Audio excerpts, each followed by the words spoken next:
Welcome to Fiction Audiobooks. If you enjoy the content, like and subscribing would be greatly appreciated. If you have any recommendations for novels, comment below. Please join my Patreon at https://www.patreon.com/fictionaudiobook. Chapter 634, Chapter. Truthfully, I didn't know what the fuck I was looking at. Forests don't just spring up out of nowhere, is what I would normally say. But here we are, a new forest that most certainly wasn't there minutes ago. That, and it was starting to snow rather heavily, and the forest was most certainly not normal. Very eerie. I feel like I recognized what was going on, but off the top of my head, I couldn't quite recall the details. Like a fuzzy memory I inherited that was never really relevant until now. I pursed my lips and made my way back to the train. The forest had seemingly stopped attacking me, which was nice. But it didn't stop the strange, eerie and foreboding feeling this place was giving off. The train itself had come to a stop not far away. Well, more like, it couldn't keep moving any longer. The forest had blocked the way almost completely, with the massive spirals of twisted wood reaching up to the sky. And there wasn't a hint of green to be seen anywhere. It was like all life had been sucked out of the area. Even the newfound cold felt pervasive. Regardless, I went back into the train through the back, since I didn't see Waver or Gray outside any longer. And even inside, where it should have been warmer, it felt about the same. I could see my breath turn cold as I exhaled. Definitely a magical cold that permeated the train just as well. Walking through the train cars, I eventually reached the first of many housing cars, and I noticed immediately that a great many of the room were sealed up type. In that, there are very visible signs of magical defenses set up around them. I quickly found the room I was looking for and knocked on it polite before I heard the go-ahead to come in. Venelana and Salem were still inside, along with Trisha, who was still unconscious, as expected. However, Olga was now awake, sitting up right next to Venelana. Venelana was cutting up an apple for her as the smaller girl ate it without any words of complaint. If anything, she seemed really happy, even if she kept her expression blank. Cute. I had to resist the urge to snap a picture. I wasn't surprised how close Olga became to Venelana so quickly. The poor girl had almost zero affection since birth, and now someone was giving it without asking anything in return, with sincerity and genuineness. It would be stranger if Olga didn't latch onto her at her age. You had fun? Salem eyed me as I walked inside. I grunted noncommittal. Did I cause a commotion? A bit. Venelana answered for her. Olga here woke up because of your little fight. I believe most people on the train could watch a significant portion of your battle. Salem added in. Particularly where you used the train as a weapon, it was rather loud. Ah, so maybe that's why Olga was looking at me weirdly. She was a servant. I answered plainly. A servant? Olga was the first to blurt out a response. A ghost liner, a heroic spirit. She was genuinely surprised by my reveal. Those little hints of the same Olga that I knew that poked through her mask were adorable. That's the one. I answered. But how? Summoning a servant is impossible without something like the heavens feel ritual. Olga exclaimed. That's the question, isn't it? I mused. I honestly don't know how it was possible either, because I know for an absolute fact that the Holy Grail was dismantled and there isn't one currently out and about in the world. Gramps was very set on removing it once and for all. He even called it a foolish youthful endeavor on his part when he talked about how he took part in its original creation. It's highly unlikely that someone would be able to manage one under his nose.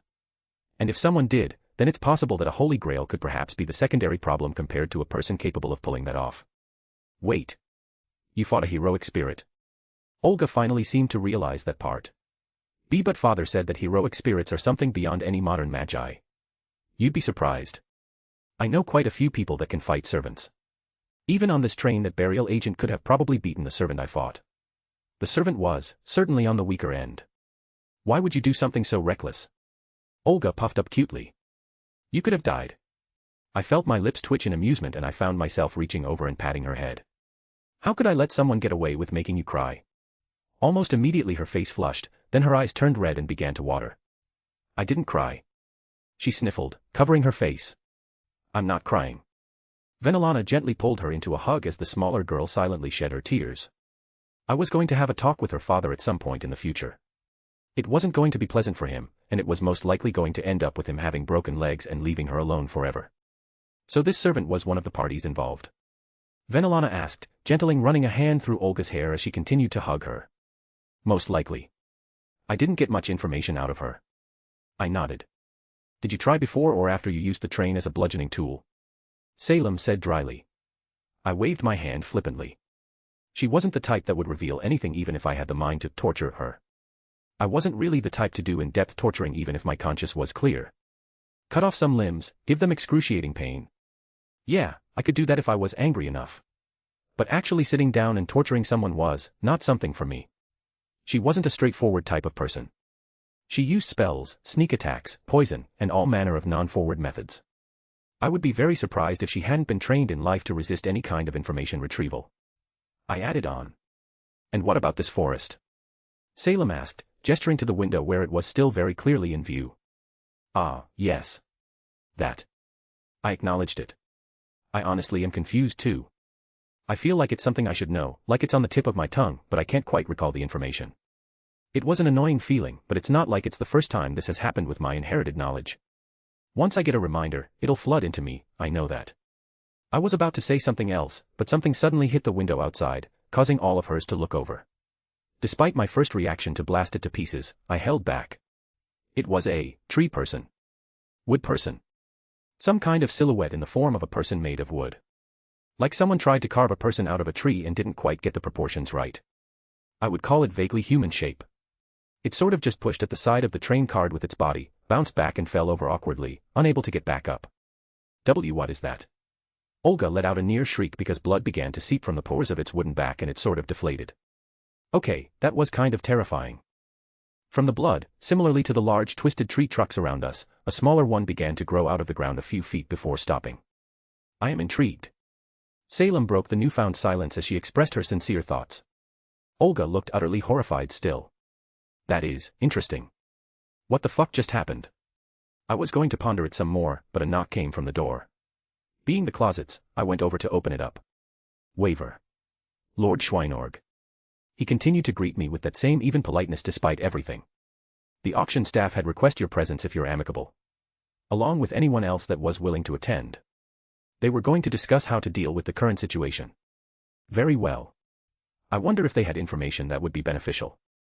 I'll come too. Olga stood up. I'm the lord of the Animusphere family. She said proudly, having calmed down. Though, she looked at Trisha with concern. She should be fine, it's highly unlikely that someone will attack her again. And even if they did, the talisman setup would alert me if it happened. I gestured to the talisman I gave her earlier that was sitting next to Trisha. Olga nodded as Venelana got up with her. I may as well come and see what's going on too. My grandmother stated. I too am rather curious. Salem's interest was a bit more positive in nature. Waver didn't express himself to their compliance, but looked at me. Lord Schweinorg, may I ask? What became of that servant you fought? Dead, or may as well be. Whatever is happening outside of her seemed to have eaten her before I finished her off for good. I explained. Waver's eyes dilated briefly. What? I questioned him. Lord Schweinorg, may I presume that you are unaware of what's happening outside? I admit, I find myself ignorant on this matter. I didn't really feel the need to hide it. Have you heard of the Forest of Inash? And just like that, everything seemed to fall into place, and it was like I remembered it all explicitly. Oh, that's not good. I now shared his sentiments. It's a child of Inash, isn't it? Waver nodded. Okay, that's kinda bad. Line break. We entered the original lounge area with a decent number of others gathered. Even the church people had taken up a corner, keeping to themselves. I spotted Seal scowling as she saw Salem enter with me. Even that veiled woman was sitting far off in the corner as well. I think she looked my way as we entered. Though, frankly, it seems like everyone looked towards us as we came in. In particular, I was getting quite a few looks. Wonder why. And then came the whispers. I was able to pick up that most of them were talking about me. The staff were already there, patiently waiting. Thank you everyone for coming. The auctioneer, Leandre, who introduced herself before, started speaking. There was a banging sound as everyone looked towards the source. Another of those strange figures walked into the side of the train and fell over again. There were a few more loud bangs, as several more sort of wandered into the train and hit it rather hard. It looked fairly obvious that they lacked any kind of true intelligence. Get on with it. Seal finally forced the matter back at hand. The auctioneer gracefully just smiled at her words. Please allow me to explain for those who do not know. It seems we've run into a child of Inash. For those who don't know, there exists a carnivorous forest that happened to devour a corpse of a superior dead apostle some years ago. It elevated into a phantasmal species, becoming a dead apostle itself in existence. This is the forest of Inash. It appears every 50 years or so to devour enough blood to satiate it until it needs to reappear again. Every so often, the seeds of the main forest seem to disperse through some unknown methods. We call these the children of Inash. Unlikely the original, these children only appear once before dying off. They lack any true intelligence and seem to operate off instinct. That's about the same with what I know as well. It's a rather annoying dead apostle among those who could claim the title. I was frankly wondering if I could even kill the original. Not that it was too strong for me, but that it was an utterly massive forest in scope and there was almost no way to track down its core. What instinct does it operate off? One person, a magus, raised her hand and asked. Unknown, but it's theorized it seeks out large sources of magical energy. To be perfectly honest, we usually run into one of the children every few years. They seem to be pulled towards ley lines. Perhaps instinctively, they know it's a large source of magical energy that can sustain them, but likewise, their instincts stop them from trying to pull from the ley lines directly, for even the children of Inash would be killed if they tried something so foolish. The auctioneer explained. If you have experience with them, then why have we fallen into its grasp? Waver questioned. The auctioneer's expression didn't change. Our route would have avoided it, but at the last moment, something happened that forced the train to turn towards it. That is to say, we experienced some manner of sabotage. That elicited a few whispers among some of the faces I didn't recognize. I wasn't surprised. I saw the train to an abrupt turn and the forest just suddenly spring up. I could more or less be confident that the one responsible is the master of that servant. We would like to request assistance in dealing with this trouble to get the train back on track. The auctioneer finished. It seems like the majority of the passengers have boarded themselves up in their rooms. I heard Waver speak, not openly, but more so to those around him. Particularly, his own group and myself, who was sitting at the next table. Why can't we just wait it out? I heard that the children of Inash eventually die on their own. We're safe in the train, right? It hasn't attacked us yet, we should be fine.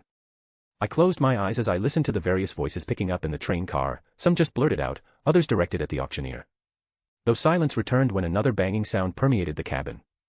Outside, a few dozen of those things seemed to gather and were sort of mindlessly bumping into the train car. I freely admit, they give me some rather uncanny valley vibes.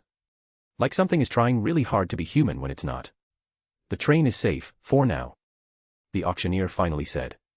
We passed by a handful of children of Inash in the past because the ley line hides our presence from it due to its low intelligence. However, the longer we stay still and stuck, the greater the chance it has of detecting us.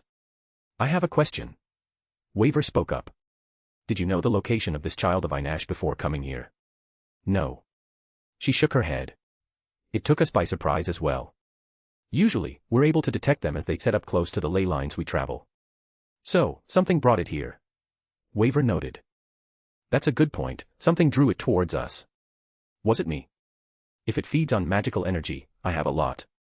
But I had a feeling that wasn't the case. Maybe if I were much closer, it could sniff me out, but, presumably, the forest wasn't in the immediate vicinity at the time. I could already see that it seemed to travel through space in some way. It seems to sit in some sort of imaginary number space until it finally decides to descend properly. So, it basically knows there's a meal in front of it, but it can't quite find it. I mused out loud. What are these things then, some sort of extrasensory organs it's deploying to find its meal? Who even knew what the fuck a vampire tree even was at the end of the day? Lord Schweinorg, I have some information. Waver looked towards me, in a more hushed voice. Lady Edelfelt told me, at great expense to herself, that she discovered a secret. Someone was using the train as a vector to absorb magical energy from the ley line. I felt my eyebrow shoot up. You don't say. That was odd. Taking in magical energy from a ley line is a very ancient practice, and not hard in the normal sense. The difficulty comes from how much effort and setup it requires to do so properly without consequences. Yasaka, for example, has the duty of watching over the ley lines of Japan that intersect in Kyoto. The literal gods there set up the method to protect and utilize them in proper measure. In Fuyuki, it took Medea, a literally godly taught witch, to be able to access the ley lines with some measure of haphazardness. She did so in days because she's one of the most talented spellcasters ever to walk the earth. So now, Waver is telling me that someone is using the train as a vector to access a ley line. The thought was rather absurd at first mention, but I knew he was telling me the truth from his end.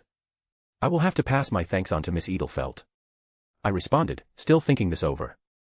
I did see Luvia enter the train, and she hadn't made any other appearances, as if she were avoiding me. I would make sure to smooth things over. I think she was intentionally keeping her distance out of some sort of fear. While I didn't particularly like her due to her antagonistic relationship with Rin, I most certainly wasn't targeting her or had some grudge. One more clue to add to the pile, but I feel like there's enough pieces to start making deductions. I hadn't even had the chance to sit down with Waver and compare notes yet, and already we had another mess dumped on our plate. It was annoying. While my anger calmed a bit, the one responsible was still living, which was most certainly something I wanted to rectify as soon as possible. It's like a zombie movie. I heard Kay's distinct voice coming from Gray's bag before she shook it in annoyance. For some reason, that made me stand up as I walked towards the window. Lord Schweinorg.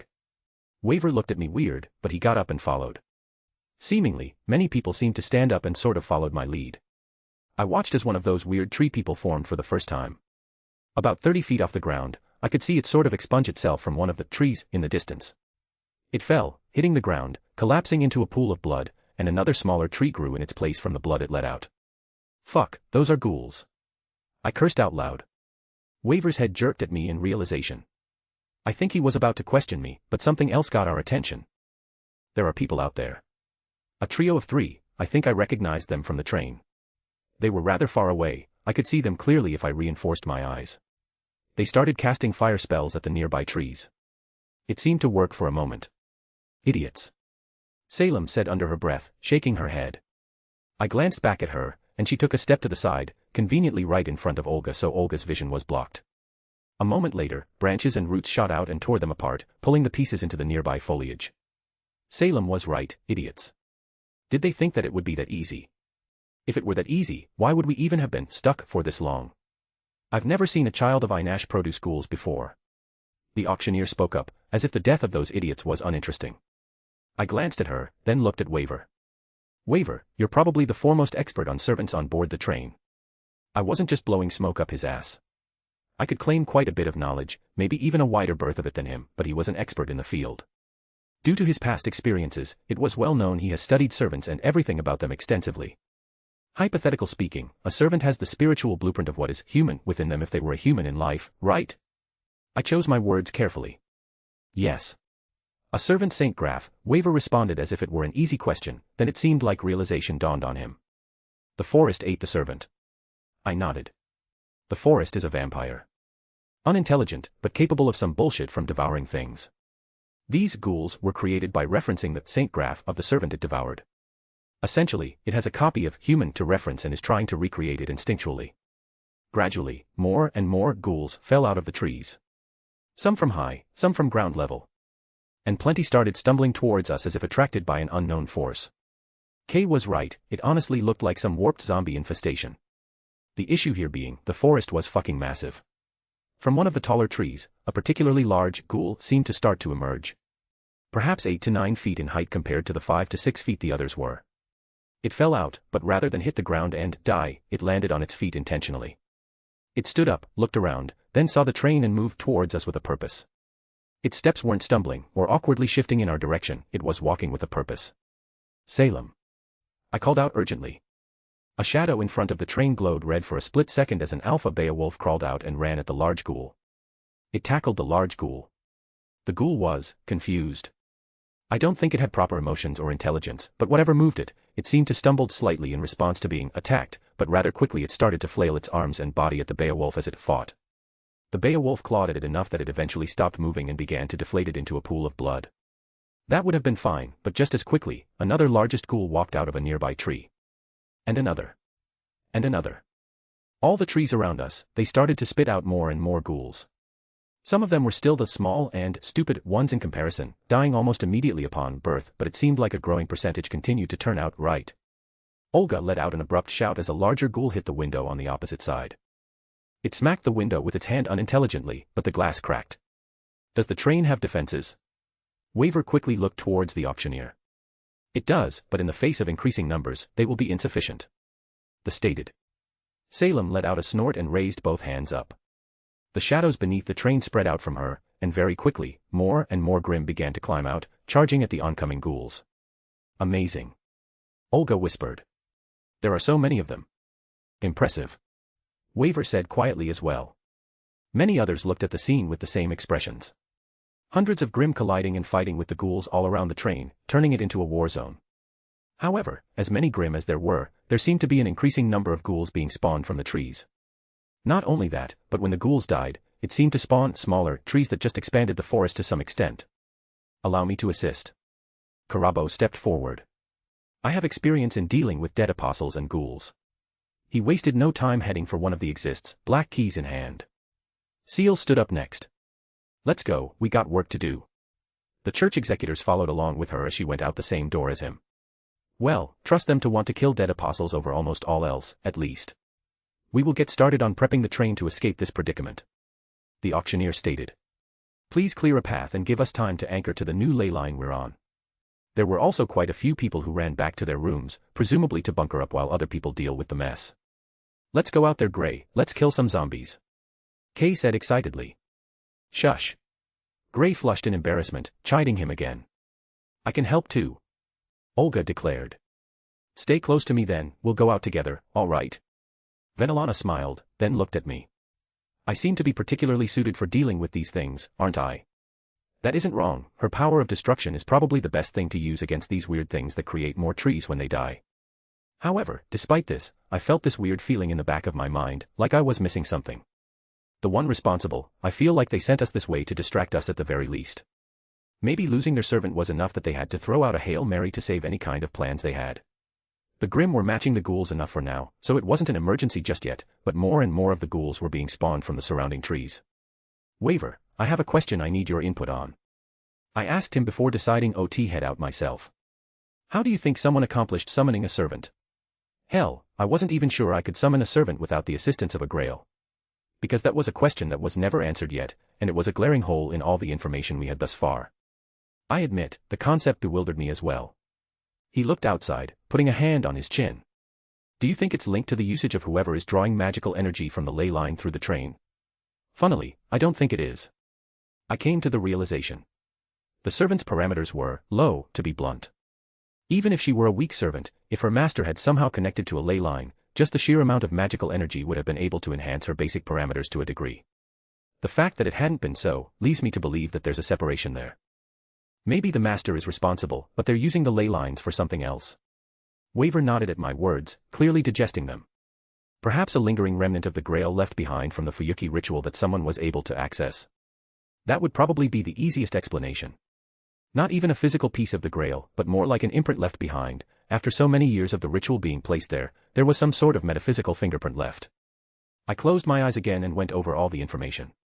Someone's accessing the ley line, a genuine feat in this circumstances. A servant was summoned somehow. The one responsible attempted to assassinate 3 people. The first being Trisha, a direct foil to the person's plans due to their mystic eyes being able to see the future. The second being Seal, which is understandable that a magi would see a burial agent as another possible enemy in these circumstances. Even if it was just taking a shot because, why not, it was explainable. The last though, it was the veiled woman. What linked her the person, what made them see her as a threat enough that there was an attempted assassination? And then, it was like things clicked into place. I looked at the veiled woman who turned her head to meet my gaze. I know who you are. I finally understood. Why the master saw her as a threat.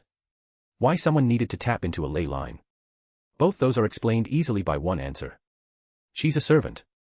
A servant would be able to notice another servant even if I couldn't at a mere look. A servant would need a lot of magical energy to sustain themselves, especially if they didn't have a master, which is what I'm assuming in her case. The master of the other servant would see her as a threat and try to eliminate her along with the other threats due to her being a servant. It all fit. And for her true identity, there were also enough clues for me to make a real guess. Someone skilled enough to use the train as a vector to secretly access the ley line to sustain themselves. They would have to be near or on par with Medea to pull that off on such short notice. The feeling when I first saw her.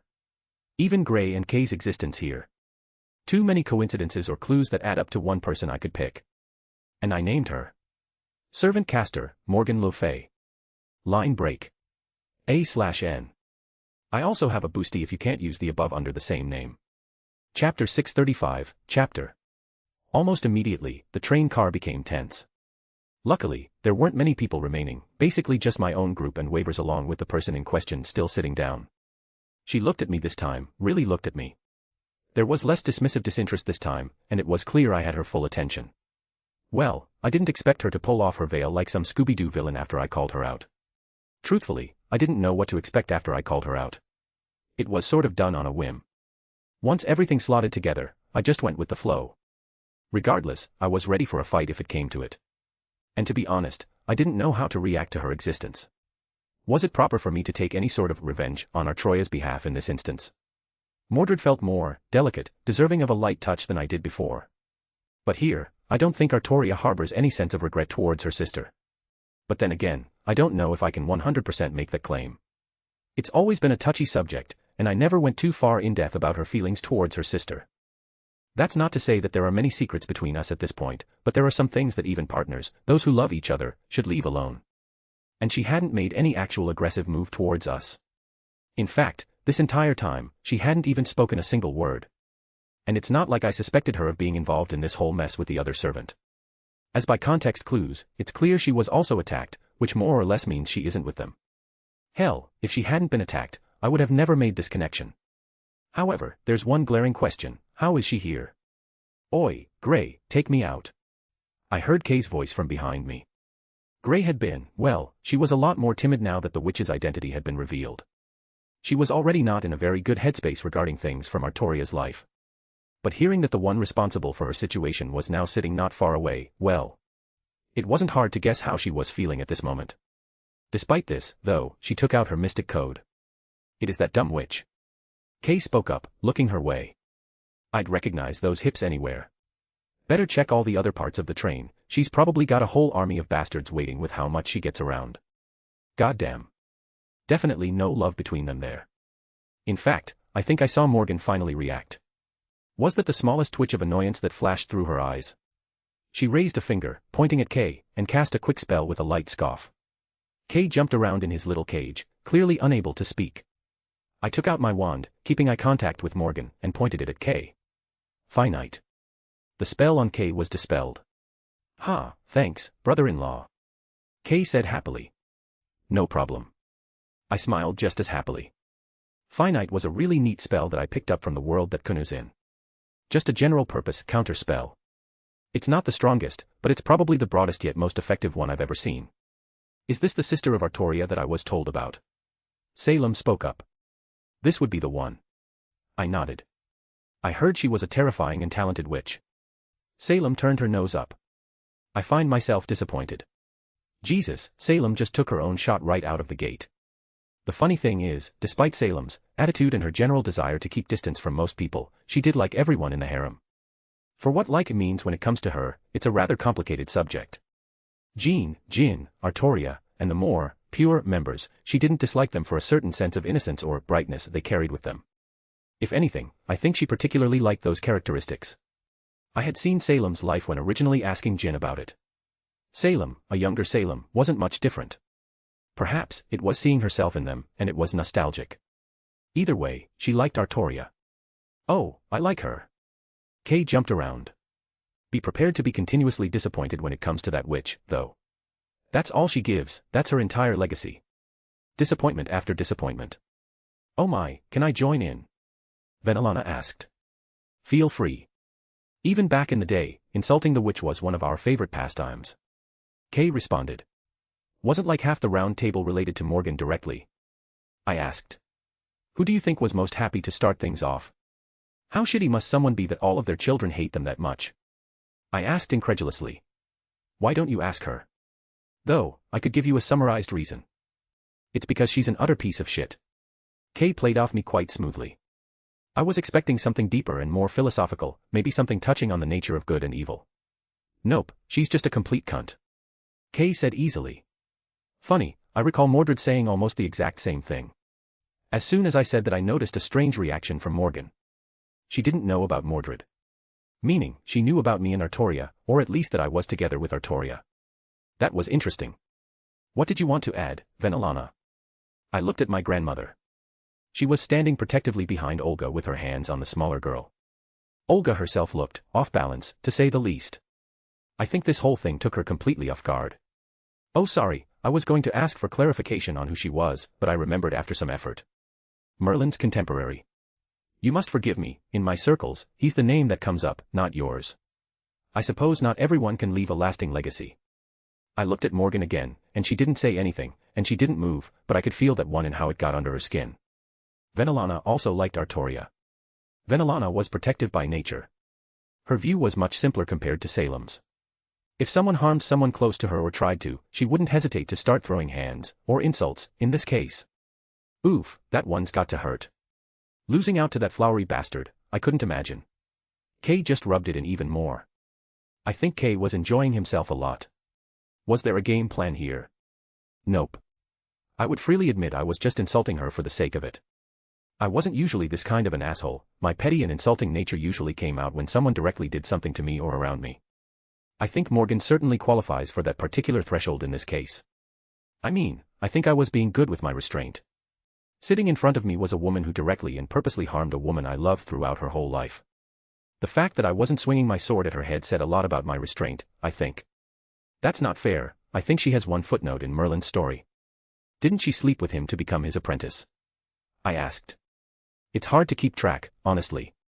With all the people she slept with, it's probably easier to write a list of who she didn't. Enough. Morgan finally spoke for the first time, slamming her hand on the table, silencing the train car. Huh, she can speak. I was starting to think she was mute. I mused. I wish. Kay snorted. You two are utterly insufferable. The witch hissed. Immediately insulting us as the first thing she says. I shook my head, clicking my tongue. Exactly what you would expect from the witch, she clearly has no class.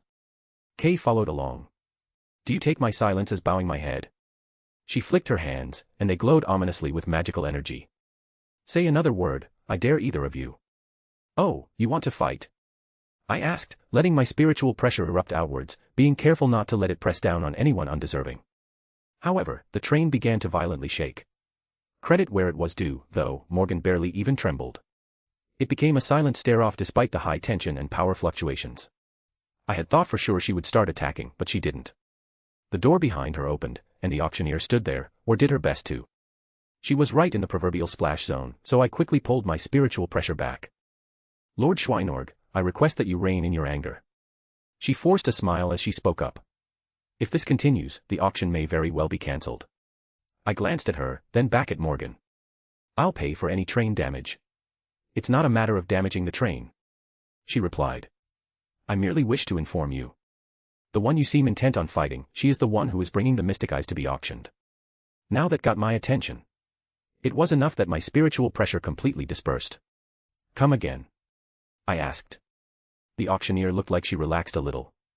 We have a contract, she is supplying the mystic eyes that have become the target of so many in recent months. That is genuinely a surprise. I most certainly didn't expect this to be the case. Morgan is the one who spread the name of the mystic eyes of Providence. Not only that, but the auctioneer was very clearly aware of her identity by how close they were. Business partners would be an apt description. Well, fuck. This complicates matters a lot more. And her face. I couldn't see much, but I could sense her smugness as she lowered her arms. It felt like she won, and I didn't like it. Gramps asked me to investigate these eyes in particular, can't do that if the one who's supposed to supply them is dead either. And truthfully, I didn't know how much I would be able to fight her without feeling like I overstepped with Artoria's wishes.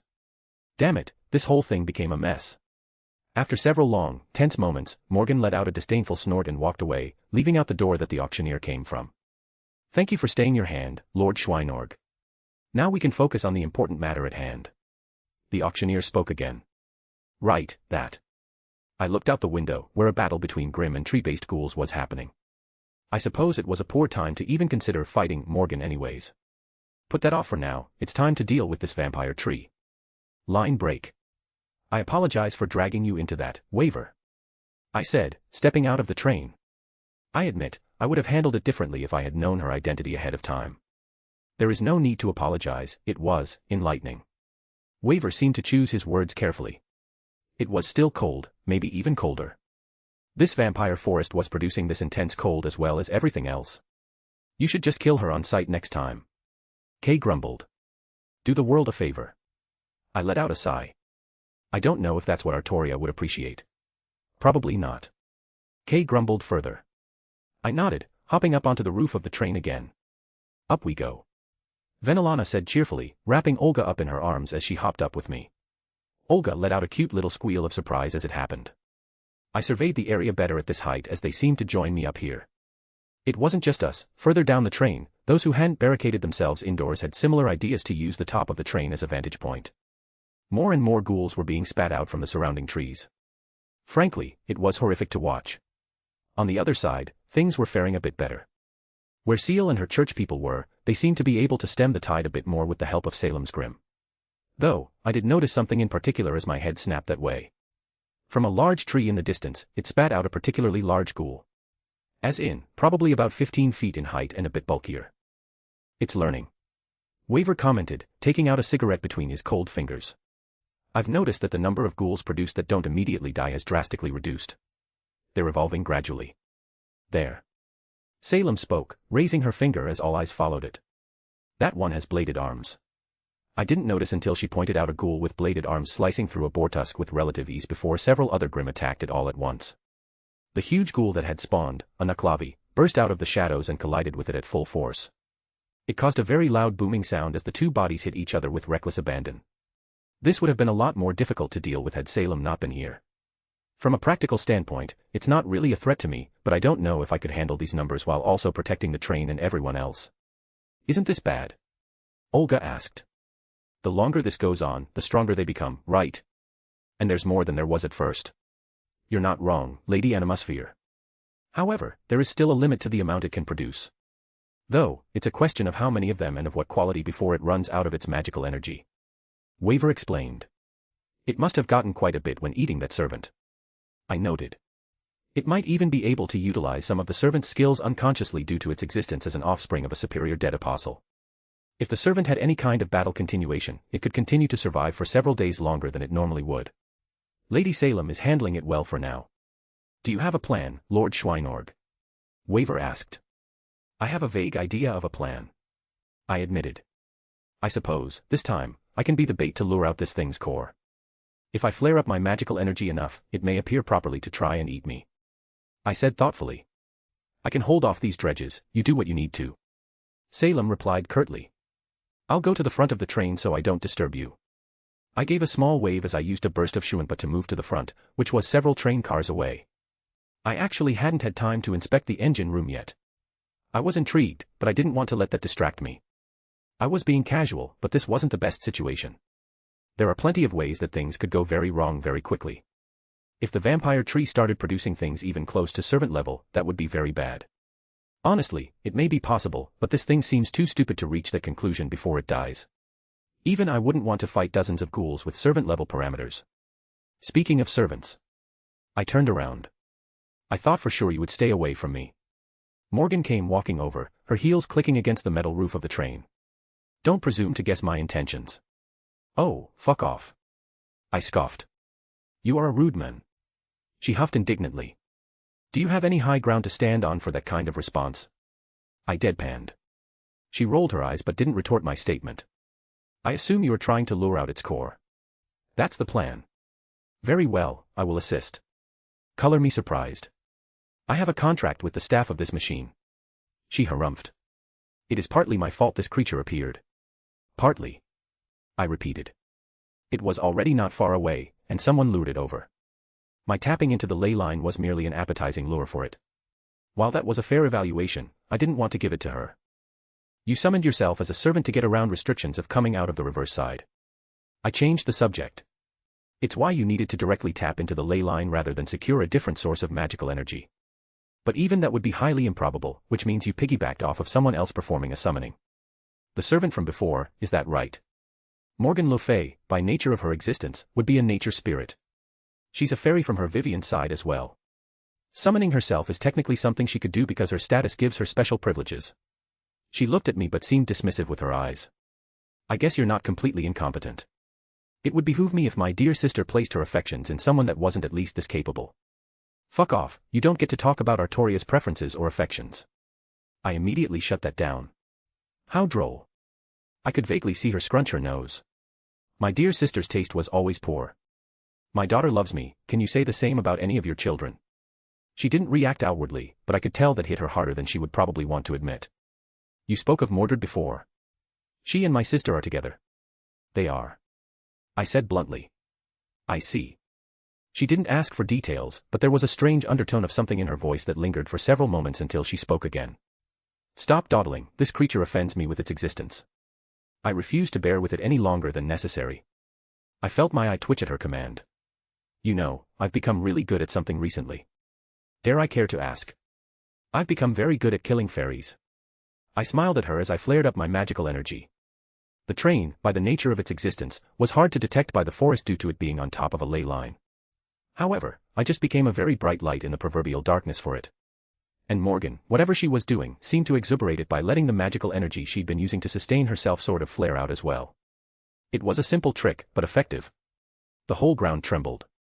It was easy to feel that the forest itself seemed to be quaking and moving under the earth. However, unexpectedly, it wasn't from the ground that it came. At the same time as me, Morgan looked up into the sky. Space trembled and then tore open. Frankly, it reminded me of how hollows traveled through space back in that world. A black void appeared in the sky, a very large black void, and then it popped out. It was like a worm, if a worm was made of wood, had teeth made of wood, had tendrils made of wood, and could treat the train like it was a noodle to be slurped. That is to say, it was utterly massive. Even Morgan looked completely taken aback by the thing. Out of the giant worm tree's pores, blood literally dripped out and onto the ground, where more of those spiraling and warped trees began to grow. Jesus Christ, that's going to haunt my dreams. I couldn't help but blurt out. Much, much bigger than expected. And no wonder why people have trouble finding the cores in these things, they're not even in the normal layer of space. Though, neither of us wasted any time because neither of us wanted to be eaten by a vampire tree. Morgan immediately began casting, a large spell circle appeared overhead from her. Drake ddu o dinister. Drigioni yn tradiferu o dan y tyro gint. Roach chwa o difodiant. She chanted in what I recognized as a very old Welsh dialect. Not surprising considering her origins. From her spell circle, an ethereal but massive black dragon head appeared, opening its mouth as black flames swirled in its maw, ready to be unleashed. I raised my palm to the sky, my Ryatsu erupted in a pillar from me. The patient lord of the west. Reverence from the heavens, condemnation from the earth. Roar. Erupt. Descend from the sky and sing the hymn of destruction. My palm pointed outwards as all the Ryatsu I was emitting condensed into a single point. Heido number 88 Hiryu Gekizoku Shinten Reiho. At the same time, my lightning and her black flames shot out, tearing into the core of the vampire tree. If her spell was elegant and venomous, mine was the epitome of brute force in this instance. The flames released from her spell burned and seared away everything it touched, turning wood and blood to ash. My lightning punched through layer after layer of the tree's innate defenses, burrowing further and further inside, while her flames seemed to eat away at the remnants left behind, catching up to the depths that my spell had penetrated. The core of the vampire tree, the real body, it let out an unnatural roar, or the closest approximation of what it could be called. Like a shuddering and painful echo of pain that this thing released unintentionally. It no longer seemed to want to eat the train in its entirety, it flailed and ultimately seemed to sort of fall out of its space hole and hit the ground, hard. It was enough to quake the earth beneath us, rattling the train. Its wooden body twitching as flames and lightning danced within it until it finally subsided. However, the eerie black flames remained and continued to burn away at what remained of the vampire tree while my lightning dissipated. Well, that was certainly easier with the extra help, not that I would tell her that. We both just watched for a moment longer to make sure the thing was truly dead. Once I felt confident in that aspect, I pointed a finger at Morgan. Heido number 1 show. The small invisible ripple of force hit her and knocked her off the train, much to her utter surprise. She fell into the snow below. Petty. Yes. Deserved. Also yes. And with that, my job here is done. Line break. A/N. When Wilhelm meets Morgan properly, it goes about as well as you would expect. I also have a boosty if you can't use the above under the same name. Chapter 636, Chapter. Benelana Gremory POV. Oh dear, there's quite a bit more coming out now, isn't there? I admit I wasn't very well versed on everything here, only knowing the barest details. But even I could tell that those things were bad news. Compared to the vampires back home, well, these felt much more wrong in comparison. It was like comparing genuine monsters to those who wore costumes and masks and simply played the part for fun. Lady Salem, do you feel any strain or difficulties? Waver asked her. Salem gave him a glance. I could tell she felt contempt for the question but didn't say anything negative because he wasn't being insulting with the question. There's no need to worry. When it comes to numbers, I won't lose. She raised her hands, and many more of her own monsters flooded out from the shadows. Those strange trees were producing the ghouls at increasing speed, but Salem now started matching it. It was very impressive. I couldn't think of anyone off the top of my head who commanded minions in such vast numbers except for Okita, and even he would stand here in awe. He said plenty of times that controlling the yokai he keeps in his body was tiresome and difficult at the best of times with the large numbers he has. But this certainly eclipsed that by magnitudes. Amazing. Olga whispered as she watched Salem. She can control so many of those at once. And each of them is able to match one of those ghouls at the very least. I've never heard of this type of magecraft before. Salem smiled. I saw it out of the corner of my eye. She certainly did like her magic being praised by other magic users. I noticed that early on too. I did my best to pick out the figures and put names to them. The half-person, half-horse monstrosity was an Aklavi, I believe. It was currently fighting an equally large tree monster. But it was winning quite clearly, which was impressive with the strength the ghoul showed. A grim griffin slammed down from the air, crushing a few ghouls as many more jumped on it. But it flung its wings open, knocking them away, and began tearing several more apart. Quite a few of those boar-like ones, borbatusks, charged in unison, pushing through quite a bit before they finally were stopped and killed themselves. Out of the shadows, a loud trumpeting sounded the arrival of an elephant visibly larger than the train car we were standing on. With it, a few more arrived, and they began to stampede into the heart of the forest. A natural counter.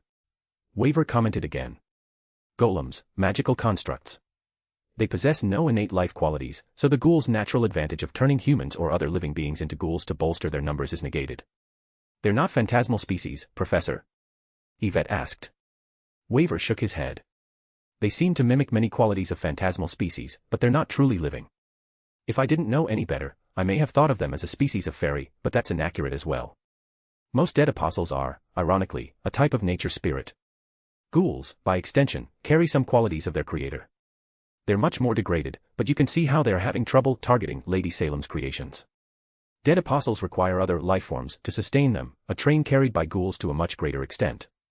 They run almost entirely on instinct to survive, thus, they seek out lifeforms. As you can see, they don't immediately target Lady Salem's creations outright, only when they're attacked or within the proximity of battle can they recognize enemies. Salem gave him a scrutinizing look. You are well learned. She gave him a rare word of praise. I thank you for your praise, Lady Salem. Waver accepted it graciously. If they're not living, then why are some of them dying when taking hits to vital areas? Olga asked, tilting her head. However, her eyes widened a moment later. I don't mean to pry into your magecraft, please forgive me. She quickly corrected herself. However, Salem just smiled a bit wider. Because it's much harder to create grim that don't carry a facsimile of life. They're made entirely of magic. To sustain a physical form, it needs shape and purpose. Olga tilted her head again. So they mimic the concept of a living being? Salem looked rather pleased that she understood. That's correct. It's not that they die from being stabbed through their non-existent heart or through their head. It's that the concept of living gets disrupted and their form falls apart and the magic holding them together unravels. Of course, this primarily pertains to the more physically expressive ones. I do have some that don't follow quite the same line of thinking, but they exist in much fewer numbers and are significantly more difficult to create. Wouldn't that mean that it's possible to make them living through other means? If the concept of life is contained and acts as a pseudo-core for the formation of a golem, then over time, wouldn't they develop a sense of life or self and be no different from a living being? Olga asked. Salem looked genuinely surprised, but she wasn't caught off guard. You're right, after a very long time, it's possible for the older ones to gain intelligence.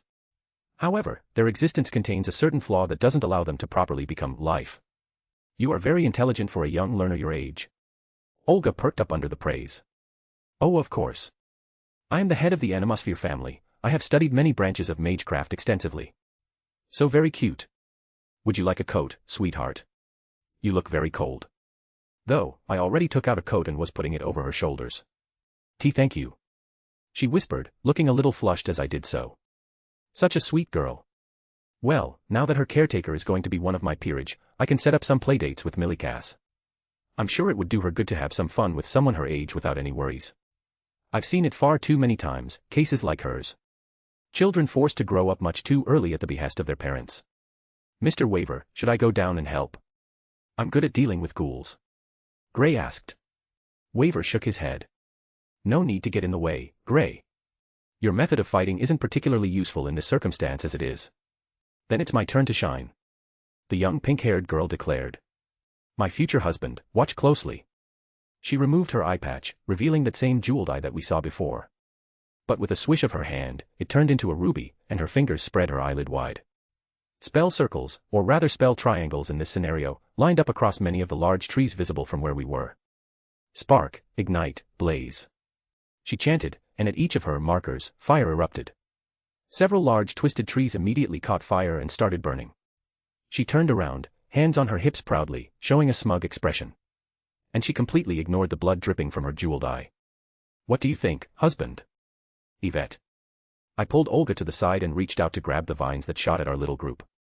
Gray had cut several apart with her scythe. Salem had also blocked them with a spell. And I had a few wiggling in my grasp. Automatic retaliation. Waver stated. It traced back the source of magical energy used to attack it. The fires on the trees began to dissipate before they could fully burn them down. With a flash of my power of destruction, the vines in my grasp disintegrated easily enough. Well, that was quite rude. I hummed. Should I give it a go? By all means. Salem gestured for me to go ahead. It's been a while since I've shown off a bit. And I had shaken off my rust with sparring with the others too. I gave Olga a little pat on the head and a wink as I began to release my power of destruction. Forming and condensing it without the need of a spell circle. It only took me a moment, as the power of destruction between my hands achieved what I wanted, and I pressed my two hands together as the two separate instances of destruction merged and then expanded outwards. It looked like I was holding a miniature galaxy in my hands made up of destruction. It rotated within my grasp, and each star within the galaxy shot off, growing larger as they accelerated outwards. Everything they touched was destroyed immediately. Large swathes of the trees completely disappeared immediately. Some fell over because there were now large spherical holes all over. Some were utterly annihilated, leaving nothing remaining. And quite a few ghouls down below also met their end, reduced to nothing at a simple touch. Not too bad if I do say so myself. How was that? I asked with a chuckle. That was amazing. Olga's eyes were wide with surprise. What magecraft was that? Well, I suppose I hadn't gotten to the point where I told her about my bloodline ability yet, had I? It's not strange that she mistook it for magic. Of course, I only destroyed the immediate trees, there was still quite literally a forest surrounding us. It's my family's ability. I gently pat her head, enjoying seeing her like this. This cute side of her is much better than her reserved and quiet self that we had first met earlier. The parts struck aren't regenerating. Is it some type of anti-healing ability? Waver asked casually. Well, to put it in terms you're familiar with, Wilhelm calls it conceptual destruction. I explained. Waver seemed to audibly swallow at that. I can help too. Olga offered. I can cast a large destructive spell. There is no need. Salem rejected her. Olga immediately and quietly seemed to retreat a step, and her shoulders lowered. Salem seemed to notice too, because she seemed to speak to correct herself. It's unneeded because it appears things are coming to a head now. She held up her finger, pointing towards the distance, towards Wilhelm at the front of the train. And that woman was there as well. I was about to ask Salem what she meant, but that question quickly became irrelevant as the train began to shake. What's happening? Olga stuttered, nearly falling over. I made sure to help her stay steady. Something's coming. I could more or less guess. Salem just hummed in agreement. They're intentionally luring it out, space is warping ahead. I had been searching for the supposed core of this forest for a while now, but I hadn't been able to find it. It makes sense now, it was never physically present to begin with. Ooh, oh sweet Jesus. Yvette whispered, her eye was a different color now, and she was looking in that direction. I think I peed myself. Yvette. Waver sighed. What? The words died in his mouth because in the sky, a massive black hole appeared, and then the thing emerged. It was like a gigantic worm made of wood. It could quite easily devour this entire train in one gulp and still have room. Never mind. Waver's jaw clenched. I think I peed myself too. Kay spoke up. Professor Waver, should we go back inside? Calls asked. I don't think we can do anything to help. Waver shook his head. Inside or outside, it doesn't matter at this point. He took out a cigarette and lit it without his expression changing. Take a good look at what high-level magecraft looks like from start to finish. Lord Schweinorg and the woman with him are about to make a move. Quick, Gray, turn your side so I can see better. The weapon of hers spoke, and she just nodded, letting it get a better look. I put a hand around Olga's shoulders, I could feel her trembling despite the brave face she was putting on. I couldn't blame her, I don't think I've encountered anything that large before.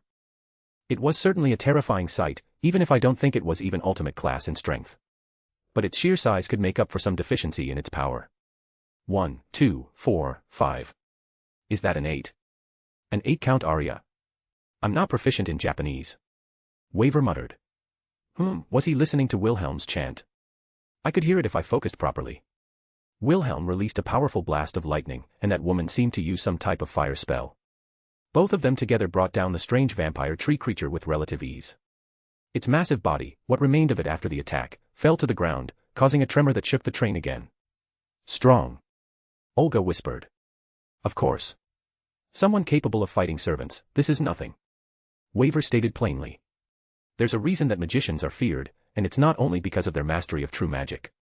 All passengers, please return to the train. We are about to activate the safety protocols and force a reconnection to the ley lines. A loud voice overtook everything, and I recognized it as one of the train employees. Well, this was a fun little interlude. Line break. Wilhelm POV.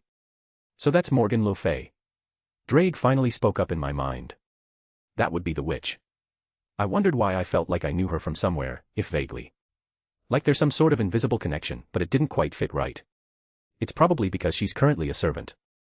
Her existence is more metaphysical, in that her connections to the mythos surrounding herself and Artoria made a sort of vague connection to you by association. Artoria's connection to Drake was rather obvious, and Morgan had a connection to Artoria, so that's probably why.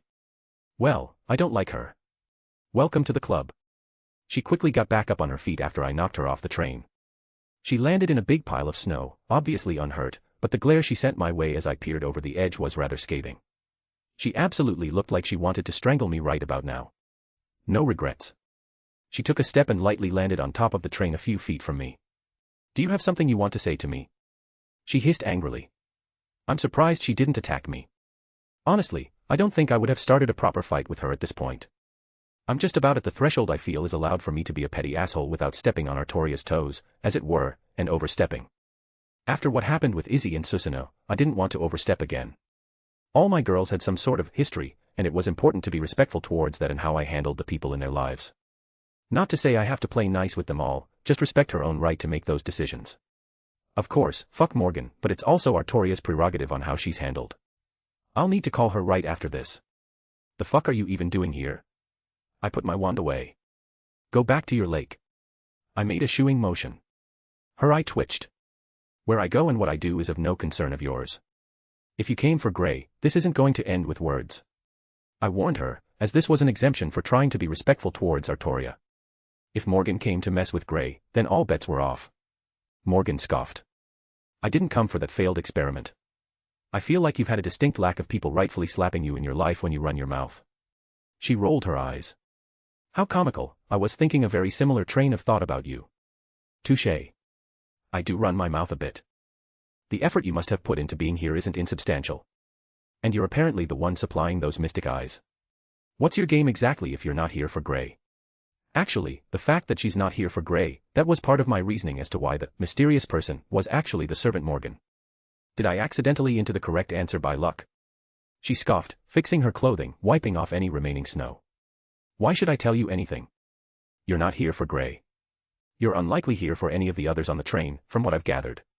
Despite the wide breadth of faces and people, there wouldn't be anyone that particularly stood out enough for you to put in the effort to manifest. I was more than aware that she was technically a great fairy and couldn't just waltz on over to this side of the world whenever she wanted. To become a servant, it was honestly rather clever considering she technically has human origins as well. The means of how she did it, well, she's Morgan Le Fay. Despite my distaste for her, I couldn't deny her skills.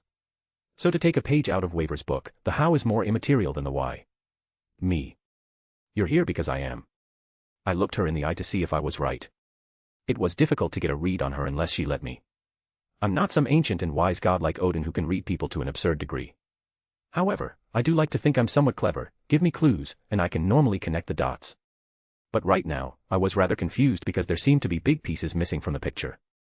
She didn't respond, but I felt like I hit the mark. She knew I was going to be here, somehow. She manifested because I would be here. No, that isn't right either. Partly right, but the fact that you brought Mystic Eyes is odd, to say the least. Part because I'm here, part because of the Mystic Eyes themselves. Why are you selling Mystic Eyes to the auction? Who knows? She had a sly smile slowly forming at the corners of her lips. She found it amusing that I couldn't figure it out. What if I just leave the train now and go home? She snorted. Do what you want, do I look like your mother? Obviously not, my mother was actually a good mom. There was the briefest moment of anger flashing in her eyes again. That one hit her right in a sore spot. I thought you said you weren't going to take shots at her anymore. Sorry, I couldn't resist that one. Her attitude, why is she even sitting here talking with you if she's not going to answer your questions? Drake asked. I feel like she would have just ignored you and left already. Because she's trying to glean from me just as I am from her. She knew about me, she knew I would be here, but she doesn't know me. Based on her earlier comments about me and regarding Artoria, she didn't know almost anything about me beforehand. Someone told you I would be here. Someone asked you to auction off the mystic eyes in their place. I spoke out loud to see if she would react or give me anything, but she didn't. However. Was it Merlin? Her nose scrunched, and her lips twisted back in a sneer. Don't speak that bastard's name around me. As if I would ever do his bidding, I would sooner drown myself in my lake. Not Merlin. Someone capable of getting you to move on their behalf. Who exactly is capable of that? She's being tight-lipped. Was it fear or respect towards the one responsible? I'd imagine that either of those was in short supply when it came to her. I honestly have no clue, though. Presumably, she's also acting as a bodyguard of sorts for the eyes. With how valuable they are, whoever is behind her probably wanted someone strong to protect them. But why? What is her plan? What's the plan of the one behind her? Who would be able to predict that I would be here? That's just absurd, considering who I am.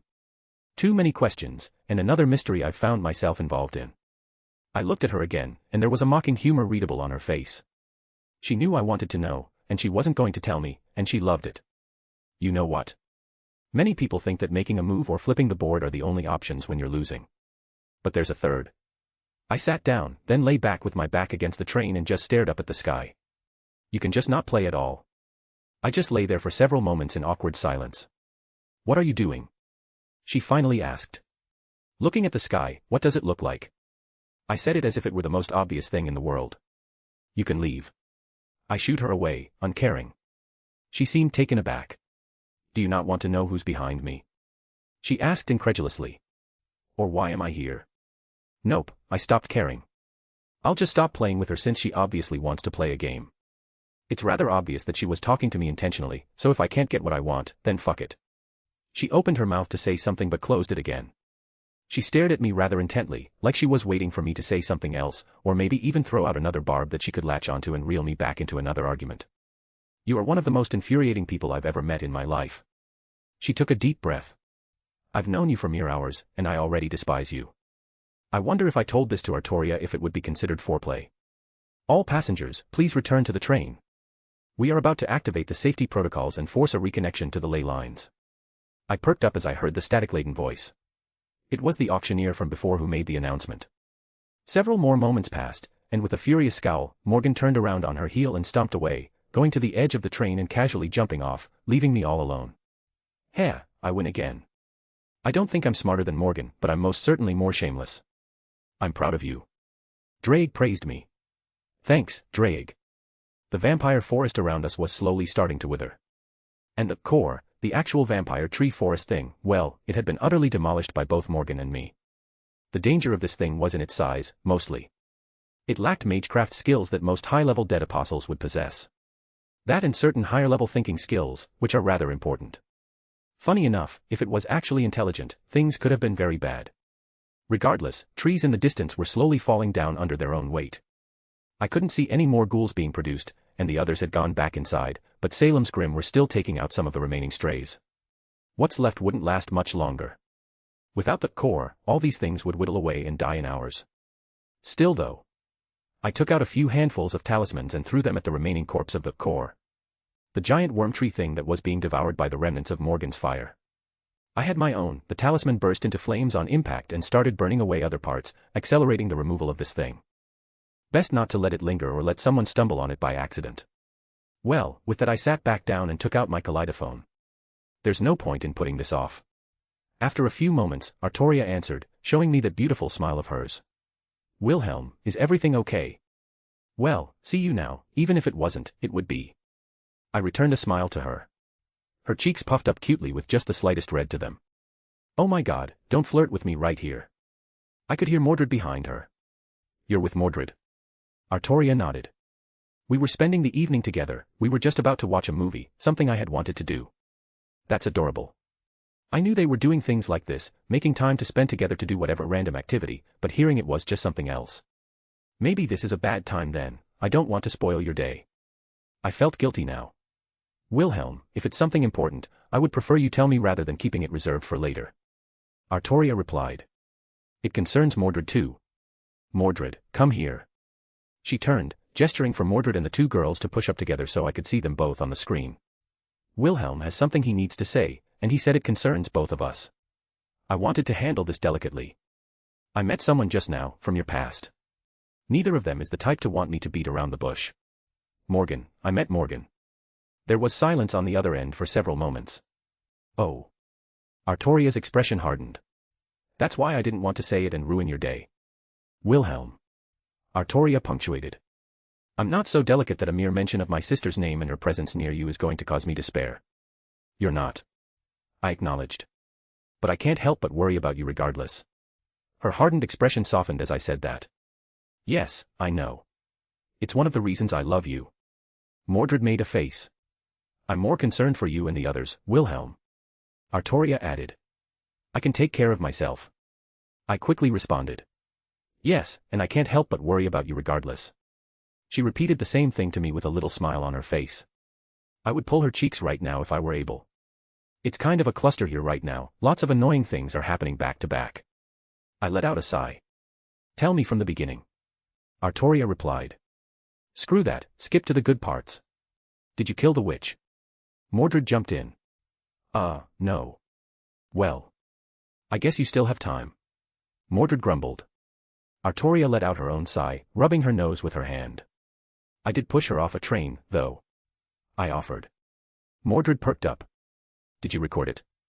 I don't care what anyone says, I'm definitely her mom. Line break. A/N. Sometimes, Mordred and Wilhelm share a brain cell. And Morgan has something secretive going on.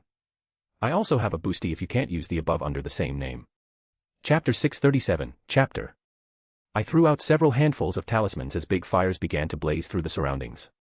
What was once a winter landscape quickly turned into a hellscape with fire surging across the ground like waves and ash falling from the sky. The occasional ember fell onto me as I flicked it away. I could feel the train getting ready to set off as it anchored down to the ley lines. Sorry about that, just needed to take care of something. I returned to my call with both Artoria and Mordred. Where was I? You were about to tell us about everything from the beginning. However, is there a concern? This can wait until you are not preoccupied. Artoria spoke from her end of the phone. No. I quickly waved that off. Just cleaning up the remnants of something a little icky. Salem's Grim were still ripping at anything moving or even charging at any wooden silhouettes that were larger than the size of a person, even if they were on fire, burning away. I'm guessing that Salem gave them the command to just destroy anything resembling the dead apostle in the area. And I hadn't seen any more ghouls spawn out of the trees. After the core died, there was nothing to instigate the creation of the things. Perhaps the production facilities were still existent, but there was no one to work the proverbial equipment to get them running. But I digress. Burn. There are few times in my life where I have an excuse to set the world on fire. This is nostalgic, Drake said wistfully inside of me. I used to set so many things on fire when I was younger. Anything interesting looking. Set it on fire. Enemies. Set them on fire. The ocean. You better believe I tried to set it on fire when I was still a dumb whelp. Sorry, spaced out for a second, Drake is being an idiot.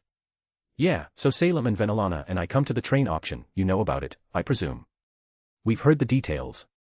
We meet Waver and a few of his students, among them is Gray. Artoria took a short but sharp breath.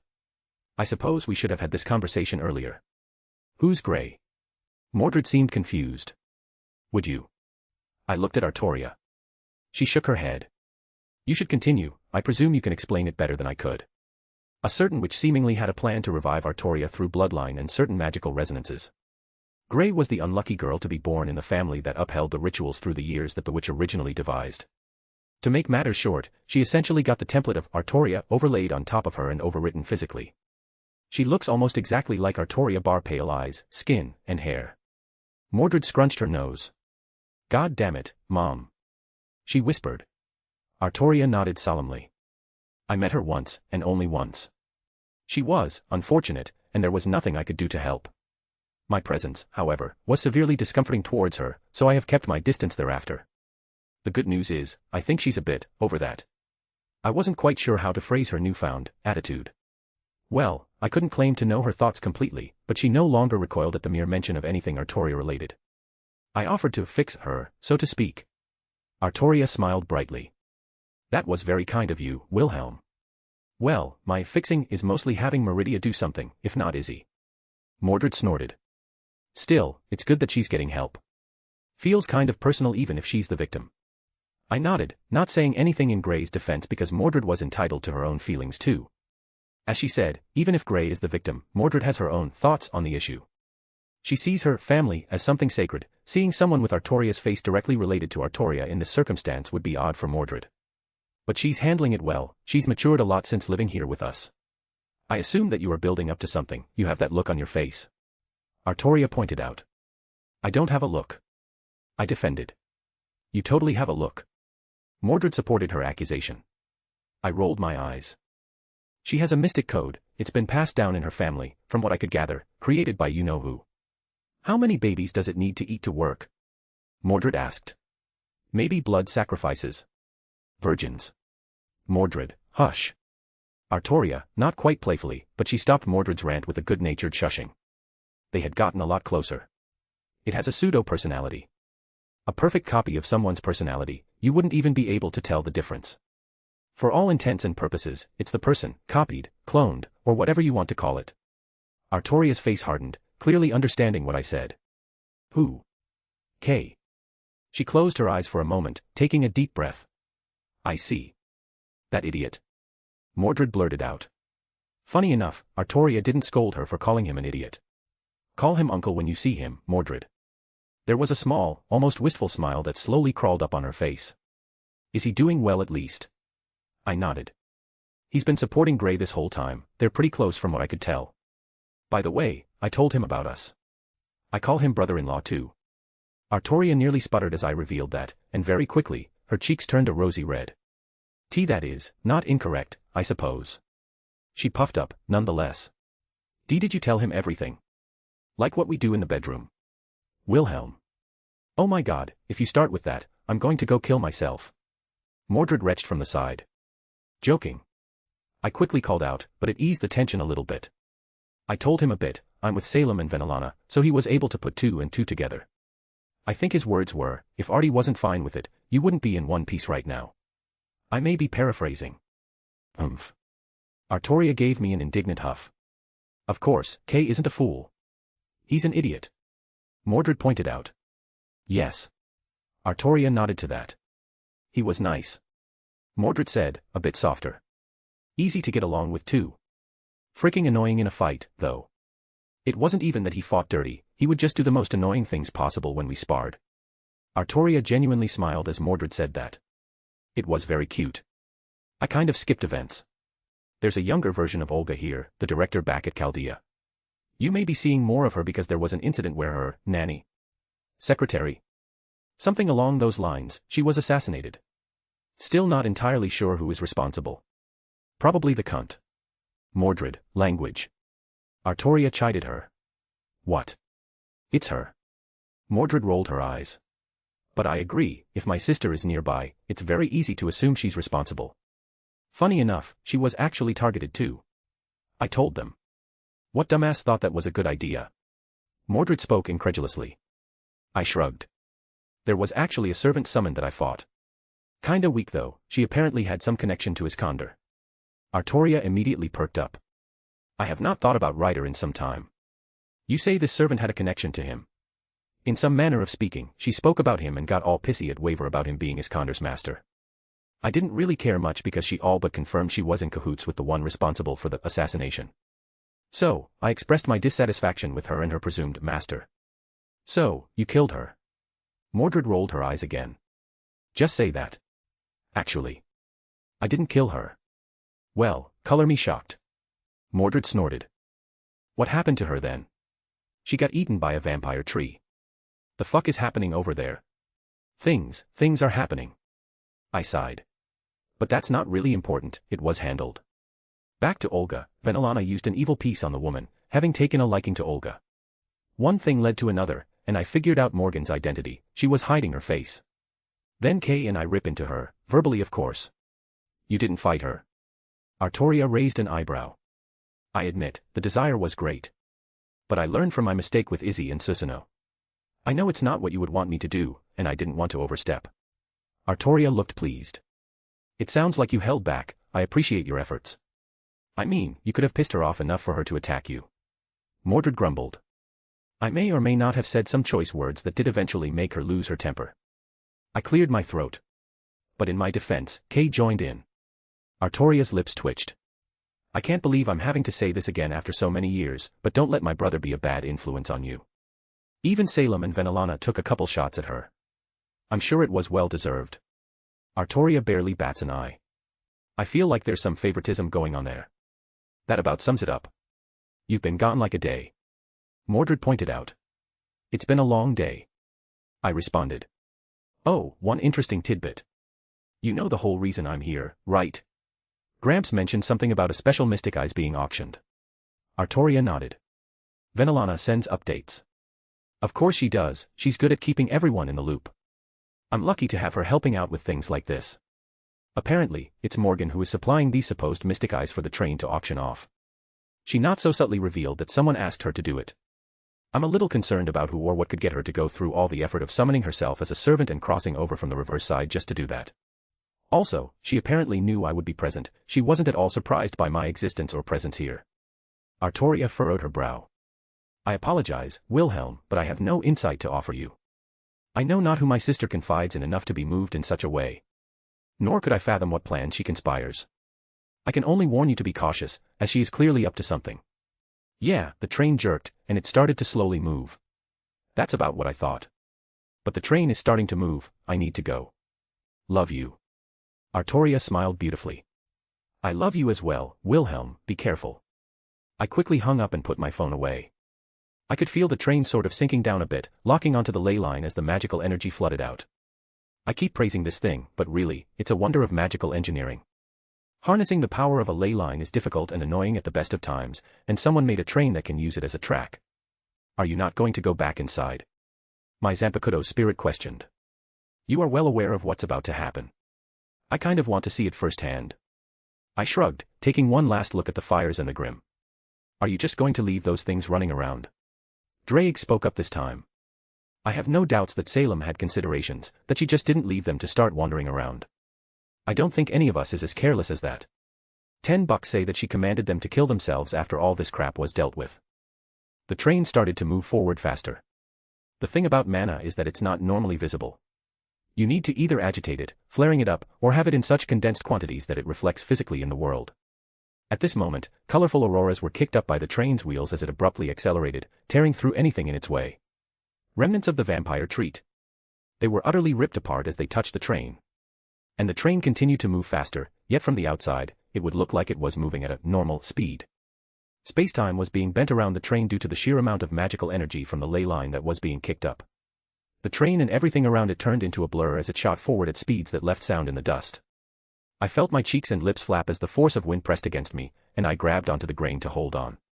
It wasn't just the wind, the sheer amount of magical energy smacking into me was like a tidal wave. Even with my immense strength, I was losing my grip. But the scene around me was breathtaking. The train was bouncing between the normal world and the reverse side for the briefest moments, as the ley lines are sort of intersections. The lifelines of the world that intersected at every layer of the world's reality. Stars, skies, earth, and seas all appeared at different angles, at different points, because direction was no longer about up or down, left or right. The train needed to lock onto the ley line because it's the only way to properly navigate like this. I couldn't hold on any longer, my grip loosened, and rather quickly, I found myself being flung off the side of the train. I was, for the briefest moment, reminded of the church person I had thrown off the moving train. And I believe this is close to what he felt, as now I too was going cartwheeling past the side of the train. Was this karma? Possibly. My perception was enough that I could see at every window as my body sort of flailed past. To my surprise, I locked eyes with someone sitting in their room, looking out the window. It was Morgan, the witch from just minutes ago who had stomped away. Her eyes met mine, and slowly her mouth opened in confusion and utter disbelief. I was upside down at this point, or mid-spin as I flew past. But I kept my expression completely blank as I stared into her eyes, not blinking, as my body flew past and the train disappeared. Dominance asserted. And then I hit the ground. Line break. Ow. I whined, lying on the ground. You know very well that was coming, and you fully deserve this. My Zanpakuto scolded me. Didn't you just talk about how you aren't careless? Drake snorted. With other people. I protested, climbing to my feet. If I can't willingly hazard myself at my own discretion for flights of fancy, what's the point of my strength and power? Was what I did stupid? Of course. Did I do it knowing it was stupid? Absolutely. When would I get to ride a ley line like that again? Sure, I could have watched it from inside, out the window, and all that. But I wanted to see it properly from the outside. Fuck, where was I? I looked up to see an utterly massive desert, complete with canyons and mountains. Am I at the Grand Canyon? I couldn't help but blurt out. Well done. It's honestly impressive. Oh, fuck off, both of you. I grumbled. Tell me that you both didn't enjoy it just as much as I did. They were silent. Yeah, I thought so. It was more than just ooh pretty lights. It was genuinely an experience I don't regret having even if it hurt on the way out. It was also still pretty bright out over here. It should be nighttime back where I should be. I had to brush myself off because I was covered in dirt now. And some of my clothes were a bit torn. Who knew that my magical assembly wasn't rated for being flung through a ley line to the other side of the world? Admittedly, I felt some aches here and there. It wasn't the roughest landing ever. I think being blasted by the equivalent of 100 Excaliburs by someone piloting a Solomon meat suit beats it. But still, ow. Oh, stop your whining. For you, it's like the equivalent of a random human falling off their bike. Drake snorted. And that fucking hurts. I've fallen off a bike before, thank you very much. I pulled out my phone and dialed someone up. And I smiled seeing Salem on the other end. Hello, dear. Salem's unamused expression answered back. How odd. I look out the window, and the sun has already set, yet it's daytime behind you. I got lost. She snorted. Are you coming back? Of course, I just need to ping you to find the coordinates, thank you. Most have retired for the night. Your other paramour is keeping the young child company through the night. She told me before hanging up. That was basically just her saying not to rush into Olga's room and disturb them. She's considerate in her own way. Well, now I could easily lock down Salem's coordinates as I pulled out Mirage and did a few calculations. Just in case, I didn't want to pop over right inside or on top of the train. Ley lines can still fuck with my portals even if I get all the calculations right. With a flourishing of my hand, I opened a portal and stepped on through. Day disappeared into night, and the sound of a train immediately hit my ears. Part of me wanted to hover outside Morgan's window and just make her uncomfortable, but I decided against it. I used up my pettiness quota for today. Instead, with a burst of Shuanpa, I hopped onto the caboose, touching down on the metal plating before opening the back door and finally walking back inside the train. Salem was right, it seemed like most people retreated to their cabins. I could imagine that it was a stressful time for most on the train. A dead apostle of that quality wasn't something you encountered every day. And frankly, it was kind of fucking terrifying. Like a tree zombie apocalypse. I walked past Olga's room, gently placing my finger on the door to make sure it was secured magically. It was, so I just nodded to myself and continued onwards. I barely opened the door to my own compartment, and Salem was already there. She gave me a once-over, probably making sure I wasn't hurt before accepting me into the room. Your clothes are a mess. I had an accident. I admitted.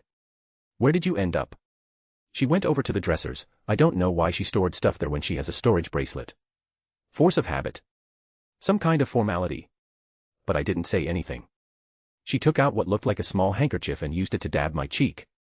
You have some blood smeared on your cheek. Ah, my heart was beating faster. The other side of the planet. She snorted but still gently made sure my face was cleaned up. There. She went to put it away, slightly bending over the dresser. By the way, what happened to the Grim left behind? I ordered them to kill themselves after a period. She said dismissively.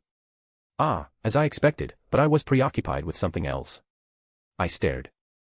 I'm not ashamed to say that my intrusive thoughts won out. Without hesitation, I pushed my face into her butt. Line break.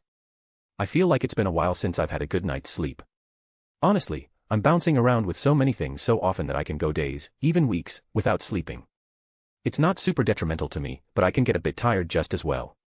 Though, technically, I think I could probably forego sleeping for months, maybe even years, if I absolutely had to.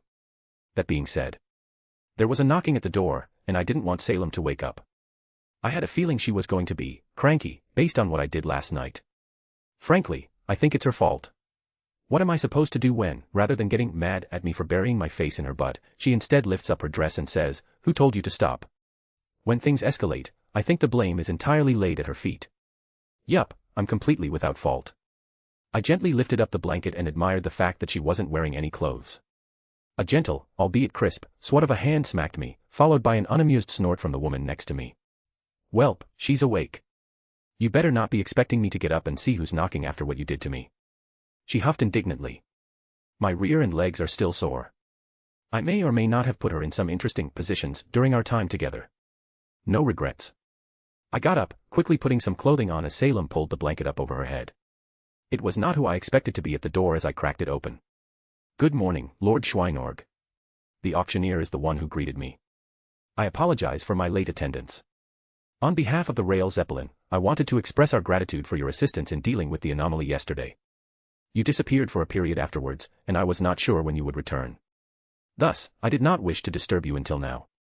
No problem. I waved it off. Killing dead apostles isn't something I particularly dislike. Her lips twitched slightly. Be that as it may, we are truly grateful. I wish to personally come here to convey an update in our auction schedule. Before that, if I wanted to ask you about the supplier of a certain pair of mystic eyes. I'm afraid that we are sworn to confidentiality regarding nearly anything you might find relevant. Of course. I let out a sigh. Proceed. She most likely put them under a geas of some sort. She smiled politely. The first phase of the auction officially begins in roughly an hour, noon. Noon. Did I sleep in that much? I must have tired myself out more than I expected. That's the personal auction, yes. She nodded once. That's correct. As a reminder, we hold no authority over this auction other than to ensure proper decorum. All bids, all items, they are at your own discretion. That's not what you were updating about though. The true auction has been pushed ahead due to recent events. Rather than taking place tomorrow, it will be taking place later tonight, with a break between both events, of course. Due to the nature of our departure from the incident last night, the train will need to undergo repair and maintenance sooner than expected. Well, I suppose that's to be expected. Even a marvel like this can't have suffered no damage, even minor, by jumping a ley line like it did. Where are we right now, exactly? We are currently running through Mongolia, Lord Schweinorg. She informed me rather casually. Exactly. The train literally jumped almost across the world. From England, an waterlocked country, mind you, to Eastern Asia in a matter of minutes. There was a reason I got flung so far away. 10 out of 10 would probably do it again if given the chance. Thank you for the update, I'll be sure to attend. I gave her a polite reply. Thank you for your time, have a good day. She returned and left with that. I looked at Salem, still under the blanket. I was going to go check on Venelana. Do you? Give me a minute. She grumbled, her hand reached out, and she shooed me away. I'll follow. Cute. Olga's room wasn't far away, just down the corridor to the next train car. I knocked, of course. Need to be polite when entering someone else's living area. Come in. I heard Venelana's voice from the other side, and the magic on my end deactivated, allowing entry. I poked my head inside, and what I wanted to say was immediately pushed down because I stared at the newest member of the devil race, finally awake. Well, this should be interesting. Line break. A/N. We're moving along, this arc only has a few chapters left. I also have a boosty if you can't use the above under the same name. Chapter 638, Non-Canon Omake, The Little Spider, Chapter. Somewhere far removed from the mortal plane, beyond Olympus, beyond the underworld, even beyond the labyrinth, there was a room that wasn't a room, a realm outside of time. The loom of fate sat in perfect stillness. Threads of every life stretched across it in luminous strands, subtle and strong, delicate and defiant. They moved with elegant purpose, guided by ancient hands. Clotho, Lachesis, and Atropos sat before the loom. To mortal eyes, it may have looked like a trio of old women carefully knitting socks. Clotho leaned in, squinting. This shouldn't be here. Lachesis frowned as she traced the thread in question. It had a strange sensation to it, like it didn't belong but still somehow fit in with the others. They only noticed it recently, days ago. It's corrupted, Atropos muttered. It's touching everything around it. They watched as it became tangled with other threads, causing others to start to flay at the seams. It was as if the owner was rebelling against fate by merely existing. And from there, it caused others to start becoming tangled. They looped in ways they shouldn't. They latched onto other threads that they should have never touched. And some of them now turned away from one another when they should have been the closest of souls. An anomaly. An abnormality. An irregularity. They all seemed to speak at the same time, eyes narrowed on that single thread that now stood out like a beacon of chaos. This cannot stand. Shred it. Sever it. Who does it belong to? The other two sisters paused, cooler heads prevailing. They were fate, they did not make decisions based on emotions or whimsy. Fate was cruel and calculating. Arachne Schweinorg, Lachesis read aloud. Daughter of Athena and unknown. Clotho said. Fate is obscured. A whisper added. A void left, a silhouette unreadable. Only a faint impression was left behind.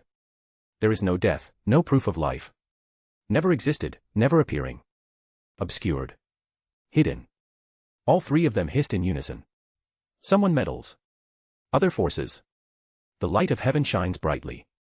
The one-eyed god peers across the veil. The primordial mother of antiquity lays claim. Death from the east. More, there are more. They all spoke as if sharing a single thought, a conversation as if one would have with only oneself. All three of them in perfect sync. Atropos raised her shears. Best to cut it now before it does any more damage. Agreed. Sever. She snipped downward. A golden hand shot out of the thread and slapped her across the face. It wasn't particularly strong, it wasn't a cosmic crescendo that echoed across time and space. But it was rather crisp and left a red mark on the woman's cheek. Two of the three sisters stared in bewilderment while Atropos staggered back, blinking in utter shock. Did I just get slapped? Clotho leaned in. You did. You definitely did, Lachesis confirmed with a following silence that seemed unnaturally heavy. What were they supposed to say after that? This had never happened before, they weren't even sure what happened. Did someone just assault the trio and run away? Was that even possible? Atropos rubbed her cheek with quiet dignity. Should I try again? // The two other sisters were silent for a moment before nodding. Try again. See what happens. She picked up the scissors, narrowed her eyes, and struck again. Another golden hand emerged, palm first, and delivered a second stinging slap, this time even harder. The scissors clattered to the floor. There was silence. Clotho slowly turned toward Lachesis. Are we being retaliated against? Lachesis was already flipping through a massive, dust-bound ledger. No precedent. None. No thread has ever defended itself. Someone interferes. Someone we cannot perceive. Atropos stood there, staring at the vibrating thread, eyes wide and hand still on her cheek. Who slapped me? Twice. The sisters didn't have an answer. They didn't know who or what could have done that. Perhaps, their mother. But that certainly didn't feel like their mother. Did another primordial entity intervene on the girl's behalf? All they knew was that it felt of life, infinite life and light. The three sisters stared at the shears on the ground and at the thread again. We can plan around it. The owner is merely mortal. So what if the next century or so becomes chaotic? We deserve a vacation anyways. Line break. Silence gripped the camp like a vice. Every god, demigod, and immortal being present stared at the girl with horns poking through her forehead. They were small, hidden by her hair previously, but now that they were in the open, they drew all the attention. Arachne, still casually rubbing her wrist where she'd just dispelled a divine curse, blinked at them all. What, never seen a pair o' horns before? You're a devil. One of the hunters burst out, eyes wide with horror. Half-devil, Arachne corrected, matter-of-factly, brushing her bangs aside with no shame. Do try and keep up. The reactions came like a wave. She's a what? Came a hiss from behind as one of the campers finally caught up to what had just been said. Annabeth was staring wide-eyed, having no idea how to process the fact that her apparent half-sister admitted to being a literal devil. Like from the Bible. That also seemed to create a new uproar. Arachne just blinked in confusion. You lot are Fukin demigods, why is this so surprising? That's different. How? Annabeth stammered, unable to answer. Like Satan. Percy asked, probably the most nonplussed about everything. Huh? Oh, yeah, da is Lucifer's bastard. Arachne said offhandedly. It's where I get me horns, they're still small though. She touched them lightly. That caused another wave of both confusion and utter disbelief. Wait. Luke pushed through a few others. Like, actual Satan, the Bible, hell, all of that. He was one of the oldest and sort of a leader in camp. He took the forefront in trying to figure out what the fuck was going on. It seemed almost immaterial anymore regarding the previous conflict, despite two goddesses still standing there also bewildered. Did you not see the wings before? Arachne blinked again. Why are you lot being so stupid? It was one thing for them to see a girl sprout magical wings like an angel. But it was another for them to literally hear that she's actually the apparent granddaughter of Lucifer. However, Arachne just found it idiotic that they were freaking out. She just shook her head in exasperation. You all need to get out more. Mr. Blueberry chimed in, pushing up against Arachne. As if to show off his own horns too, he kept nudging her. What's hell like? Percy asked. Percy. Grover let out a high-pitched whine at his best friend asking something like that. It has a nice amusement park. Mumanda took me there for me 10th birthday, it was fun. She shrugged. Everyone just looked at her incredulously. Athena herself had gone rigid. She was staring at her daughter like she was looking at alien life. But Artemis. She exploded. You had a child with the son of actual Satan, she shouted, whirling on Athena with all pretense of godly decorum obliterated. It was surprise enough that Artemis didn't even care where they were as she called out Athena. While they don't interact with other pantheons or cosmologies, it's not like they were entirely unaware of them. They were especially aware of Christianity and the Bible. Artemis had read it herself in the past, wanting to know about the world's most popular beliefs. However, their information was mostly just hearsay or what they've read or heard about here and there. Athena's eye twitched, but her lips pressed tight. I did no such thing, she said evenly, though there was something stiffer than usual in her posture. Artemis didn't let up. You made that. She pointed at Arachne. Arachne took offense to that.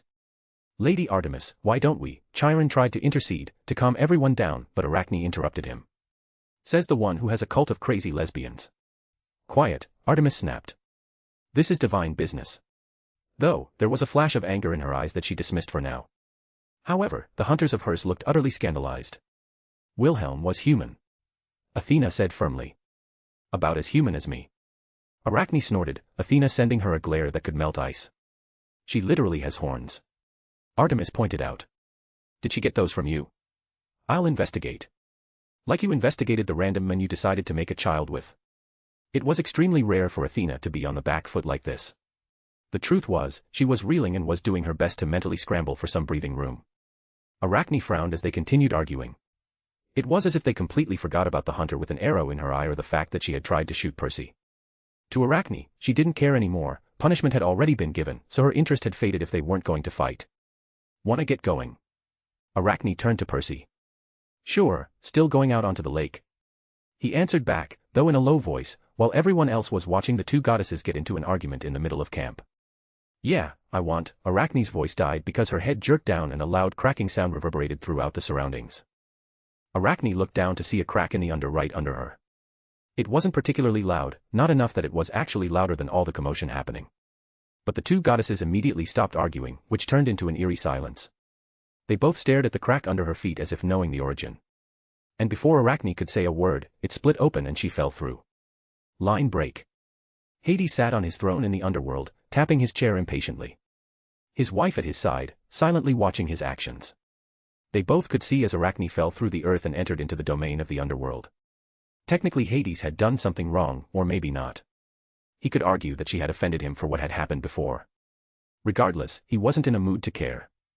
The daughter of Athena, and whatever other abomination was her father, it didn't matter to Hades in this moment.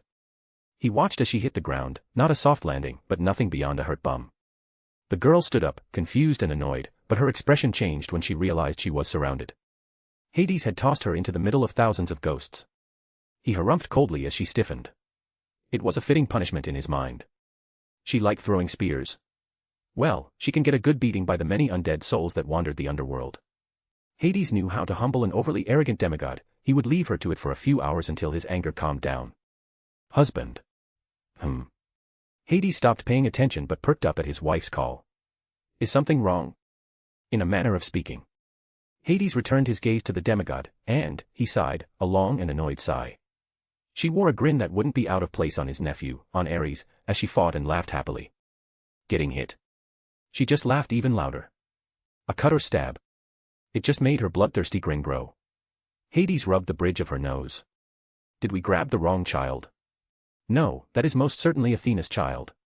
Persephone shook her head. Are you sure? Well, now I'm not. His wife admitted. She's having fun.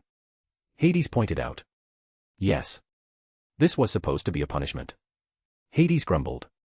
A punishment to curb her arrogance. His wife just gently patted his shoulder. With another sigh, Hades straightened himself up, projecting his regal and divine might as he waved his hand, and Arachne fell to the ground in front of him again. You, Hades began but was cut off. Uncle Hades. Arachne beamed happily, running up to him and hugging him. Hades sat there silently. A girl he had met for the first time had decided to hug him tightly, calling out to him affectionately. A child of Athena. He hated Athena. He hated almost all her children. The belief was always mutual as well. The god of the underworld awkwardly sat there as she hugged him. He looked to Persephone for help, and his wife picked up Arachne like a mama cat picking up her kitten. Auntie Persephone. Arachne still smiled happily, completely ignoring the tension in the room. The two stared at her, and she looked back for several moments. Can I go back to fighting? She asked. No. Hades said sternly. Arachne pouted, and Hades, who would never say it out loud, almost relented. Did you need something, Uncle Hades? Arachne asked. Hades blinked again because he couldn't find an iota of fear within her eyes. In fact, there was a genuineness in her tone, like she was actually asking if he needed anything from her, not in a deferring way that one bows their head to a god. You threw a spear at me. Hades intoned. Arachne tilted her head. Throw me spear at a lot o' people, Uncle Hades. Don't remember throwing it at you though. I went to capture the mortal woman, the mother of Poseidon's brat. Hades' eyes glowed. Arachne's eyes lit up in realization. Oh I remember now. So you admit it. He narrowed his eyes. I ain't apologizing. Arachne, still held up by Persephone, crossed her arms with a pout. Why you doing something like that, Uncle Hades? Hades furrowed his brow. No one had so brazenly dismissed him to his face like this. Because Poseidon's brat stole my helmet. He seethed, hitting his throne with his fist. Uncle Hades, did you get infected with the stupid from your family? Hades was taken aback by her blunt words. What did you just say? Uncle, Percy don't even know how to swing a sword.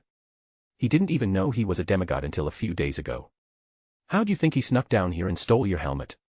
Then one of his other people did it. Hades scoffed. It doesn't matter. Zeus's lightning bolt and my helmet. Who else but Poseidon when he still has his trident? Uncle, stop being stupid. Arachne deadpanned. That's the most obvious frame-up I ever heard of in me life. Hades was silent as he stared at the small girl. Auntie, you smell nice. What perfume is that? The brazen girl just seemed to ignore his growing anger completely, which annoyed Hades even further. Persephone's lips twitched. Dear, maybe we should consider alternatives, yes. Uncle, me Auntie Izzy said that you're one of the few good Greeks, that the others are too stupid. Arachne delivered another blunt statement. Do you think Percy's dad would be smart enough to steal both Zeus's lightning bolt and your helmet without getting caught until now? Hades grumbled, having trouble disagreeing with her. She was right. In Hades' mind, his brothers were incredibly stupid, and he couldn't see Poseidon pulling off some clandestine theft like this. However, something caught his attention with what he said. Your aunt. Who? Izanami. Arachne said simply. Hades was not unfamiliar with the name. He had met her on quite a few occasions. He was more than familiar with all the death deities in the world, actually. What the hell did Athena do? Hades sighed, rubbing the bridge of his nose, understanding now the magnitude of his niece's fuck-up when it came to Arachne's existence. Can I go play with Cerberus? Arachne asked. Fine. Hades relented. He's out front. As soon as the girl's feet hit the ground, she was already running out towards his guard dog.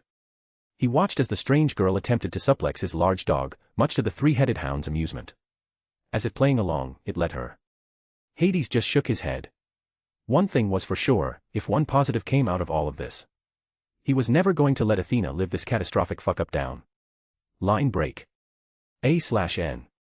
I also have a boosty if you can't use the above under the same name. People were asking for Sputter, so here's the Arachne chapter for the month. Chapter 639, Interlude 43 Chaldea Adventures Rome Finale Part. Olga Marie Animosphere POV. This is fascinating. That's not how I would word it. I grit my teeth as Da Vinci all but salivated over the current situation. Castor, the connection is fuzzy, fix it. Do you want to switch places with me, lass? Medea scowled. Do you have any idea how difficult it is trying to manage a connection like this just by seeing it done by that other girl a few times? You're lucky I managed this much because of the concentration of ley lines here. As it is, I'm already blowing through almost all of my master's reserves maintaining this connection. Ugh, I completely forgot about Mash being our link back to Chaldea when she jumped off the moving truck. The connection became clear again with Medea's efforts. This is a mess. Roman chimed in. Thanks for your astounding input, as always, Roman. I said dryly. But this is, without a doubt, an utter mess. And the native summoned servants. What do we know about them so far? Roman asked. We know of a few from what we've managed to gather. Boudica, the Celtic queen, was nice enough to help out and gave us a place to lay low, seeing as we're allies. With her is Spartacus, the gladiator and famous rebel. She told us that Nero has her own servant under her thumb, presumably what Samuel said before about this cult, or whatever. She mentioned that there's another diva, apparently, one who frequently clashes with Nero and has her own fan base that's been growing. Boudica said that she claims to be a goddess. A goddess as a servant? Roman exclaimed. That's impossible, isn't it? No. Hinako chimed in. Why would you think it's difficult? Sure, they can't fully manifest, but they're divine spirits. If I ever died, I could become a heroic spirit if I wanted, much less a divine spirit able to use some tricks to manifest. Well, that was eye-opening. I suppose it was good to have other perspectives. She's not wrong. Medea added as well. Seeing as how I could manage to probably mess with the servant summoning if I cared to, I could imagine it would be a simple matter for my teacher, or equally for any other divine spirits. There was a pause, then Medea looked at our other caster. You can even ask her, she would know best. Why are you looking at me? This poor Tamamonome wouldn't know about that sort of thing. The fox servant looked startled as she was called out. Caster, is it true? My husband. She immediately did a 180. Of course. It's a simple thing, really. I just nodded and took what I could get there. Regardless. That's not relevant right now, let's assume it's true and move on. We have a big problem, and this isn't what we were prepared for. I changed the topic back to the main point. Da Vinci, do you have any plans? How are we supposed to defeat someone who used the Grail to become literally immortal? I admit, this took me by surprise too. Using the Grail to become immortal isn't something far-fetched, and we've had contingency plans in the database for such things. Usually, there would always be flaws in certain types of immortality, and we just had to exploit them. Thanks to Hinako, we have some first-hand experience there if needed. But she trailed off. This is hardly the same as me. The nature spirit huffed. I wasn't finished. Da Vinci cut in. Due to the odd nature of her apparent immortality, there may not be any avenues to exploit. The fact that she left open a glaring hole means that otherwise, it's more absolute in application. So to summarize, unless we play her game, she won't die. Great, just great. I rubbed my temples. I wanted to just throw my hands up and be done with this, but I forced myself to calm down. I was the director, the leader. Why don't we just? Pierre moved his hands around, taking a moment to find the right words. Blow her the fuck up during a performance. Fireworks are a show, yes. That can't work, can it? I looked around, then at Da Vinci. Maybe. Da Vinci offered. It's not like we know her exact wish wording. It's better than no plan. Samuel offered. And I couldn't argue with that. Oddly, it was Saber who spoke next. If it fails, what consequences does it hold? We are simply back to where we started and know for next time. That's not entirely true. Divinik chimed in again. We are sort of on a time limit. Nothing too significant, but you need to clear the singularity within a few months. If she doesn't hold another competition within that time period, there may be consequences. What kind of consequences, Da Vinci? Samuel asked. This is the first time I've heard of this. I let out a sigh. Because this wasn't an expectation of ours. We assumed that the singularities, with good reason, would be resolved within the needed time frame due to the volatile nature of the singularities themselves. However, the longer one persists, the greater the chance that it may bleed out into the greater human history rather than be resolved and removed. Divinik hummed. Someone put a canvas over the painting that is proper human history.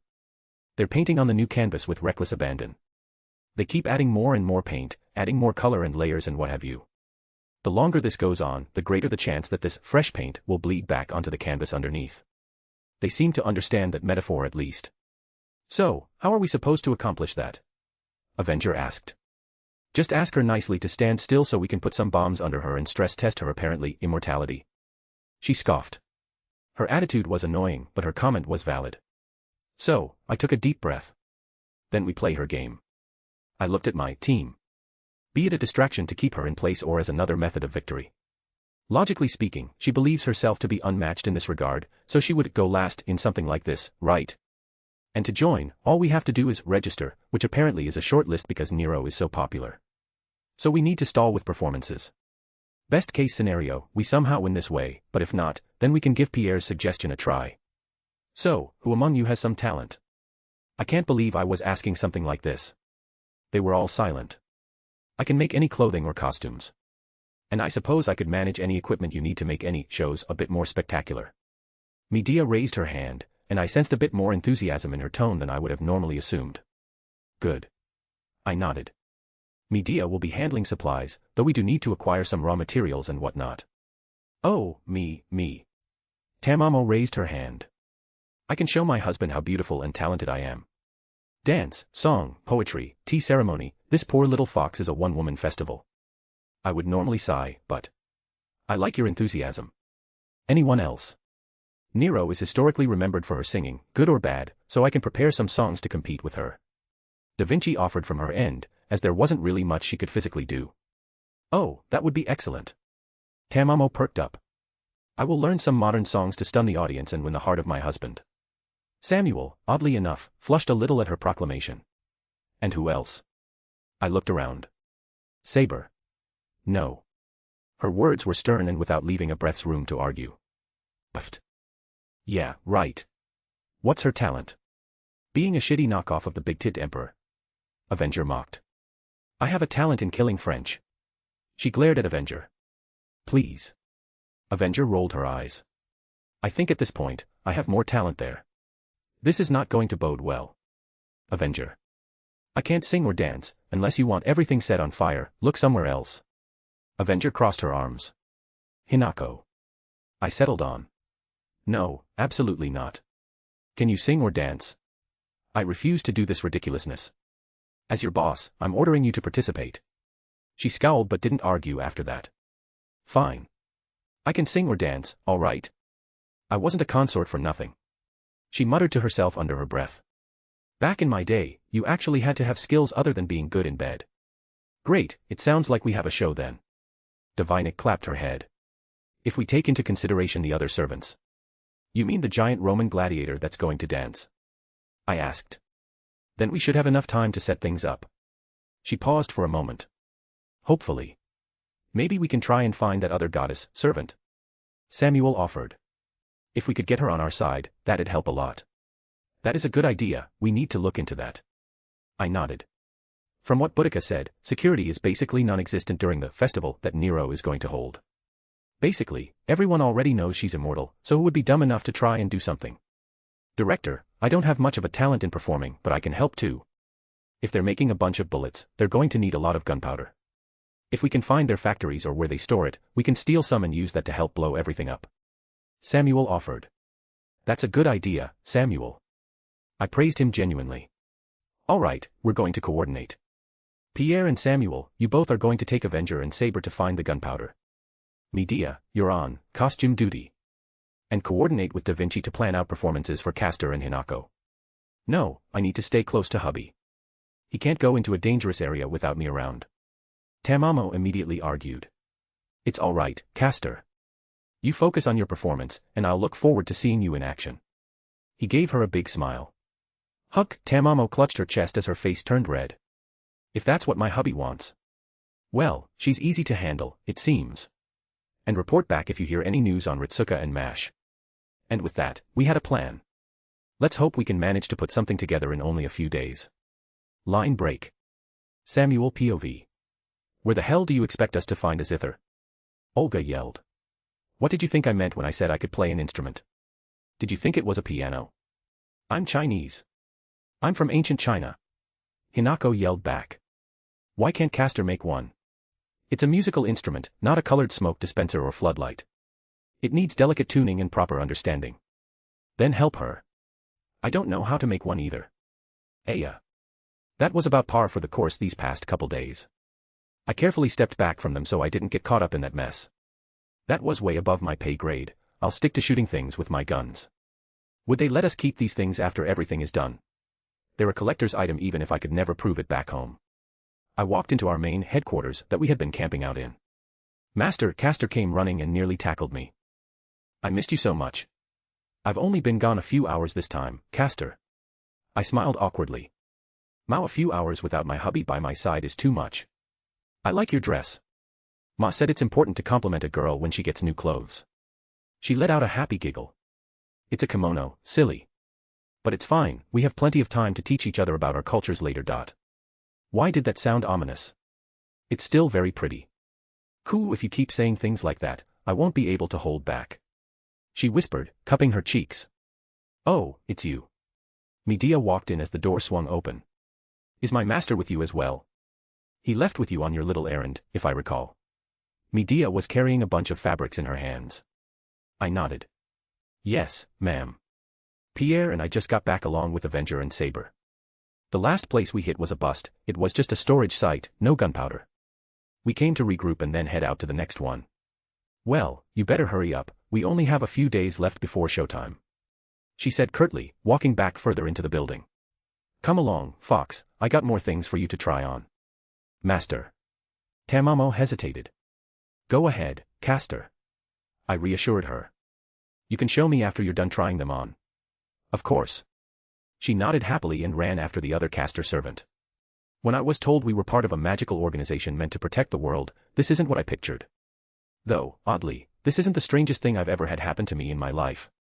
I've been to New Orleans during Mardi Gras. I went in a different direction from the others and found Pierre again. There was a screen set up, and lots of magical stuff all around too. I had it explained to me, but I couldn't understand most of it. The boss was much better at dumbing it down so I could understand the magical technical terms.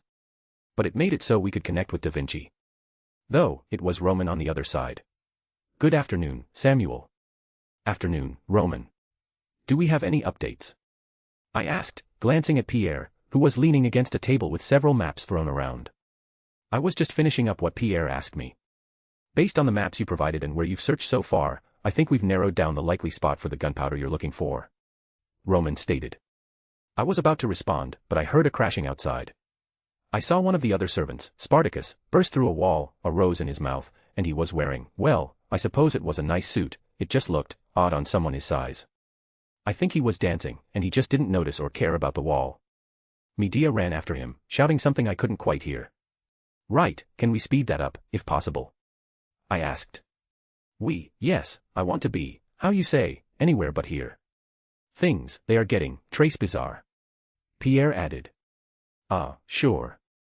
Yeah, from the data we've run, the calculations give a 72% chance of the black powder you're looking for being at the section you marked as D based on various simulations like moisture, storage, accessibility, etc.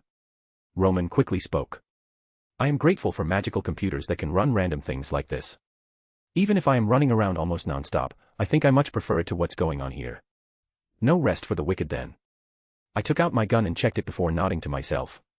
Let's pick up some stuff before we go. Miss Boudica was kind enough to let us have access to their armory. Pierre agreed. Perhaps we take the back door. I looked out the window again, and I could faintly hear some of the talking happening. Miss Medea was with Miss Saber. Come on, Saber, just one little dress. You don't even have to be good at singing, just go up on stage and I'll make something too. I will kill everyone in the audience and then myself. Saber replied with utter assurance in her tone. She wasn't joking in her threat. Yeah, the back door sounds good. Pierre and I quietly snuck out the back, away from everything happening, and made our way towards Miss Boudica's side of the fence.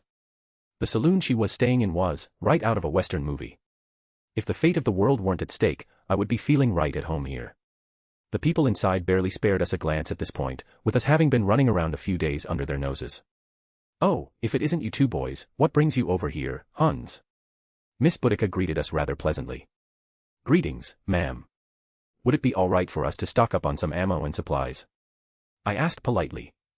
She let out a chuckle, walking up to the bar and taking a seat at the counter. A sweet little thing, aren't you? She patted the bar counter and gestured to the bartender. He nodded from behind the bar, and the display cases on the back spun around. Replaced from the liquor and glass cups were rows of ammo, guns, explosives, and everything we would need. Take your picks. Thank you, ma'am. Merci à toi. Pierre also said. I grabbed a strap of bullets and slung it over my shoulder, and I looked at a few of the pistols they had, opting to take one more extra. Pierre took a few sticks of dynamite to replace some he had used already and looked happy enough. And where are you boys going all dressed up like that? Miss Boudica asked, raising an eyebrow. No point in hiding it, ma'am.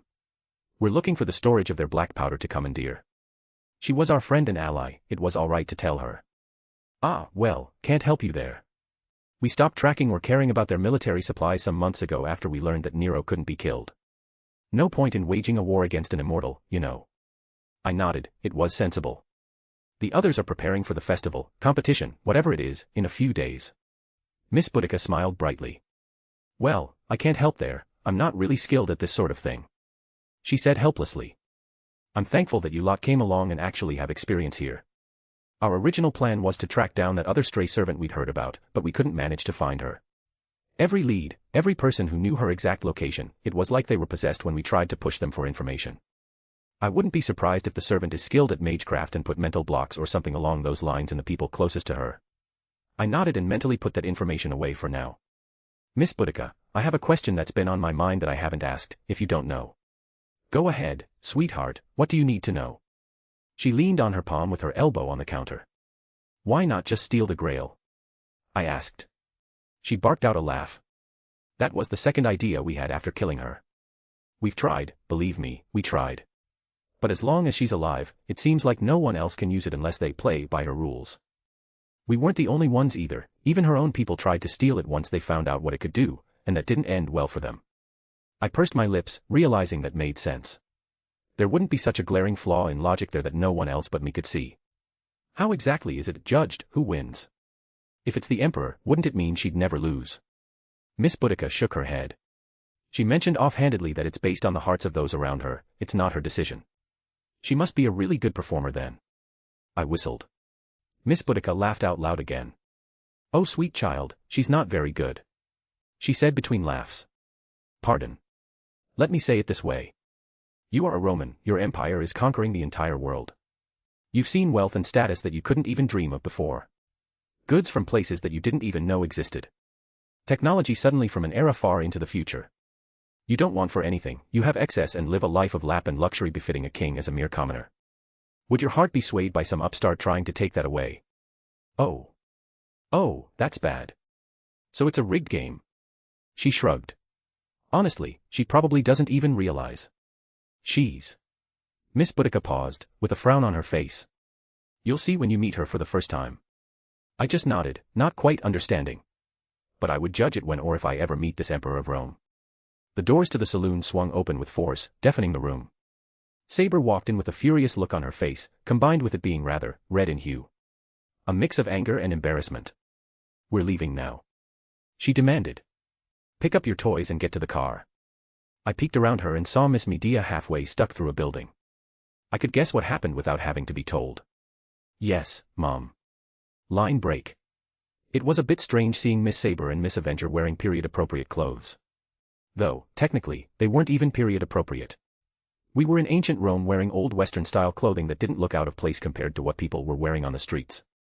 Well, it was about half and half, with some people still wearing Roman-like clothing. Turn left up here, Miss Saber. I stated it, and she just grunted in acknowledgement. There should be a big marbled warehouse up ahead with a wall around it. The building came into view. It wasn't like a warehouse you would find back home, but for these times, it's about as expected. It looks like the other ones we've been to already. Avenger spoke with a bored tone. Are you sure about this one? I pointed at the various lights around the building. They don't have torches here, I didn't think about it before. As night settled, they needed something to see, and torches were still an obvious choice. Since they're using light bulbs, I think they might be worried about fire nearby. It makes sense. Pierre agreed. Saber turned to Avenger. Take your countryman and go through the back, me and him, she jerked her thumb at me. We'll go through the ceiling, I see some windows up there. Fine, whatever. Avenger got out. Come along, bomb boy. I didn't need to watch them go, as Saber and I got out of the car too. I fixed my guns to my side and made sure I didn't stand out too much. From the rooftop? Yes, follow along. With grace I couldn't hope to match, she gently leapt up onto the nearby building in a single stride.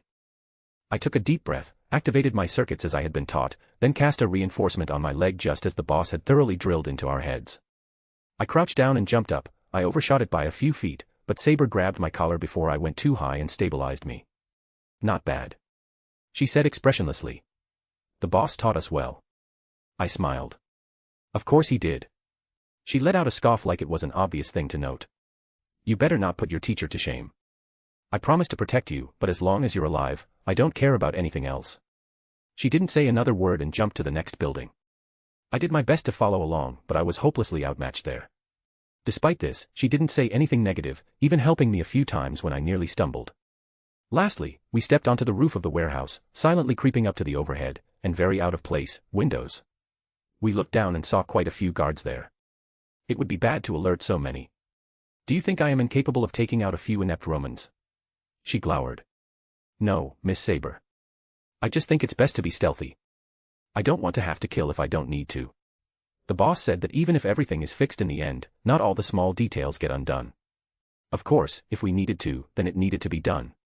I've already had to kill a few, especially when we first arrived. She scowled. Of course that idiotic man would say something like that. She said under her breath. Fine, then you can take the lead. I carefully crawled up to the rooftop window and looked at it. Unfortunately, there wasn't a convenient way to open it up and jump down. However, I could see the primitive screws that held it together and had an idea. Boss said that reinforcement was dangerous and could make things crumble or explode under the strain if used wrong, but he also said that it could be a nice tool to use in certain situations. Very carefully, I pressed a finger against one of the screws and overloaded it with my magical energy. Just as Boss said, the screw, with a small metallic pop, burst almost completely, crumbling in the groove. I tested the window, and it wiggled slightly, indicating that it was enough, so I did the same to all the other screws until the window was completely unfastened and just held in place by its own weight. Saber raised an eyebrow. You are proving acceptable. I think that was a big compliment from her. She grabbed the sides of the window and carefully lifted it up with ease despite the size, much easier than I could manage and without a single sound. She jumped down first without a word, and I quickly followed, not believing that she was behaving haphazardly. Very quickly, there was a guard on the floor knocked out, and my eyes darted around until I found another who had just turned away. I leapt at him and quickly put him in a chokehold. He couldn't make a sound. He struggled under my grasp but looked young, really young. He didn't have any experience with something like this, so he quickly went limp, and I carefully dragged his body behind some crates. Saber followed my lead and lifted up her own guard, tossing him out of sight as well. It was oddly casual, the guards. I don't think they expected anyone to actually break in. Despite having done this a few times in other places, they were far too lax. Saber and I slowly made our way further downstairs, and what was there was not what I expected. There were other larger sections of the warehouse, but in part, it looked more like a workshop. I went to inspect some of the machines. A milling machine, a drill press, a rifling machine, a forging machine. I listed them off. This must be the place. Right as I said that, I noticed something out of the corner of my eye, and Saber was in front of me before I could utter a word, catching a bullet out of the air. It seems we missed a guard who had taken a shot at me. She quickly ran at him, giving him a not-so-gentle punch to the stomach as he kneeled over and passed out. Thank you, Saber. I let out a breath of relief. You saved me again. I'm merely doing what I promised to him, nothing more. She dismissed my thanks, dropping the ground-down bullet from her hand. You must really like the boss, huh? I chuckled. Though, I think I said the wrong thing because her face quickly turned sour, and I think she got angry. Don't say stupid things. She raised her voice. I didn't mean anything by it, I'm sorry. I quickly apologized, realizing I touched a sore spot. Say something like that again and I'll leave you behind. She scowled at me and walked away. Luckily, the gunshot didn't seem too loud. This room was a bit more soundproof than I had anticipated. Probably because they work with delicate machinery and don't need the distractions of what's happening elsewhere in this place. I ran a finger over some of the machinery, they had been used recently. I found some remnants of black powder too, they didn't do a good job of cleaning up. I guess safety concerns weren't much of a thing here other than the obvious. Hey Saber, they definitely got the stuff here, let's start checking. Saber turned around, and her eyes widened. That's when I felt something hard and cold press against the back of my head. Saber had immediately turned back to her armor with her sword in hand, but a gruff voice stopped her in her tracks. I wouldn't do that if I were you, miss. The person behind me spoke. I'm darn sure you're faster than me, being a Saber servant from the looks of it, but can you get to me before I put a bullet in this young man's head? Saber didn't move, and I felt a chill down my spine. Servant caster, I presume? Saber asked, clearly a hiss in her tone. That I am, ma'am. He replied. Are you Mr. Colt? I asked. I felt his gun ease up ever so slightly. Oh. You guessed my identity. American. Sounds like a southern boy like me. Samuel Washington, sir. I was named after you. I nodded hesitantly. Born and raised in Texas. There was a bark of aged laughter behind me. Well, isn't that something? Then as a gift for the laugh, I'll tell you not to try anything funny. That goes double for you too, young lady. Don't expect this boy here to activate that fancy mystic code he's hiding under his clothes to protect himself. My bullets, you will find, don't take kindly to that sort of thing. What do you want? Saber demanded. Shouldn't I be asking you lot that question? Breaking into my workshop, scaring the ghost out of me. If it weren't for a skill of mine that let me move as an assassin when needed, I'm afraid you would have cut me to pieces without so much as a word on my part. He may not be wrong. Would it be possible to ask you to stop working for the Emperor, sir? He chuckled again. I'm afraid it's not that simple, son. Summoned and contracted, you see. As much as I'd love to move to greener pastures, I can't go against my contract. It seems we're at an impasse then. Saber noted. The boy you have is not my master. If you harm him, I will kill you. And if you move, I'll be forced to put a bullet in him, unfortunately. We're at a good old-fashioned standoff. This isn't how I hoped meeting you would go, sir. I said awkwardly. You'd be surprised how many meetings turned into a situation like this in my life, boy. Are you going to kill me, sir? I'd rather not, son. I don't make it a habit of killing people if I can help it. I'm an inventory, an ironmonger, yes, but I don't see myself as a man who looks people in the eye as he pulls the trigger. Call me a coward, but I don't like to get blood on my hands. Could we both just step back and go our separate ways? I wish I could, but I'm under a very specific set of orders, as it were. I felt his gun loosen slightly, but it was still aimed at me. Keep talking, ask me a question. I was confused as to why he said that, but I obliged. How come there are cars and movies and radios around these parts when you're a gun maker, sir? Well, that's a bit of silliness that I picked up after my death. Because my weapons are so iconic and associated with the concept of the Wild West, the genre of movies is attached to my legend too. For some reason, I can also make some other stuff due to that. Do you need me to keep going, sir? No, I'm almost ready. He stated. Don't hate me for this, son, this is the only way I could think about getting out of this without us both dying and still following my orders. Saber was about to move, but Mr. Colt pressed his gun a bit more obviously. Miss, don't even think about it. I'll kill you, Saber hissed. It would be easy, ma'am. I may be a servant like you, but all my stats are abysmal, nothing over D, I'm afraid. Except for one. He smiled. You came to a caster's workshop, and even if I'm not the type of caster you'd expect, my class should still be respected. While you're a Saber servant here, your magic resistance won't help you. Despite his warnings, Saber shot forward, and Mr. Colt stepped back as I felt his gun disappear from the back of my head. Frontier myth eternal, the last reel of the Wild West. His words were followed by a bright light, and a moment later, I found myself staring up at the noon sun beating down on me. There was sand under my feet and red mountains on the horizons with cacti all around us. What's going on? I stand up, looking confused, then I find Saber a few feet away, and she's frowning. A reality marble. Saber speaks. What? I was confused, I didn't know what that meant. An enclosed world. His noble phantasm created an entire world around us. I didn't understand what that meant, but it sounded bad. You're spot on, little lady. Colt appeared just far enough away that Saber didn't immediately lash out. Don't worry, my noble phantasm here isn't the type to go straight for killing. This is the ideal in the hearts of every man, woman, and child who bore with the harshness of the West during the frontier days. Every family that went west in hopes of a better future. Every man who dug out a shovelful of dirt to claim his own land. Every man who dared pick up a gun and ride out towards the sunset to conquer this harsh land. I pulled in everyone from the building, so your other companions should be in here somewhere as well. If I kill you, it will disappear. Saber's sword erupted in a dark light. That do be correct, miss. But my noble phantasm here is a tad different than most reality marbles. I could get a good look at his face this time. He was in his older years, maybe past 50, with graying hair and a wrinkled face. He tipped his hat to us. But I don't have to stay inside with you all. Saber launched at him, but her sword went right through him. In fact, his body began to disappear, turning into old film rolls and peeling away. Stay trapped here for a few days, son. The magical energy sustaining this will drain from my workshop in about 2 days' time, give or take. He smiled as he disappeared. Well, this isn't good. Line break. A/N. I didn't mean to post an interlude right after a splitter chapter, but this was actually supposed to be posted before last main chapter and I got it mixed up, tongue sticking out.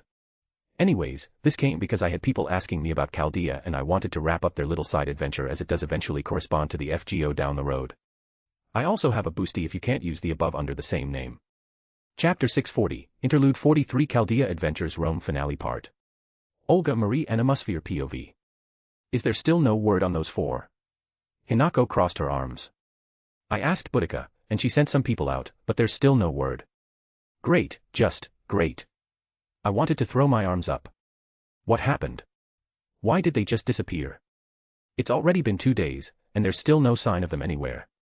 If it weren't for you reassuring Castor that you still had a connection to Avenger. Hinako snorted. That fox isn't stupid, she's only half crazy. She's worried, but she won't do anything bad. Well, good to know she's only half as crazy as I thought she would be. 3 of the masters had disappeared now. This was getting ridiculous. We can't wait any longer. Medea. I called out. I'm here. The witch came over. I got all the equipment ready, and everyone's dressed and ready to go. I let out a sigh, rubbing my temples. I guess we just have to trust them. Come on, everyone, load up, we're heading out. I ordered, and immediately everyone started moving. It wasn't just us either, it was Boudica's people too, who were a nice help in moving everything. Medea, how's the connection with Chaldea? I asked. The witch popped her head out from behind a few boxes. It should be stable enough, I managed to get my hands on some stuff to help with the connection. She shot a thumbs up. I nodded, thankful that Medea was so adept at these sorts of things. I would need to get Da Vinci working on better communication systems before the next singularity. Thankfully, right now, it wasn't quite a matter of life and death. I was still anxious, but against all common sense, we weren't marching to a fight but to a music competition, essentially. Or dance. It didn't specify either, it's just that the Emperor, Nero, was known for her dancing, singing, and acting. I nodded at Hinako, who wasn't too happy, but she looked good in her clothes, honestly. Beggars couldn't be choosers here. If I had any kind of musical talent or didn't have 2 left feet, I would have volunteered myself just to buy time as well. That, and I wasn't good in front of crowds. I fixed the hat on my head, it made me feel a bit less uncomfortable about everything. This was most certainly not what I expected when it came to a singularity resolution. And I had a feeling that this was going to be a new case study going forward if Chaldea exists after the singularities are finished. I found a truck with some room next to Hinako and hopped into it as well, eyeing Tamamonome as she climbed into the back too. Thankfully, servants seemed to be supernaturally beautiful. It would be irritating if it weren't helpful. God, what's the world come to when I'm hoping that she manages to seduce members of the crowd into her favor with her looks. After everything important got loaded up, our little caravan started moving. I could literally see the strobe lights shining into the sky from this part of the city. I don't think I'll ever get used to this kind of scene in literal ancient Rome. It was so surreal that my mind refused to process it every time I saw it. I was expecting resistance as we passed through the streets. There were plenty of Romans, legionnaires, military people, who just watched us pass, not even glaring or seemingly wanting to start firing at us. It was a massive difference from our first arrival here. Heck, even the stray servant, Boudica, was utterly nonplussed by the casualness, like this was normal. The minutes forward stretched on to make my anxiety and nervousness even worse. I felt that pit in my stomach as we finally got close to the massive theater that looked more like a sports stadium. There was no doubt in my mind that it could seat tens of thousands. And of course, it was being recorded, they had filming equipment, somehow. The first trucks finally stopped, and there were people blocking the back entrance to the loading of the Roman stadium, Colosseum, whatever this would be called. Hinako, Castor, follow me. I got out of the truck and walked up to the front, where we were being blocked. Is there a problem? I called out. There was a man, in a toga, with gold inlays and a wreath around his head. He looked important and had that annoying facial expression that read, I'm important too. I knew it all too well from having to deal with people of similar status to myself. Names? He asked casually. Chaldea. I crossed my arms. We should have been registered. Register, that's seemingly all we had to do. These wagons all yours? He asked. I frowned and could guess that they're still used to calling these automobiles wagons. Yes. What's on them? Staff, performance equipment, costumes. I stated. Do you need to check? All right, I made a note, you're welcome inside. He gestured to the others, and they all stepped out of the way. Hinako was at my side, Castor a few feet away. I stood there silently for a moment as the Roman guards, security, uncaringly went back to whatever it is they were doing, utterly ignoring us. Did they just let us in without a second thought? I asked towards Hinako. Hinako just shrugged helplessly. This was infuriatingly easy. I keep expecting something, but they're all but welcoming us with open arms. It was way too weird. I just shook my head and went back to the truck, and they slowly inched inside. True to what was said, no one stopped us, and no one came to annoy us or try and throw their weight around. As soon as we got out again, I found Boudica. Why did they just let us in so easily? I thought we would have had to fight or at least force our way inside. Boudica looked at me and snorted once. Oh, they stopped caring a while ago. Do you think this is the first time Nero did something like this? This is just a fun performance for them at this point since it's been a while since she's had so many challengers. They don't think we can win, and for them, it's fun to watch. I don't know if I should be thankful or angry at this. On one hand, this makes it easier, on the other, I hate being underestimated in anything. Forget it, we had more important things to focus on. Alright everyone, we need to get things set up, we're on a tight schedule. I started shouting. And does someone have a list for who's going first? I have one right here. Thank you. I turned to the person handing me a piece of paper, and I froze. There was a woman standing next to me, a woman who looked almost exactly like Saber. Except she was wearing bright red, and she had a see-through window on both the front and back of her dress that left very little to the imagination. Bwah. I nearly jumped back. Ah, you must be surprised to see me in person. She let out an exaggerated sigh. To see my brilliant star Southwest up close, you are blessed. Why you? You're Nero. I couldn't help but raise my voice, and everyone stopped what they were doing to stare. She put her hands on her hips. Of course, I am Nero Claudius Caesar Augustus Germanicus, Emperor of Rome. She declared, and then did a spin on her heel, showing off. You may bask in my splendor. What? You must be those people from this Chaldea I've heard about. She stopped her posing and playing. A wonderful tale. I've heard about people from a different time coming here to challenge the likes of me. That's not what's happening. To come so far and cross so much distance just for the chance to stand on the same stage as myself, I'm touched, truly. Not even close. I welcome you to my stage. I hope to see a wonderful performance from all of you, even if you will not win. She spoke as if it were guaranteed. Oh, and it's my old friend. Boudica, have you come to try and defeat me again? Go die, Boudica responded. It was as if she didn't even hear what was said. So spirited. Is this real? Here is the schedule for tonight. She tossed the paper out casually, and I made sure to grab it. Your team will go first, I reserve 3 slots for you as requested. Then it's that despicable snake who dares to challenge me again. Humph, but fear not, I won't be defeated by a mere goddess, for even Venus weeps when I perform. Wait, what's this about a goddess? I asked. Please be ready in an hour, our audience is already being seated. She ignored me completely and walked away. What just happened? I felt like I was caught up in a whirlwind that swept me up and then spat me out without warning. Yeah, that's Nero. Boudica replied. You get used to it. How? You could kill her a bunch of times like I did, that does wonders for your anger and grudges. I shook my head, no time to think about that. Medea, how are preparations going? We're getting the pyrotechnic devices up and running, the smoke machines and the light show should be good to go. What about the... I made an explosion gesture with my hands. Wasn't my job. I do have something, but after talking with Da Vinci, we scrapped the idea after some debate that it may be considered cheating in the context of performance. Great, so we're still waiting on the others, but we're already out of time. They should have been here by now and setting things up beforehand. We're pretty screwed here. Director. Mash. I called out as I recognized the voice. Mash and Ritsuka came running over. Director. Ritsuka called out too. You both are okay. I was happy to see they weren't in a bad spot. We couldn't find you. What happened? Well, it's a long story. Ritsuka scratched his head. Mash saved me, then we ran and hid for a while, ran around some more, and then we met a friend. That would be me, I presume. A dry but angelic-sounding voice appeared next to them, like an assassin stepping out of the shadows. A servant. Short, pink hair had an otherworldly feeling. Director, meet assassin. Ritsuka smiled, gesturing to her. She's a servant that's been in the singularity, and she agreed to help us. When I heard that Chaldea was performing, I asked her to help too. I could feel my mouth hang open. You did all of that just randomly? Yes. How did you recruit her? I felt my sanity slipping. Oh, her real name is Theno. I mentioned how we ran into her sister in the other singularity and about our situation, and she agreed to help as long as we tried to summon them both afterwards. Ritsuka smiled brightly. Stheno gave a casual but dismissive wave. A goddess. She's the sister of Medusa. You can kiss my feet, I suppose, if you're into that. The servant sighed. I felt my eye twitch. How did he recruit a goddess so easily? Did I hear that she was impossible to track down and all these other rumors from Boudica? Okay.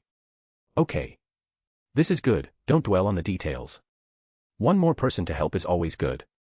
It doesn't matter how Ritsuka fumbled into a literal goddess listening to him and following along with him. I checked the list for the turn order. Spartacus was going first, then it was Hinako, then it was Tamamo, then it was Stheno, and last was Nero. Okay, we have a chance here. At the very least, a goddess should be able to compete with Nero in some sort of singing or dancing competition, right?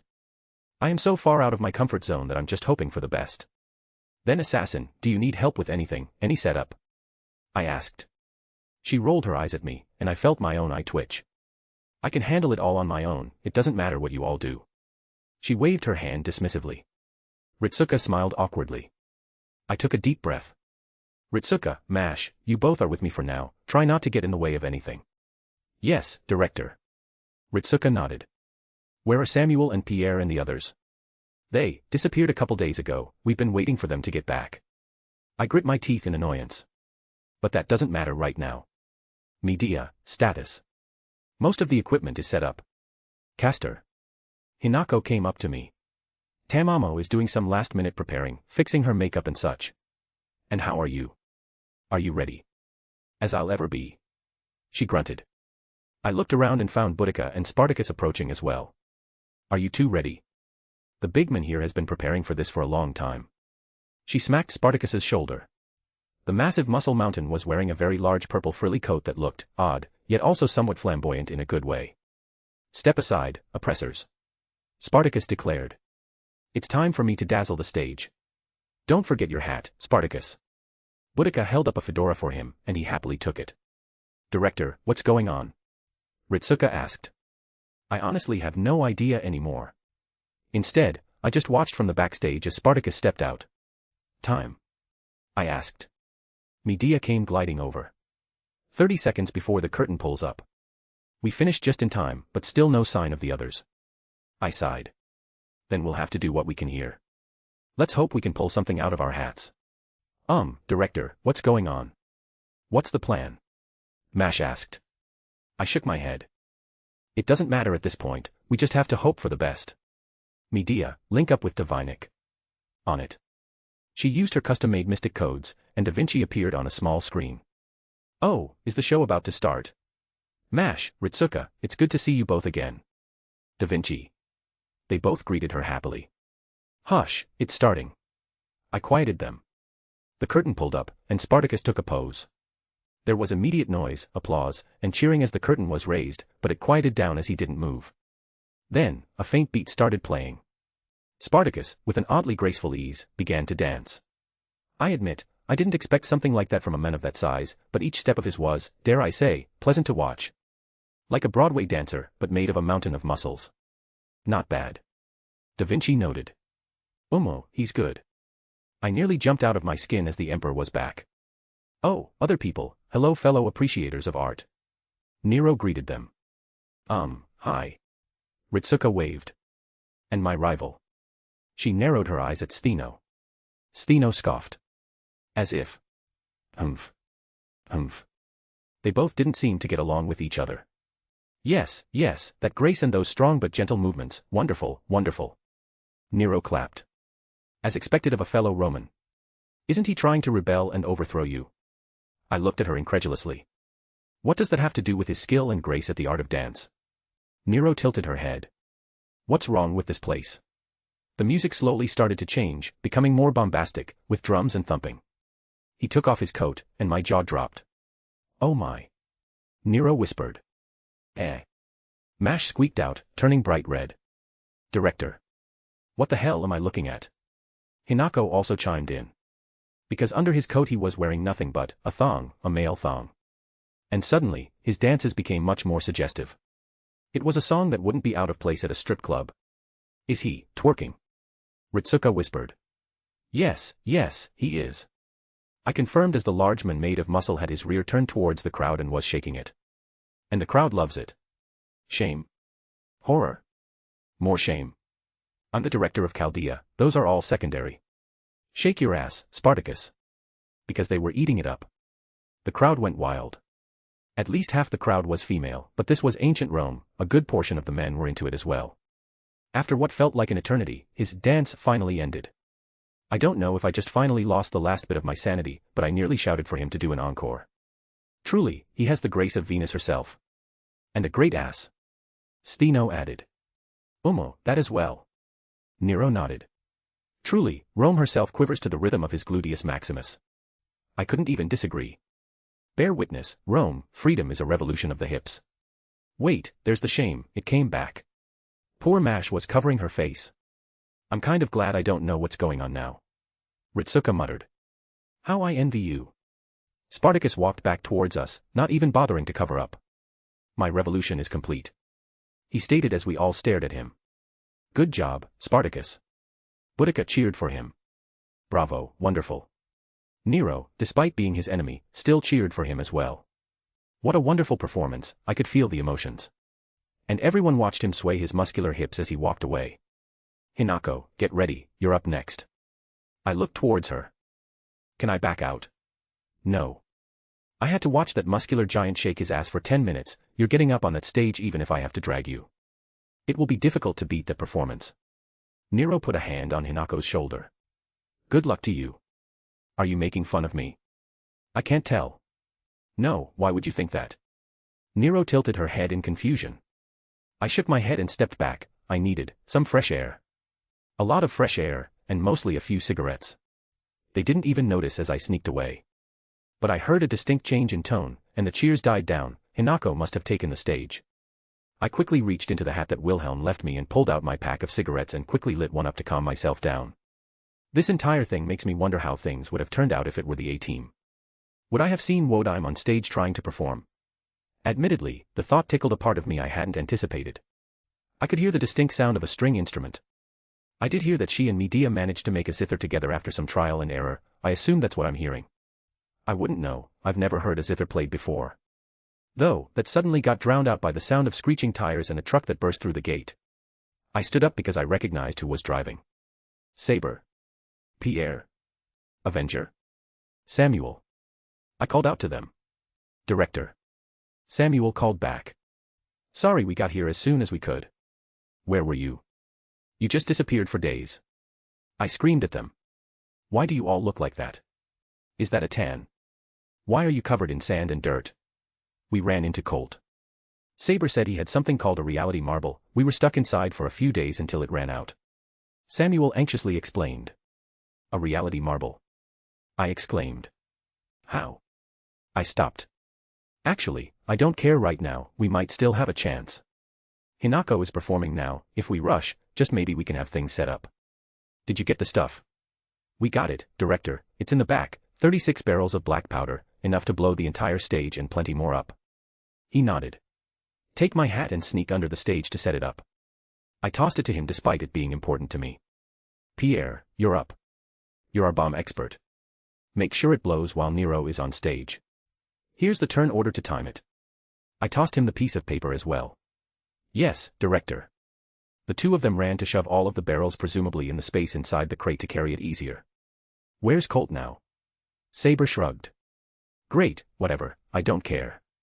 He didn't appear to be willingly cooperating, thus, I wouldn't assume he would be our enemy tonight even if he were present. Saber revealed. There was an odd tone in her voice. It lacked her usual bite. What the hell is wrong with you? I looked at her. She snapped her head at me but didn't say anything particularly cold and simply huffed. She's been mopey ever since we got sucked up into that reality marble. Avenger snorted. Apparently, the brat almost died because she wasn't paying attention, so she's been acting like that. Shut up. Saber scowled, but Avenger just rolled her eyes. We do not have time for your attitude, get the hell inside and watch for the enemy servant. I glared at both of them. Saber seemed surprised at me being so direct. She grunted and didn't argue as both servants went inside. Good, at least they know to listen properly. I quickly followed after them just as I stomped on my cigarette. I got in there just as Hinako had finished her performance and Tamamo was taking the stage.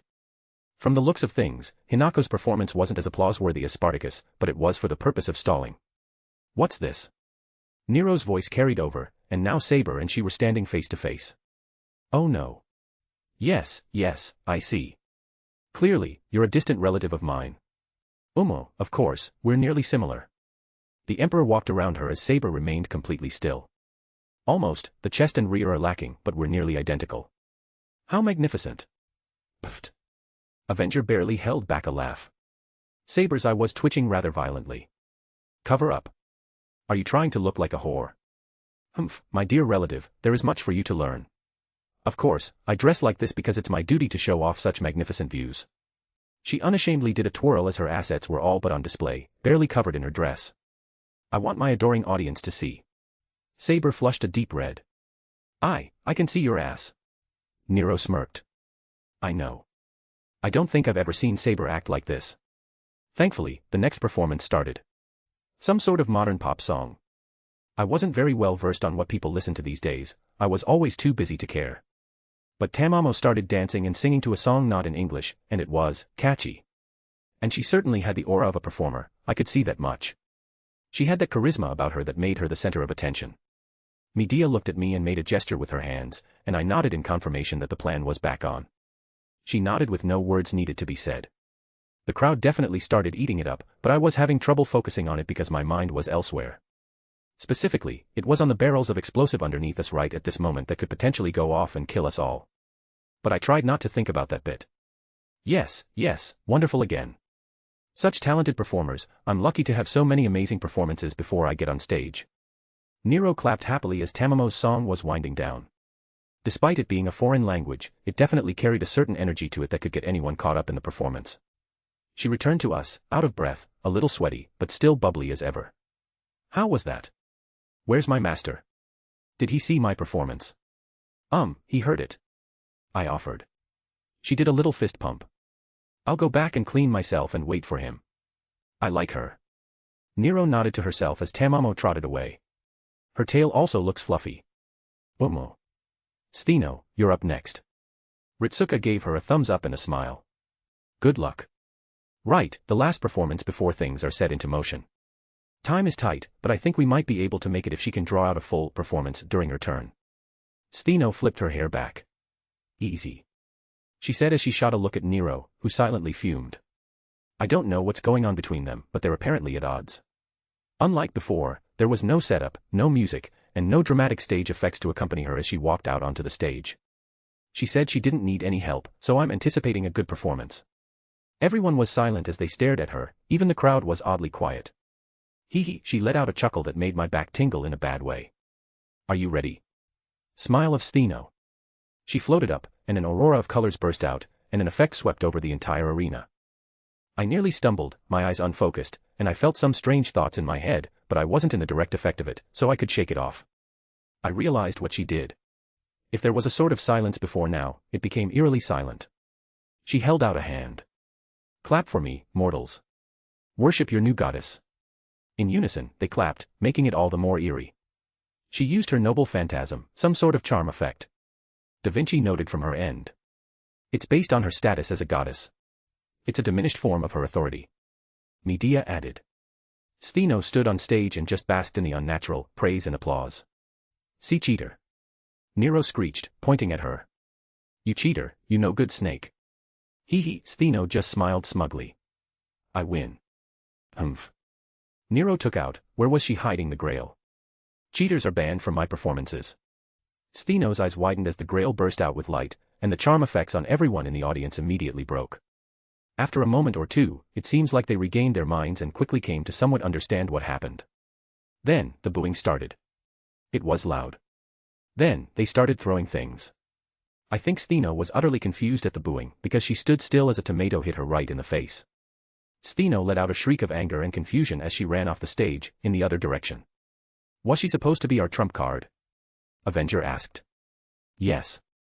I sighed, rubbing the bridge of my nose. I'm sorry. Ritsuka said quietly.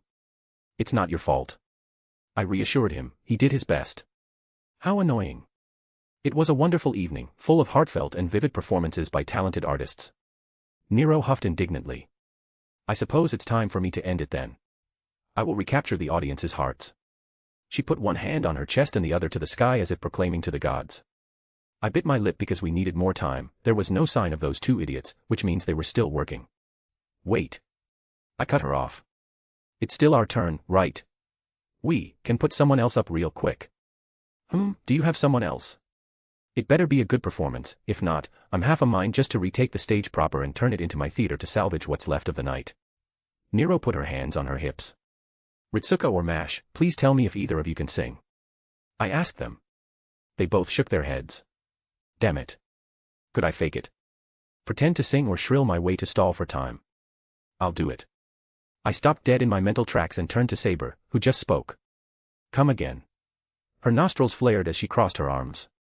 I said I'll do it, don't make me repeat myself again. There was a beat of silence because none of us expected her to volunteer for something like this. Magnificent. So my distant relative is also a pursuer of the arts. Nero broke the awkward silence. Wait, that's a bad. I was about to interject, but Saber stomped forward and grabbed the device projecting Da Vinci from Medea's hands and, without hesitation, stomped onto the stage. Idea. I watched her go. I blinked because the mood shifted and the lights changed. Did she know that the device she grabbed was linked to the stage effects and the music? She walked up to the microphone, and I could faintly see lyrics presented from Da Vinci's end. A piano started, slow. Wise men say, only fools rush in. The moment her voice sounded out, the crowd silenced, and even I felt a jolt. But I can't. Help, I'm falling in love with you. She was good, she was really good.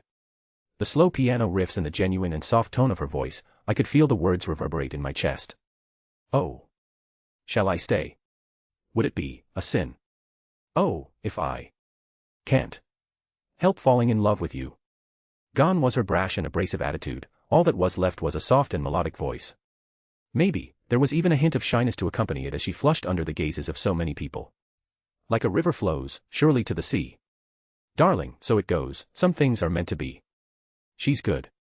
Ritsuka whispered. I've never seen her show this much expression before. Medea bit her thumb. It's so cute. Beautiful. Nero spoke up. Simply beautiful. She sings so deeply from the heart, I can feel the love and passion from her soul. Avenger looked at her, opened her mouth like she wanted to say something snarky, but closed it and looked back at Saber singing. Why is she so good at this? Wow. Pierre exclaimed. Amazing. Samuel said so as well. I think all of us were in awe. Which person here is she thinking about when she sings, I wish to know. Nero looked around. Come, let me see the object of her affection. I wish to know who my relative feels so deeply about. He's not here. Samuel said softly. A shame. Nero sighed. Who he was didn't need to be said. There was only one person whom Saber treated differently than everyone else. Take my hand. Take my whole life too. Oh, for I can't help falling in love with you. The climax wasn't loud or bombastic, there was no drop or peak. It ended on the same light, soft, and gentle note as the entire song. Even as she finished, there wasn't an immediate response. It started slow with a few claps, then it intensified, and the stadium rumbled from the sheer amount of applause happening. Bravo, bravo. Nero ran onto the stage towards her. Truly a wonderful performance. I'm awed, flustered and ashamed to admit that when it comes to the matters of the heart, I find myself lacking compared to you. Your song was like a dagger in my breast, and I, Nero Claudius, was slain most beautifully. I blinked for a moment, then realized something was out of place. Samuel, Pierre. Yes. When did they get here? Did you finish with the thing? I asked. There was a single moment, and their eyes widened. Samuel took out a small watch from his pocket and suddenly became frantic. Run. Oh put ein. Pierre yelled too. You idiots. I shrieked as we all bolted out of the building, and seemingly everyone followed as they saw us panic. That is, everyone but the people still on stage. We got out and ran as far away as possible, and not moments later a thunderous explosion rang out, and a heat wave and sound wave knocked us off our feet. I slid across the ground and hit a nearby car, a flaming piece of wood nearly impaled my head. My head rattled and spun at the concussive force. I barely looked back to see the stage, the backstage, and the areas behind it all up in flames, turned to a pile of wreckage, and completely on fire and turned to ash. Saber was still inside. Ow wow. Ritsuka groaned, getting up off the ground with Mash supporting him. I hate you both so much. I groaned as well, pushing myself up. Did we win, director? Samuel climbed to his feet, then nearly fell over. The crowds in the audience were running in the opposite direction. They weren't particularly inside the blast range, thankfully. It was centered under the backstage, and expanded out from there to the main stage. Out of the burning rubble, someone came walking, pushing through wood and stone. Saber. And she had a very unpleasant look on her face. Her dress was singed and burnt, her hair was a mess, and her face was covered in ash, but her eyes radiated a very specific kind of death in them. But, surprisingly, she carried the grail with her. She tossed it to the ground in front of us, wordlessly. Did you get the grail from the plan working or winning the competition? Medea asked. Slowly, Saber turned to glare at her, and Medea shrank back. I will not hold anyone accountable. Saber said quietly, but the clear firmness in her voice made it hard to reply back. In return, we will never speak of this again. Deal. I brushed myself off and stood up properly. Mash, contact Roman, ray-shift us home. Because I needed a drink. Line break. A/N. I've been wanting to finish this up for a bit, and since the main chapters weren't really left on a real cliffhanger, I figured it was a fine spot, especially since it's been a bit since the last interlude. I wanted to do it all at once because I didn't think the side adventures of them in Rome needed more than 3 to 4 chapters. It's important to round out the FGO storyline for the main story, but it's not that important. If you're wondering about the song, it's Can't Help Falling in Love by Haley Reinhardt. As I told someone else, the PHO chapter will be right after this train arc. I didn't mean to post an interlude right after a splitter chapter, but this was actually supposed to be posted before last main chapter and I got it mixed up, tongue sticking out. Anyways, this came because I had people asking me about Chaldea and I wanted to wrap up their little side adventure as it does eventually correspond to the FGO down the road. I also have a boosty if you can't use the above under the same name. Chapter 641, Chapter. You know, what do you say to someone who was just resurrected from death and turned into a devil? Welcome back. How was the cold specter of death? It must have been a pain in the neck to have your head cut off. Don't worry, this is totally real and not a sudden flash of delusion and hallucination in the last moments of your life as you get decapitated and time seems to have slowed to a crawl. I only come to check up on everyone, I don't mind giving everyone privacy. I looked to Venelana. You probably still have a lot to talk about. And it's not really my place to interject anything. From the looks of it, Trisha hadn't been awake for long, there was no way she had been completely informed of everything yet. I did glance at Olga, who was holding onto Trisha's arm, and her eyes were red, clearly having been crying not long ago. Oh sweetheart, if there's anyone that's allowed to interject in this situation, it's you. Venelana smiled warmly. Come on, sit over by me. She beckoned me over. I wasn't an expert in devil culture, but I knew the broad strokes. Evil pieces were something, ironically, sacrosanct to them for some reason. Perhaps an exaggeration on my part, but even parents weren't supposed to interfere when a child uses their evil pieces. Likewise, parents also aren't supposed to interfere in how their child runs their peerage. Venelana hasn't been shy about telling me some things about that. How she's had to hold her tongue at some problems that her daughter hasn't addressed in her own peerage. I don't really understand it, but it's apparently something really important to devils. Likewise, it would be improper of me to insert myself when Venelana was welcoming her newest peerage member. Despite me not liking or caring about some of these customs, it's important as her partner to respect them for my end. But clearly, she didn't seem to mind or care at all. I took a seat next to Venelana, doing my best to be supportive. How are you feeling, Miss Fellows? I asked to ease the awkwardness. Like I was brought back from the dead. She responded. I had to stop myself from laughing, at least she's joking about it, I suppose.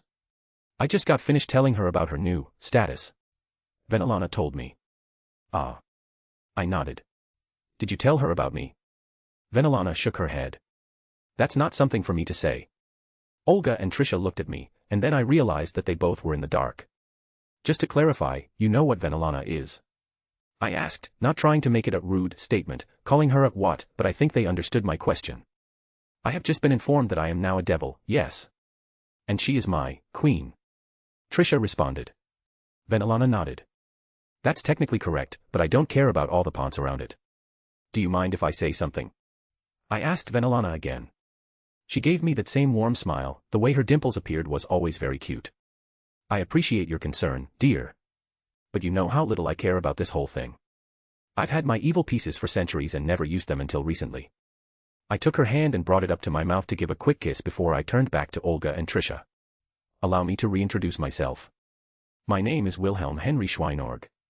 I was born as Takao Shimoda. My mother was a prostitute who had a one-night stand with a certain devil and I was the byproduct. I'm a half-devil by birth, and I was adopted by Zelretch some time ago. Funnily, despite Trisha finding out she's now a devil, she and Olga both just sort of stared at me like I had 3 heads. Even as a magus, I can guess that you're feeling confused right now. Maybe even frustrated, scared, perhaps. You don't have to be a believer of a certain faith to look at the concept of a devil and go pale at the thought of your humanity being gone now.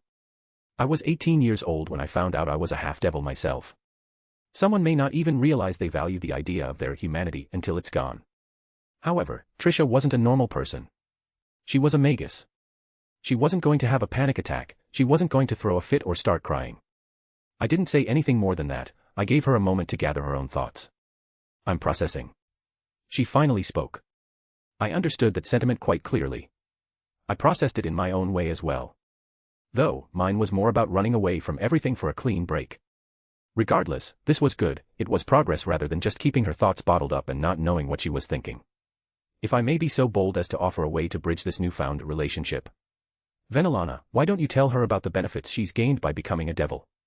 Benefits. Olga perked up, and Trisha did just as well. I'm interested to hear this as well. Trisha looked at Olga for a moment and nodded. How to win over a magus, tell them what benefits they gain from something, and they're much more open to discussion and whatnot. It was also a good way to pull her away from any negative thoughts for the moment. Venelana was clearly happy with me here. First is your lifespan. Venelana held up a finger. There's some debate, but it's generally believed that the average devil has a lifespan of about 10,000 years at a minimum. That right there was enough to quickly shift the atmosphere in the room. I wouldn't call it a 180 by any stretch of the imagination, but knowing that you were about to live about 100 times the normal human lifespan, at a minimum, it was a pretty good bonus. 10,000 years. Olga exclaimed. It's more of a conservative estimate. Venelana nodded. And it's quite easy to extend that through other methods. Devils also get stronger with age. If you did nothing, you would very slowly, but surely, grow stronger over time. Though, honestly, no one really knows. The first devils aren't yet reaching 10,000 years. I made sure to clarify. He speaks the truth. Venelana made sure to clarify. You came with some other minor benefits like good night vision, enhanced seeing and hearing, and of course, all your physical attributes have done a qualitative change. If you tested yourself, I'm sure you would find that you could probably lift several hundred more pounds than before, without any proper training. I see, those are certainly very beneficial. Trisha said softly. There's still more. I stated. Venelana picked up again. And of course, you can speak, write, and understand all mortal languages. How else is a devil supposed to steal souls if they can't communicate with every region? Hush. Venelana playfully swats my shoulder. Steal souls. Trisha furrowed her brow. Even Olga's eyes widened. It was a joke on his part. She gave me a look, playfully. A very long time ago, it would be true, but devils don't steal souls these days. However, we do still accept contracts. But the price is usually more mundane, money, items, favors, etc. But the price for contracts is secondary. When you complete a contract, you get a very minuscule bump in your demonic power. Which leads into perhaps the biggest benefit you've gained from becoming a devil, especially as a magus. Demonic power. Trisha breathed out. I presume this is some sort of power native to you, my new species. I think Wilhelm could explain it in terms you would better understand. She looked to me for help. I would say that a reincarnate devil would no longer generate magical energy. However, since you have magic circuits, that won't be the case. Normally, devils have their own pool of demonic energy they pull from that replaces magical energy in their spellcasting or other uses. It's systematically different, but not much changes on the surface. Demonic power can turn into magical energy for the purpose of casting spells, as its main use. I could speak from experience here, my magic circuits still work, and I still have my own demonic energy, even if it was extraordinarily small when I was younger. However, the demonic energy has its own differences that you'll be able to explore later. There is one major point of superiority that many would claim that demonic energy holds over magical energy. That is the concept of imagination. Trisha furrowed her brow. Imagination. That sounds whimsical. Have you heard of the Holy Grail? The ritual that takes place every 60 years. Of course. Trisha pushed up her glasses. It's a rather popular, if also disdained, ritual that is talked about when it appears every time in the clock tower. Lord Elmeloy too also participated in it, which has elevated its notoriety in the past. The concept inside the Grail that facilitates the wishing comes from the sorcery trait of the Einsborn family, something dubbed wishcraft. The imagination concept prevalent in demonic energy shares similarities. You take demonic energy, you desire a result, and your demonic energy fills in the gaps to produce the result. It took a moment before a reaction was finally had. Wait. Olga slapped the bed in a burst of excitement. You're saying that this demonic energy replaces the need for spell formulas or structure? Trisha got the insinuation as well, but it seems Olga asked the prevalent question. You would be correct. I smiled. Demonic energy doesn't require spell circles, spell formulas, or even rituals to actualize spells. This is. Trisha seemed to be having trouble finding the words. Venelana leaned over and gave me a quick kiss on the cheek. I think she was happy with how I helped her out here. She was still not entirely knowledgeable about things around these parts, so I'm sure I helped a bit.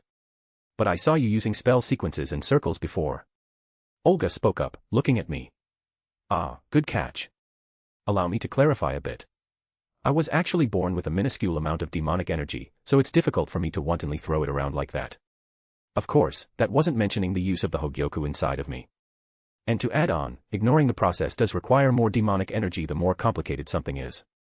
So, most devils do utilize spell circles and formulas in their magic to reduce the costs, but the process is still leagues simpler than the equivalent without. That is amazing, but how does the cost transfer in sequence to complication? Could you simplify a spell formula down to its base components but retain its power in a logically impossible way, but the imagination concept will still allow it to actualize?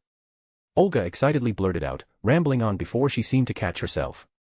Ahem, I apologize, I was excited for a moment. I'm sure this is a lot to take in as well. But it's also important to note the detriments too. Venelana shifted tone slightly. As you may expect, we don't have the best relationship with the church. Holy things are poisonous to us, even stepping on consecrated ground could be detrimental if you aren't prepared. And invoking the name of a certain creator can bring about a splitting headache if you're not careful. Trisha frowned. That is to be expected, I suppose. You mentioned briefly about your world, how it's full of phantasmal species, and the age of God persists. Does that mean I would be hunted down? Oh, did she briefly touch on that already? We have a peace treaty with heaven, you don't need to overtly worry about that. Venelana said casually. Olga and Trisha both seemed to blink at the casualness with which she delivered that. Quite frankly, and how do I put this politely, woe be to anyone who targets you and, by extension, Venelana. I added. Maybe that sounded more ominous than I intended it to, because now they were looking at me weirdly. But also, I'm actually on fairly good terms with heaven. I've met several archangels in person. Did that make it worse? Because now they were looking at me like I had 3 heads again. I think I need some air. Trisha said softly. I stood up, straightening my tie. Well, the preliminary guest auction is going to start pretty soon, perhaps a break to attend and take a breather from the heavy stuff is appropriate. I looked around. I subtly reached over and poked Venelana's arm and gestured to Olga. That sounds wonderful. What do you think, Olga? Do you have an anticipation for this auction? Olga puffed up. Of course.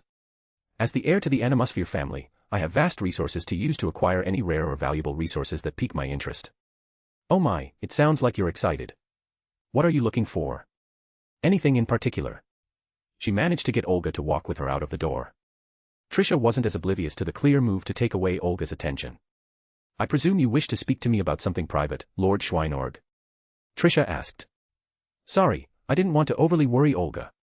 I smiled awkwardly. Is that so? Her lips thinned ever so slightly. I pursed my own lips because I could imagine that from her perspective, I looked very suspect. You're probably wanting to know why we're showing so much favoritism towards her. The thought crossed my mind. A polite way of saying that yes, she very much wanted to know why. However, my status as a magician probably stopped her from being blunt. You know what my magic is. In another time, another place, I'm friends with an older Olga. So, it's a personal goal of mine to make sure this Olga is happy. Her face changed quickly as she seemed to digest what I just said. Thank you, Lord Skynorg. Her voice was still soft, and it held a hint of gentleness to it. You have no idea how much it relieves me to hear your reasoning. Ah, well, I couldn't fault her. A magus is a magus. She wouldn't be a proper magus if certain thoughts about me having inappropriate desires towards Olga, not necessarily the scandalous kind, could be possible. Since Olga is out of earshot, forgive me for being blunt, after the trauma you must be experiencing. But do you know who killed you? I was wondering when someone was going to ask. She kept herself steady despite a slight tinge of possible hesitation in her voice. I am thankful that you care enough about Olga that you didn't want to burden her with this after what happened. Thank you, Lord Schweinorg. You and Lady Gremory took care of Olga in my absence and, presumably, would have continued to do so. That means more to me than you probably think. I gave her a smile in return. There isn't a need to be like that anymore. We're probably going to be running into each other a lot more now. And considering your relationship with Olga, I hope that you bring her around a lot too. God knows that girl needs better socialization outside of Magi business. Trisha let out a sigh. I'm afraid that her father, as absent as he is, may not approve of her continued absences from the ancestral home to go gallivanting around. You don't need to worry about her father. My expression didn't change. I'll make sure to go have words with him. I've heard quite a bit about him from my other Olga, after all. She pushed up her glasses. Is that so? Then perhaps, I would not be remiss to be the one to guide you to his place of residence and perhaps be present for this talk. Further words didn't need to be said there. Trisha obviously wasn't a fan of Olga's father, and neither was I. He was an utter asshole from what I knew, so I'm sure our talk will not be very polite. She got up from her sitting position, and I politely put a gentle hand on her shoulder in solidarity. Go ahead and spend this time with Olga, don't worry about anything too heavy. We can continue this stuff after you've had a moment to catch your breath. Thank you, Lord Schweinborg, I am thankful for your consideration. She nodded, accepting my gesture of goodwill. It wasn't much, but letting her just decompress at her own pace away from us with Olga would do her mental state well. As for your question from before, yes. I do know who killed me. I saw it with my mystic eyes right before. She didn't finish that particular sentence. Carabo Frampton. I raised an eyebrow. I'll take care of it. She gave one last nod as we left the room to catch up. Line break. Look who finally got up. I saw Salem waiting for me outside of the lobby train car. She let out one of her cute huffs. And whose fault is that? I gently took her hand into mine to soothe over any anger, as non-existent as it was. She accepted it readily enough. As soon as we walked inside, it was like a hush overcame the train car. Even more than before, people were staring. Funnily, it wasn't mostly on me either. I got my own fair share, it was the first public appearance since the whole fiasco yesterday. Plenty of people saw me use the train as a bludgeoning tool on that servant. And plenty of people saw Salem match a zombie apocalypse with her own horrific monsters. And everything in between. And not so strangely, a great many people were looking towards Trisha. Someone who should be very much dead right now. Of course, no one outright called her out on it. In the world of magecraft, there are hundreds of ways this could be explained without jumping to resurrection. But that didn't stop people from whispering and eyeing her suspiciously. We found our seats next to Venelana, who welcomed us happily. I looked around and saw Olga sitting with Trisha, not far away, but enough that they had privacy. It seems like they were catching up or just spending some much-needed time to themselves, despite the whole auction thing. Well, this specific auction was more of a social thing, or something meant to waste time until the real auction later. I specifically did not see Carabo.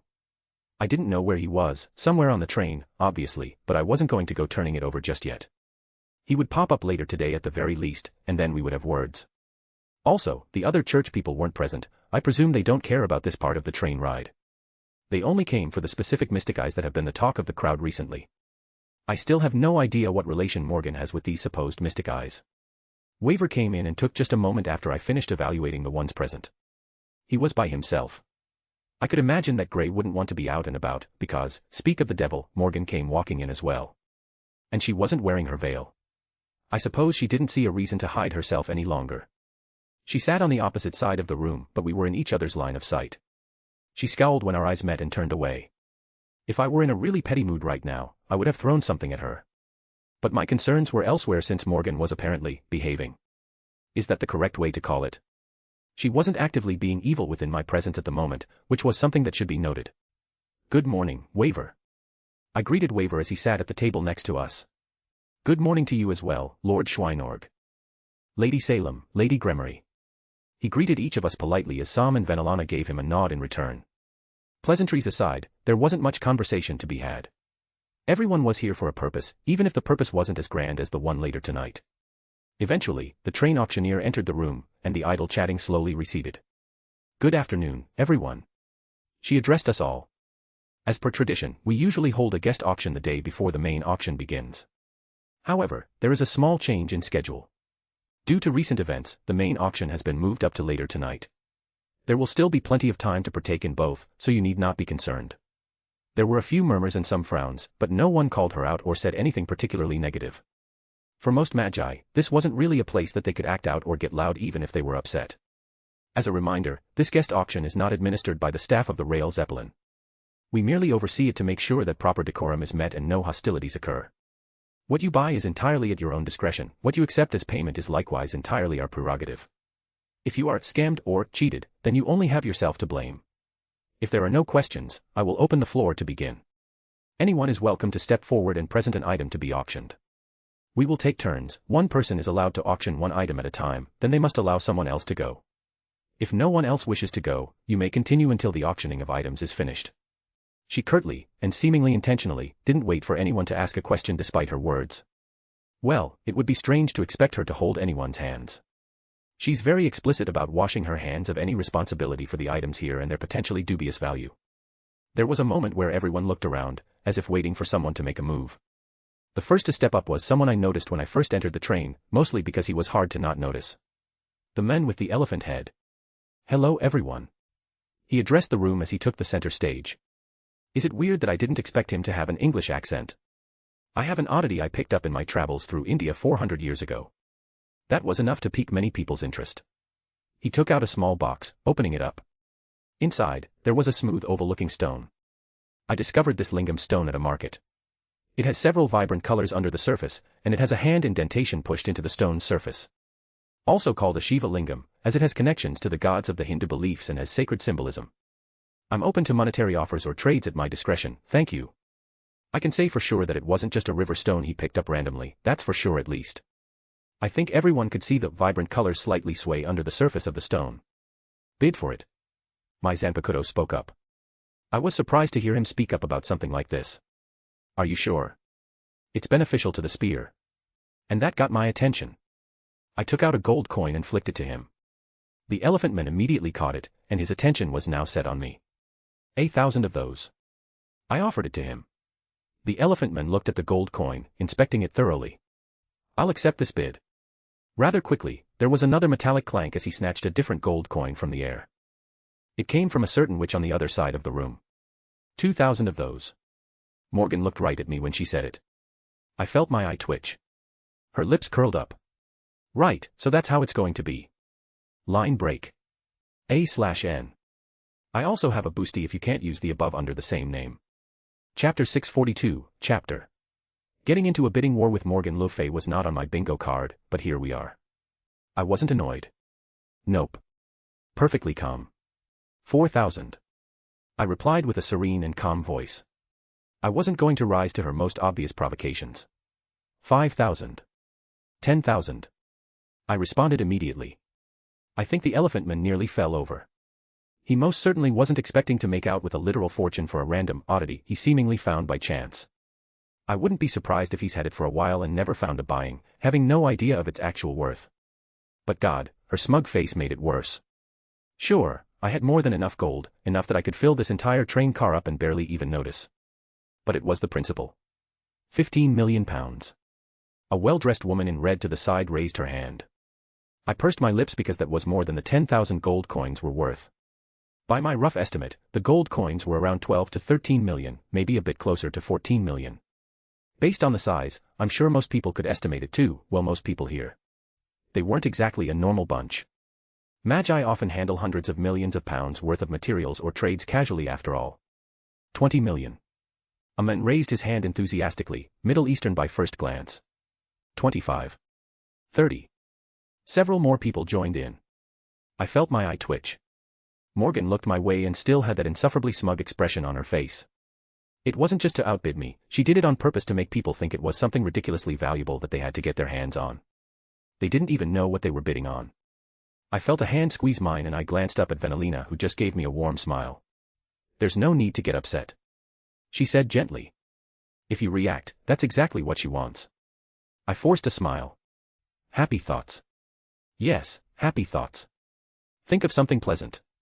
For instance, think about how after this is over, you're going to find out how long your grandmother can go without breathing. I was about to respond to that until realization set in. And just like that, all my annoyance just disappeared. It was a good thing she didn't say it loud enough for Waver to hear, that would have been rather awkward. You're very good. Salem shot Venelana a glance. Why thank you. Venelana still had a pleasant casual smile. I can honestly say, I've never seen an elephant-headed man sweat bullets before, but here we are as well.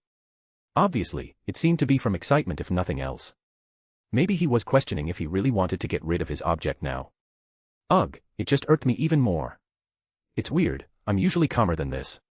That's not to do I don't get annoyed, I think everyone knows I have a temper if it's forced out. And I would freely admit I can be very petty when my annoyance is pushed past a certain threshold as well. However, if this were a different time or place, I think at most, I would just roll my eyes at their antics. But, for some reason, she has a unique way to just get under my skin in a manner I'm not accustomed to. I wonder if this is how other people feel when I intentionally rile them up. The bid jumped several times as more people started raising their hands. The earlier unease, like no one wanted to bid against me at first, that all but disappeared in the face of profits. That, and my whole spiel about not throwing my weight around and accepting a loss as is, that probably already made the rounds. And I am many things, but I am not someone who lightly goes back on my words. 100 million. A final bid was raised, a gentleman who looked like he stepped out of Victorian London. I liked his hat. That one seemed to silence most of the train car, like they were no longer willing to wager so much on something they didn't know about. Especially when this wasn't even close to the main event, as it were. I held my hand out, and a loud thump reverberated through the train car. A dragon bone. I stated, and once more everyone was staring at me. Even Morgan looked surprised at my offer. Go ahead, I dare you to up the bid again. The elephantman took out a handkerchief and dabbed his forehead. Are there any other bids? If not, I believe Lord Schweinorg will be the winner. His mouth sounded rather dry as he spoke. Funny enough, dragon bones do have a sort of price to them. They were extraordinarily rare and expensive, but they weren't impossible to find. Especially in the tomb of Albion under the clock tower. There are tons of people who live down there and mine for treasures, so to speak. The direct connection between the human world and the reverse side make it so phantasmal species, rare ingredients, and otherwise extinct species do occasional pop up. Dragon bones every once in a while also surface. Though, this one was a rather large rib bone. Based on what I know, the price of this thing would go for anywhere from 300 million to about 500 million. Of course, when it comes to the trading component of an auction like this, the necessity of items can make them more valuable to the one doing the auctioning. No one raised their hand or shouted out another bid. Even Morgan kept her mouth shut, and I was wondering if she even had the amounts of money on her that she was throwing around. She lives on the reverse side, does she even value gold? Well, maybe she lives somewhere and has a treasury that's been collecting dust, who knows? Ahem, I believe this is yours, Lord Schweinorg. The elephantman approached me, offering the item with both hands, slightly trembling, like he was worried it was going to suddenly disappear. Thank you. I accepted gracefully, and gestured for him to take the dragon bone. The elephantman hefted it up, his eyes darting around. Quite a few people shot him envious looks, and many of them were not too friendly. He did perhaps the smartest thing and quickly left the compartment and presumably back to his room. The auctioneer took this opportunity to stand up and speak again. A reminder to our guests. The train offers an anonymous drop-off service if you're willing to pay the fee. That is, a backdoor exit, so to speak. She smiled politely as she revealed this, then retook her position off to the side as not to hold up the center stage.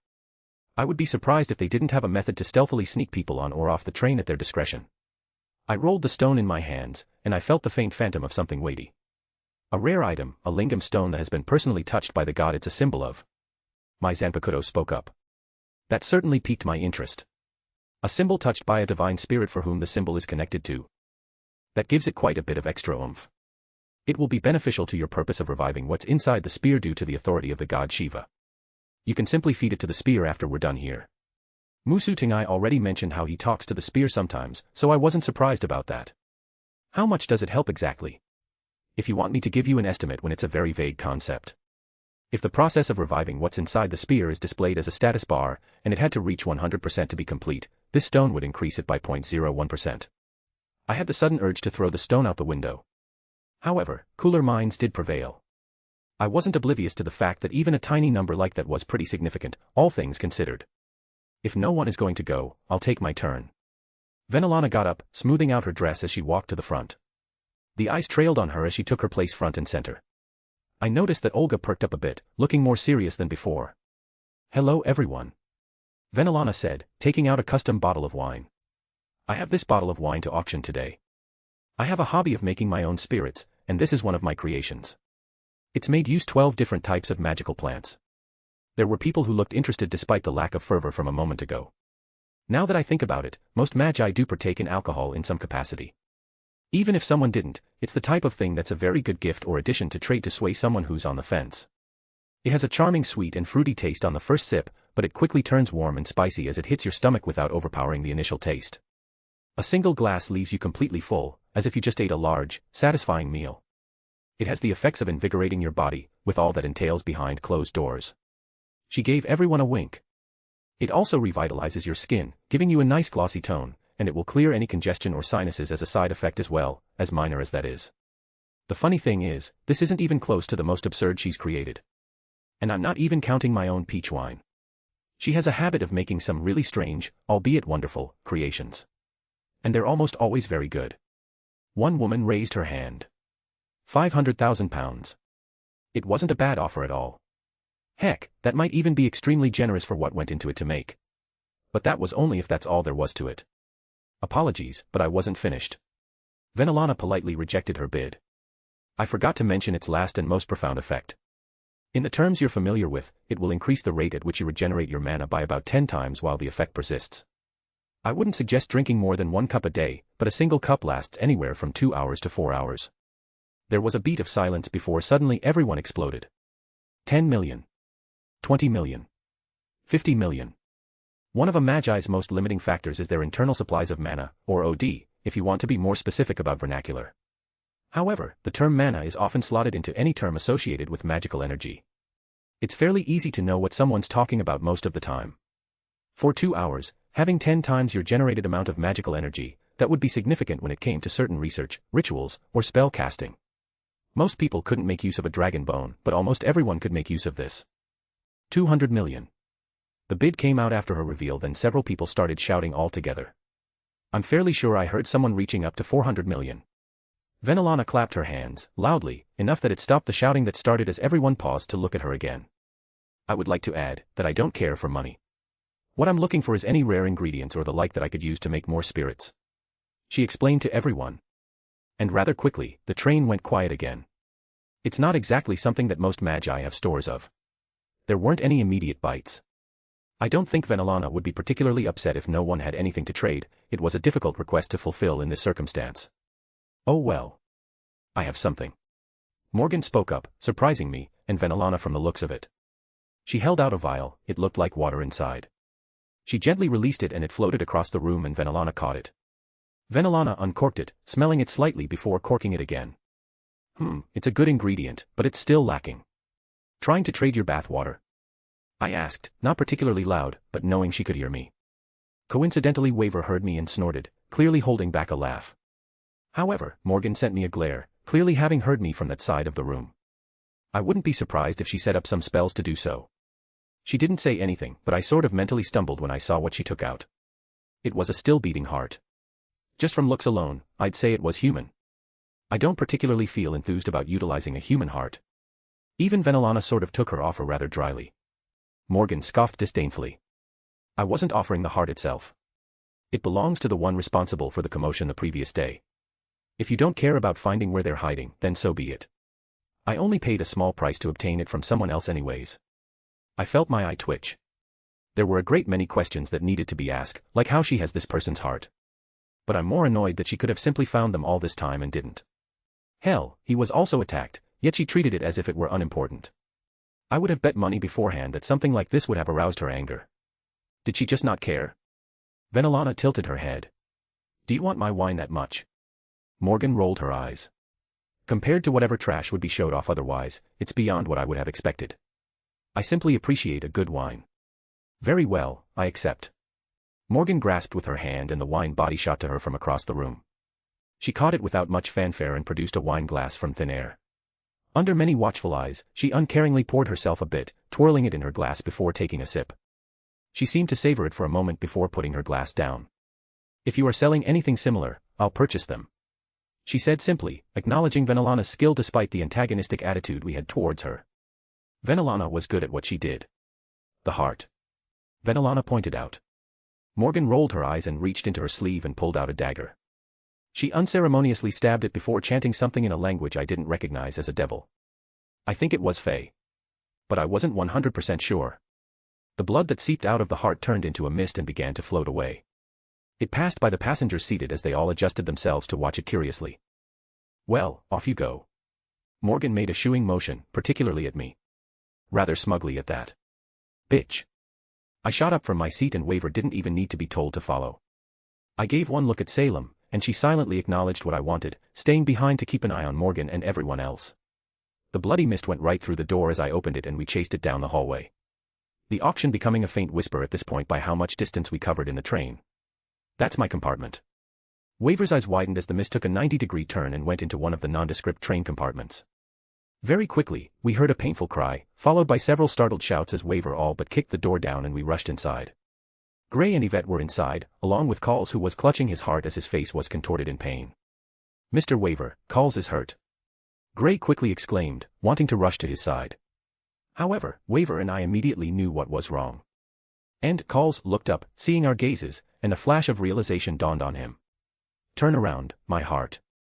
He flared his magical energy and chanted, before disappearing from the spot he was standing. Oh no you don't. In response, I pressed against the spot he was just standing, an aurora of colors burst out as my hand disappeared into it, and I pulled back. The silhouette of Calls becoming visible again and I yanked him back through space. So you're the one responsible, huh? I held him up. Teleportation isn't an easy trick, you're obviously not Calls, so who exactly are you? Our eyes met, and his flashed an iridescent color, and I felt something hit me. Mystic eyes, powerful ones. I felt something strange push against my normal defenses. Don't mind it, I will handle it. My Zanpakuto spoke, and as he did, my vision went dark. Line break. Musu Tengai POV. How strange. A man with bright red hair separated into several braids. He was on the taller side, and red eyes. He seemed surprised to be here. I reached out my hand and pulled the proverbial curtain to the side to let him enter my room. Welcome. I greeted him and he became startled, jumping back as if ready for a battle. Who are you, where am I? He demanded, his eyes darting around, taking in the sights of Wilhelm's house. At least, the one he keeps in his mind and heart that manifests in his inner world. Where are you?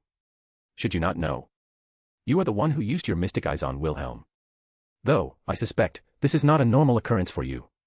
It was not normal for me either. Truthfully, I could have prevented his appearance here entirely, but I admit I was curious. I've never had someone knock on my door so rudely before. Was the true appearance of the culprit then? I held my hand out, producing 2 cups of tea, one for each of us. Would you like to join me? He didn't move. I didn't think he would, but it was proper manners to offer. I believe I have enough clues to piece together what happened, if you wouldn't mind me rambling. I believe your mystic eyes to be of the highest rank, either jewel or rainbow.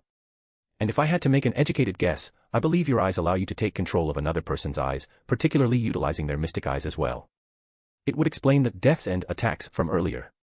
You used Karabo, utilizing his mystic eyes to assassinate Mississippi Trisha. You were aware of Miss Trisha's own mystic eyes, the ability to peek into the future, through your own eyes' ability, thus saw her as a possible thorn in whatever plans you held. How close am I? He didn't display much emotion on his face, but I believe I hit the nail on the head. Who are you? He asked again.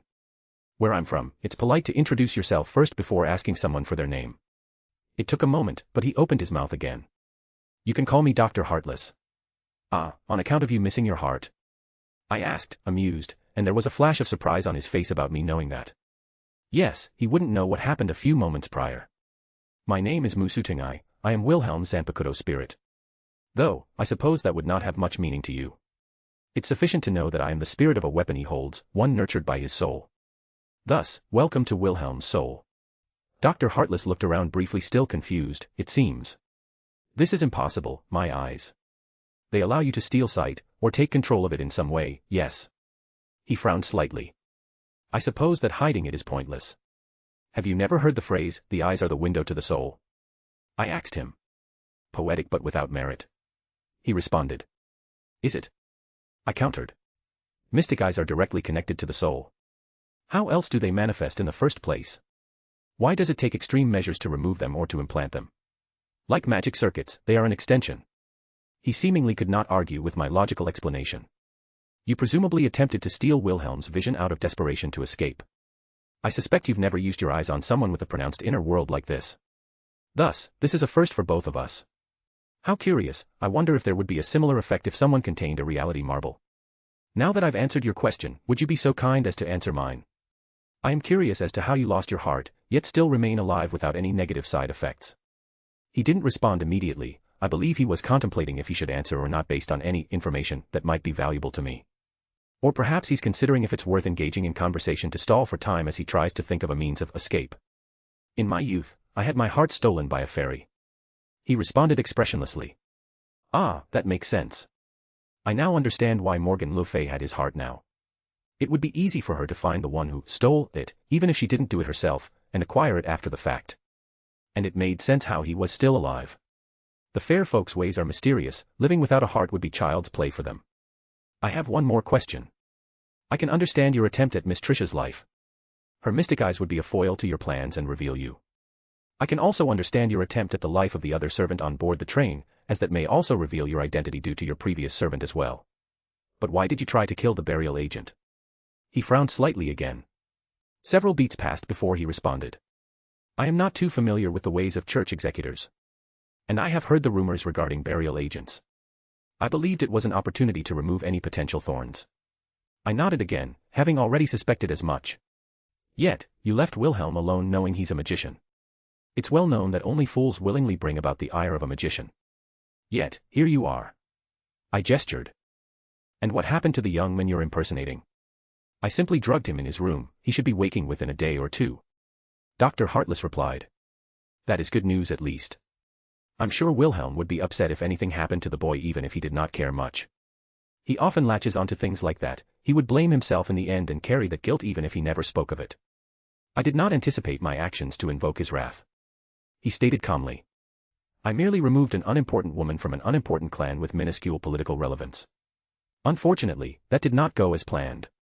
I stood up and summoned the sword to my hand. He took a step back defensively. I have no desire to stand against a magician. I have not harmed him in any ways. I merely wish to escape. If you allow me to leave, I will no longer bother him. I shook my head. If you had managed to hurt him, it would be a lesser sin than hurting someone he cares about. My wielder demands your death, so it shall be. Dr. Heartless let out a sigh. Then you leave me with no choice. I do not wish to make an enemy out of a magician, but I will do what I must. He closed his eyes briefly before opening them, and they lit up with an array of colors. If I entered by accident, then by controlling your vision, I believe I can. Blood spilled from his mouth as he looked down and saw my blade stabbing him through the chest. How, he coughed up more blood. Apologies, but you were unable to affect me with your eyes. My eyes could even affect divine spirits. He gasped. You.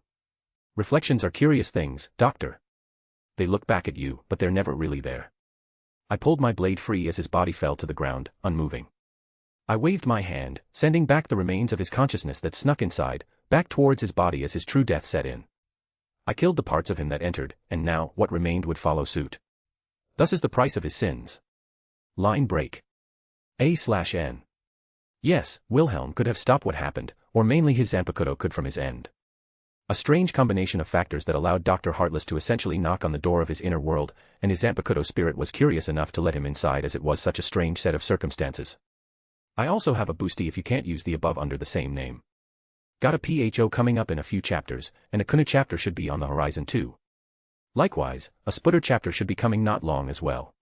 Chapter 643, Chapter. I took a moment to catch my breath. This was a sensation I'd never felt before. I wasn't hurt by any stretch of the imagination, but I felt strangely winded on a soul level. Apologies, this must have been disorienting for you. My Zanpakuto spoke. It was such a rare occurrence that I allowed that man's attempt to come inside, as it were. Yeah, I more or less figured out what happened. Still, a weird feeling. Allow me to share the information I learned with you.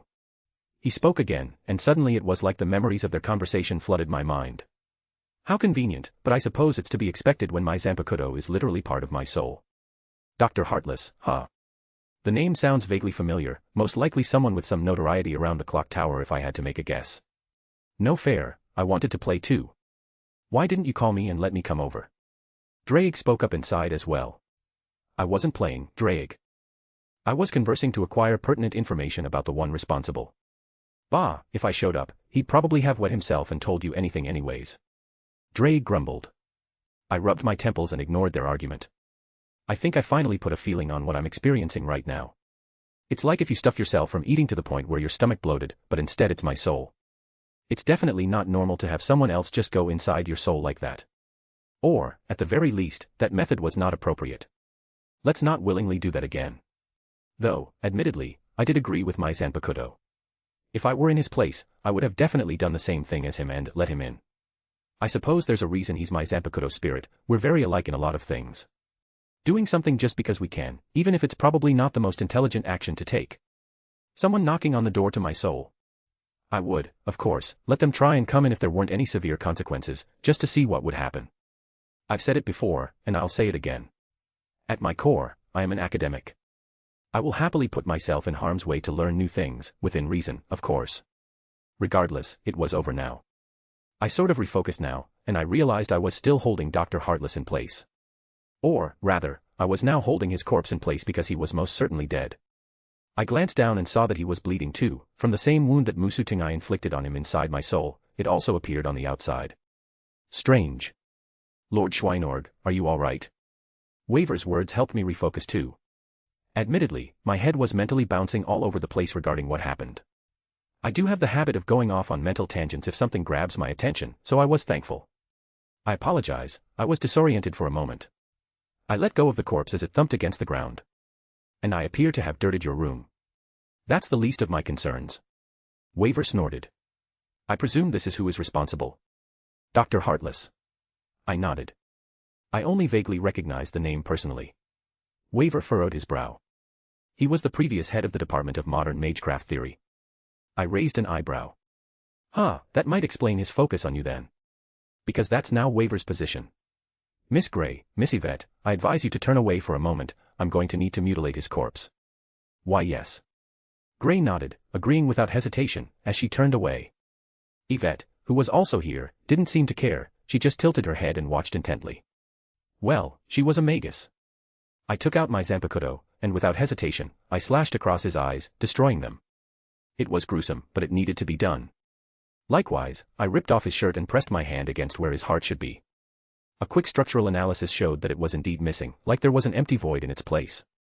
For this, I let my hand become wrapped in my power of destruction and pressed it against the void that persisted despite his death. I finished it off with slapping a talisman over his eyes and one over the newfound hole in his chest courtesy of my bloodline ability. Apologies, again. I stood back up straight, brushing myself off. I presume it was necessary, Lord Schweinorg? Waver asked. I don't have the tendency to desecrate corpses of people I vehemently hate. I nodded again. I got some information from him. From what I could gather, he was quite literally missing his heart due to a run-in with fairies in his youth. Likewise, it's almost certain that his own mystic eyes come from such an encounter as well. Best to remove those things cleanly. Dealing with fairies is never a pleasant experience. Especially in this world. You never know if a link to a fairy here could end up being something detrimental. Who knows if the one responsible comes knocking sometime later because there's still a link. Listen to him, Gray. Never mess with those annoying things. Even that flowery bastard wouldn't mess around when they popped up. I heard Kay give his own thoughts on the matter. Gray turned around, looking at the bloody scene with a very clearly uncomfortable look. Mr. Waver, if that wasn't Calls, then where is Calls? Waver looked at her, then snapped his head back at me. Lord Schweinorg, you wouldn't happen to know. He was drugged, he's safe back at his home, dorm, or whatever it's called, that he's living at. I informed him. Waver let out a visible sigh of relief. Thank you, Lord Schweinorg, for your assistance. I'm afraid I may not have noticed until it was too late. There's no need for that, I had my own selfish motivations. I smiled politely. And with this, everything should be neatly tied up and settled. I wouldn't call it neat, but I'm glad it's over. Waver nodded. I don't know why he would target me for the theft in the first place. That, I honestly don't know. I didn't get quite into his motivations, mostly only derived what happened and how. His mystic eyes allowed him to take over someone's vision, and by extension it allowed him to utilize other people's mystic eyes. Waver put his hand on his chin. That explains many things. Miss Trisha's mystic eyes made her a target, and his knowing about them did too. And the method of assassination, Karabos, I would guess he may have some sort of retrograde phenomena alteration. Waver was smart, he immediately started piecing everything together as soon as the last part of the puzzle was provided. Would you like me to clean up, or? I gestured to the mess I left. I appreciate the offer, Lord Schweinorg. However, I believe it would be beneficial for me to bring the corpse back as evidence. I nodded, not arguing or even being concerned really. The fact that his family got raided means they probably needed to at least use the corpse to show that they captured and punished the one responsible. The fact that it was the previous head of the department would alleviate a lot of any whispers or unsavory rumors. Well then, I believe my presence here is no longer required. With the matter of the assassin settled, I believe the train ride should be much smoother from here on out, for what little remains. I will be returning to the auction.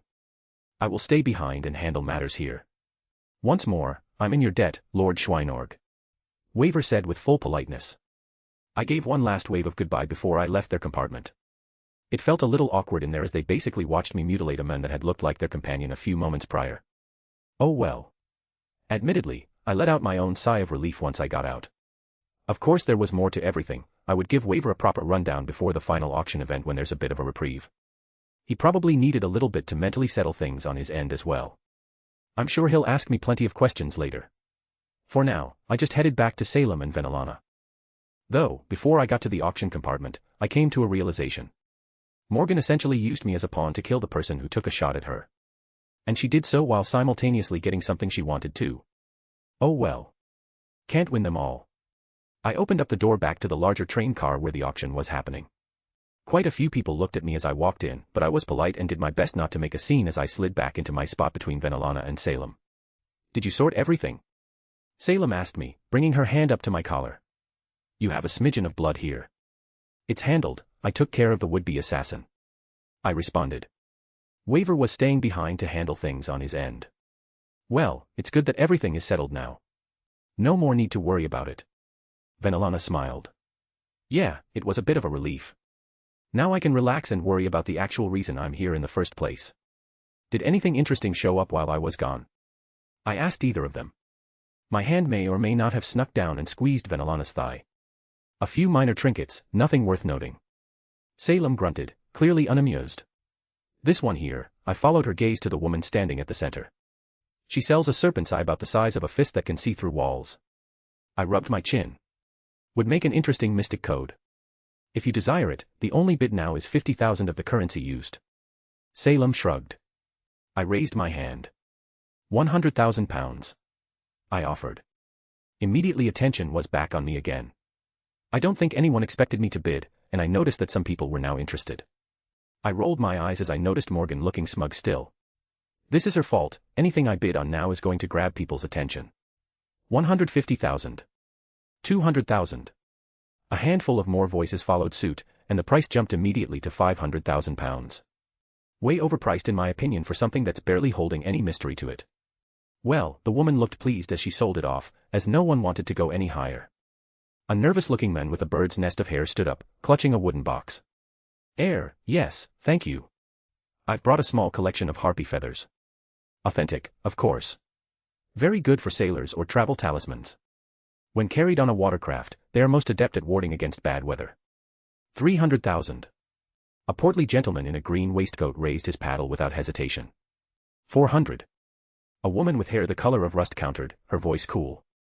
She had a dozen rings glittering on her fingers and looked like the sort who'd bid just to irritate someone. I don't know why, she just gave me that feeling. I was tempted to bid out of curiosity if nothing else, to see how they ward against me changing the weather on the auction. Sold for 400, and the rust-haired woman smiled smugly as the feather bundle was passed along. Next up came a broad-shouldered man with a scar across his cheek. He slapped down a small bronze compass onto his own palm, and it popped open. Always points to the nearest ley line junction.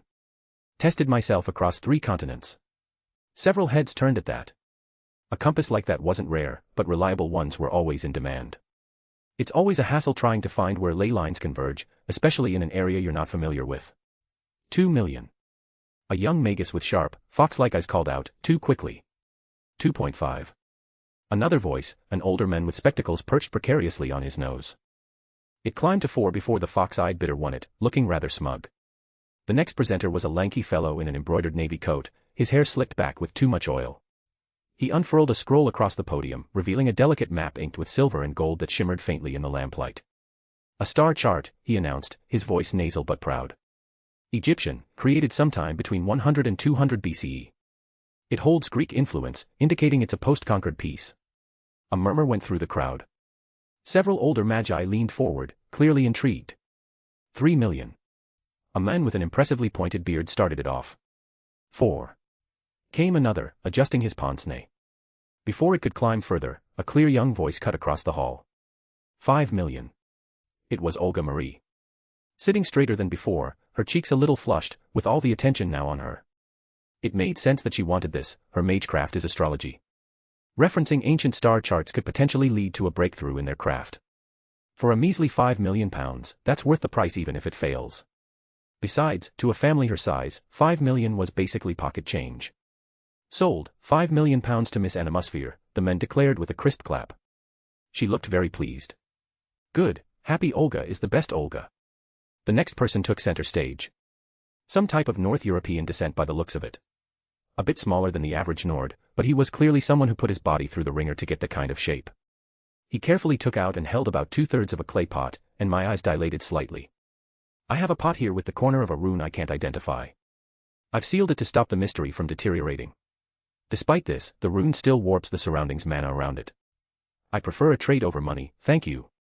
That is the corner of a primordial death rune.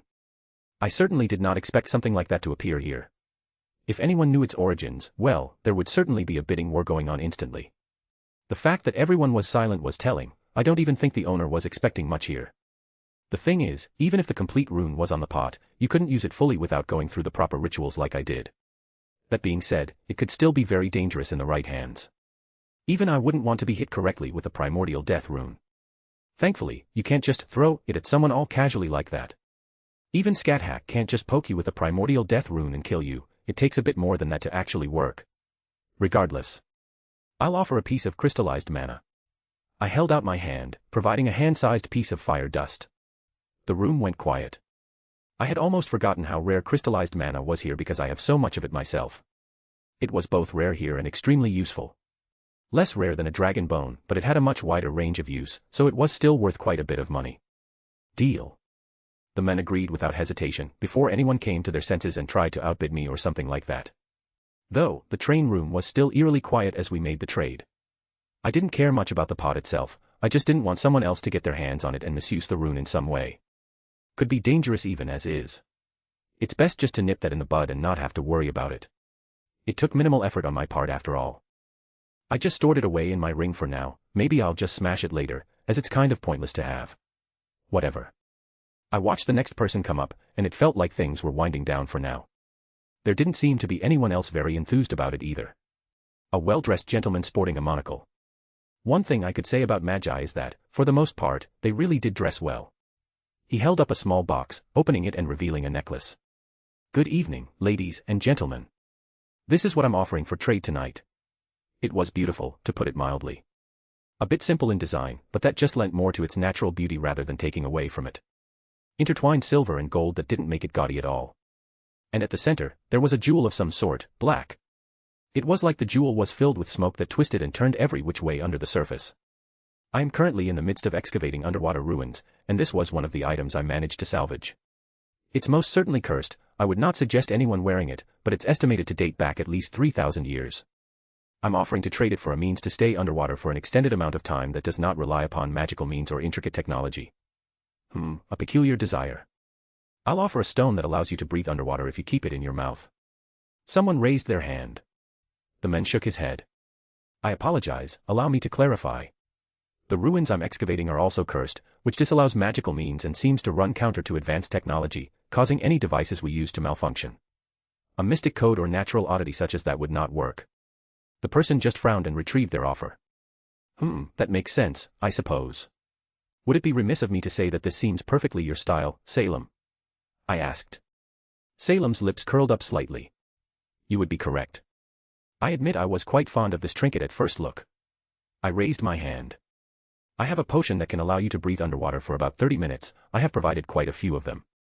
The man perked up, then seemingly pondered my question. I am unsure of how the curses in the area would react to such a method. I just nodded, expecting such an answer. A potion is a whole different paradigm compared to a spell or mystic code. Without seeing the structure of the curses myself, I couldn't answer either. The offer is on the table. I said simply. What about a drink that will allow you to grow gills without any negative side effects? Venelana asked, raising her hand. I raised an eyebrow, shooting her a look. She met my gaze, moving her hand up to cover her mouth as she giggled lightly. Perhaps I want to purchase it for her. Betrayal. Even Salem looked amused. No negative side effects, you say? The men questioned. Other than having gills, which become a permanent addition. Venelana nodded, taking out a bottle of wine again. There's the bonus of it being a wonderful drink as well. She said with a smile.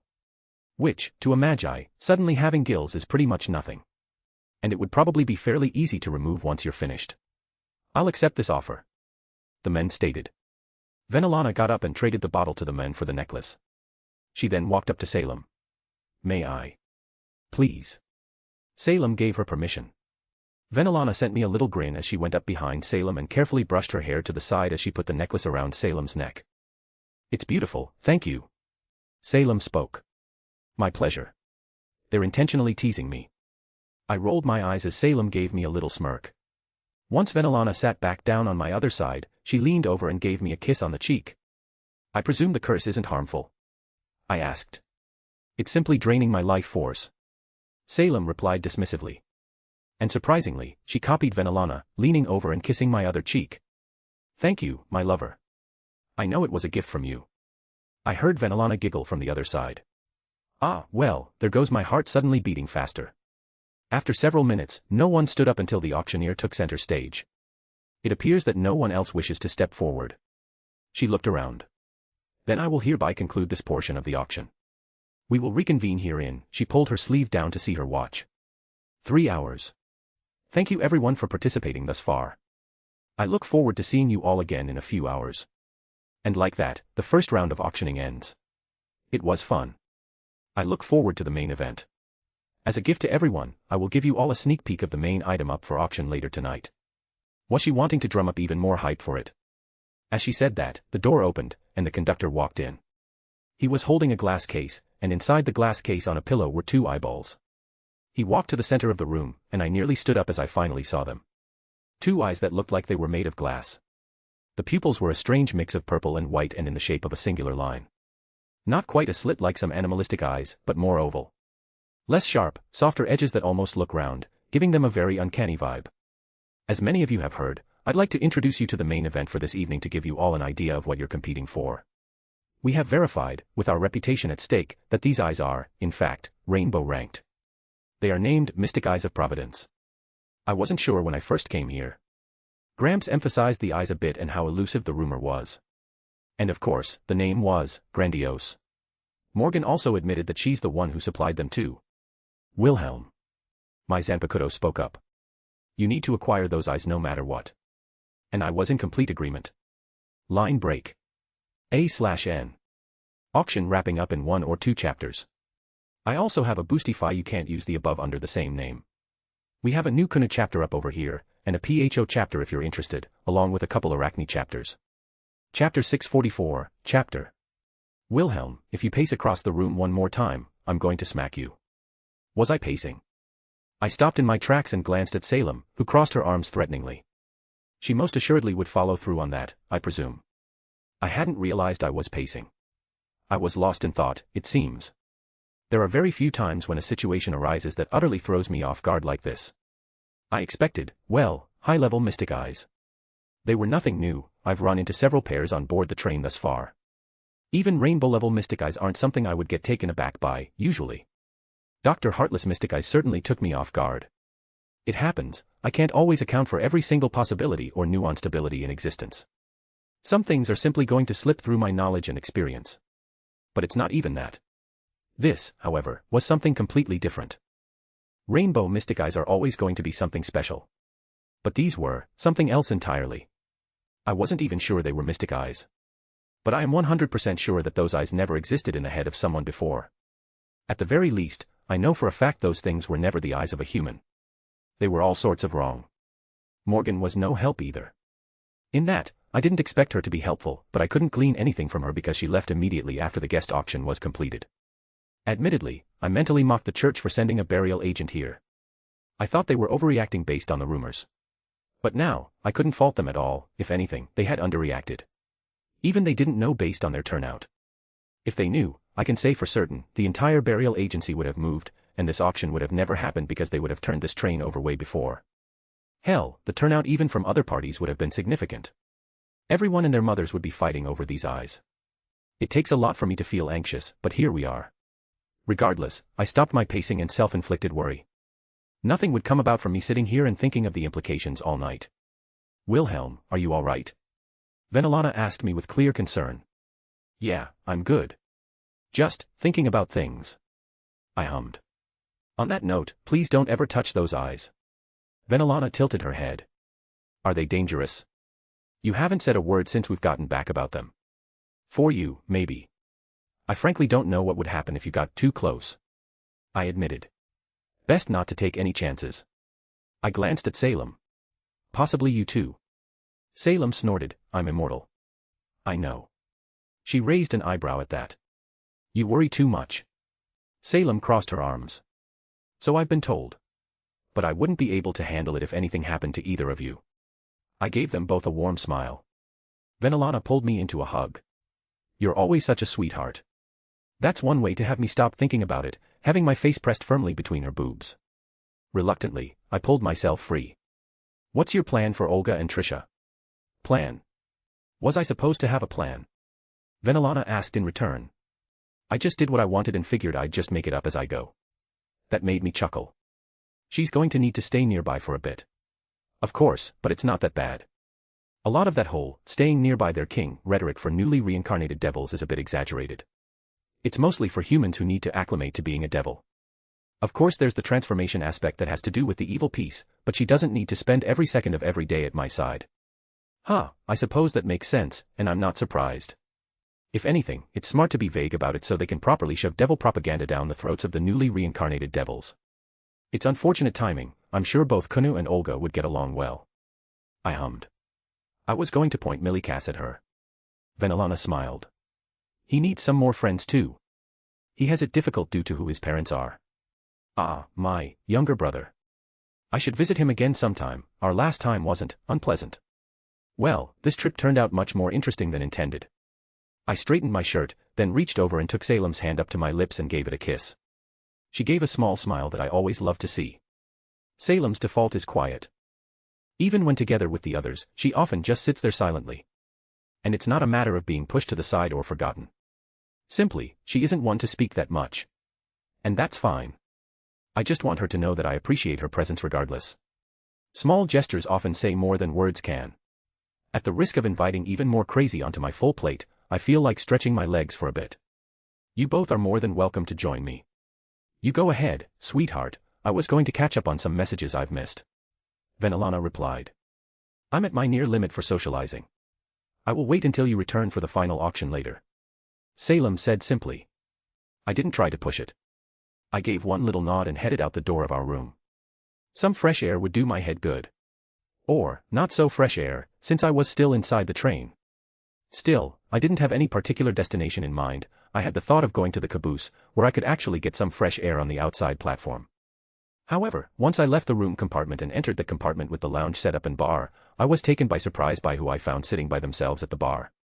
I looked around, seeing no one else in the train compartment, and decided to join them. Father Carabo. I greeted the old priest as I took up a bar seat close to his. He looked up at me, his expression was hard to read, but his eyes looked tired. Lord Schweinorg. He greeted me politely, if distantly. Well, I suppose that's to be expected. I wasn't aware you drank. As an executor of the church, we are allowed to partake in certain vices. He responded calmly. I find myself indulging on this rare occasion.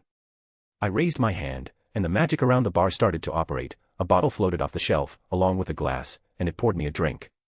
Drinking today, drugs tomorrow. Next thing you know, you're going to be consorting with the denizens of hell. I eyed him. I didn't actually ask him why he was drinking. I think I could parse that one out myself. There was a moment where his eyes turned to me, his glass to his lips as he paused, then he set it down and let out a laugh. That's good, I'm glad I could get him to laugh at least. He didn't seem like a bad guy despite being a church executor. If I don't go to hell, then who will? He stated, downing his glass. Buddha. I raised an eyebrow, recognizing the quote as being from Ksitigarbha. A rather famous quote at that. I studied many different faiths in my life. He responded. How progressive. He didn't seem offended by my sarcasm at all. I'm aware that you don't have the best perception of the church.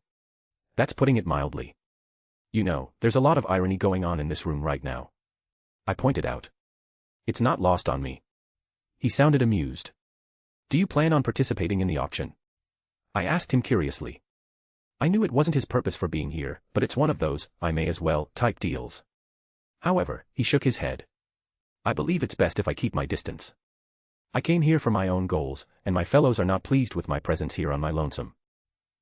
I guess I could see that. They wouldn't be happy about a church executor from somewhere else just randomly showing up that's not part of their group. That's probably for the best though. I ran a finger along the rim of my glass. We finally found the one responsible for the attacks and dealt with him. And the method in which he did attack everyone. Karabo seemed to perk up once I mentioned that. We hadn't exactly kept him in the loop, and he's been pretty reclusive thus far. He had a rather unique pair of mystic eyes, jeweled ranked. They could steal the vision of other people, and by extension, utilize their mystic eyes if they had them. Karabo's eyes widened for a brief moment, and then he looked down at his glass. I see. Well, he didn't need me to explain the details there, he could put two and two together. I presume he also knew how his own eyes worked. I should probably head over there as well, and with waiver. I hadn't given them the full breakdown of what's happened, and since they were involved, they do deserve to know.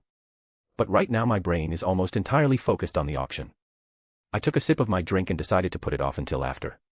The danger had been dealt with, there was no pressing concern right now, so I could wait until I was in a better state of mind. I downed the rest of my drink. I had a feeling this was going to be a headache and a half. Line break. I straightened my tie before pushing open the train car door. The hours passed by quickly. We weren't the first to arrive, both Venelana and Salem flanked me on either side. I scanned the room, it had changed slightly, some of the furniture moved to make it appear more open. And it looks like there was more seating set up. I wondered if this was done manually or if it was an automatic process via magical means. It's not like I could thoroughly analyze every minute detail of the train's magical makeup on site with how complex it is. We took the same seats as before since they were open. I already noted quite a few familiar faces. Morgan was there already, but she wasn't in the back seat this time, she was more front and center. I also saw Luvia. She had been out of sight this entire time, presumably because of my presence. Waver was here, and his group was present, but I didn't think they were actually going to be participating. Olga and Trisha had their own seats, but Olga perked up happily once we came in.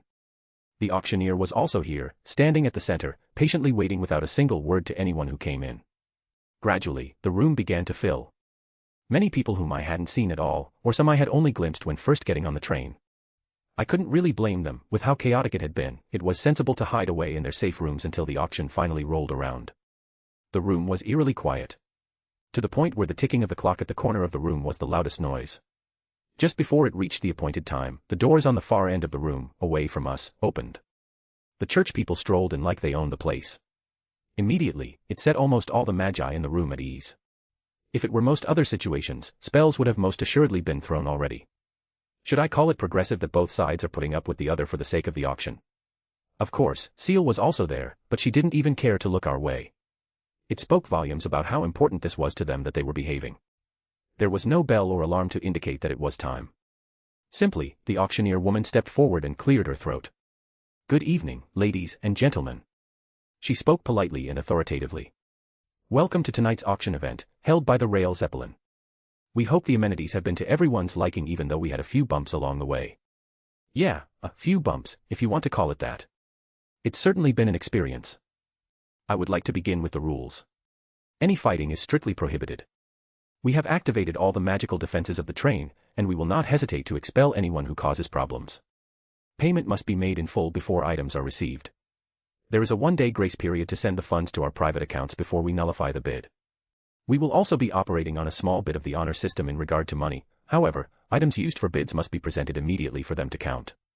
It might seem strange for an honor system, but they very well couldn't have everyone prove they had all the money they said they did when a magi's investments are usually heavily diversified. Not to mention, the technology here is still a bit behind what I'm used to. Being able to show a bank statement on a phone is something unheard of here yet. Mostly, they just use their professional reputations as guarantees. And if they don't pay up, well, then they get mocked by their peers, which is significant enough of a detriment for no one to play these games. At the end of the day, the train doesn't lose out. They'll just auction the eyes again the next time if they can't collect the money, while the person who made a false bid has their reputation in tatters thereafter. Regarding items provided, we have hired a professional adjudicator to appraise the items and assure a fair comparison in value. The auctioneer gestured to Morgan, and I felt that headache coming on. Miss Morgane will be evaluating all items presented. Morgan's lips curled up as our gazes met again. I hate her. There was just something so infuriating about her despite her not even doing anything. We will reserve the right to reject or evaluate any bids at our discretion. She pressed her hands together. Are there any questions before we begin? She paused, giving everyone a moment to raise any objections, but the room was silent. Very well, let's start with the first item of the evening, she said with a clap. The door opened and the conductor walked in.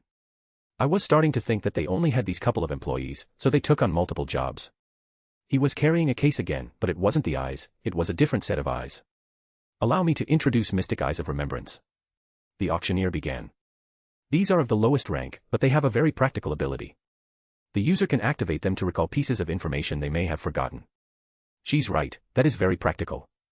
I, of course, don't know the specifics, but to be able to recall some forgotten information is a very useful ability. I just don't know if it's worth going through the trouble of implanting them. Though, there are plenty of ways to utilize Mystic Eyes without putting them in your head. I want those. Salem spoke up. I suppose they would also be useful to Salem. I couldn't imagine all the things she's forgotten in her life that would be worth remembering. £4 million.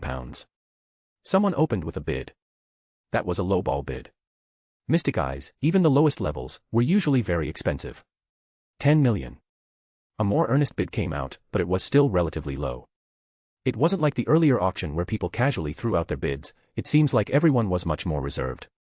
Possibly because no one knew what was coming up next other than the main attraction. Not everyone here is aiming for the Mystic Eyes of Providence. Some just want a decent pair of Mystic Eyes for a good price, and potentially wasting their funds on this pair could be detrimental.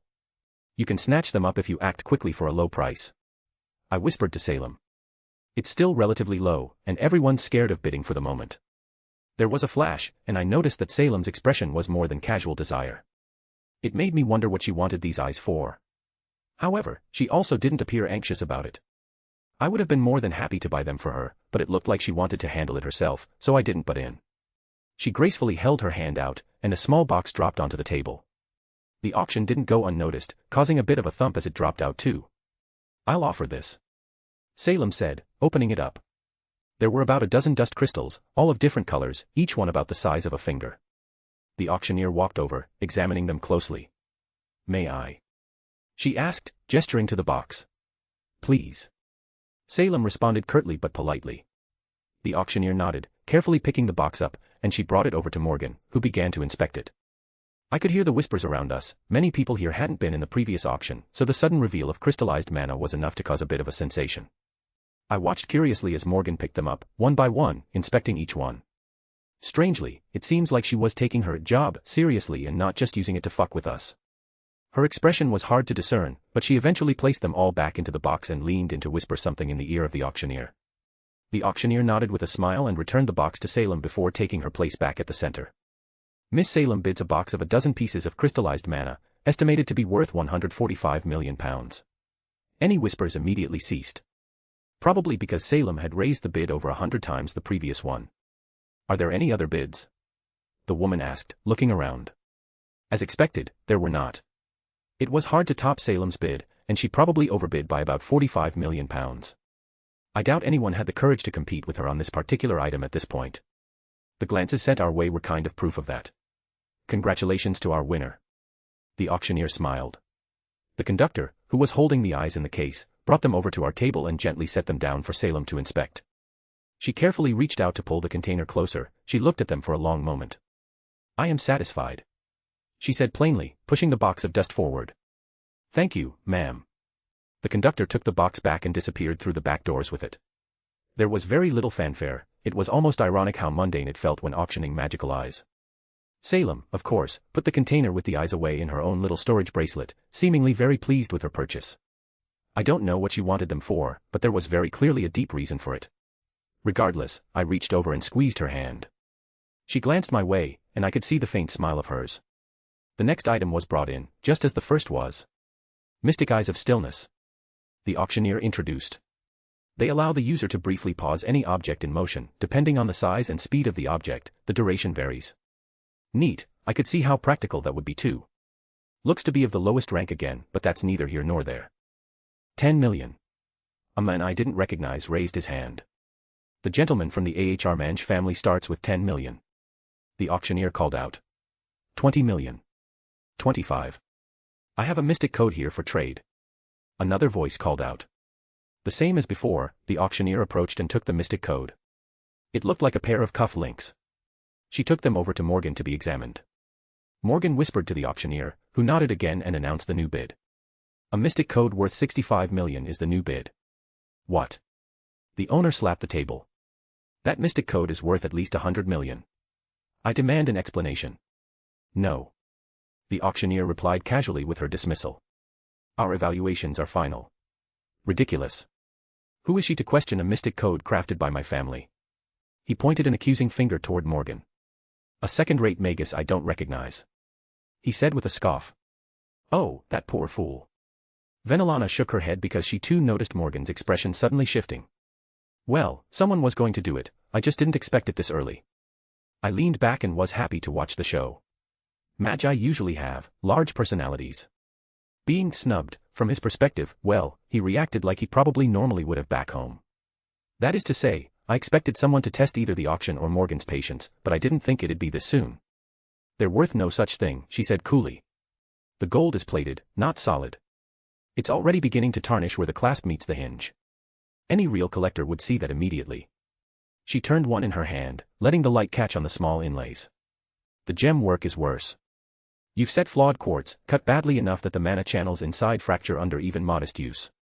If you tried to run a proper spell through these, the stone would crack within a month. She took one, holding it up to the light of the ceiling. The only reason I'm not calling them trash is because someone had the smallest hint of intelligence to allow them to absorb moonlight to repair themselves over time through an obscure ancient rune. Otherwise, the spell inscribed to disrupt spellcasting through magic circuits is pitiful at best, and I wouldn't have even given it half the appraisal I did. She finished with a scoff, tossing them onto the table in disdain. I think I could pick the moment that his pride crumbled exactly. As much as I dislike Morgan, I could never deny her skills. And he was just asking for a verbal thrashing. His face flushed in anger, but it was hard to retort when she was so precise in her appraisal. The current bid is 65 million. The auctioneer, doing her best to push things back on track, interjected before he could argue again. 80 million. A voice I recognized called out the next bid. It was Yvette who enthusiastically waved her hand next to the waiver. As soon as the room's gazes turned to her, she latched onto Waver's arm, much to Waver's annoyance. I couldn't help but chuckle. How sly. She was using Waver's status to scare off any other bidders. Despite the auction being without conflict, sometimes, people have to be careful about who they offend. Not many people would want to challenge Waver over a basic pair of mystic eyes. 80 million from Miss Lehrman, are there any other bids? The auctioneer asked, looking around, and no one spoke up. Very well, sold to Miss Lehrman. Please provide the funds within a day. Yvette threw her hands up excitedly. She got them for cheap, frankly, they were about the same as the previous pair of eyes and should have at least been 100 million, maybe a tad more. The next eyes arrived quickly. Once more, they were of the lowest level.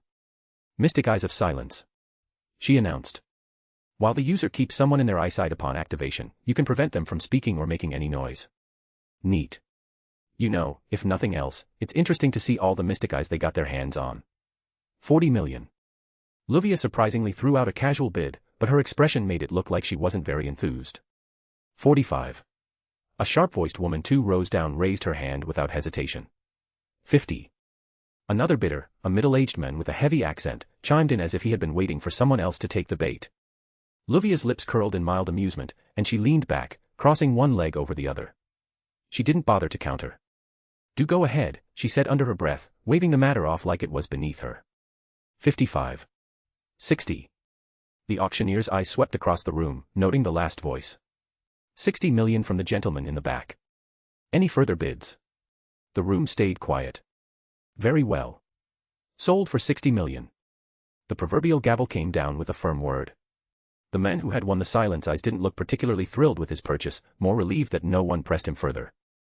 Luvia, by contrast, looked as though she'd just been entertained by a passing performance, her mind already elsewhere. There were several more lower-level mystic eyes that popped up, but none of them really caught my attention. None of them broke Salem's initial bid, and they all teetered around 100 million, if that, in their final price. Next, we have a special product ready. Normally, a pair of eyes like this would be our auction headline, but they've taken a back seat this time. The auctioneer gestured to the newest pair of eyes being brought out. Mystic Eyes of Severance. They're gold-ranked mystic eyes, fantastically rare compared to the previous ranks you've seen so far. The lowest rank on the noble color scale is red, sometimes blue or green. Essentially, they're singular colored to denote their lesser value or rarity. Gold-colored ones are the next level up, and the rarity of them increases significantly. Arcuade's mystic eyes are gold-colored, to put it into perspective. Well over 95% of all mystic eyes are of the lowest rarity, so it's a bit surprising that the auction had more than just the mystic eyes of Providence to offer. As she said, these eyes, without even knowing what they did yet, would have been a headliner in a different situation. Allow me to introduce them. These mystic eyes can be used to sever the bonds between two non-physical links. They excel at dispelling bounded fields, contracts, and enchantments. There was a brief moment where the room was deathly quiet, like everyone simultaneously took a deep breath before the excitement erupted. 100 million. A pudgy man in a well-tailored suit called out first. 150. Another person immediately threw out a higher number. 180. 200 million. Luvia's voice rang out sharply. Her bid caused a slight lull in follow-ups, not because of the amount offered, but because of both her tone and her identity. However, it wasn't enough to dissuade the auction further. 250. The pudgy man threw out without a care, making Luvia's expression slightly dour. 300, a sharp-faced woman snapped, almost on top of his words. 350, came from somewhere near the back, the bidder half standing in his eagerness. The auctioneer's voice was as before, professional, but even she had to raise it slightly to keep up with the frenzy. 350 million, do I hear 4? 400. The room buzzed, the tension crawling up the walls. A few people who hadn't bid at all leaned forward in their seats, eyes glittering. Even those who had no intention of joining seemed taken by the frenzy that started. These were certainly some very interesting mystic eyes for the common magus. It's not inaccurate to say that they would be a tremendous boon to any magus family to be hoarded and passed on. Eyes like this are exactly the reason that this auction is so popular and coveted. 450. 500. Luvia raised her hand again, smiling sharply as she slapped the table. 550 million. That silenced the room for a heartbeat again. I could tell she did it intentionally to try and shock the other bidders, but the reprieve, unfortunately for her, didn't last but another beat or two. 570, one man barked, his hand trembling in excitement. 600, another voice overrode, and with that, almost all the other bidders shrank back their heads like this number was the invisible barrier they all decided on not passing. Well, for most people, Luvia still looked to be warring with herself as the eyes of the auction settled on her, waiting for a response. For a long, tense moment she seemed ready to press further, but her jaw clenched, and I could see the reluctance in her eyes as she let out a sigh and waved her hand. How droll, she murmured, as if the game had stopped being entertaining. Do enjoy bankrupting yourselves. She's most certainly a sore loser, isn't she? The auctioneer didn't miss a beat. 600 million. Any further bids? Silence answered, and she was ready to call it, but I raised my hand. 700 million. I called out casually. Their heads snapped to me, and even Salem and Venelana seemed surprised by my interest. 700 million offered by Lord Schweinorg, are there any other bids? The auctioneer asked, looking around again. The person who made the previous bid just shook his head and sat back down, looking annoyed. Very well, Mr. Schweinorg, congratulations on your purchase. Would you like to pay separately or charge it to your account? She asked. I had an account. It was probably Graham's account, now that I think about it.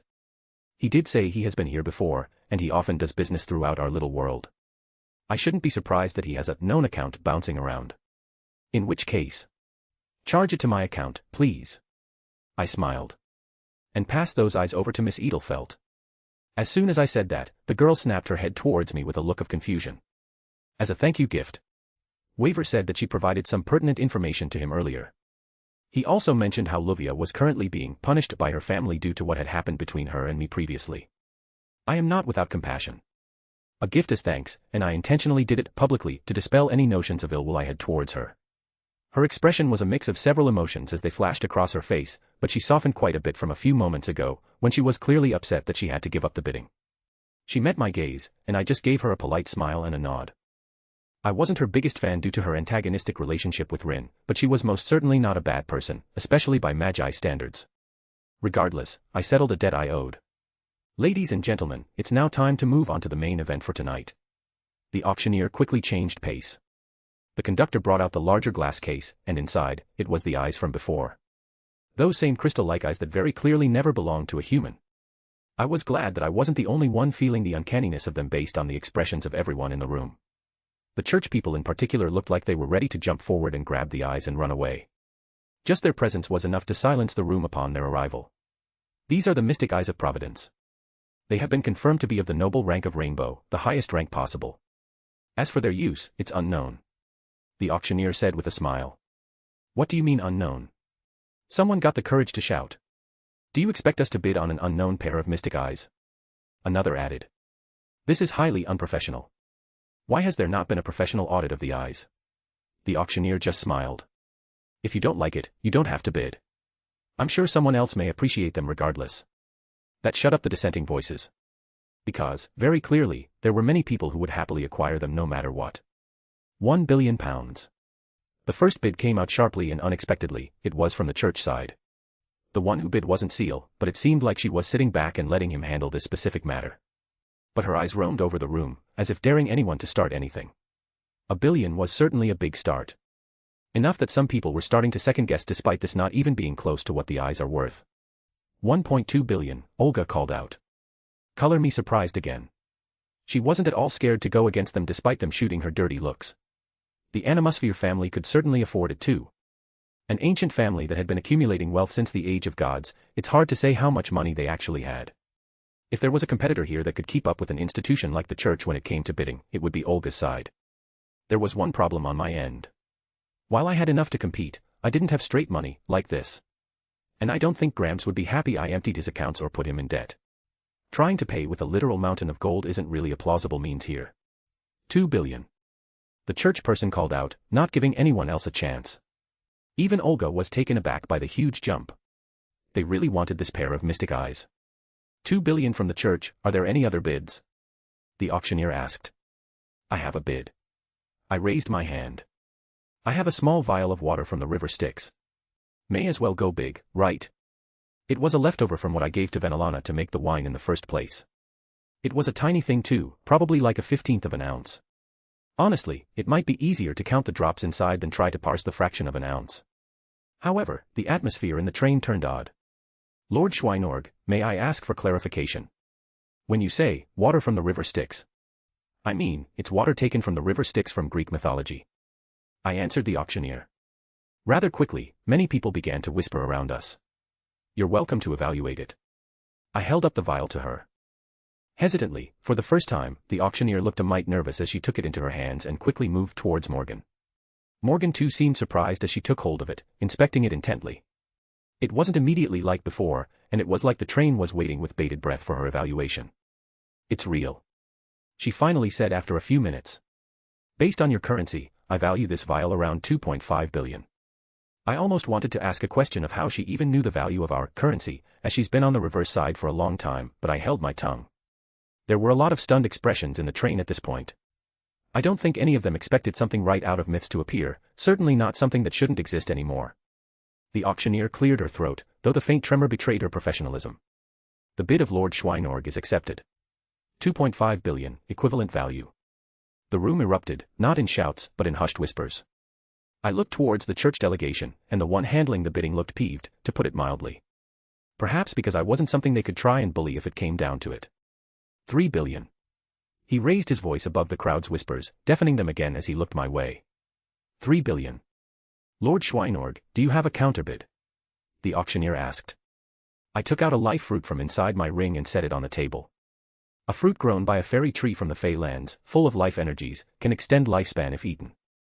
I noticed Morgan's slight twitch as I introduced my newest bid. It had almost the same reaction as the water from the river Styx, something pretty much inaccessible to normal people, but in particular, I was amused by Morgan's veiled shock. Once more, it was presented to Morgan for evaluation. She glanced my way with pursed lips as she looked it over. $800 million. I rolled my eyes because I felt like that was a low amount, but I held my tongue again. $800 million, the auctioneer repeated smoothly, though her eyes flicked between us. The bid from Lord Schweinorg now stands at $3.3 billion, equivalent value. $5 billion. The church executor countered once more, his voice carrying a hint of anger this time. That wasn't a small amount by any means, even for them or a large Magus family. There are countries with less of a GDP than what was just thrown out. Well, the good news is that we somehow squeezed out all the other bidders. Even though Olga decided not to join in after her first bid, she was just watching. Albeit with a dumbstruck look on her face, mostly aimed at me. A vial of blood from a great fairy. I held up the vial. Particularly, I wanted Morgan to see it.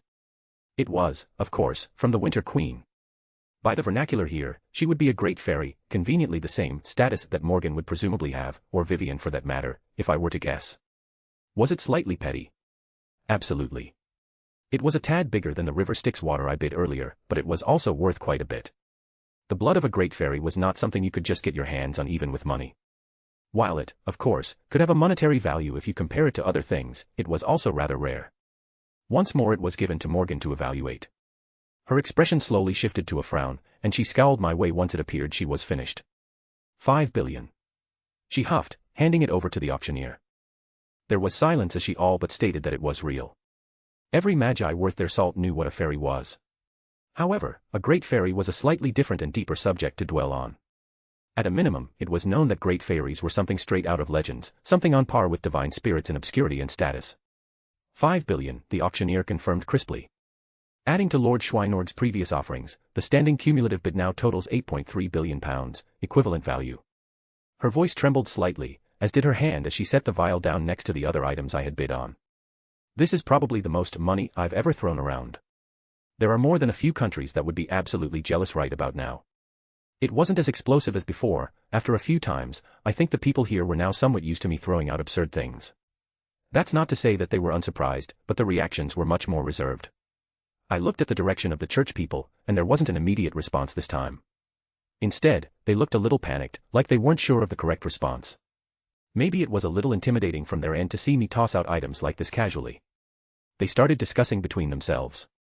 The auctioneer didn't rush them. Her job was to get as much money as possible, so seeing that they hadn't given up yet, it was enough for her to give them a moment.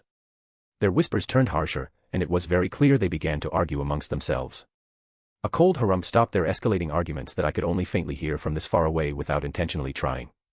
Seal stood up. 50 billion. She said it curtly without any fanfare. The others looked at her wide-eyed, like they were about to argue, but a glare from her had them quickly reeling back.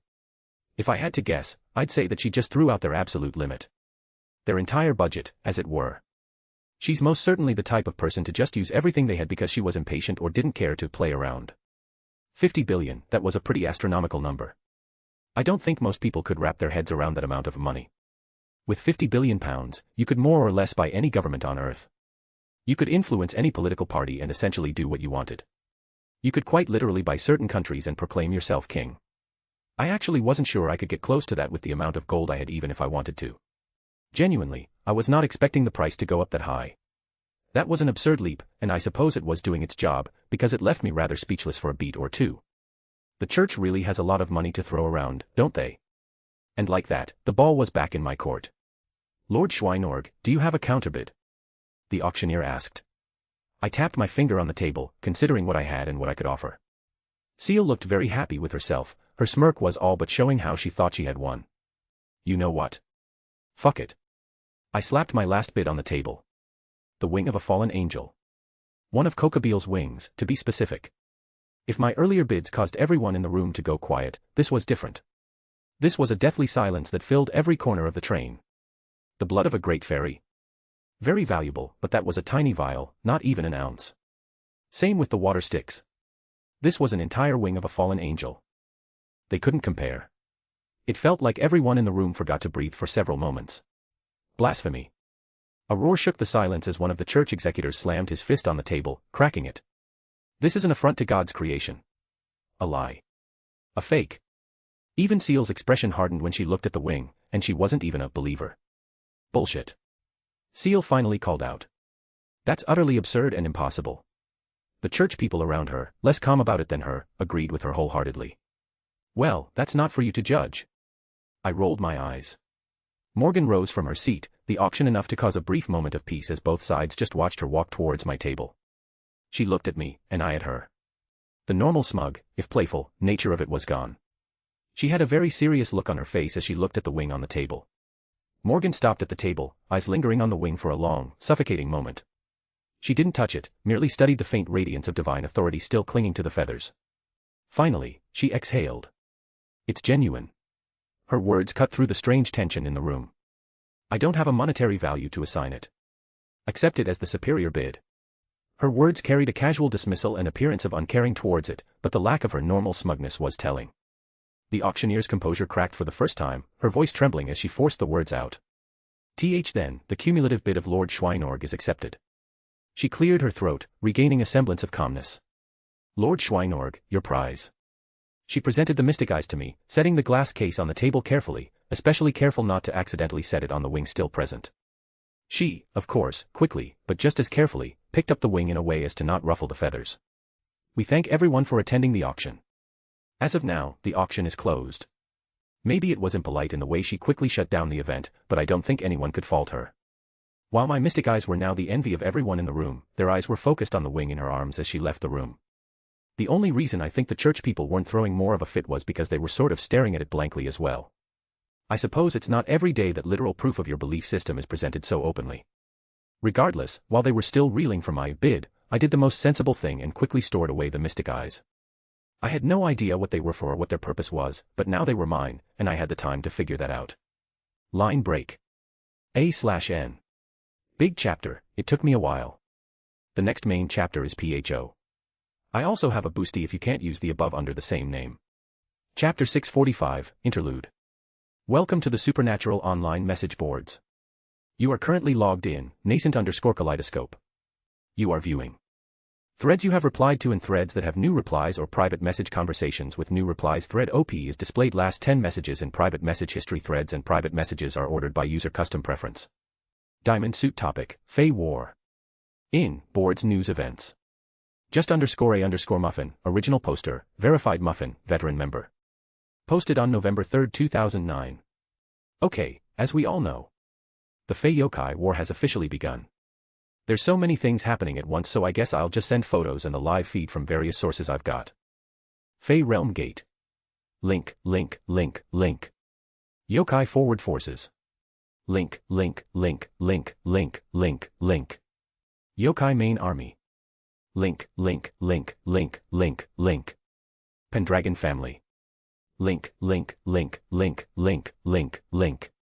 Other factions present. Link. Miscellaneous. Link. Live coverage. Link. I would very much love to give my own coverage, but considering this is the latest faction war we've got in so long, I don't think I could give it justice in such a short amount of time. Edit, the Yokai apparently have magic siege weapons. Edit 2, what's with the flying pirate ships? Edit 3, guys, I get it, new shit keeps popping up, we're watching this in real time, I can't keep thread marking things. Some kind of invincible golems, some kind of god. A shit ton of dragons. I don't even know what's going on anymore. Showing page 1 of 420,690. Jason_Wu, Verified AI.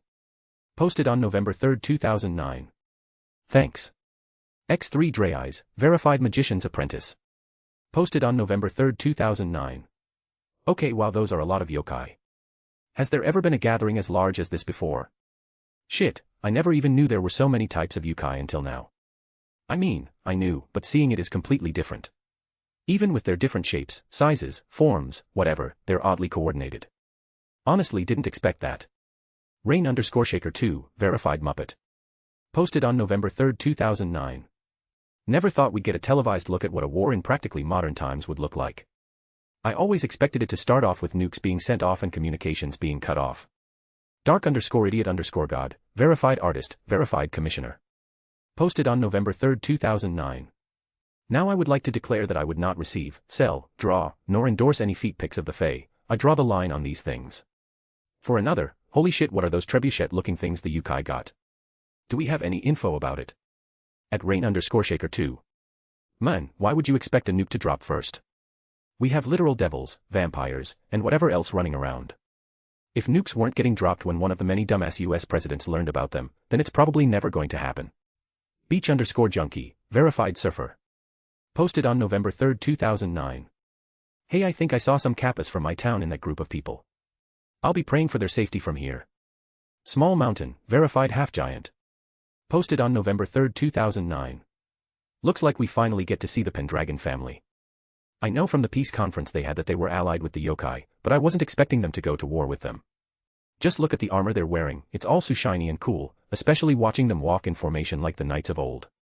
I guess this is them getting back to their roots. Anyone know who the girl leading them is? I scrolled some of the posts about the peace conference, but I don't know who she is, you know. It's like she just popped up out of nowhere and they all decided to follow her. Basilisk, verified human. Posted on November 3, 2009. I would just like to give everyone a friendly reminder. Do not accept any gifts from the Fae. This includes but is not limited to T. Cool glowing swords. Especially if a watery tart says that it's a valid form of governance. A mysterious glowing USB that is labeled with feet pics. You will either be soulbound, memory wiped, or enrolled in a deadly Fae MBA program with no way out.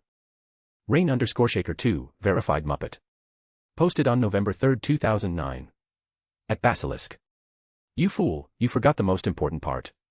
If you heard a Fae ask, "Can I have your name?" You don't give it. It's a trick because we are used to introducing ourselves to them that has a different context. You'll wish you got pieced by a devil instead compared to something like the Fae owning you. War_N_Death. Posted on November 3, 2009. Finally. Real violence. Haven't had anything this entertaining since the mortals decided dropping 2 suns on Japan was a great idea. It's rare that I can just sit back, crack open a beer and enjoy a proper war. Orange 27, verified orange. Posted on November 3, 2009. You know, seeing all these gathered yokai together, I never expected them to be able to act like an actual army and stand in formation. Aren't most yokai chaotic at the best of times? It's only been months since they announced their plans to counterattack. Have they been secretly training their armies all this time? Errant_Crescent, verified hedge knight. Posted on November 3, 2009. And here comes the Pendragon family. Seeing actual knights walking around ready for war is quite a nostalgic sight. It's been too long since I saw an actual army of knights prepared for battle like that. And that Artoria woman truly has the bearing of a leader. If the Pendragons are looking for more blades, I would gladly offer mine into her service. Edit, I just saw the up-close and personal looks at her leadership. I don't think I was generous enough with my praise. She appeared young, but her visible youth betrays the years of experience she truly has. I will be thoroughly considering going to speak with the Pendragon family about possible retention. Edit 2, I had several people message me, so I want to clarify. While the Pendragon family is well known among the knight communities that still thrive in this day and age, their reputation had plummeted over the centuries. However, with this newfound perspective, I can see them rising up again. Tobe, verified feet merchant. Posted on November 3, 2009. I'm surprised there's so many church people around and not being stabby. Guess the peace thing is legit after all. Edit, damn, did the church people just sanctify the damn ground? I had no idea they could even do that. Half_A_Centaur, not the half you're thinking of. Posted on November 3, 2009. At Tobe. It's how they make church sites repel unholy things. Not all churches are sanctified manually, but after a period, a church naturally gets the "no bad stuff here" aura after enough prayers and mass. But seeing such a big lineup of church exorcists doing it, I'm honestly shocked that this happened, especially when it's to the benefit of not only Yukai, but the genuine son of Lucifer. And isn't that the Seraph Gabriel? And did she just tackle hug the saint that's been seen around Lucifer Jr.? Little_straw_big_cup. Posted on November 3, 2009. Here's hoping this shit doesn't become like the mundane human wars and just continue on forever, and here's another hope that the Great War stays as the Great War and not some shitty name like Supernatural World War I or something. I swear the devil PR team is good but they are shit at names. Broccoli_Cannon, verified simp. Posted on November 3, 2009. Dang, Lucifer Jr.'s spell was amazing. Does anyone have an idea of how he made that portal? Slippery Tengu, verified guard. Posted on November 3, 2009. At Broccoli_Cannon. I heard that the young lord utilized the artifact given by heaven from the peace conference. Along with several other magical minds, he was able to craft this doorway. Please give due credit to the ones who helped as well. High_Class 04, verified high class devil. Posted on November 3, 2009. Did that Valkyrie just say that Odin is there to support his blood brother? You don't think he meant Lucifer Jr., right? Enthusiastic_melon. Posted on November 3, 2009. These siege machines are fascinating, so is the creation of the portal. I wonder how young Wilhelm built it faster than I predicted. My own calculations showed that it would take another several months to create a similar entrance to the notoriously finicky fairy lands. It's unfortunate, it appears he has quite the clever mindset and means to achieve something like this beyond my expectations. I would have loved to talk with him about the mechanics of it. Freaks_leaks. Posted on November 3, 2009. I just love how nonchalant Lucifer Jr., Nurari Hyon, and the rest look as they walk through a portal. Like they aren't out to invade a foreign land filled with possibly the craziest and unhinged species in the supernatural world and are just going in for a little stroll. Either way, can't wait to see those fey fucks get wrecked. End of page. 1, 2, 3, 4, 5, 6, 7, 8. 420,688, 420,689, 420. Showing page 426 of 420,690. Just _ muffin, original poster, verified muffin, veteran member. Posted on November 3, 2009. Alright, folks, we've got more photos from the advance party that went inside. It seems like Lucifer Jr. has set up some kind of storm and protections together with the Holy Church to establish a foothold. More info in the live coverage. I did get pictures though. Lucifer Jr. lightning/storm sword. Link. Protections. Link.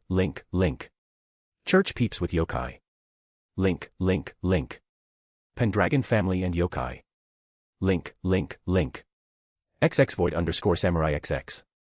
Posted on November 3, 2009. Why don't any of you listen? Can't you see that Lucifer Jr. is preparing the yokai for war against a super secret dark evil? I bet that's why he's gotten in with Odin. Asgard's in on the conspiracy. So is the YOKAI and the church and the Pendragons too. Wake up, sheeple. They're hiding something. Why else can Lucifer Jr. open a portal to the Fey realm? Red_Princess. Posted on November 3, 2009. At XX_Void_Samurai XX.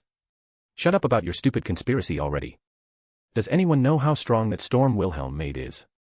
How did the Saintess make a shield that doesn't hurt a devil?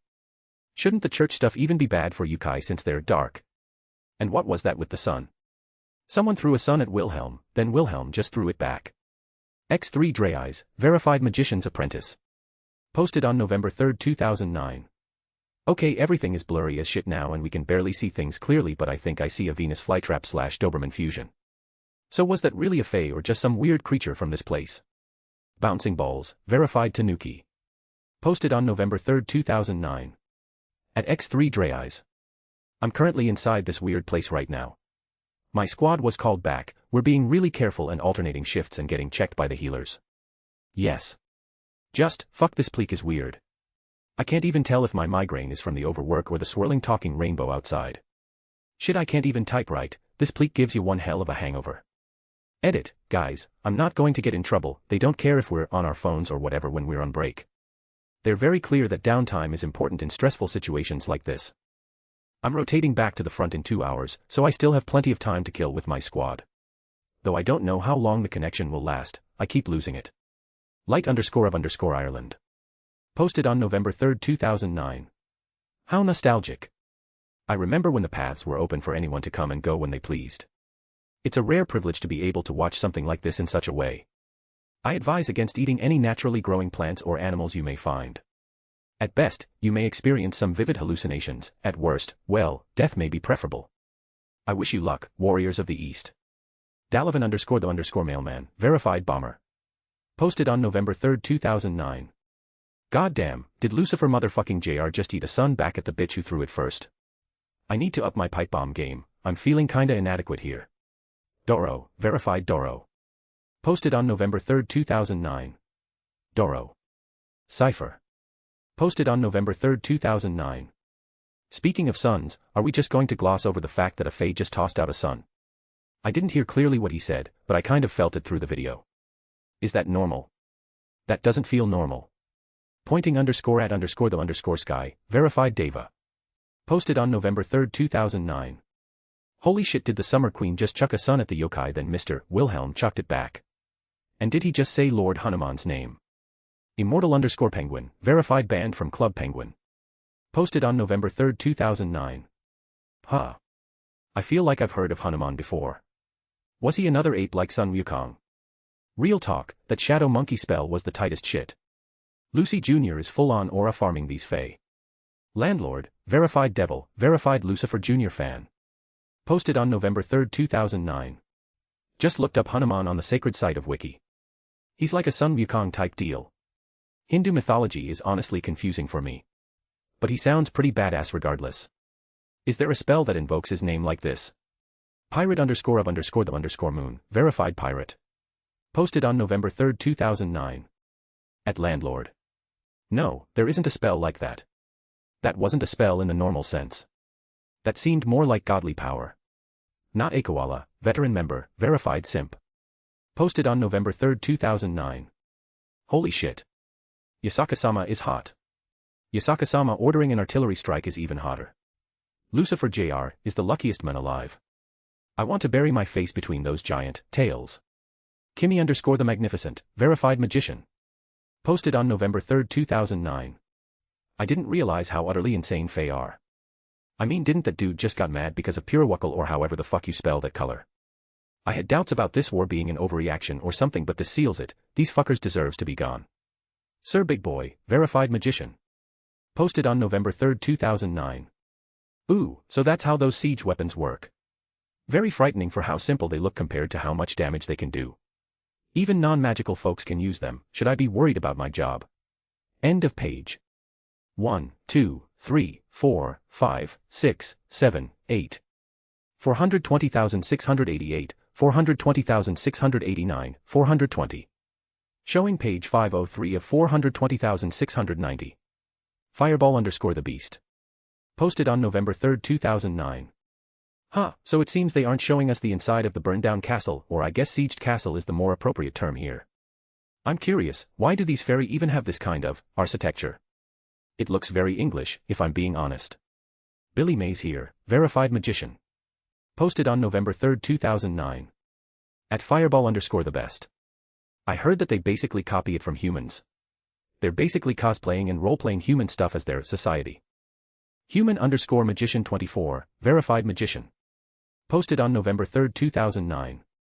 The magic is a cool mystery and all that, but holy shit, those bodies they're carrying from the castle doesn't seem to be from the invasion force. Telling no tells. Posted on November 3, 2009. Those probably kidnapped folks from all around the globe. And so I blasted. Posted on November 3, 2009. Get wrecked fairies, they deserve all this shit and worse. Like disliked. Posted on November 3, 2009. Deleted. Edit, Iron_fodder, moderator, verified father. This is not the place for this specific topic. Please proceed to the link, as that is the appropriate thread for the topic you are discussing. _your_bed. Posted on November 3, 2009. Hey, I was just watching some of the live footage that the cameraman was taking while the reporter lady was away. I think it's pretty cool that they're keeping the camera running as much as possible, even if they aren't doing a full-on reporter thing every second. But I saw Lucifer Jr. and the Pendragon girl suddenly get eaten by a giant ball of water. The fuck? End of page. 1, 2, 3, 4, 5, 6, 7, 8. 420,688, 420,689, 420. Showing page 112,548 of 420,690. Just_a_muffin, original poster, verified muffin, veteran member. Posted on November 4, 2009. Well, it's now the second day of the Fey Realm invasion or something like that.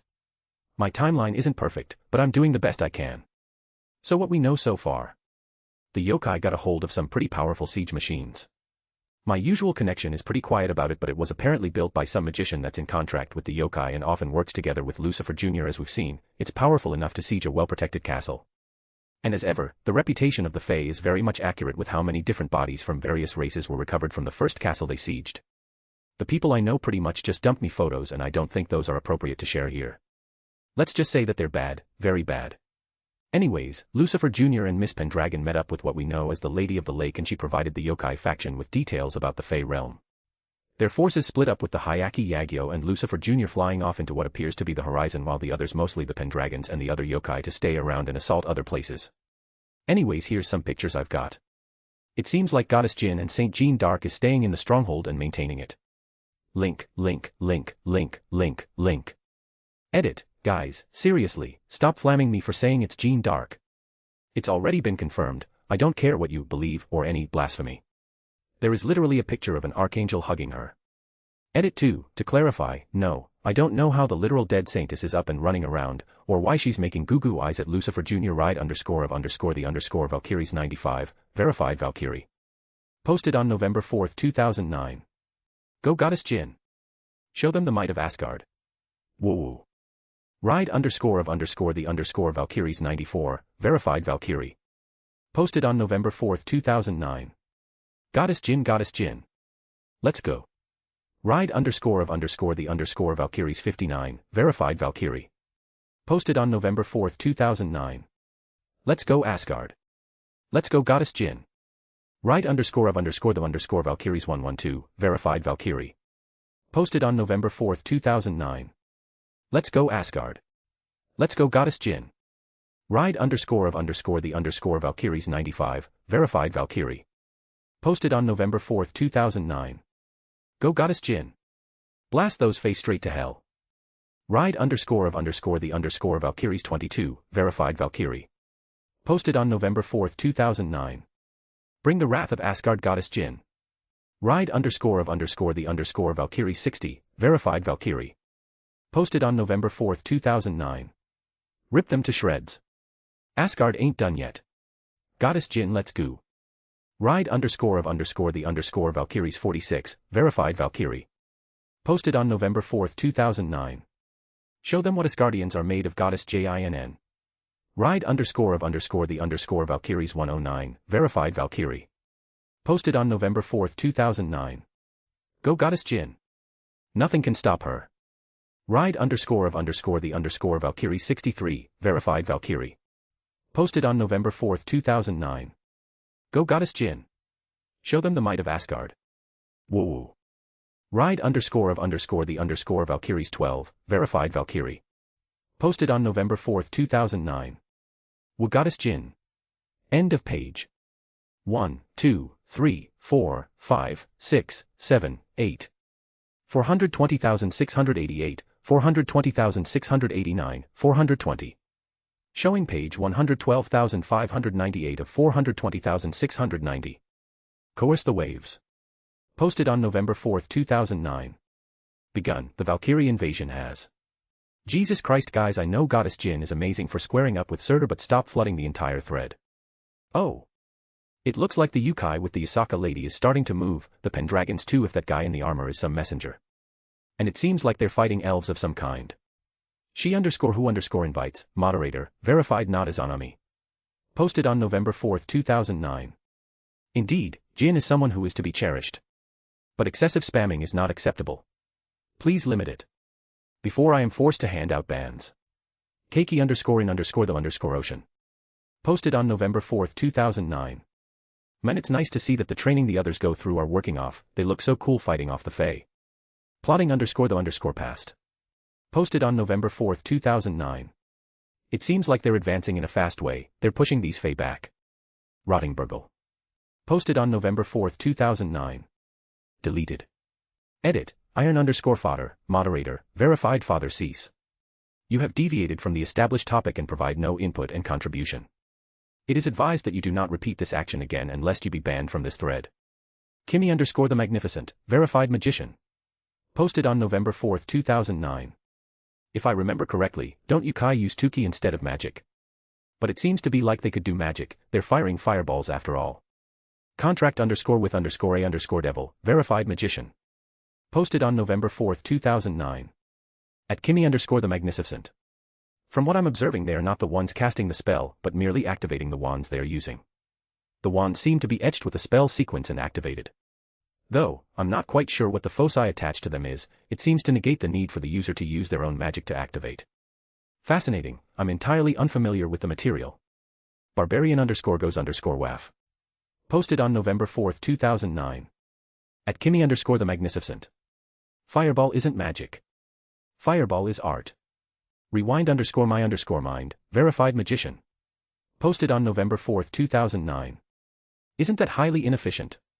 But then again, for a war of this scale and just arming everyone who could just direct their magic, it's still very effective. 1,000 fireballs is still 1,000 fireballs after all. No _pain _no _fame. Posted on November 4, 2009. With all this magitech they're pulling up. Since when do they have these kinds of resources? Weren't they a small faction like last year? Yulfin. Posted on November 4, 2009. At no _pain _no _fame. They say that a lot can change in a year, but I was skeptical until now. They've had how many big hitters suddenly move into their little corner of the world? You got Lucifer Jr., who has very explicitly squared up against gods. You have another goddess, a new goddess of Asgard who lives in Japan for some reason. You have Scathack, the woman who trained Siyu Chulayan, and noted god killer herself. Also I heard she trained Lucifer Jr. No confirmation on that. You have Yusaka herself who was always pretty strong. There's also that purple-haired woman, forgive me, my Japanese mythology isn't that good, but she's a demigod or something. And last I heard, Tiamat is squatting in Kyoto now too. With that kind of lineup, there's no way anyone can call them small anymore. And I didn't even list everyone, there's still more. Snowy_rainforest. Posted on November 4, 2009. Yemen. What's up with Tiamat moving to the Yukais? I thought the devils had her with some contract or something. Edit, holy shot, I just checked over on the devil subforum, and they've been crying for a while that Tiamat left hell. Landlord, verified devil, verified Lucifer Jr. fan. Posted on November 4, 2009. At Snowy_rainforest. Considering she just up and left, there was no contract at all, and it seems like she was just hanging around the familiar forest. For that matter, this is another example that Lord Lucifer has truly fumbled the bag, considering that Tiamat moved to the Yukai. Yokai_yokai_yokai. Posted on November 4, 2009. Let's be real, it's all thanks to Yusaka that the Yukai are now big time. I know what you're thinking, but isn't it because of Lucifer Jr. swinging his big dick around at anyone who looks at them funny? Well, I ask this question back to you, who's gobbling that big swinging dick of his? Answer, it's the foxy girl that everyone loves who just stomped a fairy's head into paste on live television. Therefore, all credit goes to Yusaka, thank you. Secret_magical girl, verified midlife crisis. Replied on November 4, 2009. At yokai_yokai_yokai. Excuse me. I just heard that some random girl out there has a real magical girl wand, like, full-on sparkle blasting, actual spell casting, transformation sequence initiating, wand of destiny. And here I am still using smoke machines, color-coded sigils, and hand-thrown confetti. Do you know how many enchantments it takes to make glitter hover dramatically? 7. And it still clogs the ventilation runes. Meanwhile, this lucky bloodsucker just has a walking talking wand and bam, she's living the dream. Does it have a heart-shaped gem? Does it leave sparkle trails when you swing it? Does it play music? If there's a theme song, I'm going to scream. Internally. Probably. If the universe is handing out magical girl wands now, where was mine when I signed up? I've been holding down the Mo frontlines for years. Years, I tell you. I have a transformation pose with 4 distinct variations. I've rehearsed my power of love speech so many times I could recite it in my sleep, and often do. Not that I'm jealous. I'm totally happy for her. Really. Super happy. Cherry blossom sparkles so happy, sparkles cherry blossom. This is fine. Anyway, if she ever wants to team up, or trade, or maybe let me borrow it for just a tiny little Underworld-sponsored TV segment, just saying. I'm free. Call me. Please. I have money. Lots of money. Hellhound_the_chaotic_magical_girl, verified magical girl. Replied on November 4, 2009. At secret_magical girl. Deleted. Edit, she_who_invites, verified moderator, verified not Izanami. Was this really necessary? 1-day ban. Secret_magical girl, verified midlife crisis. Posted on November 4, 2009. At hellhound_the_chaotic_magical_girl, verified magical girl. Deleted. Edit, she_who_invites, verified moderator, verified not Izanami. 1-day ban for you. End of page. 1, 2, 3, 4, 5, 6, 7, 8. 420,688, 420,689, 420. Showing page 152,259 of 420,690. Just_a_muffin, original poster, verified muffin, veteran member. Posted on November 5, 2009. Here's another update for everyone, and I'm starting to get tired of making new thread marks. Other than the yokai being prepared for this war, with them pushing the Fae back with their siege machines, wands, and such. Other than that, and some disturbance in yokai Kyoto, which has been confirmed by my sources that it shouldn't be something we should be worried about. The war is in full swing and in the favor of the yokai. But as everyone has noticed with the war broadcasting, the live coverage isn't really so live anymore. Nonetheless, we are still getting coverage as fast as possible, and I just got the latest from Devil News today. My deepest respect to Miss Angelica Latas for braving the Fey wilds for us. Link. Hooded_1, verified pervert. Posted on November 5, 2009. At light_of_Ireland. You noticed it too, right? They're complete amateurs in warfare. Light_of_Ireland. Posted on November 5, 2009. At hooded_1, verified pervert. It's to be expected. They've never truly had to fight someone before. Even their internal conflicts are treated more like games. Stylish Slater. Posted on November 5, 2009. Man, Wilhelm is winning in life, he's strong, he has cool weapons and he has a harem full of powerful people. Seething envy aside. The Pendragons are strong like, holy shit. 1,000 people who are all mid-class is a pretty strong army. Parakeet_parakeet, verified burb. Posted on November 5, 2009. At Stylish Slater. Speaking of Wilhelm, where is Lucifer Jr.? Now that it's already been a while and so far we haven't seen any sight of him at all or heard anything from him or those yokai he went off with in his pirate ship. Also to add, that's so cool that he has a flying pirate ship of his own. I wonder where he got that one, cause looking at it up close it looks old but sturdy, even after all that happened in Ragnarok. Elizabeth_Rose_Bloodflame, veteran member. Posted on November 5, 2009. Okay, so. I just watched the unedited footage from Devil News today and, are we all just going to pretend like it's normal for a literal legendary Fae Queen to crash a broadcast mid-invasion and start monologuing into a magic camera?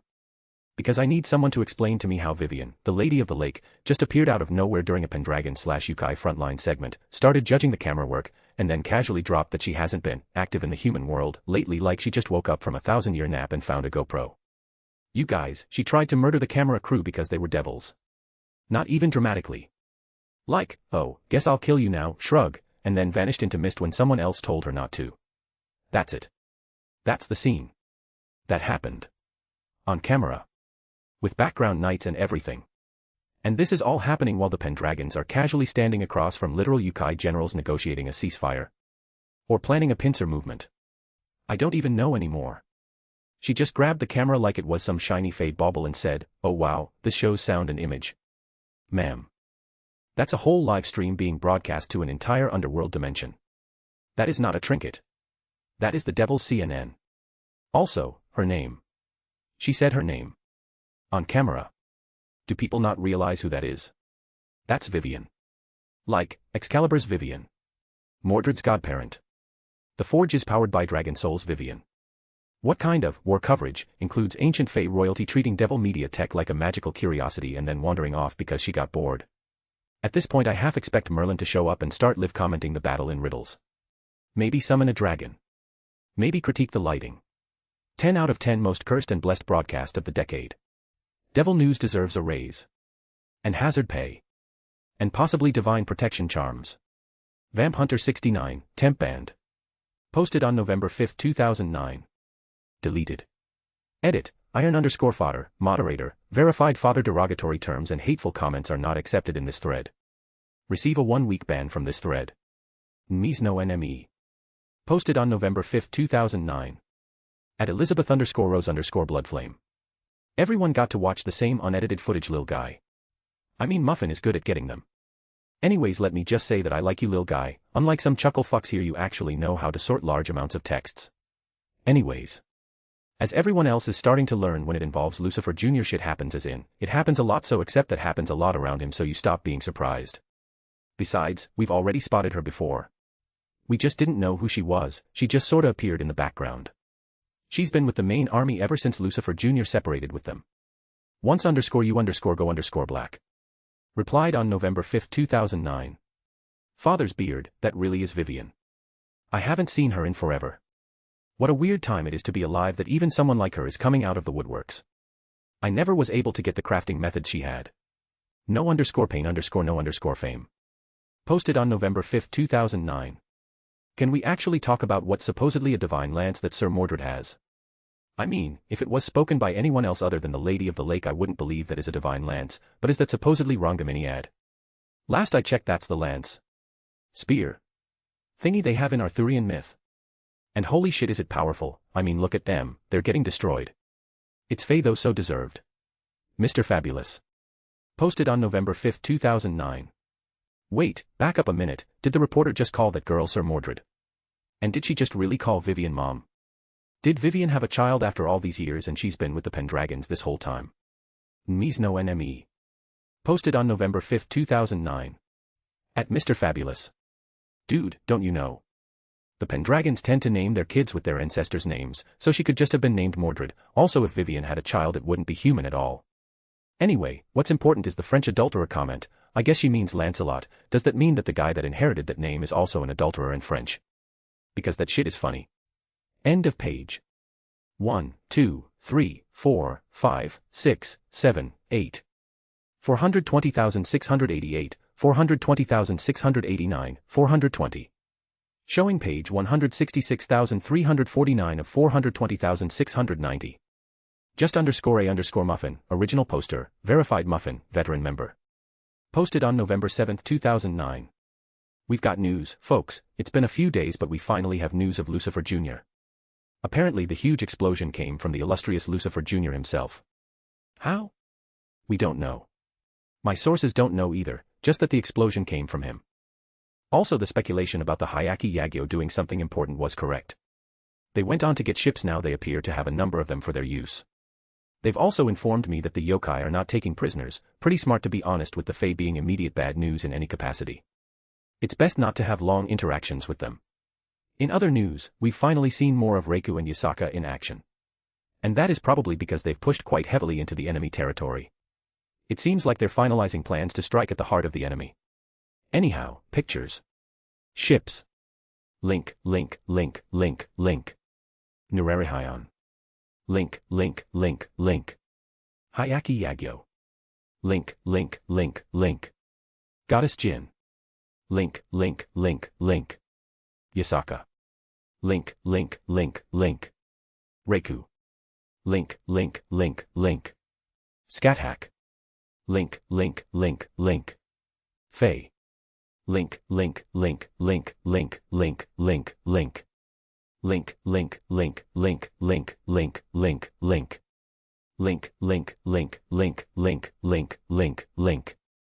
Okay. It seems like my sources are obsessed with sending me dead Fae. My father was an orange. Posted on November 7, 2009. Damn, look at all those burning Fae. You think they would make good campfires for some s'mores? Edit, for those calling me racist, you can't be racist against the Fae. So says my 900-year-old magician teacher. War_N_death, verified, wants to be stepped on. Posted on November 7, 2009. That damn feisty witch. She looks just as beautiful covered in blood as I remember. Edit, who gave me these title next to my name? I demand to know. Devil_hater39, verified devil hater. Posted on November 7, 2009. Is it just me, or does Lady Yasaka look like she wants to pin down that Reiku lady on the ground right there in that one pic? She looks seconds away from eating her up if you ask me. Just _a muffin, original poster, verified muffin, veteran member. Posted on November 7, 2009. Okay, I've got something new. It seems like there are some humans stuck in the Fae realm. Like not the Pendragons but actual humans. Hell, my source sent me this. Link. Seems to be a Viking of some kind. Also, the Yokai army and the Pendragon army seem to have joined up and are now journeying to assault the Winter Court. Kimchi lover, verified kimchi specialist. Posted on November 7, 2009. And there's the flying pirate ship. Been wondering where it's been this whole time, but it looks like it came out of a fight just now. You can see some bits of damage on the sides and even on the sails. I wonder what happened while they were off doing their own adventure. And damn, those cannons deal huge damage. Placeholder 1234, verified half-devil. Posted on November 7, 2009. At Kimchi lover. Is that a rabbit in a top hat on that flying ship? At just _a muffin. That's a lot of Vikings. How many people have the Fae taken over the years? Holy shit. Wait, doesn't that mean there could be genuine crusaders? Like, take back the Holy Land, crusaders. I think I better keep my head down for the next few months. Kimchi lover, verified kimchi specialist. Posted on November 7, 2009. At placeholder. Yeah, I think you're right. It is a rabbit wearing a top hat. I wonder where Lucifer Jr. went and who that rabbit even is. I don't think we saw it board the boat the first time when it left the base with Lucifer Jr. and Nurarihyon. Crazy_squids, verified squid. Posted on November 7, 2009. Look at those knights go, they're running over those Fae like scythes through a wheat field. I never thought we'd be seeing an actual knights charge, horses and lances all, in this day and age, but it looks like we can still be surprised no matter what. Guns 4 days, verified American. Posted on November 7, 2009. I'm a little sad there are no enchanted guns. I'd have been happy to sell some to Yukai or Pendragons if they needed some. The visual of a fully armored knight on horseback wielding a recoil-reduced, replenishing, self-cooling M240 laying into the fey. "Excuse me, need to handle some business now. Step_on_me_mommy." Posted on November 7, 2009. Damn, is it just me or is anyone else turned on with the way Reiku is slaying through these fey? Also, I just looked her up after I saw someone mention she's a demigod. Isn't Reiku supposed to be a man? I mean, there's no way you can misgender her here, I think. Those boobs are weapons in their own rights. Also, I say this as a woman. Edit, guys, I get it. I'm not apologizing for not following every single new update revolving Lucifer Jr. or those around him. Spellslinger for hire, verified mercenary. Posted on November 7, 2009. At guns 4 days. Were the giant magic siege engine cannons not good enough for you? Nico and I, verified local cami. Posted on November 7, 2009. Hurts my heart to see faces I knew when they were children. But I also helped bury plenty of the bodies from when those despicable things attacked my home. Right_of_the_Valkyrie77, verified Valkyrie. Posted on November 7, 2009. Oh. That's Rin, the girl Ross is crushing on. Right_of_the_Valkyries3, verified Valkyrie. Posted on November 7, 2009. At right_of_the_Valkyries. Deleted. Edit, she_who_invites, verified moderator, verified not Izanami not the time or place. 2-hour timeout. Right_of_the_Valkyries142, verified Valkyrie. Posted on November 7, 2009. Deleted. Edit, she_who_invites, verified moderator, verified not Izanami also not the time or place. 2-hour timeout. Hooded_1, verified pervert. Posted on November 7, 2009. Deleted. Edit, she_who_invites, verified moderator, verified not Izanami. Do I really have to say that it's inappropriate to offer to play matchmaker and send nudes to the young lady? 1-day timeout. End of page. 1, 2, 3, 4, 5, 6, 7, 8. 420,688, 420,689, 420. Showing page 216,914 of 420,690. Just_a_muffin, original poster, verified muffin, veteran member. Posted on November 7, 2009. New info from the broadcast. It seems that they're now fighting giant eldritch things of what seems to be golems. In other news, it seems that Lucifer Jr. has now joined up with the main battlefield and a new ship also joined the fray. Although this ship seems to have a very distinct Jolly Roger. Though from what we are seeing, this seems to be the very first massive resistance the yokai are facing. That makes sense since they have been plowing their way to the Fey realm. I'm also receiving info of a giant that could affect time is in the battlefield. It's suspected to be a god. We are getting live coverage, but it's fizzling out due to the timey-wimey bullshit involved. Pyre. Posted on November 8, 2009. Where did all these Fey come from? 1 second it was completely filled with snow, then suddenly, poof, that huge Fey army suddenly appeared out of nowhere with all those giants. Light. Posted on November 8, 2009. Say what? A god. Why is there a god randomly in that place? And, there looks like something is very obviously wrong with it. Is it shooting time beams? Like, time powers out of its eye? How do I even articulate that kind of thing? Elizabeth_Rose_Bloodflame, veteran member. Posted on November 8, 2009. Holy hell. Nothing that the yokai are throwing at these golems are doing anything. Even Lucifer Jr. is having a hard time killing these things. Anyone here have any idea where these come from? They seem way too overpowered to not be known. Skeptical_skepticism, verified critic. Posted on November 8, 2009. Did Jormungandr just do a tactical drop from that pirate ship and is now tossing those giants around like rag dolls? Nearsighted_owl, verified nerd. Posted on November 8, 2009. Where the hell did all those giant skeletons come from? And did the blue goddess just give one of them Surtur's sword? She can just give it away to anyone. Light_of_Ireland. Posted on November 8, 2009. Is that Baylor? Hooded_1, verified pervert. Posted on November 8, 2009. At Light_of_Ireland. That's definitely the old one-eyed bastard, but he looks really messed up. Don't get too panicked, the brat is there. But you should definitely start asking around about that. I have mage insurance, verified in debt. Posted on November 8, 2009. At nearsighted underscore owl. That's a yukai. Was doing my own research since the yukai have popped up the last few days. Apparently it's a type of yukai that forms from dead souls or something. I only skimmed the information I found, but they're apparently the bad news type. 404 ley line not found. Posted on November 8, 2009. Was that a death ray that Baylor, is that just what we're calling him, just fired from his eye? It seems like he just blinked them from existence. Rest in peace to all the yokai caught in those attacks. Your bravery shall be remembered by us. Light underscore of underscore Ireland. Posted on November 8, 2009. Before he didn't have that many eyes. Clearly something is wrong with him, maybe due to his rebirth. His body was destroyed, cut to pieces, burned, and the ashes scattered. Whatever happened to him, his body looks completely unstable. It might not be a full resurrection, if that's even possible. Possible underscore walrus. Posted on November 8, 2009. Holy shit, how tough is Baylor? That guy is taking so much shit head on. And is that a fucking crocodile?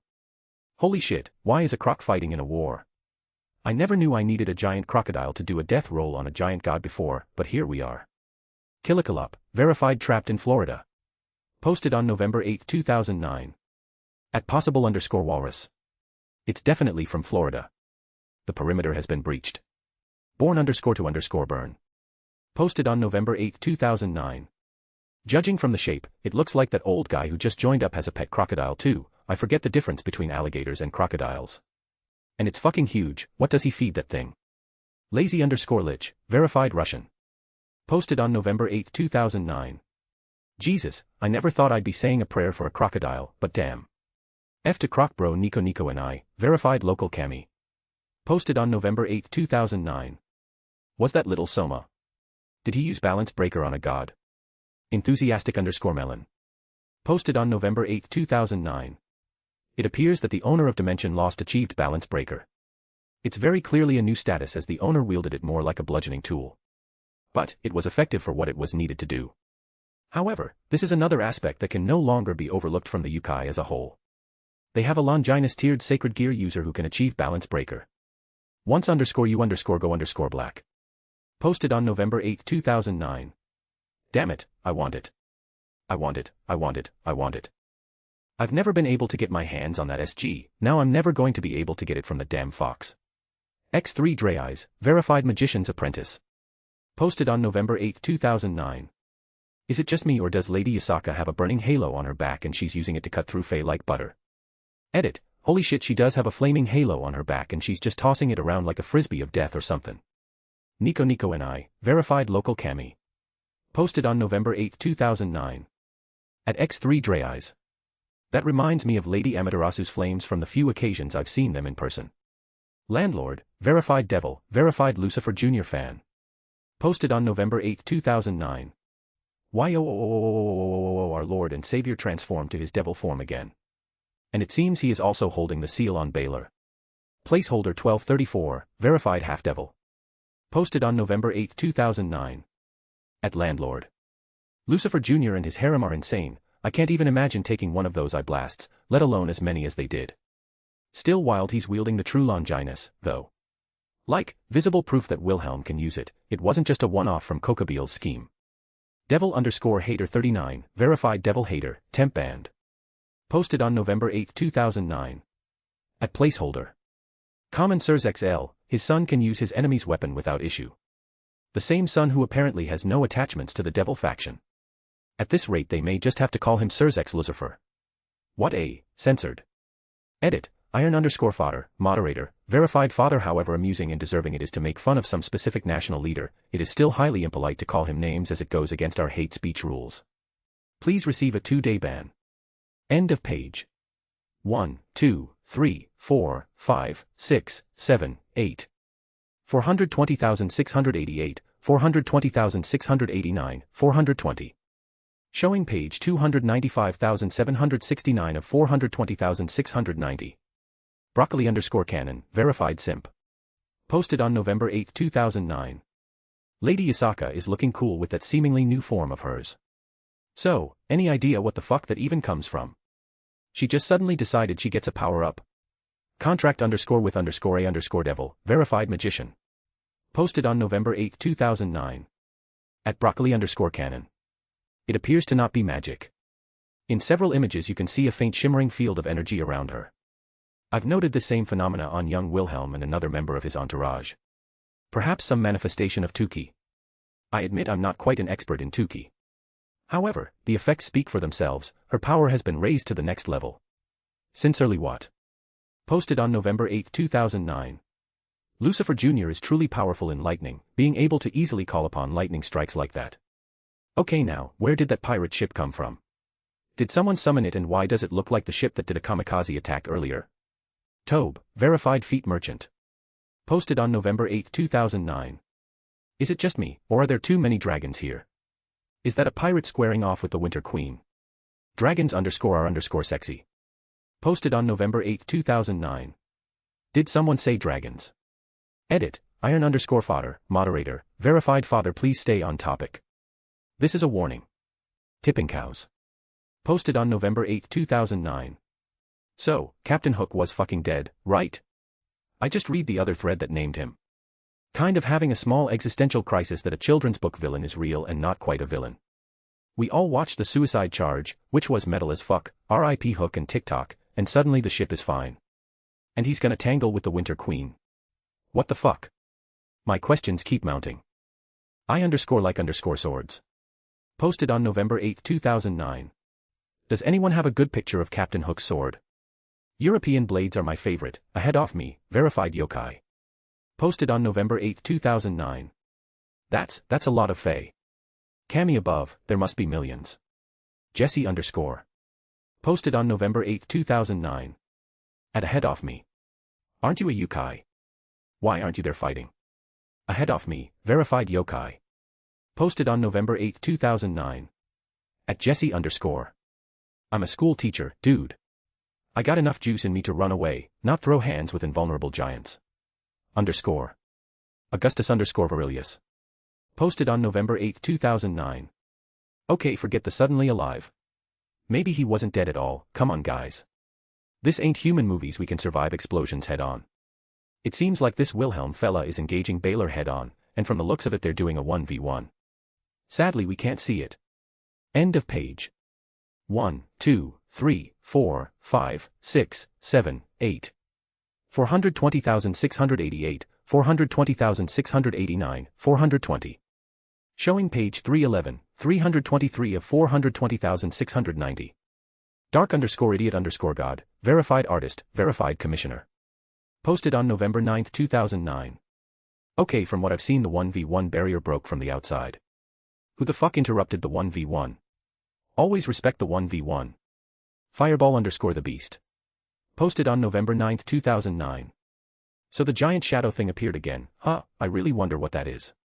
And when was the fake Nidhogg dragon summoned? And what the fuck was up with that croc fighting the huge golem? How many things did I miss just in a few days? Edit, guys, stop telling me the dragon isn't fake. Nidhogg wouldn't insult himself every time he appears. Pointing _ at _ the _sky, verified Deva. Posted on November 9, 2009. At Fireball _ the beast. If what Mr. Wilhelm said at the earlier stages of the war is true, it is possible that it is an avatar of sorts modeled after Lord Hanuman. It does bear some form of resemblance. Token _ Tokian. Posted on November 9, 2009.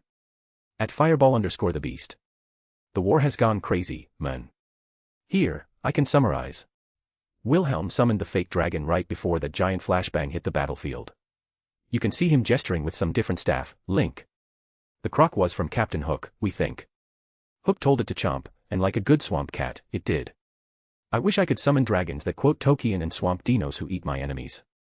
Edit at possible _ walrus. F for best croc. I'm sorry you had to learn like this. Possible _ walrus. Posted on November 9, 2009. Wait. Where's TikTok? Wasn't that mad lad fighting Baylor or something?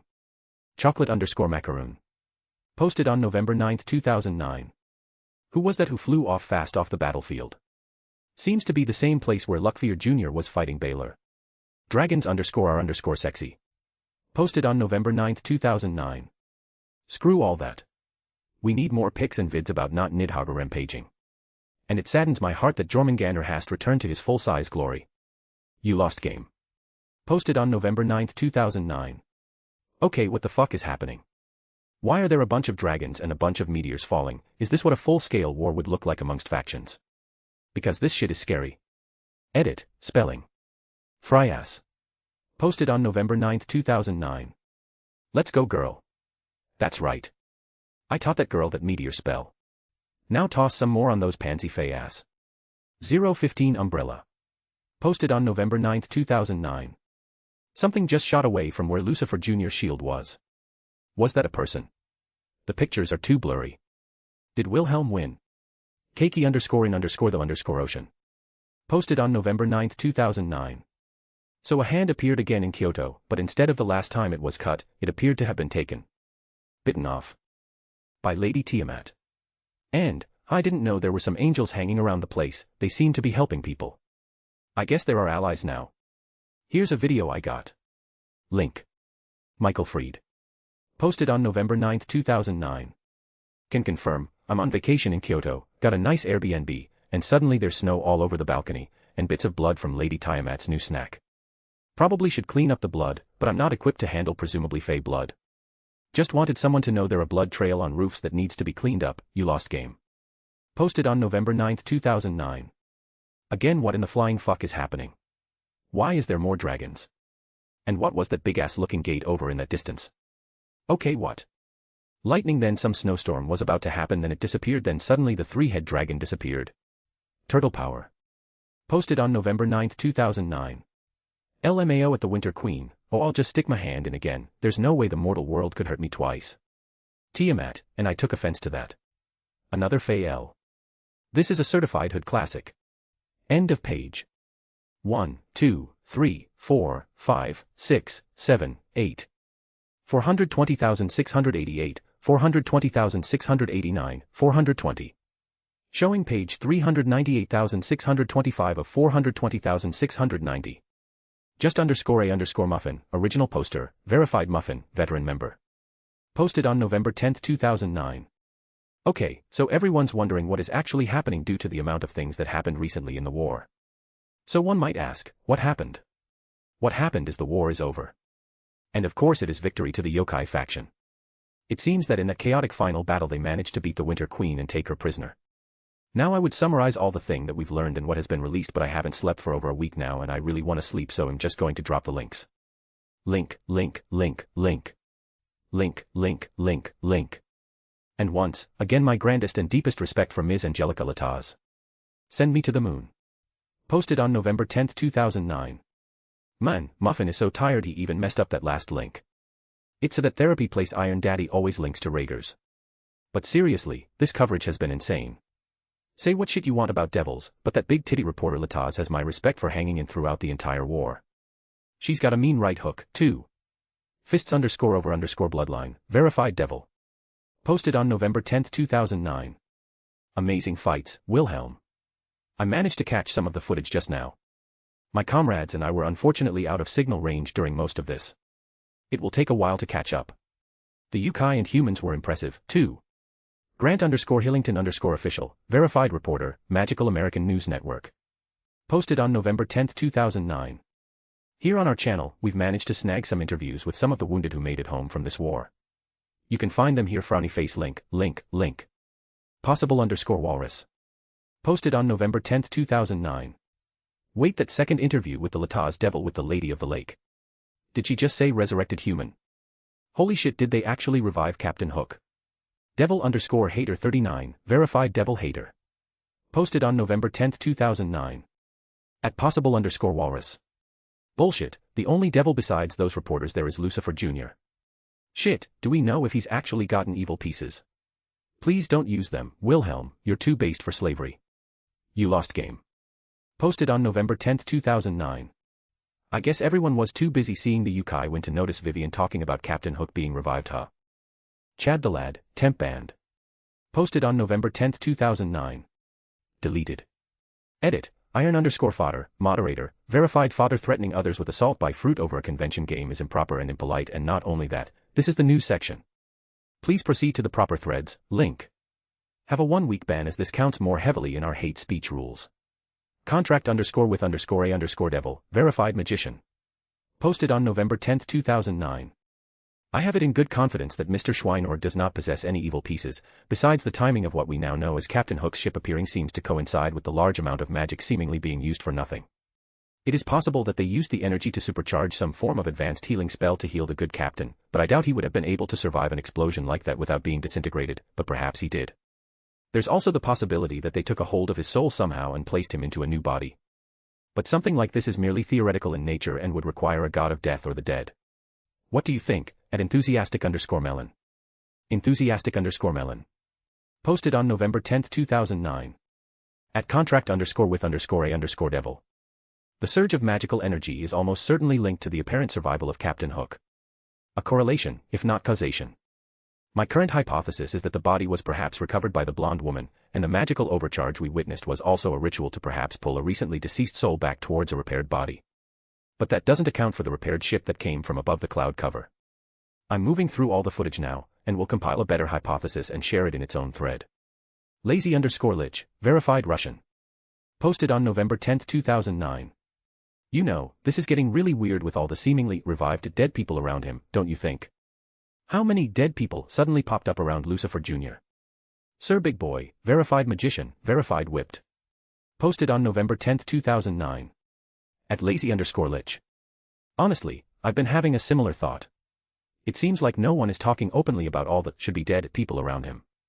And here we have someone who presumably died, and then they suddenly return. Doesn't take a genius to put two and two together here. I'm sure that the higher-ups elsewhere are talking about it behind closed doors.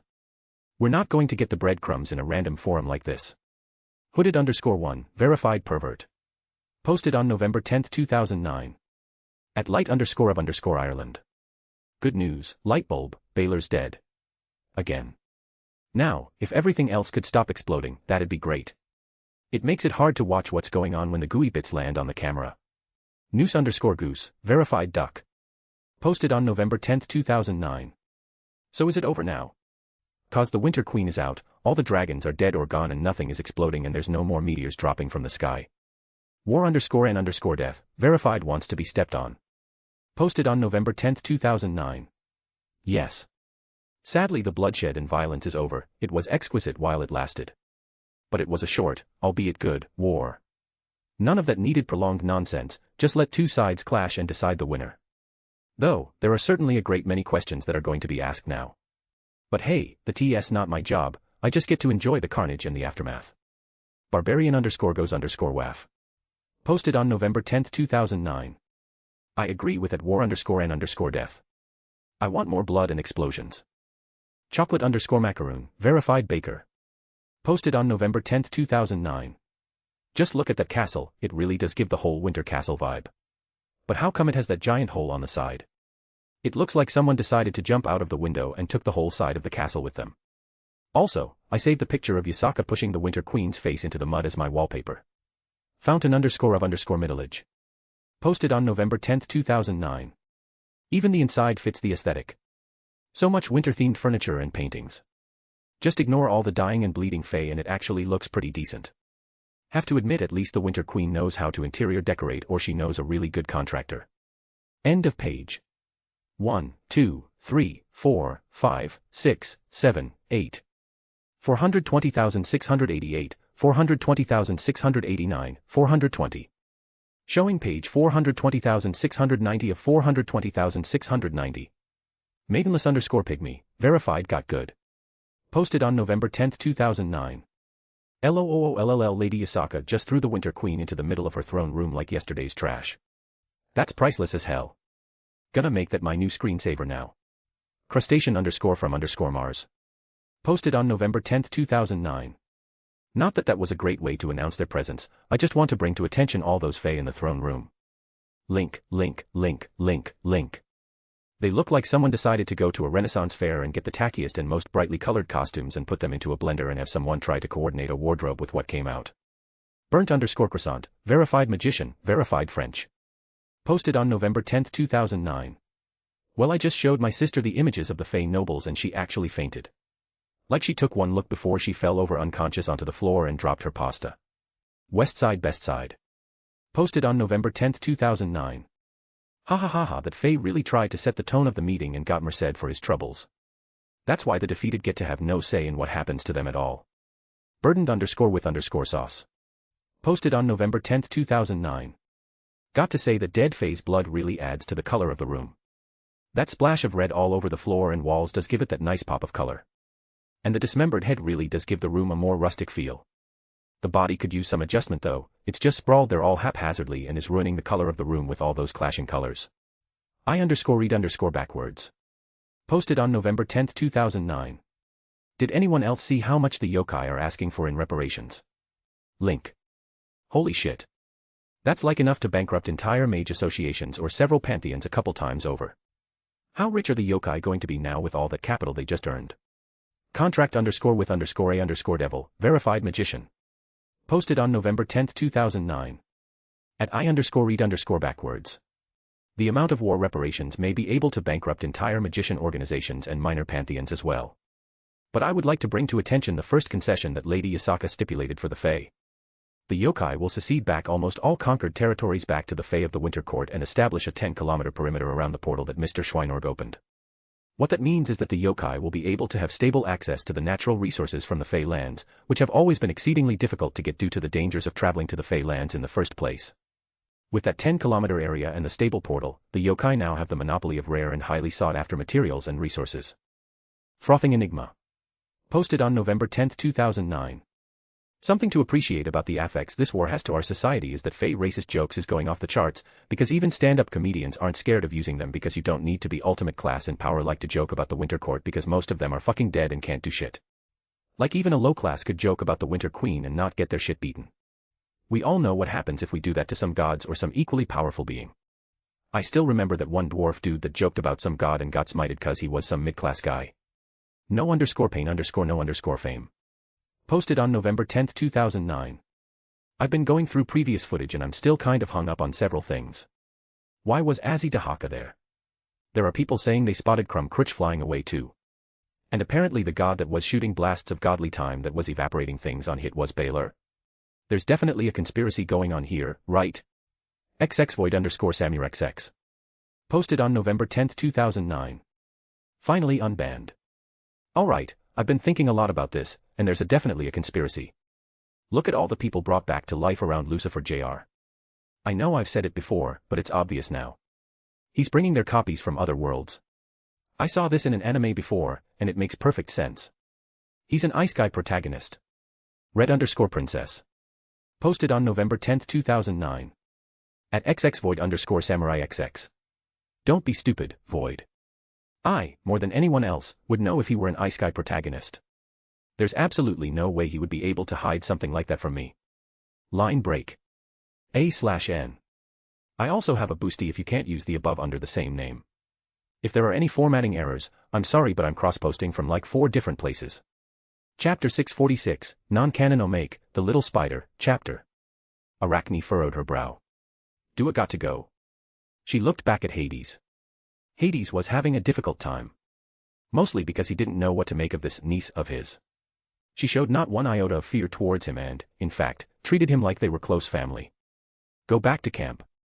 He waved at her, having opened up a path back. Arachne pouted. Hades was not used to mortals wanting to stay in the underworld.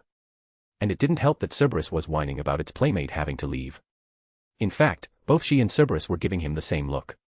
He almost gave in. Almost. However, he was a parent. Without another word, he waved his hand and sent her on her way. Arachne went flinging through the hole in spacetime, flipping upside down until she didn't know up from down.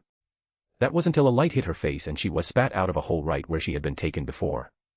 It was the middle of camp, and the few people around watched as a hole opened up and unceremoniously spat her out onto the ground. Arachne looked around, slightly distorted. They watched her stand up, brush herself off, and then abruptly jump back into the hole right before it closed. A few moments later, a second hole opened up, this time everyone immediately knelt down as a god descended. Or ascended in this case. Hail, Lord of the Underworld. Chiron came trotting over at breakneck speeds, nearly sliding to a stop as he knelt down. Hail, God of the Dead, God of Riches. Chiron was panting slightly from having run all the way across camp the moment he sensed the god appearing. He couldn't recall the last time the god of the underworld appeared in camp. It was a big enough commotion that Chiron was taking no chances. He then raised his head to look at Hades to see him holding a certain camper by the collar. Arachne was struggling in his grasp, pouting as the god of the underworld had an emotionless expression on his face. He dropped her on the ground before silently turning and walking through a portal back into the underworld, it closing behind him immediately. Arachne sat on her butt, arms crossed, huffing indignantly. "Hey, Chiron." Arachne stood up again, happily waving to him. "Hello, Arachne." Chiron said carefully. "Miss Schweinorg, would you be kind enough to explain what happened? You disappeared." He didn't want to say kidnapped, as that would insult Hades. Despite it being accurate in this case. "For several hours. I was playing with Cerberus," she said proudly. "He's a good boy." "Right. Chiron. And why were you in the underworld?" It was exceedingly rare for Hades to bring a mortal to the underworld, it was even rarer for him to let them come back. "Uncle Hades was mad that I threw my spear at him." She shrugged as if it explained everything. "It's okay now, Uncle Hades was just being stupid." Chiron blinked once and decided not to ask for further details. "Welcome back to camp," he said and turned to walk away. Arachne was now unsure of what to do. She was in the middle of something before Hades took her, but now everyone was gone. And Chiron was very adamant about putting some distance between them. She just shrugged and went to find Mr. Blueberry. She already knew where he was, as her perfect and amazing familiar, she could sense him at this distance. Mr. Blueberry was sleeping at the hearth with the goddess again. Arachne didn't immediately wake up.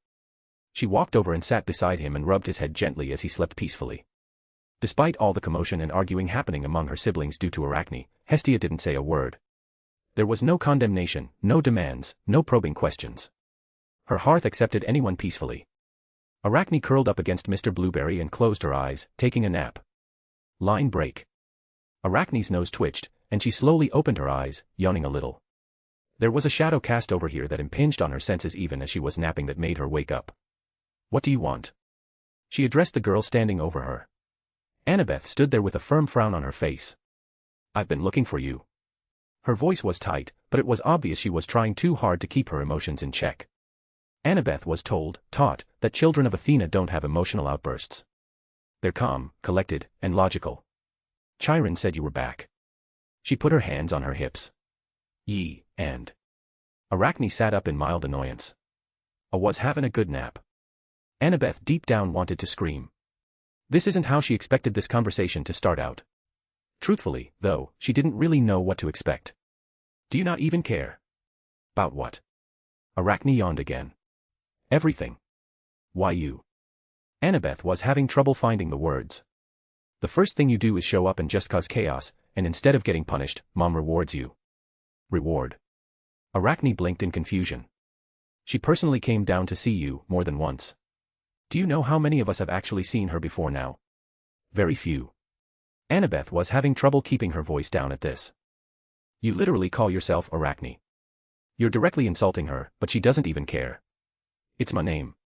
Arachne frowned, slowly getting frustrated by the direction of this talk. "You don't even care." Annabeth pointed at her in accusation. "You get treated so specially despite being new here, you walk around like none of our rules matter. It's like everything is a big joke to you." Arachne just blinked again. "I didn't do anything. Why are you treated so differently?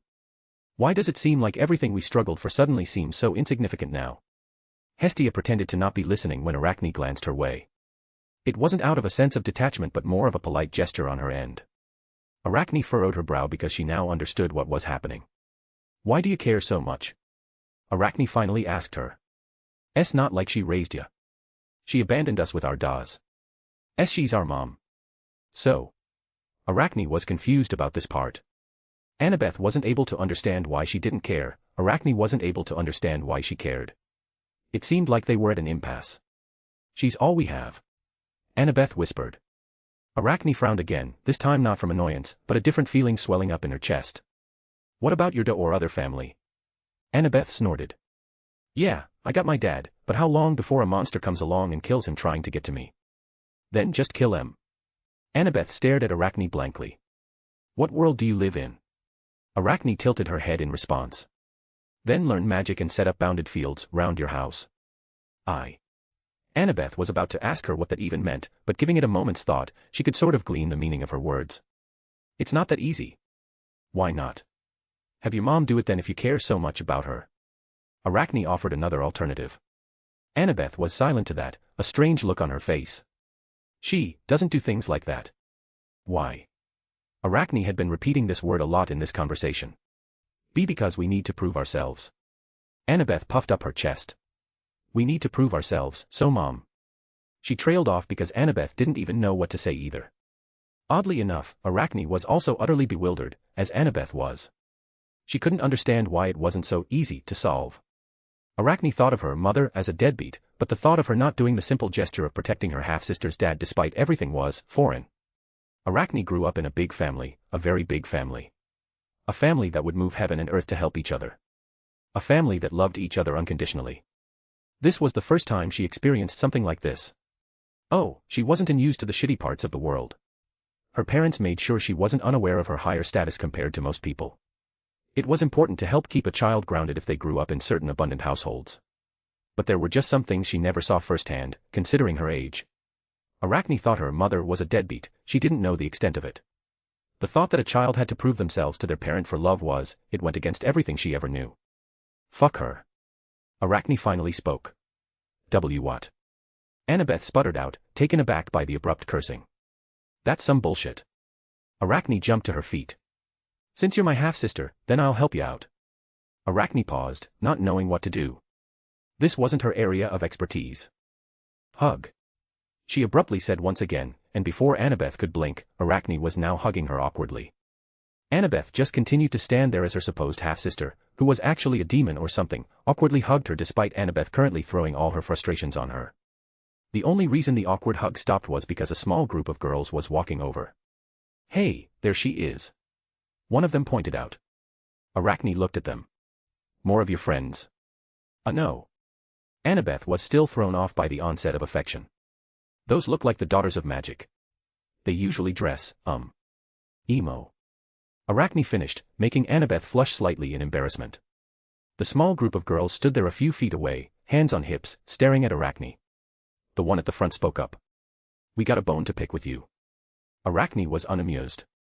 The fuck you want? She could already tell this was going to grate on her nerves. That seemed to throw them off for a moment, but they briefly recovered. I'm Lou Blackstone, daughter of Hecate. Okay. Arachne replied emotionlessly. Lou frowned. You've got some nerve. You've been going around telling people to learn magic and all that. Do you have any idea how many people have been coming to us asking to learn? And Arachne was waiting for what else she was inevitably going to say. The daughter of Hecate harumphed. Magic is our thing, you can't just tell people to start learning it, you why now? She said it as if it were obvious. Arachne opened her mouth, then closed it again, her brow furrowing. You're saying that you don't want people learning magic? We're the children of Hecate, we learn magic, that's how it's done.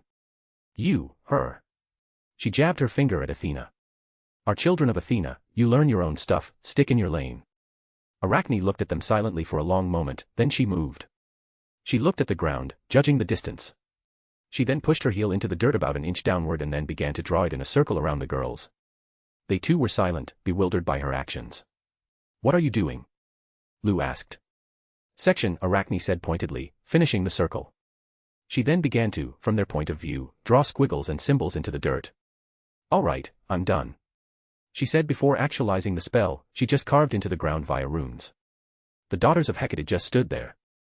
Annabeth wasn't sure what happened, only that they seemed to be stuck in a daze inside that circle. Arachne stood up, wiping her hands. Okay, where were we? Right, hug. Before Arachne could hug her again, Annabeth quickly put some distance between them. What did you do to them? She pointed to the daughters of Hecate. Just an illusion, they were being dumb and I didn't want to deal with them anymore. Arachne shrugged. All right, come with me, I got a plan. Before Annabeth could refuse, Arachne grabbed her and started dragging her away. Mr. Blueberry woke up, looked at her running off, and went after her with a big smile on its face. Line break. If it isn't my favorite little spider. Dionysus smiled, raising his cup of wine towards her as Arachne dragged Annabeth towards the table he was sitting at. I need to ask you something. Arachne stated. Why me in particular?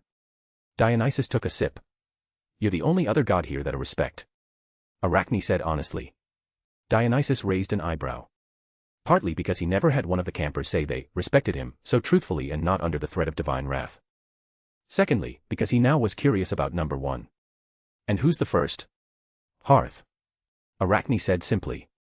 It was a small list. Mostly because the list didn't include gods from the underworld.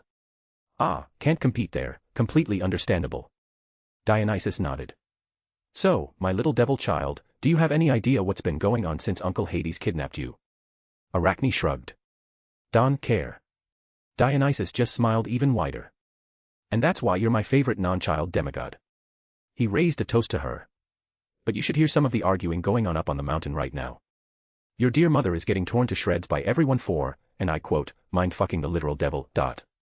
Arachne didn't really care to elaborate and explain how that was wrong. But she found it funny regardless. Da said that I'm the first demigod devil ever.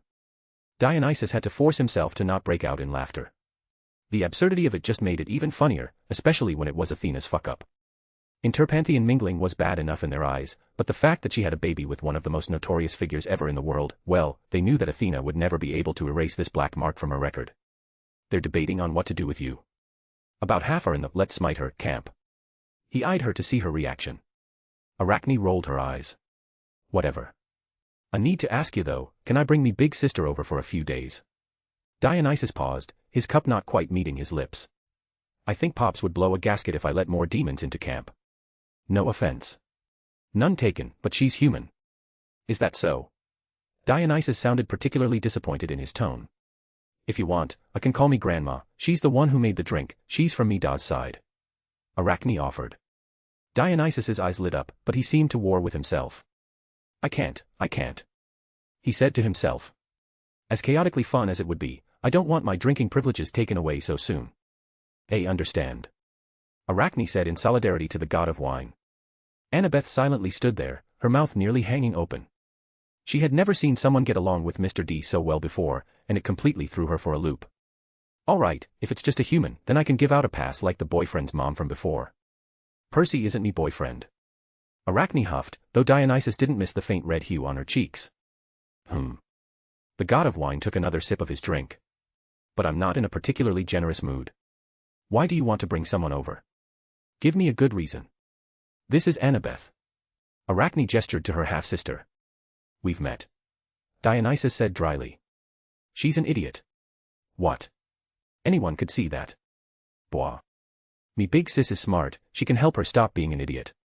Arachne nodded sagely to herself. Well, that sounds delightfully entertaining. Consider your pass earned. Dionysus snapped his fingers, and a piece of paper fell out of the sky and landed in her hands. It read, do what you want. Thank ya, uncle. Arachne smiled brightly. The things I do for family. Dionysus sighed. Anyways, break time is over. I have to go back up top and listen to everyone yelling some more. He popped away without warning. She cast a glance at Annabeth. Don't worry, my big sis is really smart and good at stuff. She can help you better than I can. Arachne quickly took out her phone. Big sis. Annabeth wasn't far away, but she couldn't hear the other end. However, that became secondary to the fact that Arachne was apparently making a call through the barrier of camp. Something that should be completely impossible. Nah, am fine. Arachne shook her head. What ya doin'? There was a pause. So nothing important. Wanna come over and play? Am not in trouble. Arachne huffed. But I need your help. Me half-sister is an idiot. Annabeth huffed herself, wanting to argue, but she held herself back. Nah, not like da. Like, glasses girl idiot. Arachne found a suitable example. Oh, you'll come over right away. Okay, tell Auntie Rin thanks. Before Annabeth could ask her what was happening, a colorful portal opened up not but a few feet away from them. Hey, squirt. Big sis Mordred. Arachne threw herself at her sister, hugging her tightly. So, where's the idiot you need help with? Mordred looked around. Annabeth had a strange sense of foreboding. Line break. A/N. I also have a boosty if you can't use the above under the same name. We also have 2 more Arachne chapters up after here, and the next Distorted Reflections if you're interested. Chapter 647, Chapter. Waver Velvet POV. I expected a lot. When a magician is present, things are not going to go as planned, I've learned that rather quickly. However, I had thought I at least had a measure of how chaotic things could become. I planned for everything being out of control and beyond my expectations. To expect the unexpected, as they say. But now, I'm not sure even that was accurate. I couldn't fathom the resources that Lord Zelretch had at his disposal. No one really knows how old Lord Zelretch is, only that he predates the establishment of the Mages Association by a large degree. So at the very least, he is on par with a very old family in having hoarded resources over the years. And it's also no secret what his magic entails, only the details. That is to say, people whisper that Lord Zelretch is able to acquire things from parallel worlds, things that no longer exist in ours. Whether that was true or not before, I couldn't make a comment. It sounded plausible, however, I also wouldn't have been surprised if it were false. And yet, I still am wrapping my head around what just happened. Lord Schweinorg, his grandson, bid with things that would make any magus sell their own children to acquire. The debts that my predecessor accrued and subsequently laid at my feet were a fraction of what was thrown around here, yet the £50 billion offered wasn't even the highlight. Water from the river Styx is extraordinary. Perhaps it was believable, in that I would have accepted it as fact if someone told me it happened. I wouldn't be surprised if something of this caliber was kept as a treasure, carefully hoarded by an ancient magus family, not something casually thrown out for a bid. But still, the surprise settled, and I accepted it. Then, he offered up items of the other kind.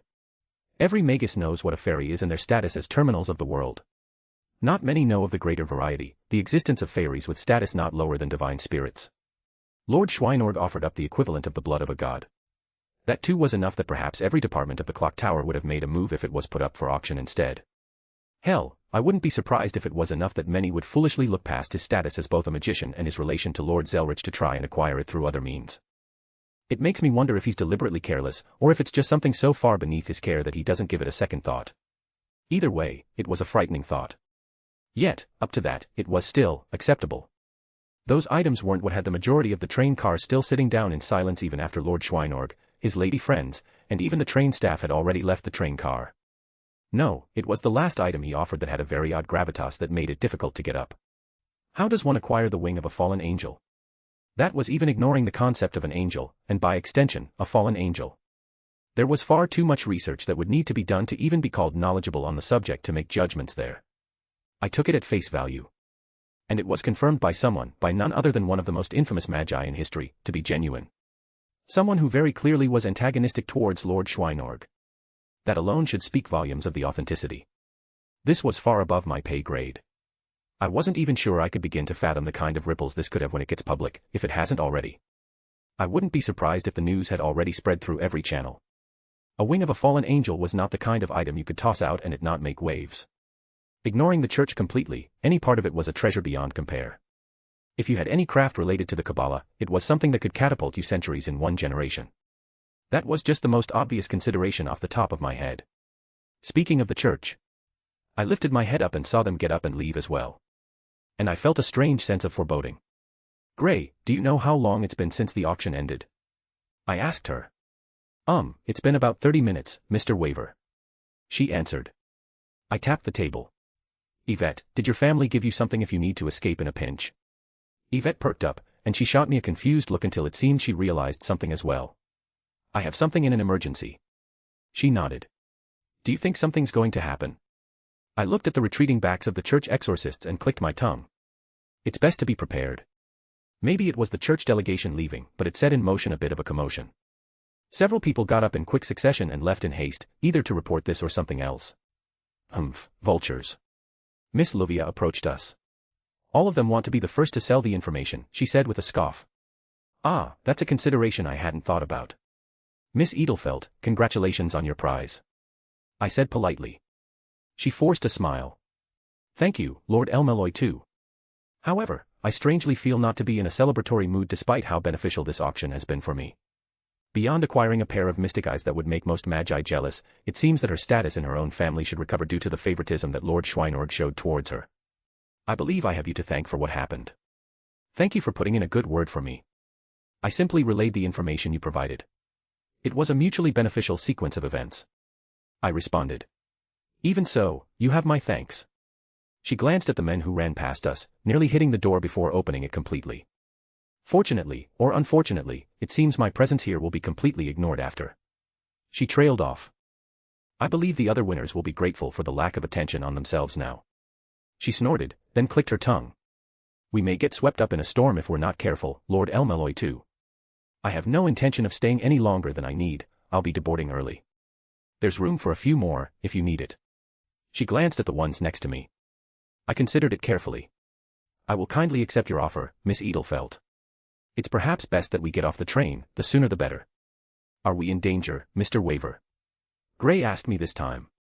She didn't have the same perception that the others had, her upbringing was different. Perhaps she didn't quite understand some of what may be happening in the background.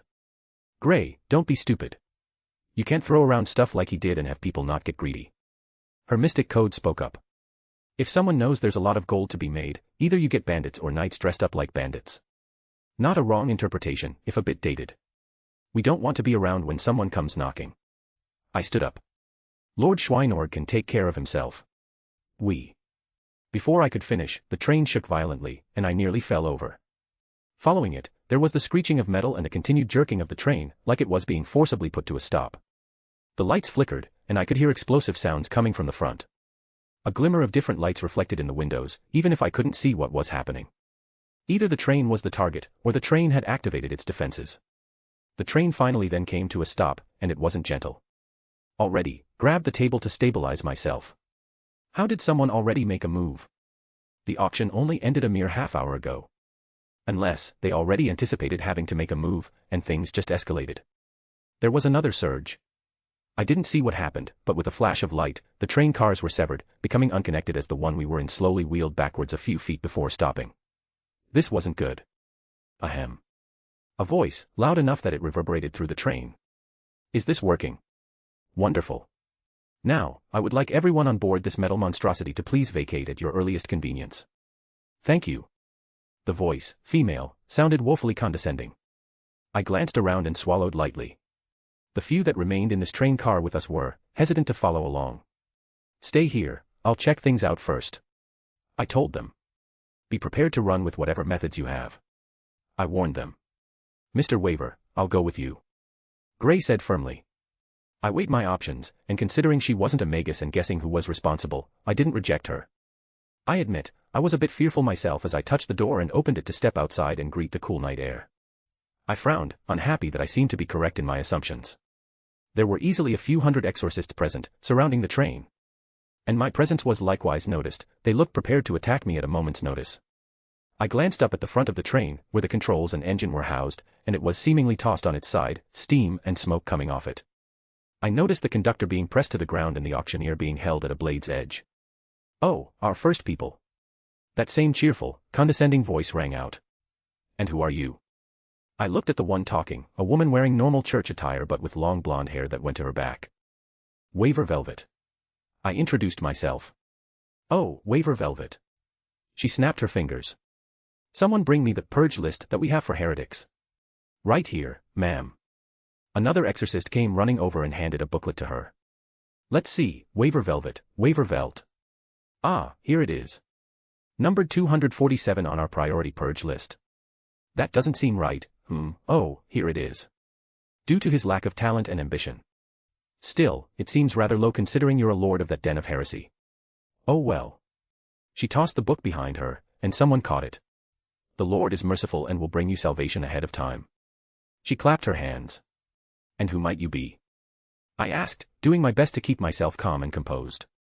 Her eyes gave off the impression of a smile, and her wide grin gave me goosebumps. Where are my manners? I'm deeply sorry, it's just not often I get to do field work these days. Something about unacceptable casualties and unnecessary bloodshed and death in my evaluations. Everyone calls me Narbarek, director of the burial agency. I'm sure you've heard of me, yes. That's not good. I believe there may be a misunderstanding. I cleared my throat. Yeah, Waver here ranks much higher than 247. I'm offended on his behalf. I would like to petition to bring him up to at least the top 100. I felt a hand on my shoulder, and I relaxed slightly, knowing who it was. Hello, the woman perked up, and her eyes held that same smile to them as if they had found a new toy. And who might you be? Where are my manners? He bowed politely. Wilhelm Henry Schweinorg, at your service. Line break. Wilhelm POV. Should I have expected something like this? Perhaps. Maybe I was, understandably, distracted by something else. I didn't even have time to properly take a gander at the new thing I just bought. Hell, I spent the last 20 or so minutes just sealing it up properly. Don't want any of that Pandora's box bullshit to happen again. And next thing I know, someone attacked the damn train. Even if something like this was expected, it happened very quickly. Like it was already pre-planned in the first place. Imagine my surprise when I'm relaxing after an auction event. Spending quality time with some close acquaintances. Then next thing I know, some trollop is demanding everyone to bark after attacking the train I was enjoying my time on. What do you think, Director Narbarek? I, of course, knew who she was as she introduced herself. I was more than familiar with the burial agency, I was wary of the burial agency. They were one of the groups in this world that could genuinely threaten me if it came to blows. The woman smiled widely. Of course, Lord Schweinorg, was it? Yes, the grandson of the infamous wizard marshal. Of course, of course. The surrounding exorcists were ready to fight. I locked eyes with her, and my swords flashed out. They weren't aimed at her, but towards the exorcists that were holding down the train staff. A few limbs went flying before the clashing of steel was heard, amongst a few shouts. My eyes slowly turned to look towards where my swords went because one of them was stuck. Dawnbreaker was being held. A nun was holding it between her fingers rather casually. And I could glimpse her existence immediately. Color me surprised, so the burial agency has their own pet divine spirit. Divine spirit. Waver blurted out in shock. Era, the nun cooed. Such hurtful words, but I do like being called a pet when it comes out of your mouth. I could tell she was a divine spirit at a glance. I didn't know how it was possible or why she was a member of the burial agency, but the facts were standing right in front of me. Admittedly, I didn't know every burial agency person based on looks or even name, beyond maybe a few. Seal was one of them due to her uniqueness, but it was different for every world line. Dawnbreaker erupted in light and was finally freed from her grasp, but she didn't seem perturbed by it. I just didn't like her touching my sword, she felt icky to me. The train staff quickly backed away, getting safely behind me. Sister, please mind your words. A stern voice chastised her. A father walked over, holding a Bible in hand, giving off a rather odd aura. Good evening, grandson of the wizard marshal. I am Noi Senator Grandfatima, the first member of the burial agency. I humbly request that you step aside and allow us to conclude our mission. Noi, don't overstep my authority. The director chided him with her own words. Director, we're under strict orders. He responded stoically. She let out a sigh. You're such a stickler for the rules. It's just a few heretics, it's doing God's work. Seal was around too. That means there are 4 members of the burial agency here at a minimum. And one of them was a divine spirit who wasn't weak. I presume that your mission has to do with an object that I traded to the ones behind me. I leaned on my sword as I stabbed it into the ground. I feel a certain responsibility here. We have been ordained by the Lord to retrieve the holy item. He said it plainly. Nothing will stand in our way. Who? I admired his confidence. I could more or less guess they were talking about the wing and not the eyes. The eyes, they were an unknown, even the auctioneer people, those who specialize in identifying mystic eyes, couldn't tell what they did. But the wing of a fallen angel, that was a known quantity. Would they grab the eyes if the opportunity presented itself? Without a doubt, but their main target right now was the wing I gave away. I'm still surprised with how quickly they responded. It's funny though, they haven't even considered that I had more. I'm going to have to decline your request and politely but firmly ask you all to fuck off. Thank you. I responded. How unfortunate. Narbarek said helplessly. It appears we're at an impasse. However, orders are orders. Then please excuse the heavy hand, I will make sure. Noi started by abruptly stopping as a multicolored portal opened up next to me. And it wasn't mine. You will make sure of what, Cardinal Grandfatima? Zelretch stepped out, tapping his cane against the ground. Please, continue. Tell me what you're going to do to my grandson. If the atmosphere was tense before, it has intensified by several degrees now. They didn't know me, they didn't know what I was capable of. But for Gramps, well, they were now very cautious. So many familiar faces. Director Narbarek, I see they let you off your chain, how odd.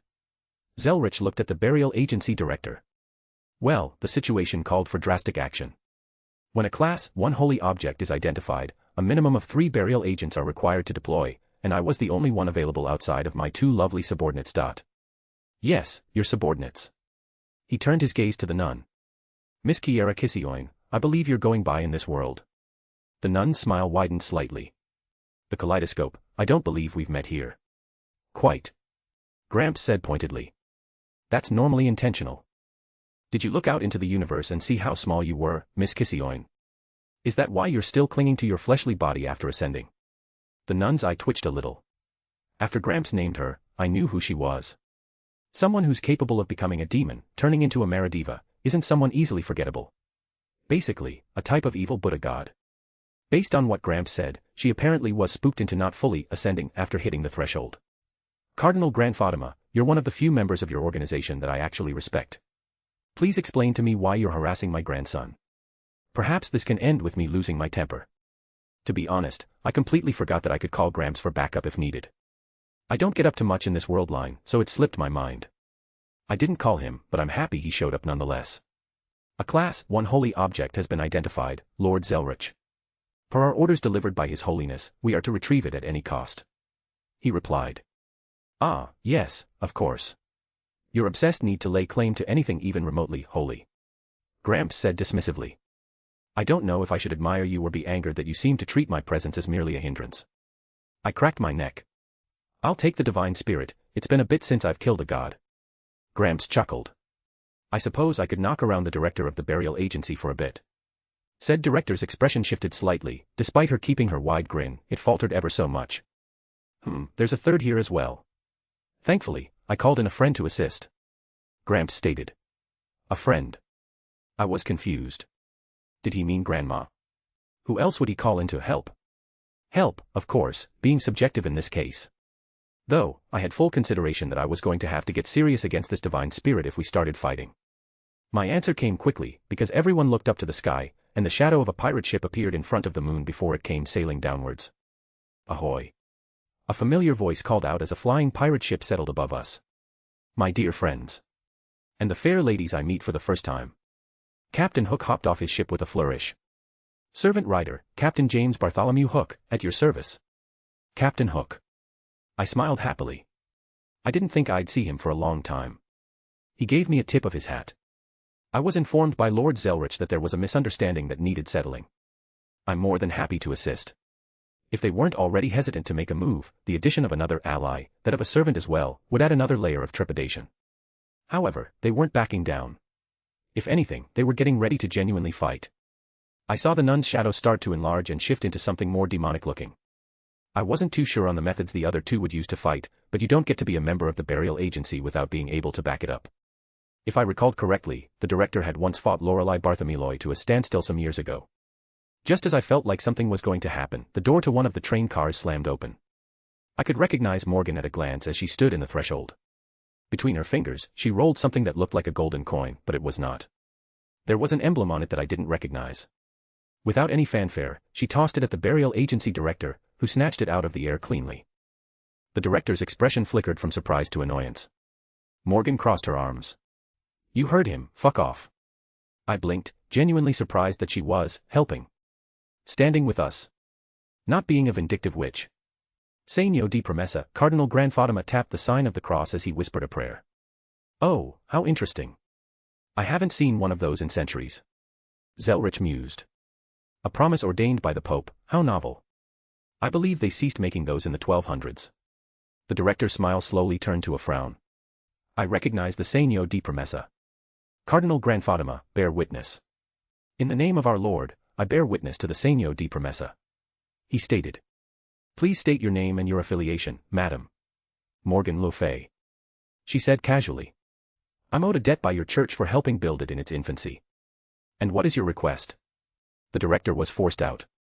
Leave and don't bother anyone here again. She said dismissively. There was a long pause, I wasn't quite sure what was happening. The coin in his hand glowed and burst into a bright light before disappearing. The promise is recognized, the request shall be fulfilled. She took a deep breath. Recall the 8th sacrament, and withdraw back to headquarters, our mission has ended. She did not sound happy about that. How unfortunate. Zelretch said a bit mockingly. Perhaps next time. He waved them goodbye. We stood there and watched for a few minutes as they properly pulled out. They actually had helicopters they used to ambush the train, parked not far away. What exactly just happened?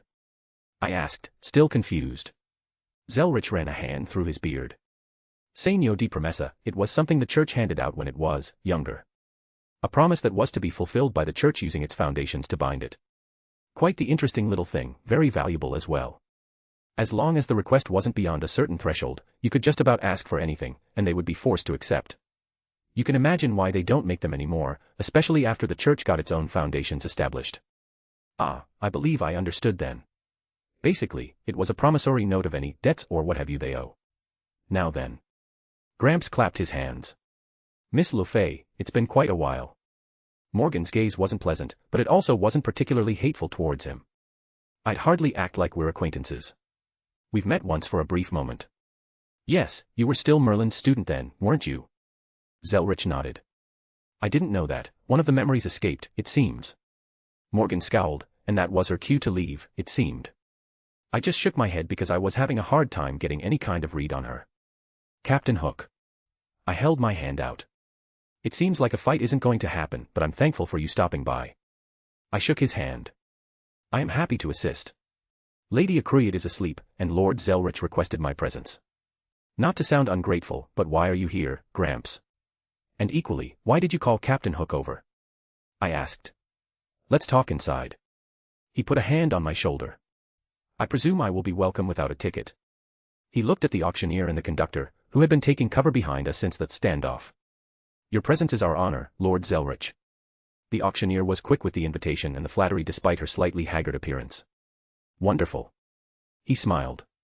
And Waver, it's been a while. How have you been? I have been well. Spectacular. Miss Gray. Zelretch nodded to her as well. Gray just made a small noise of confusion as Zelretch walked in without any hesitation. At *****. Good evening, ladies. Gramps addressed everyone as we entered my room. Salem and Venelana were in there with Olga and Trisha. Salem stayed back with Venelana at my request to help protect them in case things escalated too much. Lord Zelretch. Olga squeaked out.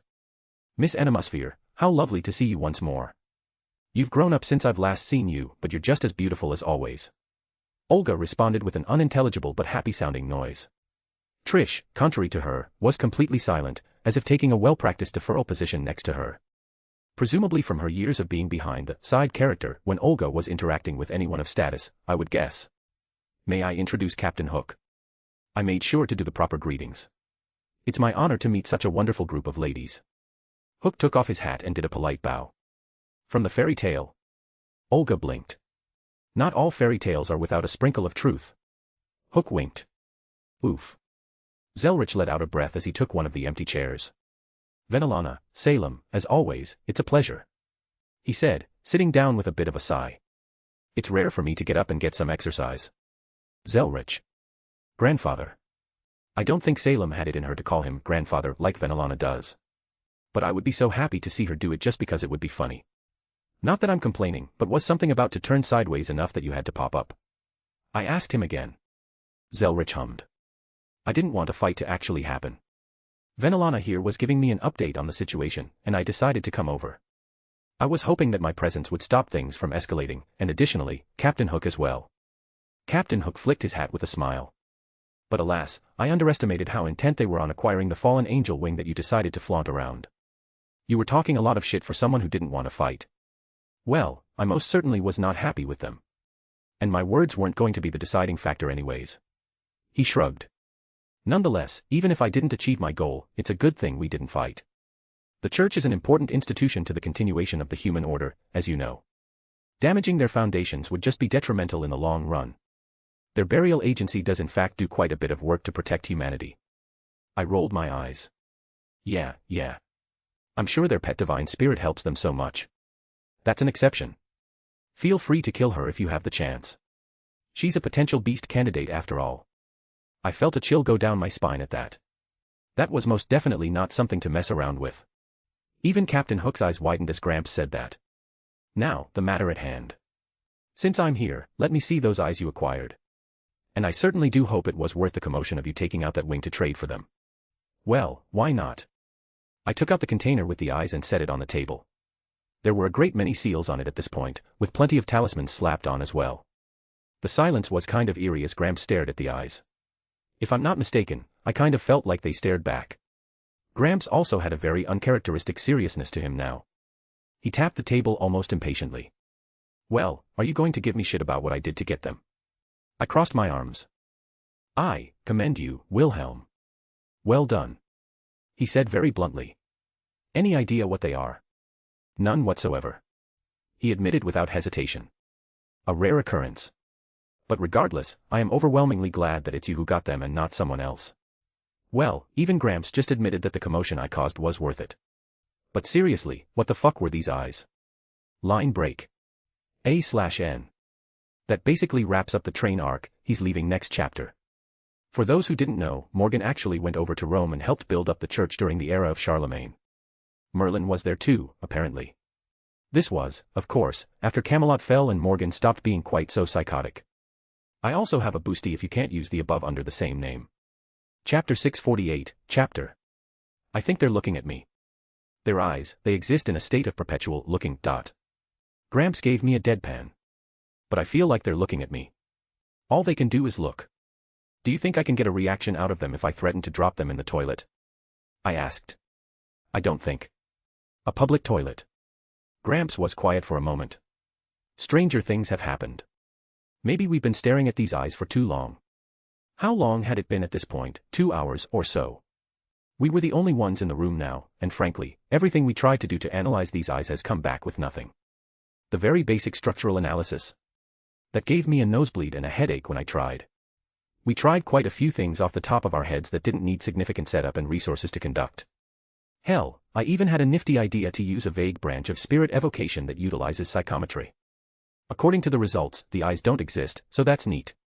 We even tried to measure their age based on some quantum folding of time and space shenanigans, and that was eerily unresponsive. They're mocking me, I know it. I narrowed my eyes, tapping the glass. Alrighty, I think that's enough experimentation for one day. Gramps stood up. Clearly, wherever these came from, the one behind them isn't going to make it easy. Or rather, whatever their purpose is, we haven't found it yet. I could put them in my head and see what happens. I suggested. Do you really want to do that? Gramps gave me a surprisingly deep look. I was about to joke, but I ended up pursing my lips. No, even if they were the most powerful mystic eyes in the world, I wouldn't want to get rid of my own eyes. The thought of mutilating myself for any sort of power like that is off-putting. And that's coming from someone who turned their heart into a dragon's heart. Which might make me sound like a hypocrite, but it was a different situation. And I never disagreed when someone called me a hypocrite. Perhaps it's because it's hidden away and I can forget about it. Though, I found myself smiling a little. Mom always said how much she liked my eyes when I was younger. There's a significant chance that it was just one of those things that moms say to their kids, but even so, I couldn't bring myself to change them ever. Well, there you have it then. We've reached a point where sitting here staring at them will bring no further benefits. Gramps stood up. And going by that earlier commotion, I'd say the train is close to being operational once more. Yeah, we could feel the shaking and rumbling of the train as they apparently pushed it back together and put things back right. Hell, the front engine part had been completely knocked on its side. From what I understand, Captain Hook offered to help them get it back on track. The thought of him using his magical flying pirate ship to turn back up a magical train is, certainly an image. That brings up a question I wanted to ask. I didn't know you were still in contact with the captain. I would have visited or called him if I were in the area myself.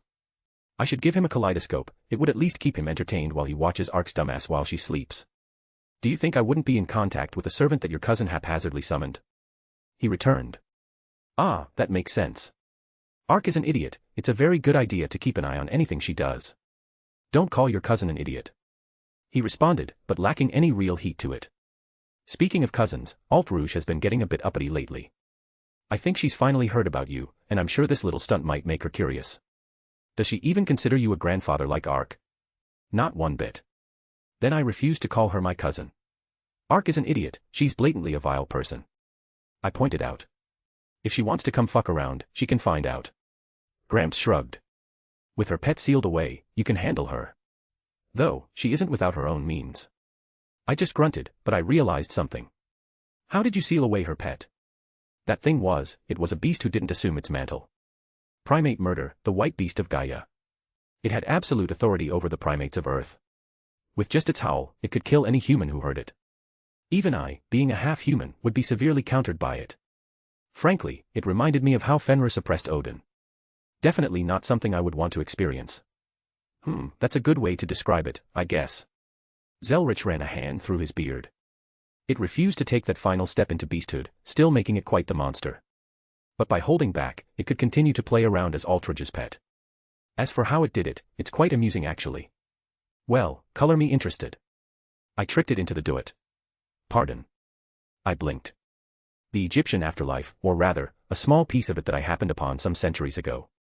I'm quite proud of myself for this one. He sat back down as he explained. I found an entrance through a pharaoh's tomb a long time ago. Not having a purpose for it at the time, I sealed it up. Not that long ago, I leaked that information and added some grandiosity to it and something that would get Aldrich's attention. One thing led to another, and now Wolf is stuck in some remnants of the Duat, having a hell of a time trying to get out. I was honestly at a loss for words. It couldn't be more than just pieces of the realm barely held together. With the age of gods ending, whatever divine spirits remained went to the reverse side of the world, usually taking their godly realms with them. If the realms didn't leave with them, they should have, been torn apart and destroyed by the passage of time and changing of the world's order. There are, of course, remnants here or there. Mostly in places where mystery lingered the longest. Japan, China, the East in general saw mystery persist for a long time while the Western world faded, so there are most things around these parts. Egypt should also fall into the category of persisting for longer than most. It's a place steeped in legends and myths, with ancient monoliths still existing even today. So, at the end of the day, I shouldn't be too surprised that Gramps found a piece of the Egyptian afterlife that still remained, if fragmented. The wolf should be heavily suppressed within the realm, and some of the realm's mechanisms should be wreaking havoc based on the sins the wolf has committed on Aldrich's behest. Gramps finished. The Egyptian afterlife was very much one of those, good gets reward, bad gets punishment, without much wiggle room. Primate murder earned that name with how much blood it's been bathed in. Being away from Gaia, its source of power, and being hit by what remained of the Duat's mechanisms, it was in for a bad time. Though, unfortunately, it was only a temporary measure. How long will it be stuck, do you think? Conservative estimate, I'd give it 50 years. If we're lucky, over 100. I nodded. Enough time to make plans and get things moving. Precisely. I tapped the table somewhat impatiently. I was annoyed because I still had no idea what these eyes did. But also, my mind wandered to something else. Hey Gramps, I didn't know you met Morgan Le Fay before. I had no memories of that. Though, it was somewhat common at this point that there were things I didn't remember. That. He hummed. It's not as interesting as you may think. Merlin was an oddity, even during his era. He had a certain type of clairvoyance that made him a nuisance if he wanted to be. He poked around in a few of my matters, so I decided to pay him a visit. It was during this time that Morgan was a student under him in her youth. We barely exchanged pleasantries. I wouldn't be surprised if she forgot about me entirely. I was expecting something more, that's unfortunate. I did meet Miss Artoria, though, when she was an infant.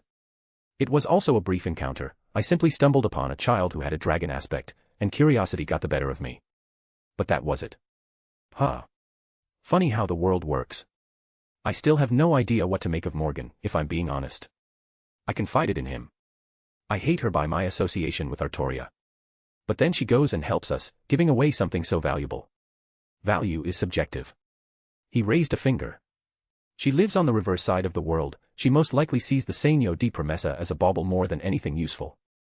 Don't just assume that she did us a huge favor. That's true.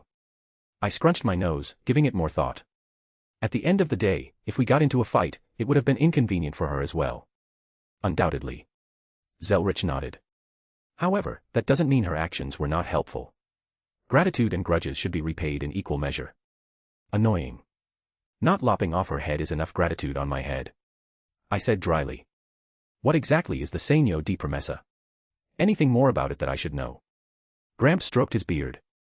They're not easy to come by, even in the past.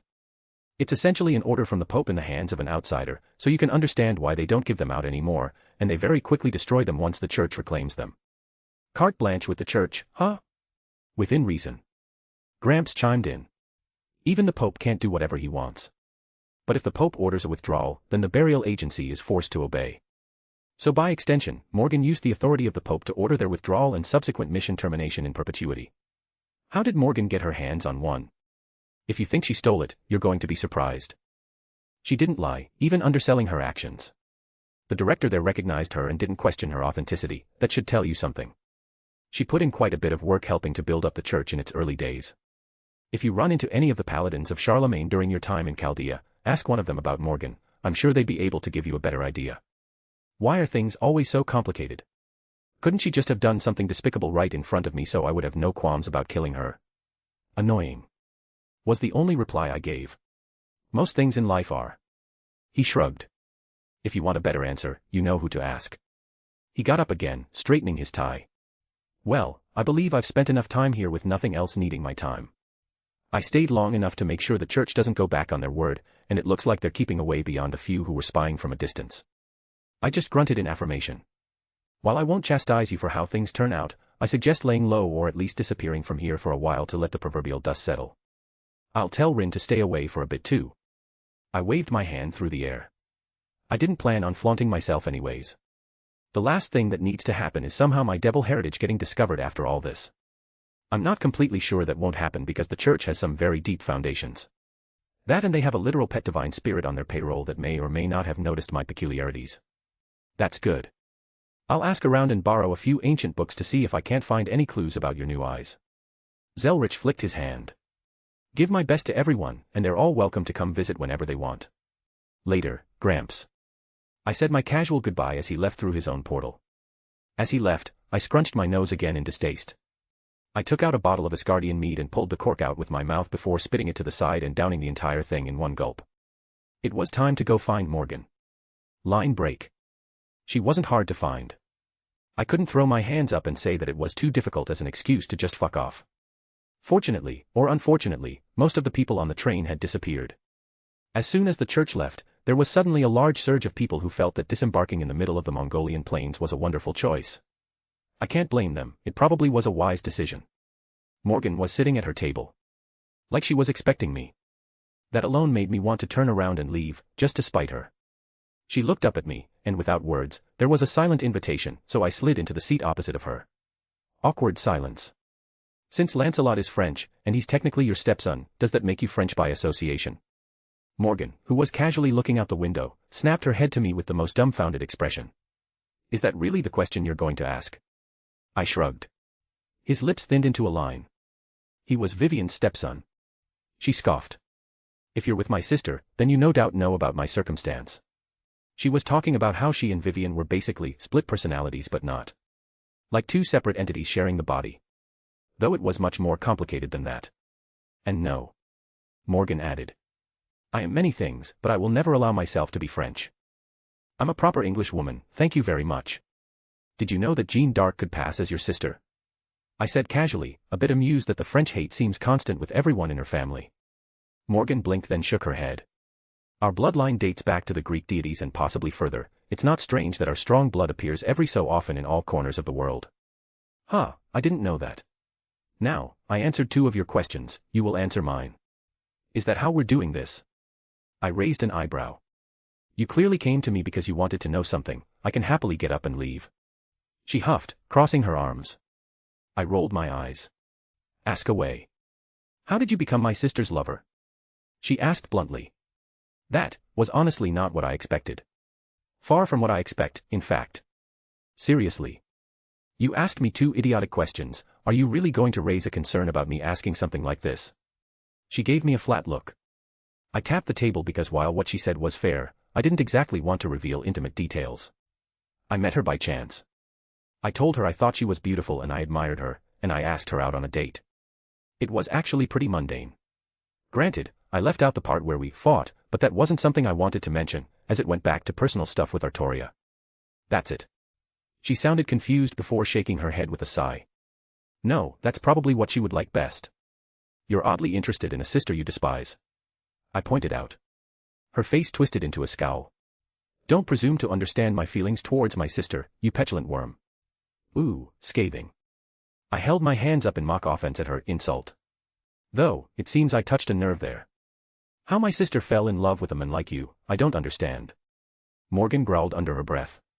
You are the complete opposite of her. Have you ever heard that opposites attract? Spare me your dribble. She rolled her eyes this time. At the very least, with a shameless annoyance like you at her side, she won't suffer from any despicable schemes. Speaking from experience there, huh? Her scowl returned but slowly eased up. You continue to speak about things you don't understand. Really? I don't understand. I said incredulously. Maybe you're right. Why don't we ask Kay to clarify then? He's a few train cars down that way. I jabbed my thumb behind me. Better yet, why don't we ask Gray if she understands anything about your despicable schemes, you know, the girl suffering body identity issues because of your actions as she morphed into a copy of Artoria. I then clapped my hands. You know what? Why don't I just fucking call Mordred up and have her give her opinion? Oddly, she didn't verbally lash out. If anything, she seemed to sink back into silence. She wasn't someone who wore her emotions on her face, so it was hard to get a read on her. An evil witch thousands of years old, I wasn't going to get much there. Hell, I've only just started being able to get a read on Salem from her small visible emotes. Well, awkward silence returned. But this was never going to be a happy and polite talk. Finally, after several minutes, she opened her mouth again. You owe me a debt. And what debt would that be? I questioned. Where I prevented the conflict earlier. You make it sound like you saved our lives. I leaned back with my arms crossed. Do you think we would have lost? A divine spirit at a minimum is not something most in this era can contend with. She pointed out. I leaned in slightly. I've killed gods before. She didn't seem surprised by my admittance of that. In fact, she seemed entirely uncaring. In return, I want you to tell me about my sister and Mordred, what they've been doing, and how they have been living. She completely ignored me, it seems. But I let out a sigh, finding myself agreeing. Gramps said it best, gratitude and grudges should be repaid. While she didn't save us, she did do us a favor because at the end of the day, it wouldn't have been a good thing if we had gotten in a fight. I won't give any personal information, if that's what you're after. Only the barest details. Her expression was impossible to read. Very well, I accept this transaction. Artoria lives with me, but she's also doing her duties as Rin's servant. Rin is the master who summoned her during the Grail War. I'm aware of the Magus girl. Morgan somewhat impatiently cut me off. Well then. I participated in a Grail War in a parallel world, and Mordred was summoned as Saber. I brought her back after telling Artoria. They've been bonding. I kept the details vague as I promised. Mordred has her own house with the master she trusts. I specifically live in a small realm above Japan. Kyoto in my birth world, the realm houses yokai and other phantasmal species, along with a good number of humans. Mordred and Artoria can live as they please there. Morgan was a great fairy, she could probably tell I was not from this world line on first sight, so I didn't care to keep that a secret or whatever. She didn't say anything, seemingly silently digesting that, so I continued. They both have gained plenty of friends and acquaintances. There is a Pendragon family that's persisted over there. Through a series of events, Artoria took over it to correct some of their mistakes. Mordred helps her there. I was considering what to add. They had the habit of naming certain generations after their predecessors. There's a young man under Artoria's purview named Arthur Pendragon. Morgan snorted. There's also a young girl, a little magical genius. Her name is Lofay Pendragon. Is that a joke? Morgan asked dryly. That name literally means the fairy head dragon. Are her parents that idiotic? Considering their father got personally dealt with by Artoria, then the answer is yes. Morgan pursed her lips. Rightfully so, it seems. Artoria was able to reclaim the Caliban from over there and gave it to Mordred. There was a slight reaction on Morgan's face. Through this whole talk, she looked somewhat detached, as if she were barely paying attention. But I could clearly see her reaction just now. Mordred was probably thrilled. She was. I didn't feel the need to hide that. There wasn't a need to elaborate further there either. This was payment, I wasn't doing her a favor. What does my sister do on most days? She asked quietly. Whatever she wants. She sometimes goes adventuring with Rin, fighting monsters or exploring. Sometimes she goes and helps with the training of some friendly forces. Sometimes she just stays home with others and enjoys the peaceful days. That sounds pleasant. Morgan responded faintly. There wasn't really much else to say without divulging more personal things. If that wasn't enough for her, then that's her problem. She should be happy I talked about even that much when it came to Artoria. You came to me for a question, ask it. She finally opened her mouth again. I didn't hesitate. The eyes, what are they? Mystic Eyes of Providence, did you not hear the name when they were announced? Her lips curled up a bit mockingly. That's one less question I'll answer, you best make the next one count. I furrowed my brow, a little bit annoyed that she just flipped over and decided to play this game all of a sudden. I had a feeling if I repeated the same question in a more direct way, she wouldn't even answer it. So, a different question it is. Who gave you the mystic eyes? I asked her, not leaving it open for a loophole. It was blunt, direct, and without any nuance. She hummed noncommittally. I don't feel like answering anymore. I felt my eye twitch. She was doing it on purpose just to get under my skin. Not that she was lying, she probably wouldn't answer the question unless I provided incentive. But she was doing it specifically in a way to annoy me rather than just be forthright and reject the question normally. I considered a method, and my mind landed on something. I internally sighed at the thought of losing this, but frankly, I wanted answers. One of my jars of peach wine hit the table. This has about a third of it left. Morgan immediately perked up. I saw the way she appreciated the wine that Venelana made before and knew she couldn't resist. Was this made by that demonic creature as well? Morgan asked, maybe noticing my surprise. What? Did you think I wouldn't notice? She scoffed. I don't care, I'm simply asking. It was made by Venelana, yes. I confirmed. Then the quality is most assured. Morgan, the first time I saw her, looked positively anxious. A third left, then I'll answer a third of your question. Take it or leave it. What does that even mean?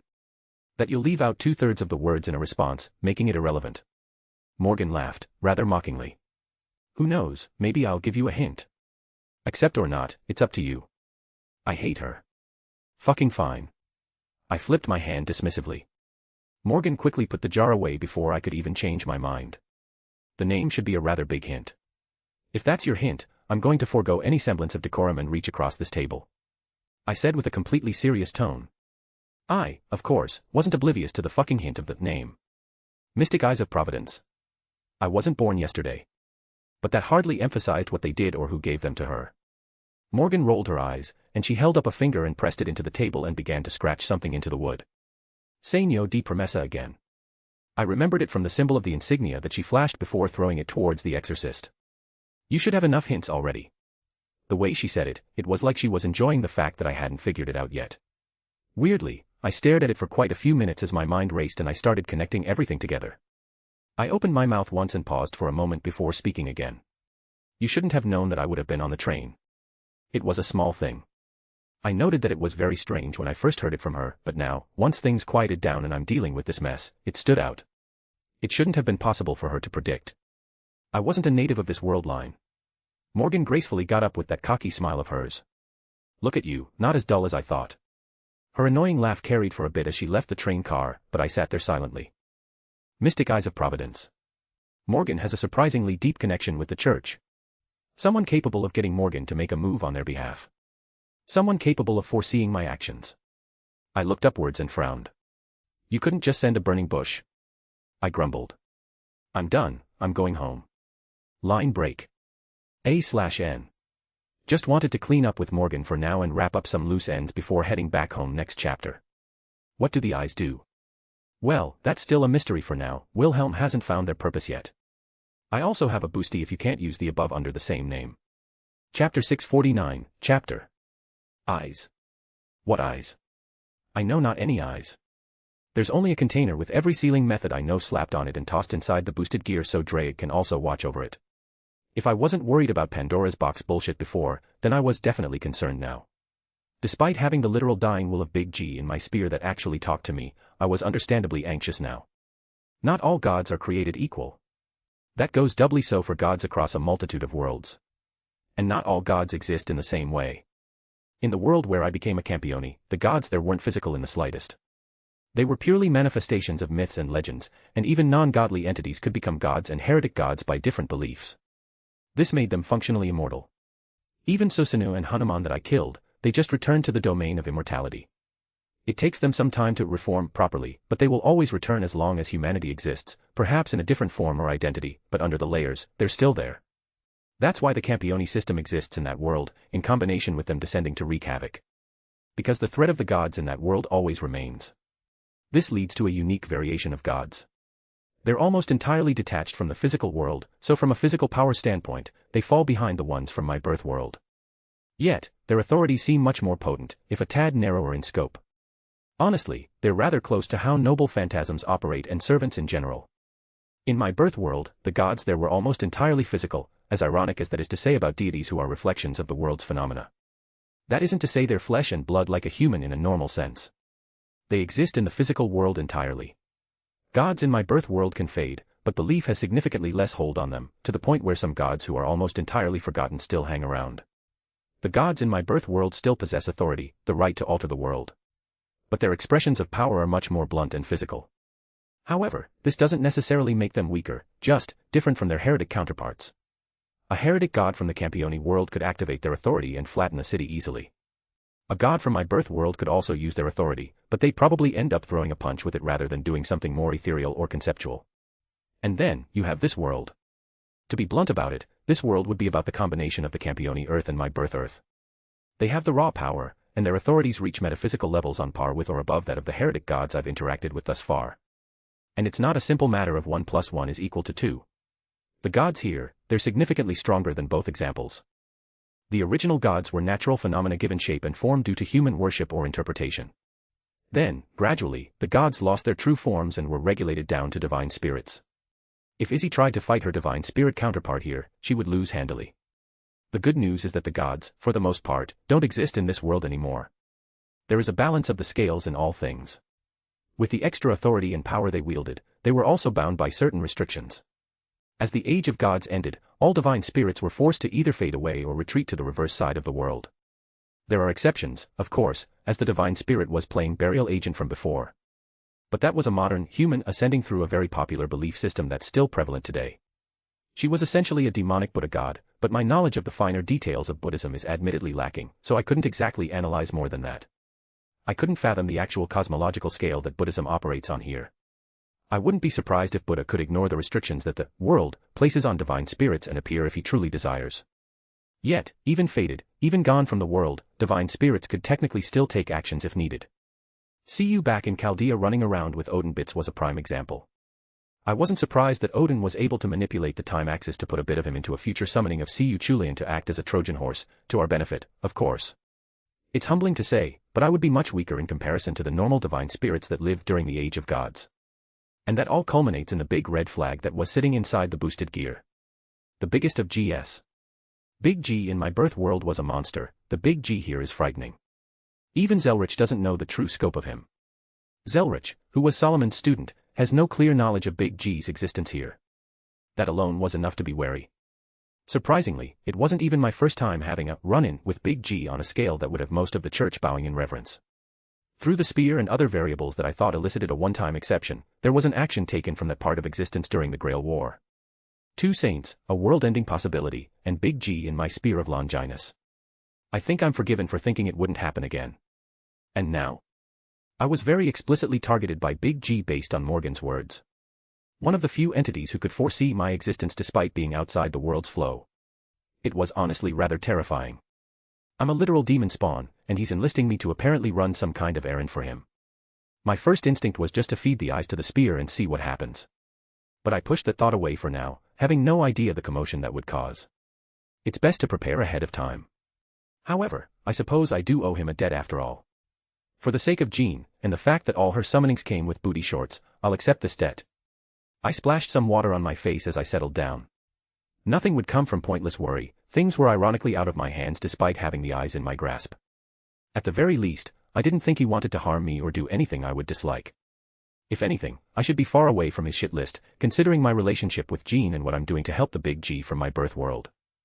And it's not like I don't have my own panic button in the form of an angry eldritch goddess who could potentially square up if needed. I turned off the faucet and left the restroom, back into the room with both Venelana and Salem, who were packing up. Are you all right? You were in there for a bit. Venelana looked up at me as she put away some clothes. Just lost in thought for a moment. I waved it off. Need some help? I walked over to Salem, putting a hand on her waist. She slapped my hand away with a huff. I'm putting my clothing away, not taking it off. Oh my, she certainly can read you easily, can't she? Venelana held a hand up to her mouth as she giggled. Damn it, she saw right through me. Oh well, it was more playful than serious on my end anyways. I sat on the bed. Well, it was certainly an interesting date. I can't say I've had such an exciting date before. Venelana responded. I wouldn't mind more in the future. Salem paused for a moment before continuing to pack her bags. In that, she was taking her clothing out of the drawers, unfolding it, folding it again, and then putting it away.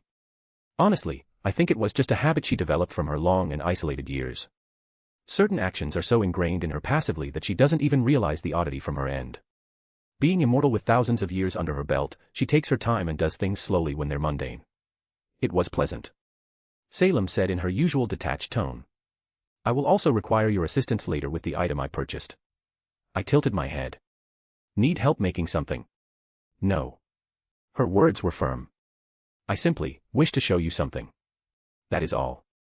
I wanted to ask for clarification, but I could feel that it wasn't appropriate at this moment, like it was something personal that she didn't want to talk about openly. Whatever you want, just call me when you're ready. She didn't respond, but I knew she heard me. What about you, my dear grandmother, are you happy with what you got? Venelana perked up, and I could see the excitement in her eyes plain as day. I can't wait to get back and try some new things out. She really did love her brewing. And I got to reap the benefits of it. I can't say I'm an alcoholic, but I do enjoy a good drink whenever the opportunity presents itself. Did you talk to Olga and Trisha while I was busy? I asked. Briefly. She replied casually. It's been a bit chaotic, so we haven't had a good opportunity to sit down and talk at length about most things. However, they will be coming home with me in a few days. Enough time for them to settle some of their own affairs and take an extended vacation, as it were. I just nodded, not interjecting with any opinions or anything. It wasn't really my place to say how I thought something should or shouldn't go. This was her show, and I was just a side character. Though I did have one question. That's not going to cause any problems with the whole thing, is it? With her turning into a devil and needing to stay nearby. No, the worst of it is past. Obviously, she can't stay away for too long, but at this point, a few days won't cause any harm. If it were over a week or so, then there would start being issues. That's good then, she's more of an expert on this than me, so I didn't question her. I took out my kaleidophone and checked the time. It looks like we're just about to debark, care to join me for some last-minute goodbyes? Salem flicked her hand through the air. They're no acquaintances of mine. Fair. Venelana kissed me on the cheek. Go ahead and say your goodbyes. All right, I'll go wrap up. I headed out. Line break. It was easy to find Waver, he was at the bar. He wasn't alone either. Waver, Captain Hook. I greeted them both. A surprising combination of people. Also, Gray was sitting at the table, it looked like she had juice. And Miss Gray. I presume Kay is here as well. That was rhetorical, I knew he was. Yo. Kay answered from within Gray's bag. Lord Schweinerg. Gray seemed surprised by my sudden presence but quickly regained her calm demeanor. Lord Schweinorg. Waver also gave me a greeting. I assume you're here to say goodbye. I nodded, joining them at the bar. The train should be back at the station in 10 minutes, I want to say. We've already gotten back to the Isles, and we're on a ley line I'm familiar with. Captain Hook was telling me some of his fantastical stories. Waver said casually, seemingly nonplussed by the fact that Captain Hook was drinking with him. The good captain tipped his hat. Good evening, my friend. A good evening to you as well. And thank you for coming along, even if nothing came of it. Ah, well, a fight would have been fun, but it's best that things ended as they did. He replied. He wasn't wrong. Am I a bit of a fight junkie? Compared to Scathack, I'd say no, but I do have my own moments, and I do enjoy fighting. But like he said, it was best that things ended as they did, without any further conflict erupting. I swiveled in my stool until my eyes landed on Gray and Kay again before speaking. You don't have to worry about Morgan, she didn't come here for any reasons involving you. Gray looked relieved. Maybe she didn't understand the implications fully, but also, the thought must have existed in the back of her mind. She was a very quiet girl, so she didn't say anything directly.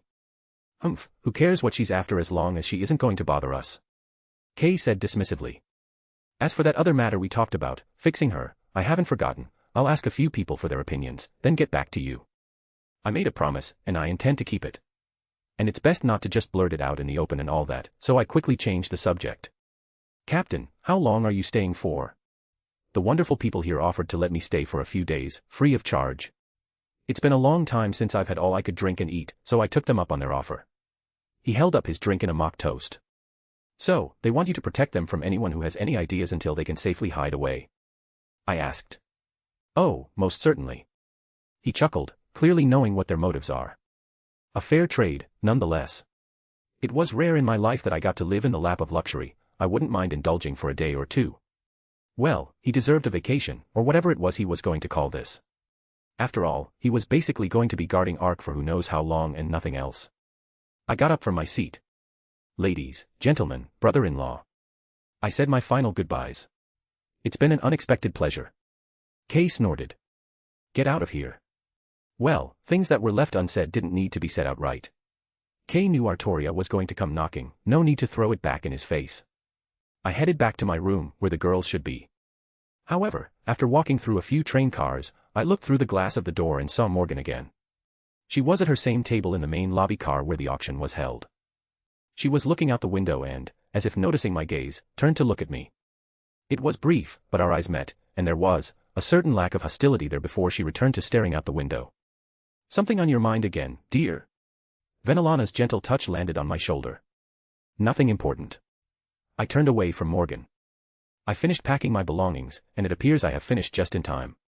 Salem joined as the train came to a screeching halt. Thankfully, it was the good kind of screeching, not an abrupt and panicked braking. The moon held overhead, and the faint lights of the station illuminated the night. We stepped out along with the few remaining passengers. Most of everyone else already did a runner when they had the opportunity. I noted Luvia, who met my gaze, giving me a polite and different nod, as if to politely give me her goodbyes before turning and leaving into the London night. Waver and his little group also deboarded. The same with Luvia, he gave us a final acknowledgement. Though I'm pretty sure he's hoping we don't meet again, too soon, at least. He looked rather tired after everything that happened. One surprising patron I forgot about had stepped off the train with slow, methodical steps. It was Karabo, except his eyes were covered by bandages. It seems like he finally got his wish to be rid of his mystic eyes. He seemed to notice me staring, somehow, and turned his head my way, giving an oddly warm smile before leaving as well. He looked much more at peace compared to before. I don't know what method he was using to see, but more power to him. I wished him well. Olga and Trisha seemed to appear a few moments later. The younger girl looked flustered as Venelana gave her a warm smile and a wave as well. She clearly was still not used to being doted on. Trish bowed towards us before taking Olga and departing for now. There were a few other miscellaneous faces, but no one I paid any particular attention to. With a flick of my hand, I produced a portal back home. It was a nice little excursion, all things considered, but I'm definitely ready to go back home now. Line break. "Home sweet home," Venelana said happily. "I need to go check on the kids to see what I've missed. Do you want to go home right away, Salem? If you wouldn't mind," she said plainly. I nodded to her, giving her own little portal back to her castle. Right before she walked through, she stopped and looked my way. It was a pleasant time. I look forward to the next. Even though she said it with her normal aloofness, it did make my heart all warm and fuzzy to know she enjoyed spending time together. I wish she would stay longer, but I definitely won't be against watching her walk away. She turned around one last time after she had already walked through, and she definitely caught me staring at her butt.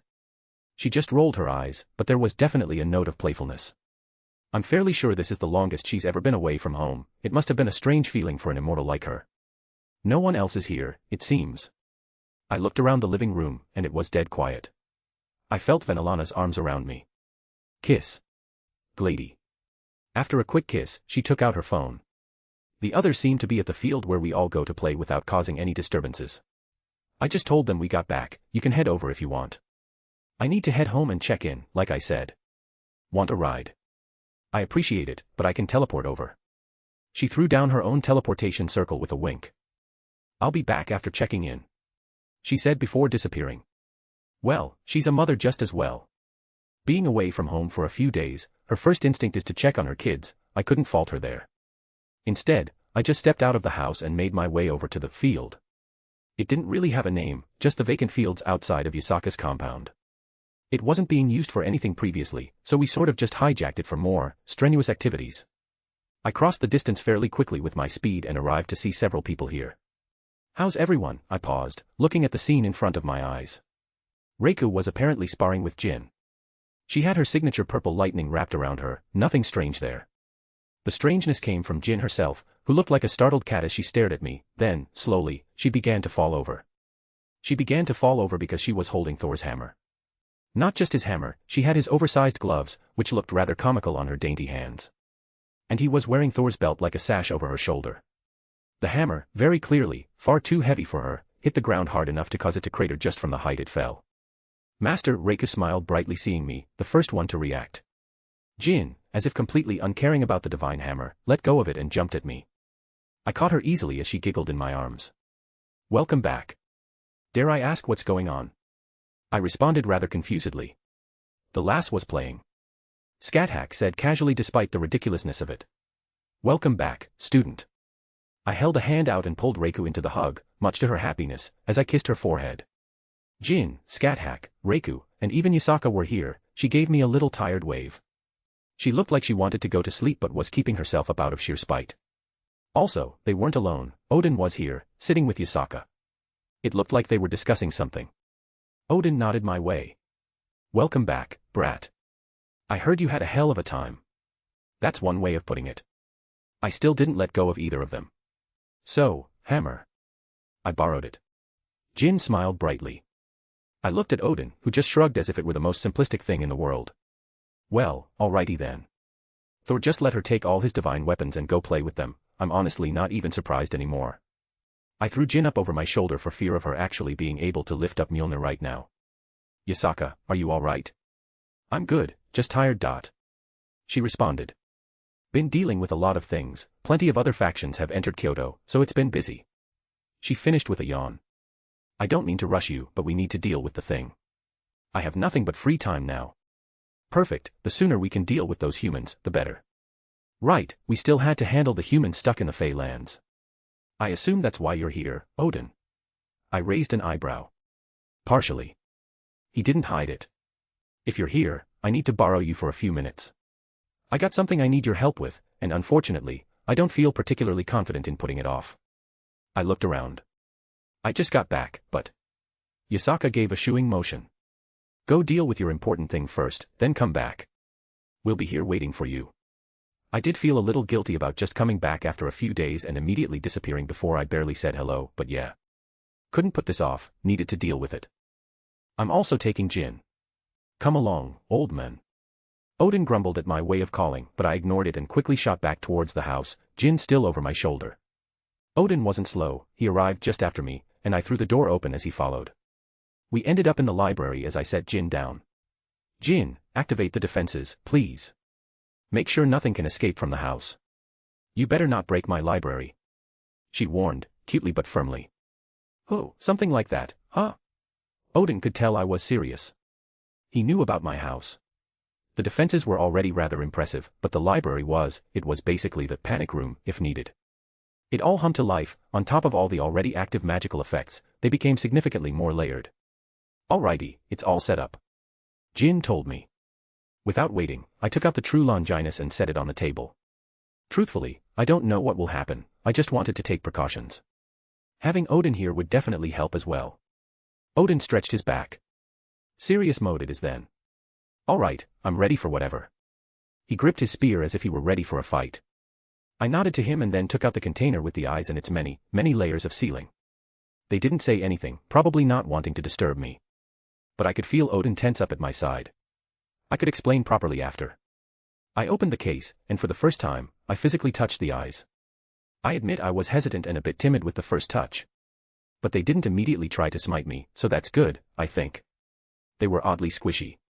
Not that it was odd that eyes would be squishy in general, but these ones in particular look like they're made of glass or crystal or something. Honestly, I didn't want to think about it any longer, I felt strange holding them, having them on my person or around me. I just wanted them done and gone. So, I did what I did before with the holy relic. I dropped them onto the spear. There was a faint flash of holy light and the faint sound of the eyes plopping against the spear and bouncing off. One of the eyes slowly rolled off the table. The silence was deafening. Line break. A/N. Spear didn't eat the eyes, maybe it's allergic. And so ends the Mystic I Train arc, now onto other things. I also have a boosty if you can't use the above under the same name. Chapter 650, Chapter.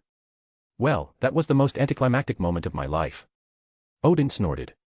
And I still remember my first time having sex. I did a double take on him and decided not to ask for a follow-up. I think I would live a better life without knowing the details there. And like that, I'm in what the fuck mode. I let out a sigh.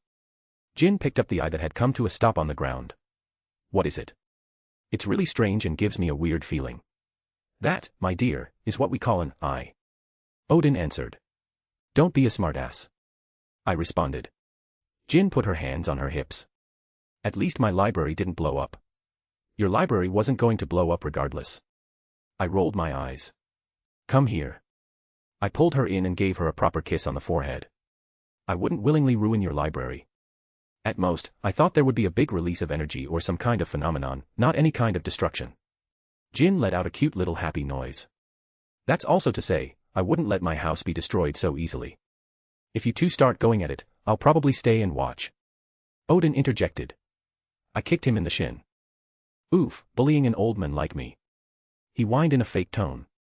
But what were you expecting to happen? Wanting the spear to gobble them up? I mean. I scratched the back of my head as I let go over a big smiling Jin. Truthfully, I didn't know what would happen. Perhaps part of me didn't expect anything to happen with the spear. I got those eyes from back in Gramps' world, they're related to the big G over there in some way.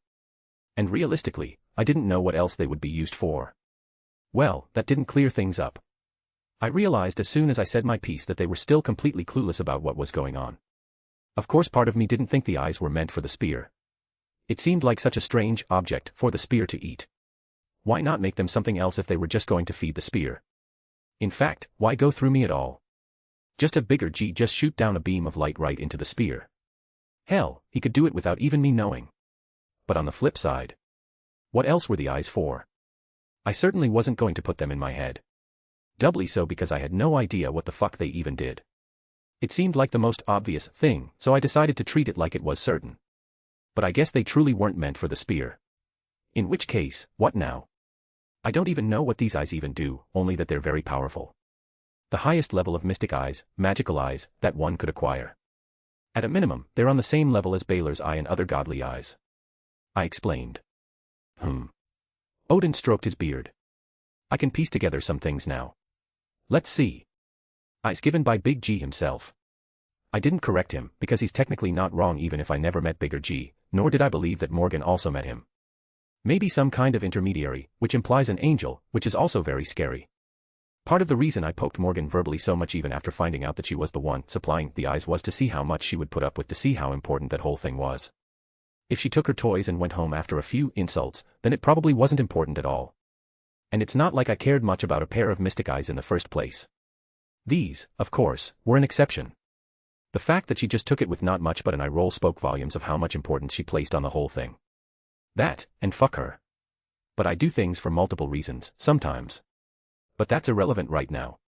You know, I don't think these things could even be destroyed if I tried. Jin said, holding one up. I'm pretty sure if I tried to even use Thor's hammer, they'd be unharmed. That got both Odin's and my attention. Let me see one.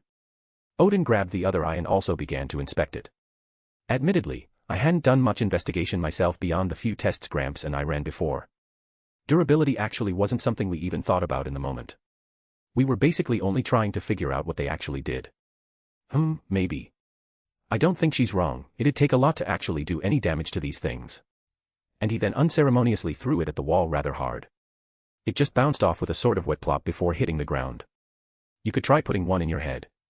I offered it to him. Odin snorted. Even if I were drunk enough to do that, it'd really fuck me up other ways. Do you think I've left my eye socket empty out of nostalgia? I gave up not just my eye but my eyesight there, brat. Trying to get round the ritual I did, it'd fuck me up nice and good. Didn't know that. I never really put thought into him getting a fake eye, as it were. I picked up the thrown eye and set it on the table next to the other one. I don't know what to do. Do you have any thoughts, Odin? Serious thoughts, that is. I asked him. His expression shifted a bit, and the humorous attitude he had slowly faded. All right, I suppose I could be a bit more serious for a moment. He let out a breath and stretched his arms. Let the Allfather see what magic he can work. I stepped back and let Odin do his thing. With a few gestures, he already set up over a half-dozen runic arrays around the eyes. With every moment passed, he was altering them, changing some out, and shifting them otherwise. I don't think it was even a minute, all around the eyes were probably 100 different runic sequences all interlaid. His one eye glowed brightly as he stared at the mystic eyes I acquired. Let's see what secrets you hide. He held his hands up. I barely caught what he did, but I could see immediately that the eyes were resisting. Odin's expression changed again, he was frowning, even gritting his teeth. Times. The runes around the eyes glowed brightly, and a strange energy began to rise up from the eyes, all until the runic arrays started to crack. Like a sudden shattering of glass, his spells shattered, and Odin was blasted off his feet, hitting the wall. Motherfucker. Odin blurted out, rubbing his head. Are you okay, old man? I asked him, knowing the answer already. Yeah. He smiled warmly as Jin helped him back onto his feet. Apparently, they can retaliate if you try poking them too hard. So you got nothing. He turned to me. Who do you think I am? He snorted. I got something, just not what I expected, nor probably what you expected. And that is this. He walked over, grabbed both eyes, and then pushed them together. It wasn't an immediate response, but I felt something in my chest as the two eyes touched. And then, a bright light erupted from them. Despite being inside, an intense wind suddenly whipped up, enough that I had to brace myself. Then came the waves of holy power that seemed to be cascading off those things. "Don't destroy my library." Jin whined as she dove behind her desk in the corner. Odin just laughed as he continued to push them together. I could barely make out the sight of both eyes fusing together as the intensity increased. "Damn it, Odin, what the hell are you doing?" He let out a cry as his own power erupted, as if the eyes were fighting against his actions. Rather, whatever it is he was doing, it required considerable effort on his part. The light intensified to the point where I could no longer see. The light consumed everything in the room, even the sound. The next thing I knew, Odin was on his ass again. I was somewhere in the corner, pressed up against a bookcase, and Jin was peeking out from behind her desk. "Ha!" Odin laughed happily as I followed his gaze back to the eyes. Or rather, the eye. One eye. I realized now what Odin meant. It was never two eyes, it was always one eye that had been split, apparently. The two irises from the other eyes, which looked like minus signs, now combined into a cross that glowed faintly at the center of this new eye. I felt a wave of unseen weight wash over me, like the eye was looking around itself, despite not moving, floating there in a remaining wisp of holy energy. It looked even more unnatural now, and that was ignoring the actual feelings it gave off. Did my house just get consecrated? I asked kind of incredulously as the wave of holy power seemed to seep into the foundations of my home. I'm going to be pissed if Fenelana can't come around anymore. It's not a church, it'll wear off after a day. Odin waved his hand as we all seemed to congregate at the eye now. I have no idea what I'm looking at now. I was confused before, I'm more confused now. I admitted. A single eye that now floated there, giving off some rather intense holy and ethereal feelings. Well, don't ask me, I'm out of ideas. Odin shrugged. I already didn't want to be doing any work today, so I'm out of gas, brat. Great. Jin. You could turn it into a butt plug. Jin offered. You seem to like doing that with divine artifacts. Noted. I couldn't tell if she was being sarcastic or not. But then the thought of Jean flashed in my mind, and I put more thought into it than I would probably admit. Realistically, though. I hesitantly reached out to poke it, to make sure I wouldn't be smitten. Okay, now let the spear eat it, right? I voiced out loud, taking the eye into my hand, then pressing it against the spear. To no one's surprise, nothing happened still. And like that, I'm out of ideas again. I set it back on the table, mostly because holding it made me uncomfortable. Like I was being watched, ironically. Jin picked it up to fiddle with it while I turned to Odin. Any suggestions, Allfather? Maybe he knew I was being serious still, so he didn't say anything joking and just ran a hand through his beard, looking deep in thought.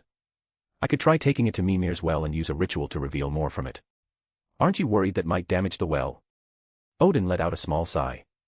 It no longer serves any purpose now that Mimir is gone, other than nostalgia. I grimaced slightly, recalling Odin's expression when he found his friend killed by Loki. Let's not be in a rush to destroy a remnant of something like that. We could. Guys. Jin interrupted us. I can see something. She was holding the eye up to her own, as if looking through it like a telescope. Odin and I shared a concerned look. Let me see. I asked as Jin handed it over. Once more, I hesitantly held the eye up to my own, as if to look through it. I was hit by a wave of something, like I was peering at a different spectrum of colors that my eyes weren't designed for. I had some resistance to this type of feeling, having mastered the kaleidoscope, but even still, it made my head ache. Vaguely, I could see what I could only describe as threads. Like threads made of a vague light. Hundreds of them, all going off into different directions. Some were faint, as if dead. Others were vibrant, some more than others. There was one out of all of them, one that glowed brightest. I reached out as if trying to touch it, but there was nothing there. I turned my body to align myself with where it was facing. Roughly that way, there's something. I said. Around 100 kilometers, I think. I pulled the eye away, and I felt my own eye somewhat sore. I didn't wait for them to respond because I felt a strange sense of urgency as I grabbed the spear and ran out of the house. However, I nearly ran over Izzy, who herself looked concerned. Wilhelm. What's wrong?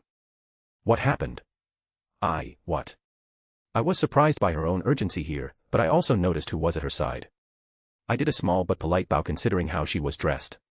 Lady Amaterasu. The goddess of the sun gave me a strange look. Wilhelm. Izzy grabbed my shoulder. There was a huge pillar of light that shot up into the sky from your house. I blinked. Really? I didn't notice. I was inside, how was I supposed to know that happened? I glanced at her and Amaterasu. Odin and I were messing with the spear, sorry about that. I lied through my teeth. I think Izzy knew, but she would also understand why I did it because a pair of black wings flapped and someone else joined in. Oh boy, I was wondering what got my dad's senses tingling. Azazel dropped over. Imagine my surprise when I'm drinking happily with a couple ladies on my arms, then suddenly it feels like Dad just popped up out of nowhere, screaming like he'd just stubbed his toe. So, what's with the light show, Luckily, I had hidden the eye in my ring right away. What are you doing here? Azazel smiled. With the big get-together that Yasaka had created, do you think the Grigori would miss out? The humans are still trapped inside the Fey realm. But I didn't think they'd have claims on anyone. Or maybe they do. I have no idea, but I could see him using it as an excuse to try to gain something. Maybe try and convince any returning humans to join up with him, any of the former Christians or Catholics that are disillusioned with everything. If it isn't the used car salesman. Odin grunted, walking out from the house behind me. Azazel's face twitched. Odin, didn't know you were here too. Odin had express permission. Amaterasu jumped in. You were told not to wander around. Azazel's smile faltered slightly. Yeah, sorry about that. But you'll forgive me, I was understandably startled when I felt my father's presence so vividly for the first time since he died. He looked back towards me. Odin and I were playing around with the spear. I repeated the same lie. Odin just nodded without a single care. Is that so? Azazel very clearly wasn't buying it. Funny, I've never felt that from the spear before. Maybe everyone else was using it wrong. I said expressionlessly. Azazel, go back to where your little group was saying. Izzy finally stepped in, and Azazel looked like he wanted to protest, but she cut him off. Be grateful that you're even allowed here after your last meeting with Yasaka. Azazel paled slightly, and he didn't say a word in protest. Then I'll be going. A few more moments, and it looked like he wanted to say something, but a glare from two goddesses really did shut him up as he took back to the skies and went back to wherever it is he was staying. Why is he here exactly? I asked. Exactly as he said, annoyingly. Izzy grumbled. Yasaka is handling him, you don't need to worry. I let out a small sigh. As much as I'd love to catch up real quick, I'm sort of in a hurry.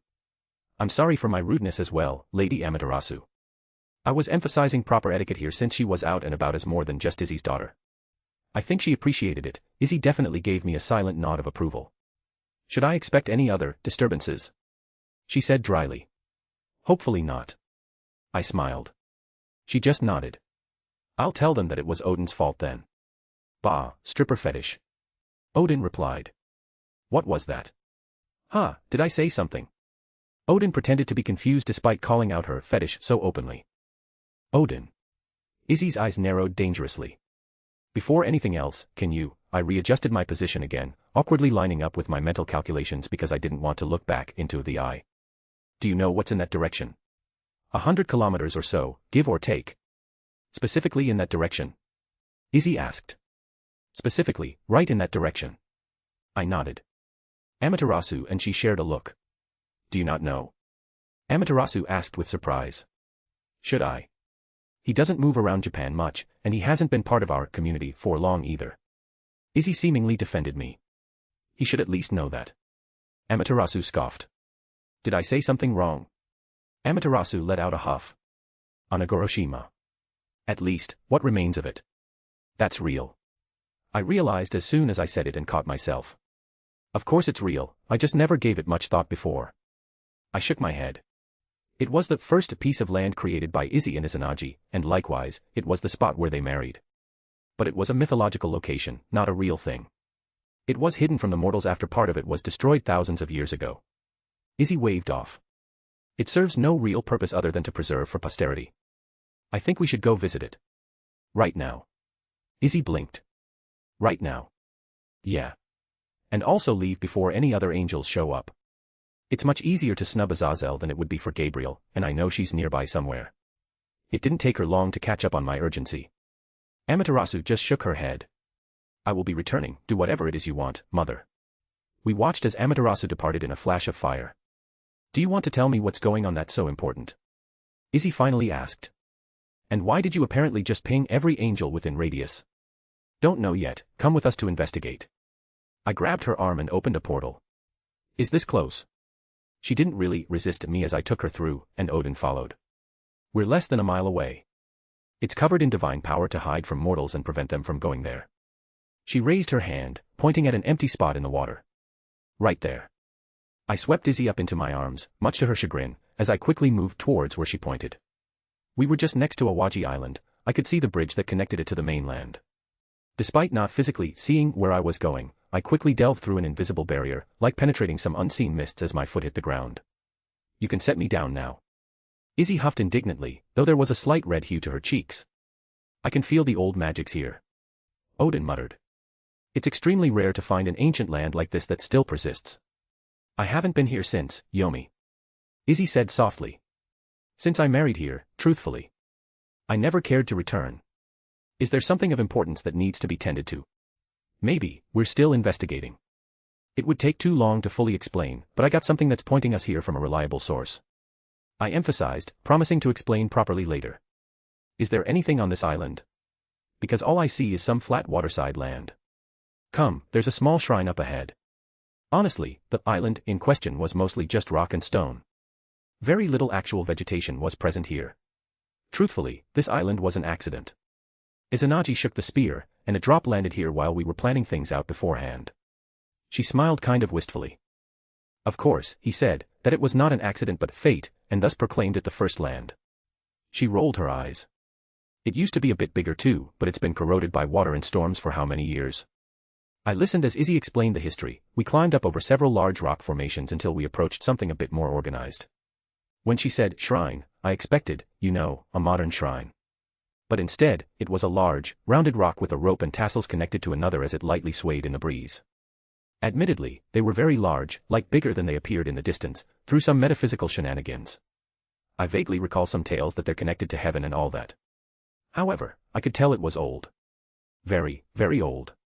But there was something wrong, and we all noticed it, Izzy most of all. What is that? She seethed under her breath. Hell, we could see it. A faint miasma that was coming out from under the shrine. What is that? She repeated again, a bit angrier, as we all ran towards it. What is this vileness that's permeating this shrine? Odin too was on it right away. Something evil. He added. Is there something sealed under here? No. Izzy said firmly. I was there when this was created. There's a lot of faith being drawn to this point, and whatever is under here, the faith is suppressing it. Odin explained. It's the origin of Japan, of course there would be a lot of faith gathered in this spot. Izzy harumphed. I bit my lip because I felt something familiar, then realization set in on what I was feeling. I know what it is. They both turned to me. It's the same thing that was inside Pandora's box and what was also sealed under St. Peter's Basilica. They both immediately went silent. I didn't need to say the actual name, because they were both aware of it at this point. Trihexa. Line break. A/N. Yes, there's more to the eyes than what Wilhelm just used them for. That would be anticlimactic if that's all they did. I also have a boosty if you can't use the above under the same name. Also, check out my snippets, you can find it on Questionable Questing or web novel. Chapter 651, Chapter. Implications. Lots of implications. Why was there a trihexa seal here? Zekrom mentioned seals. I ran into one or two already technically. Though it seems like Pandora's box was a weaponized version of it. But the seal under the Bastille in the Vatican was most certainly one of the seals he's mentioned. What I never expected was to find a seal here. Especially in Japan. Done right under the nose of their pantheon. Izzy said that no one comes here and it's been sealed off for thousands of years, plenty of time for Big G to sneak over and do his thing. But right at this moment, that wasn't important. Odin. I called out. On it. He immediately sprang into action. I threw out 5 talismans, creating the cycle of elements, and began to cast every seal I could that wouldn't interfere with one another. Odin started drawing runes at speeds that made me envious. There was a seal of trihexa here, and it was apparently leaking if the miasma was anything to go by. How much longer would it have lasted? It didn't take long to cover up the parts that were being leaked, as it was a tiny leak compared to what was being suppressed underneath. We were essentially patching a crack in a dam. I wasn't sure what else to do. Was it possible to destroy the bits that were being suppressed here? From what Zekrom described, it's not so much that the trihexa was sending out avatars or something like that. It's that certain places were just susceptible for it to breach into the world, hence the need for seals to prevent that. If we did destroy this piece, it would just redouble its efforts here, wouldn't it? Therefore, sealing is the best option. I felt a hand on my shoulder, and I looked up at Odin. Don't think too hard about it, he stated firmly.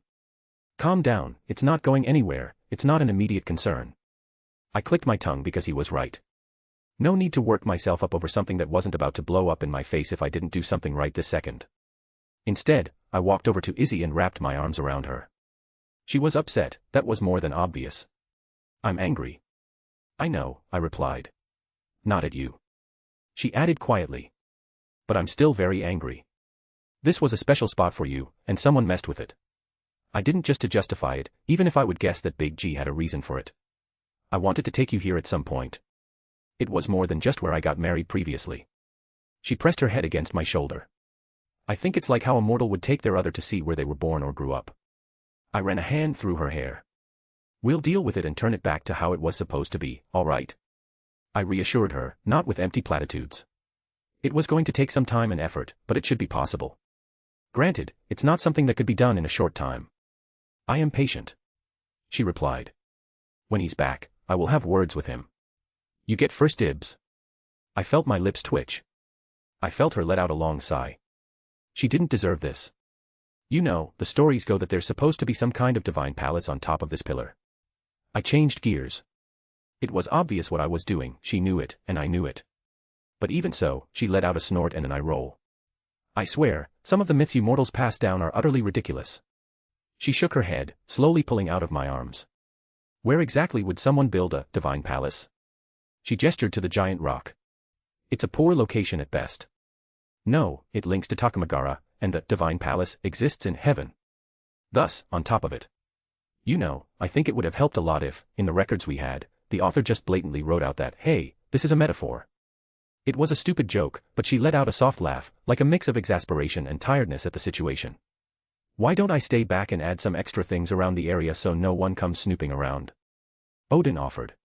Izzy flashed a faint smile. Thank you, Odin. It's no problem.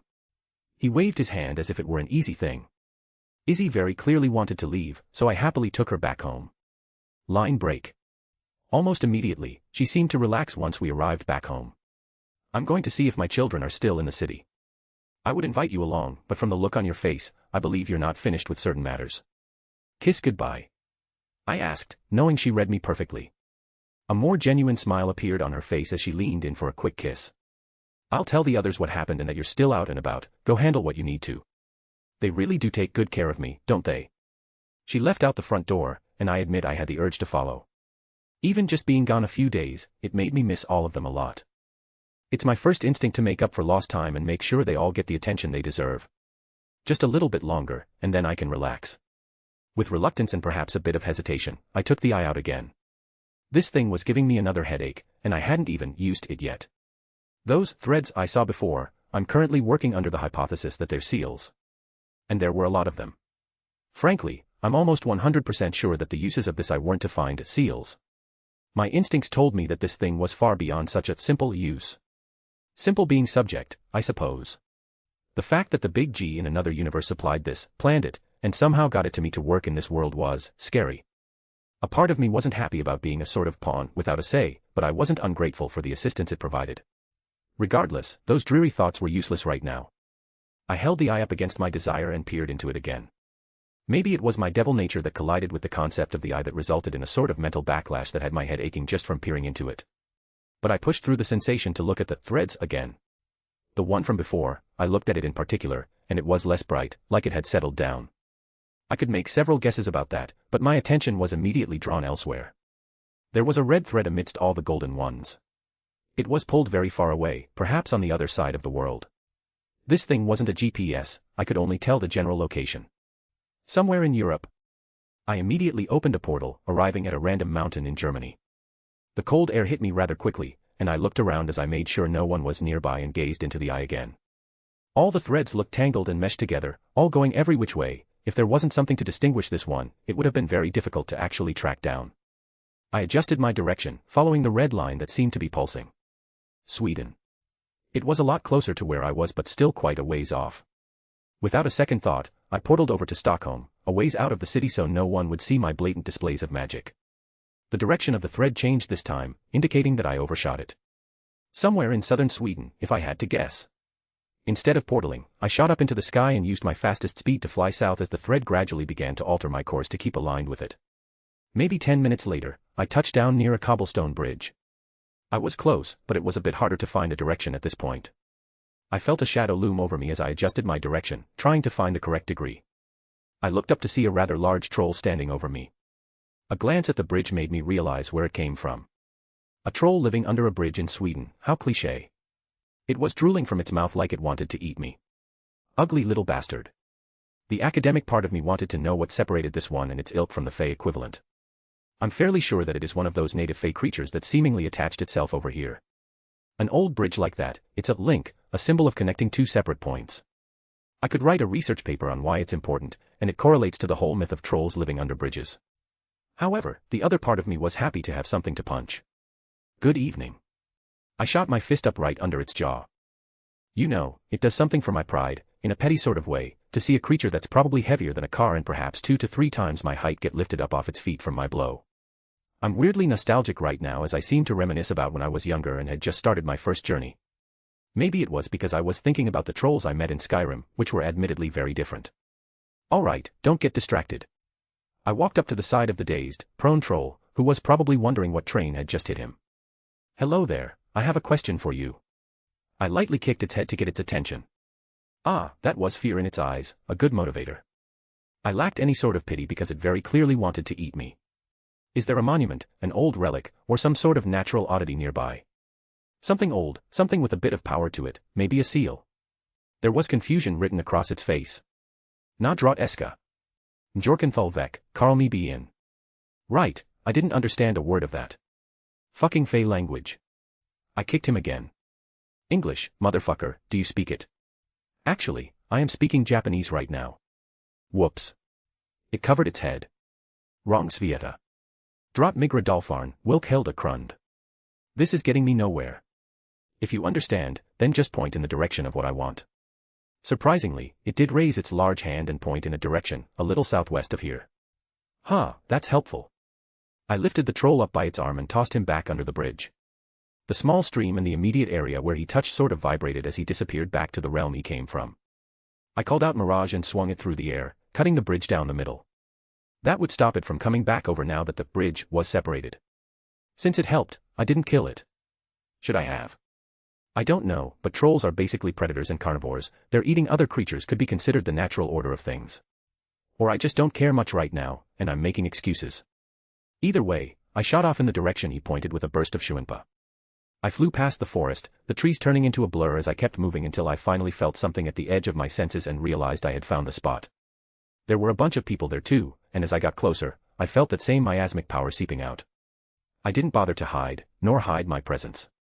I touched down almost right in the middle of the group. There were about 30 people, different ages and genders, and, were they devils?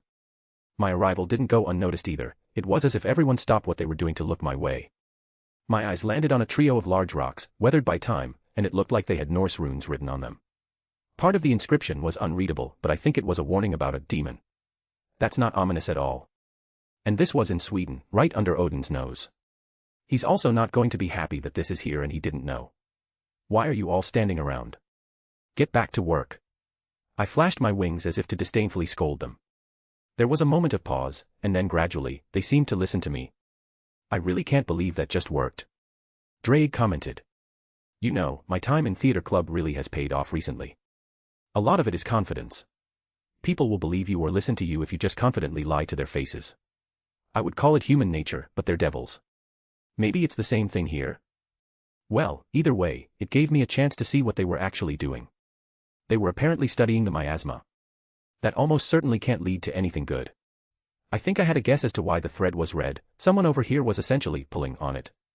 Like an indicator that a seal was close to breaking. I snapped my fingers, pointing to one of the devils with some magical instruments. You, what's your name? The devil, probably middle class based on his presence. He stiffened a little as I called on him, and the others glanced his way. Kaiserin, sir. Jesus Christ. I'm definitely not letting Venelana name our future children, or at least I'm having veto power over name choices. Right, bring me the data you've gathered so far. I waved my hand flippantly, doing my best to act as if he's beneath me. The others moved around me, doing their jobs, and Kaiserin here brought me a few papers, basically the details of what they've been doing so far. With my supreme genius-level intelligence, I could deduce that they were trying to use the seal to locate other seals. I could verify this because it said so in the first sentence on the paper. Most of the information was nonsense to me, as I was missing a lot of context, but I could parse a few things. This wasn't their first attempt, and they were getting better at it. I pursed my lips and stored away the papers for later. All right, stop. What are you all doing? I decided to interject, pointing to a woman who seemed to be leading them. You, what's your name? Shannara. The woman answered hesitantly. What? Where are the barriers? Is this your first time doing research? I shook my head in dismay. Get me 3 levels of barriers around these rocks, I want everything contained. I clapped my hands. Chop chop. I think it was still funny that they were listening to me. What are these instruments? Where are the control samples? Are you testing without a control? I picked up one of the instruments they were using and threw it behind me. Start from the beginning. Just don't give them time to think, really. What thaumaturgical foundation are you using to measure resonance? Because they were basically using the miasma to try and ping other locations. Thaumaturgical foundation. What magic system are you using, you uneducated baboon? D-Devil magic. I grabbed a stack of papers and threw it at the men who answered. You want to use devil magic, dark-aligned magic, to systematically track a dark-aligned energy. Were you dropped on your head as a baby? Sorry, sir. Shy girl, where are you? I snapped my fingers. My name is. Don't care. I cut her off. I expect 5 different magic systems tested, do you understand? Yes, sir. She nodded. And Kaiserin, where are you? I looked around, spotting him. These papers look like they were written by a middle school student. I count at least 10 unverified statements, do it again and only use factual statements. I threw the papers at him. Basically, I just started throwing stuff to get them worked up into a frenzy. Even if they were doing what they were supposed to be doing, I threw something at them. It's hard to stop and consider certain logical inconsistencies when you have some type of magical measuring device flying towards your head by an irate boss. Who set up the barriers? They're not even filtering outside influence. I kicked over some type of device about as tall as I was. There was a table too with various documents and such on it. I flipped it over in a rage. I would be an amazing boss. They're being so helpful in basically giving me all their research data and essentially spelling out their whole operations.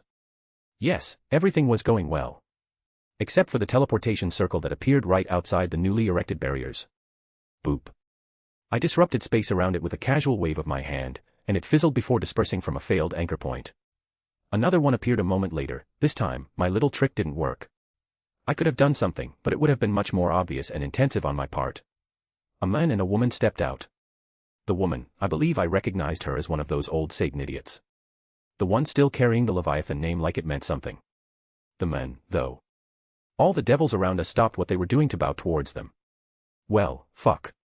He looked around ever so briefly before he noticed me, and his almost bored expression quickly changed to a big smile. Hello. He said rather warmly. I certainly didn't expect to see you here. I wasn't prepared for our first meeting to be like this. Don't mind me, I'm just the hired help, no one important. I cheerfully replied, playing dumb. Clearly, my acting skills would continue to see me through here. He chuckled. You're Wilhelm Henry Schweinorg. He named me, and all of the devils were staring at me in surprise.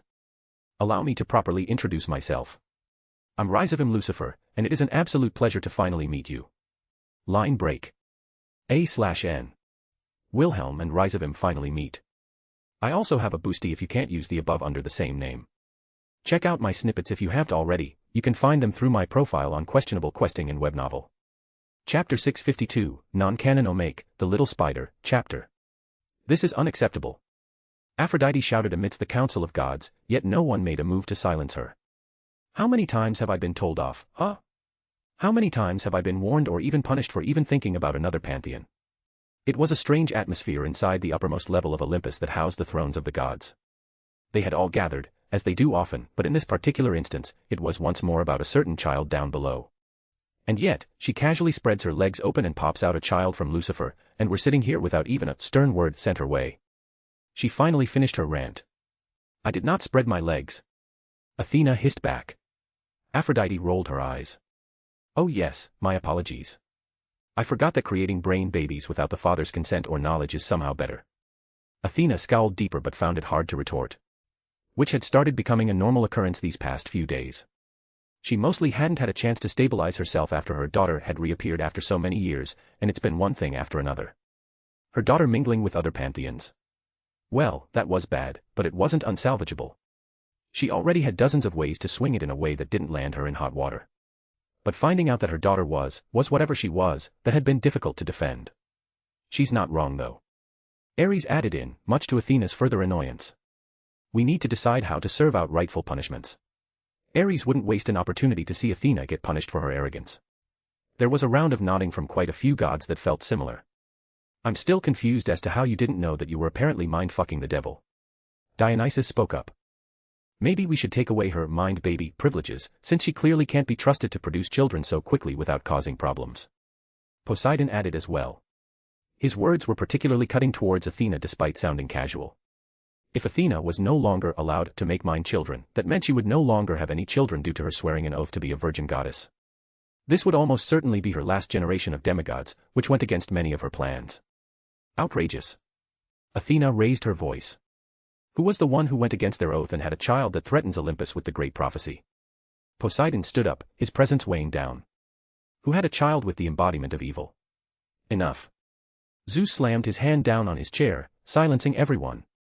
Punishments will wait. Our first priority is to decide on how to deal with the child. Dear uncle already popped her back up at camp, so let's just vote and get this over with. Dionysus waved his hand flippantly through the air as he spoke before taking a drink of his wine. Wait. Athena spoke up. Must we make such a rash decision? She could be valuable to Olympus, she's already showing potential equal to the old heroes. Imagine what she could achieve under our watchful eye. She tried to sway them to her side. To her credit, several of the gods did consider that point. Who wouldn't want a powerful and competent pawn to use at their whim? Especially with talks about the great prophecy and uncertainty on the horizon. Are we forgetting what happened earlier? Apollo raised a point that made many of them pause as well. Heck, look what happened to Ares' cabin, no offense. Ares wasn't offended by his remark, he was still confused and surprised just as well. Are we going to let that flagrant violation of the rules go? Poseidon asked. Regardless of who did it, they overstepped. Just another mess caused by someone who claims to be so wise. Athena frowned. No rules were technically broken. The cabin belonged to my daughter as per the wager. It was in the middle of camp, Apollo pointed out. The location of the temple is irrelevant if the temple itself belongs to another. Athena countered. She's right. Hermes spoke up as well. I've had the rules drilled into my head for centuries since I'm the one bouncing around other territories for official business when it comes to that. Despite the fact that they made a move, which is startling in and of itself, they hadn't broken the rules. Of course, they all knew who the Hermes was referring to was. The Abrahamic faith was one that rarely presented itself these days. Even they wouldn't dare to break the rules. Zeus's loud voice boomed with a not-so-subtle hint of arrogance. Oh, it was insulting regardless, but it wasn't to the point where Zeus was demanding retaliation. These kinds of insults happened from time to time when other pantheons rubbed against each other. It was just another in a long list of reasons why the lines are drawn so firmly in the sand and they are vehemently against interpantheon mingling. If we're going to vote, then I'm going to abstain. Apollo raised his hand. I'm not feeling the good vibes on this one after what happened. Artemis rolled her eyes at her brother. I vote we kill her and be done with it. Athena snapped her head towards Artemis. Were you not trying to recruit her? I'll accept her as a huntress as an alternative to teaching her proper manners, but if she refuses still, then it's better to remove her entirely. A dangerous beast that can't be controlled should be put down. Kill. Hera said casually, which surprised no one. She despised all the bastard demigods regardless. If she didn't have a personal attachment or reason, if it were ever voted on, her answer was always to kill. Not kill. Ares spoke next, surprising several. What? I like her. She stole your cabin. Apollo pointed out. Yeah, can't say that didn't sting. But if one of my brats can't get it back after having this fire lit under their asses, then they can sleep in whatever she's naming it that day. Not skill. Dionysus raised his glass. This is too fun to watch. Several gave him a sidelong look for his reasoning, but as the god of madness, it was also expected. Kill. Demeter said softly. I don't know what kind of foulness she might bring around, it's best not to risk it. I'll abstain too, I don't have a dog in this fight. Hermes chimed in as well. Not kill. Athena threw out, but everyone already knew that. Kill. Aphrodite immediately gave her answer with a smug grin. She didn't care either way, to be honest, but she just wanted Athena to suffer a bit. Not kill. Hephaestus similarly gave his reply right away. He only voted to spite Aphrodite, and the goddess of love scowled, knowing this. Athena frowned because only 2 people were left to vote, Poseidon and Zeus, and she knew how this was going to go. However, before she could try to salvage the situation, Poseidon spoke up. Not kill. And the room went rather quiet. Even Zeus gave his brother a strange look. Athena stared at Poseidon, who scoffed her way. I still demand a sufficient punishment for your breaking of the rules, but she protected my son and his mother. He grunted, leaning back in his throne. Kill. Zeus answered as well, ending in a 5-5 tie. He didn't need to make some grand statement or explain why he voted that way, they all already knew. Anything that even had the smallest chance of causing upheaval in their corner of the world, he would be the first to throw out votes for smiting. Despite no longer being on the council, there was one person who became relevant in discussions when a rare tie of votes came about. An agreed-upon tiebreaker that no one could argue against due to who held such a powerful status. Tie breaks go to Hestia. Athena said softly as all eyes turned to the goddess quietly tending to the hearth not far away. At *****. So, where's the idiot you need help with? Mordred asked. This is Annabeth, she's my half-sister. Arachne gestured to her. Mordred gave her an evaluating look. Yeah, she looks like the type that thinks they're clever but is actually an idiot. Arachne nodded, looking towards her half-sister. See? I told you Mordred was really smart. Annabeth was just stunned into silence. She couldn't ever actually recall when someone called her an idiot so blatantly to her face. And it didn't feel like an insult but was like a genuine description rather than trying to make her mad. What's going on? Who are you? How did you get here? Annabeth blurted out all at once after her brain rebooted. I told ya, I was bringing my big sister. Arachne put her hands on her hips. Did you not hear me? That's not what I mean. Annabeth stomped her foot. How did you even get here? There was like a portal, then you suddenly appeared. Mordred looked at Arachne. Are you sure this is a magical camp or whatever? Arachne let out a sigh. They're kinda dumb here, I don't know why. She put her hands up, shaking her head. I told them to try practicing some magic and it was like I told them the moon was made of cheese. Arachne was already frustrated by their lack of common sense, but she was sure that her smart big sister would help her stupid younger half-sister out there. But don't worry about that, this is more important. Arachne reached out and wrapped her hands around Mr. Blueberry. This is Mr. Blueberry, he's my best friend, and I love him. Mordred silently stared at the big cowfish, the thing that Arachne was holding in her arms. Moo. Cute. Mordred whispered. She took slow steps and also went up to hug the blueberry. There was a reason they were sisters despite not actually being blood-related in any capacity. Stop ignoring me. Annabeth shouted. How did you get here? There's a barrier around the camp. Did you not see me get scooped up by Uncle Hades earlier? Arachne tilted her head. Uncle. Annabeth shook her head. That's different, that's a god. If no one can come in or out, then how'd you get in? Mordred poked Arachne. I walked in. Arachne stated casually. Then what's the big deal? That's not. Annabeth took a deep breath. You just teleported in. Okay, she's finally on the same page, it seems. Mordred nodded. It's going to be a pain in the ass, but since you asked, I guess I can help her. Thank ya, big sis. Arachne smiled brightly. We need to go find Percy too. Who's Percy? He's a friend of maid. Arachne said very proudly. Mordred felt her lips twitch in amusement, and rather than tease her or anything like that, she reached over and rubbed her head, much to the younger girl's annoyance. Moo. Mr. Blueberry nudged her. Mr. Blueberry says that Percy is down by the lake. Arachne quickly swung her leg over the side, mounting the big bullfish. Mordred's eyes lit up seeing that they could actually ride it, quickly joining her younger sister. Come on, brat, let's go find her friend. Annabeth was still fuming, but she gritted her teeth and slowly climbed up onto the animal. She was doing her best to keep her temper in check because it was clear her half-sister knew things she didn't, and it was important to learn them. Especially since the gods were being very quiet on the issues and refusing to elaborate. Mr. Blueberry started moving towards the lake on the other side of camp. Which wasn't actually that far away, and they didn't need to ride on him. But both Arachne and Mordred were having fun, and Mr. Blueberry liked it anyways. Percy. Arachne called out as Percy sat at the end of the lake with Grover. He was practicing his water powers before he turned around and waved happily towards Arachne. Grover, though, looked much more apprehensive about her arrival. Percy, this is my big sis, Mordred, I brought her over for a bit. Arachne quickly introduced her. Hey. Percy waved. Sup. Mordred responded back. Oh, this is Grover. He gestured to the satyr. Baya. The satyr let out a nervous goat noise as he looked at Mordred, feeling a strange sense of pressure emanating from her. Mordred eyed him curiously for a moment before ignoring him. A brought Mordred to help Annabeth because she's not very smart. Do you want to join in? Arachne asked. Like training? Percy asked. Yeah. Sure. Percy agreed happily.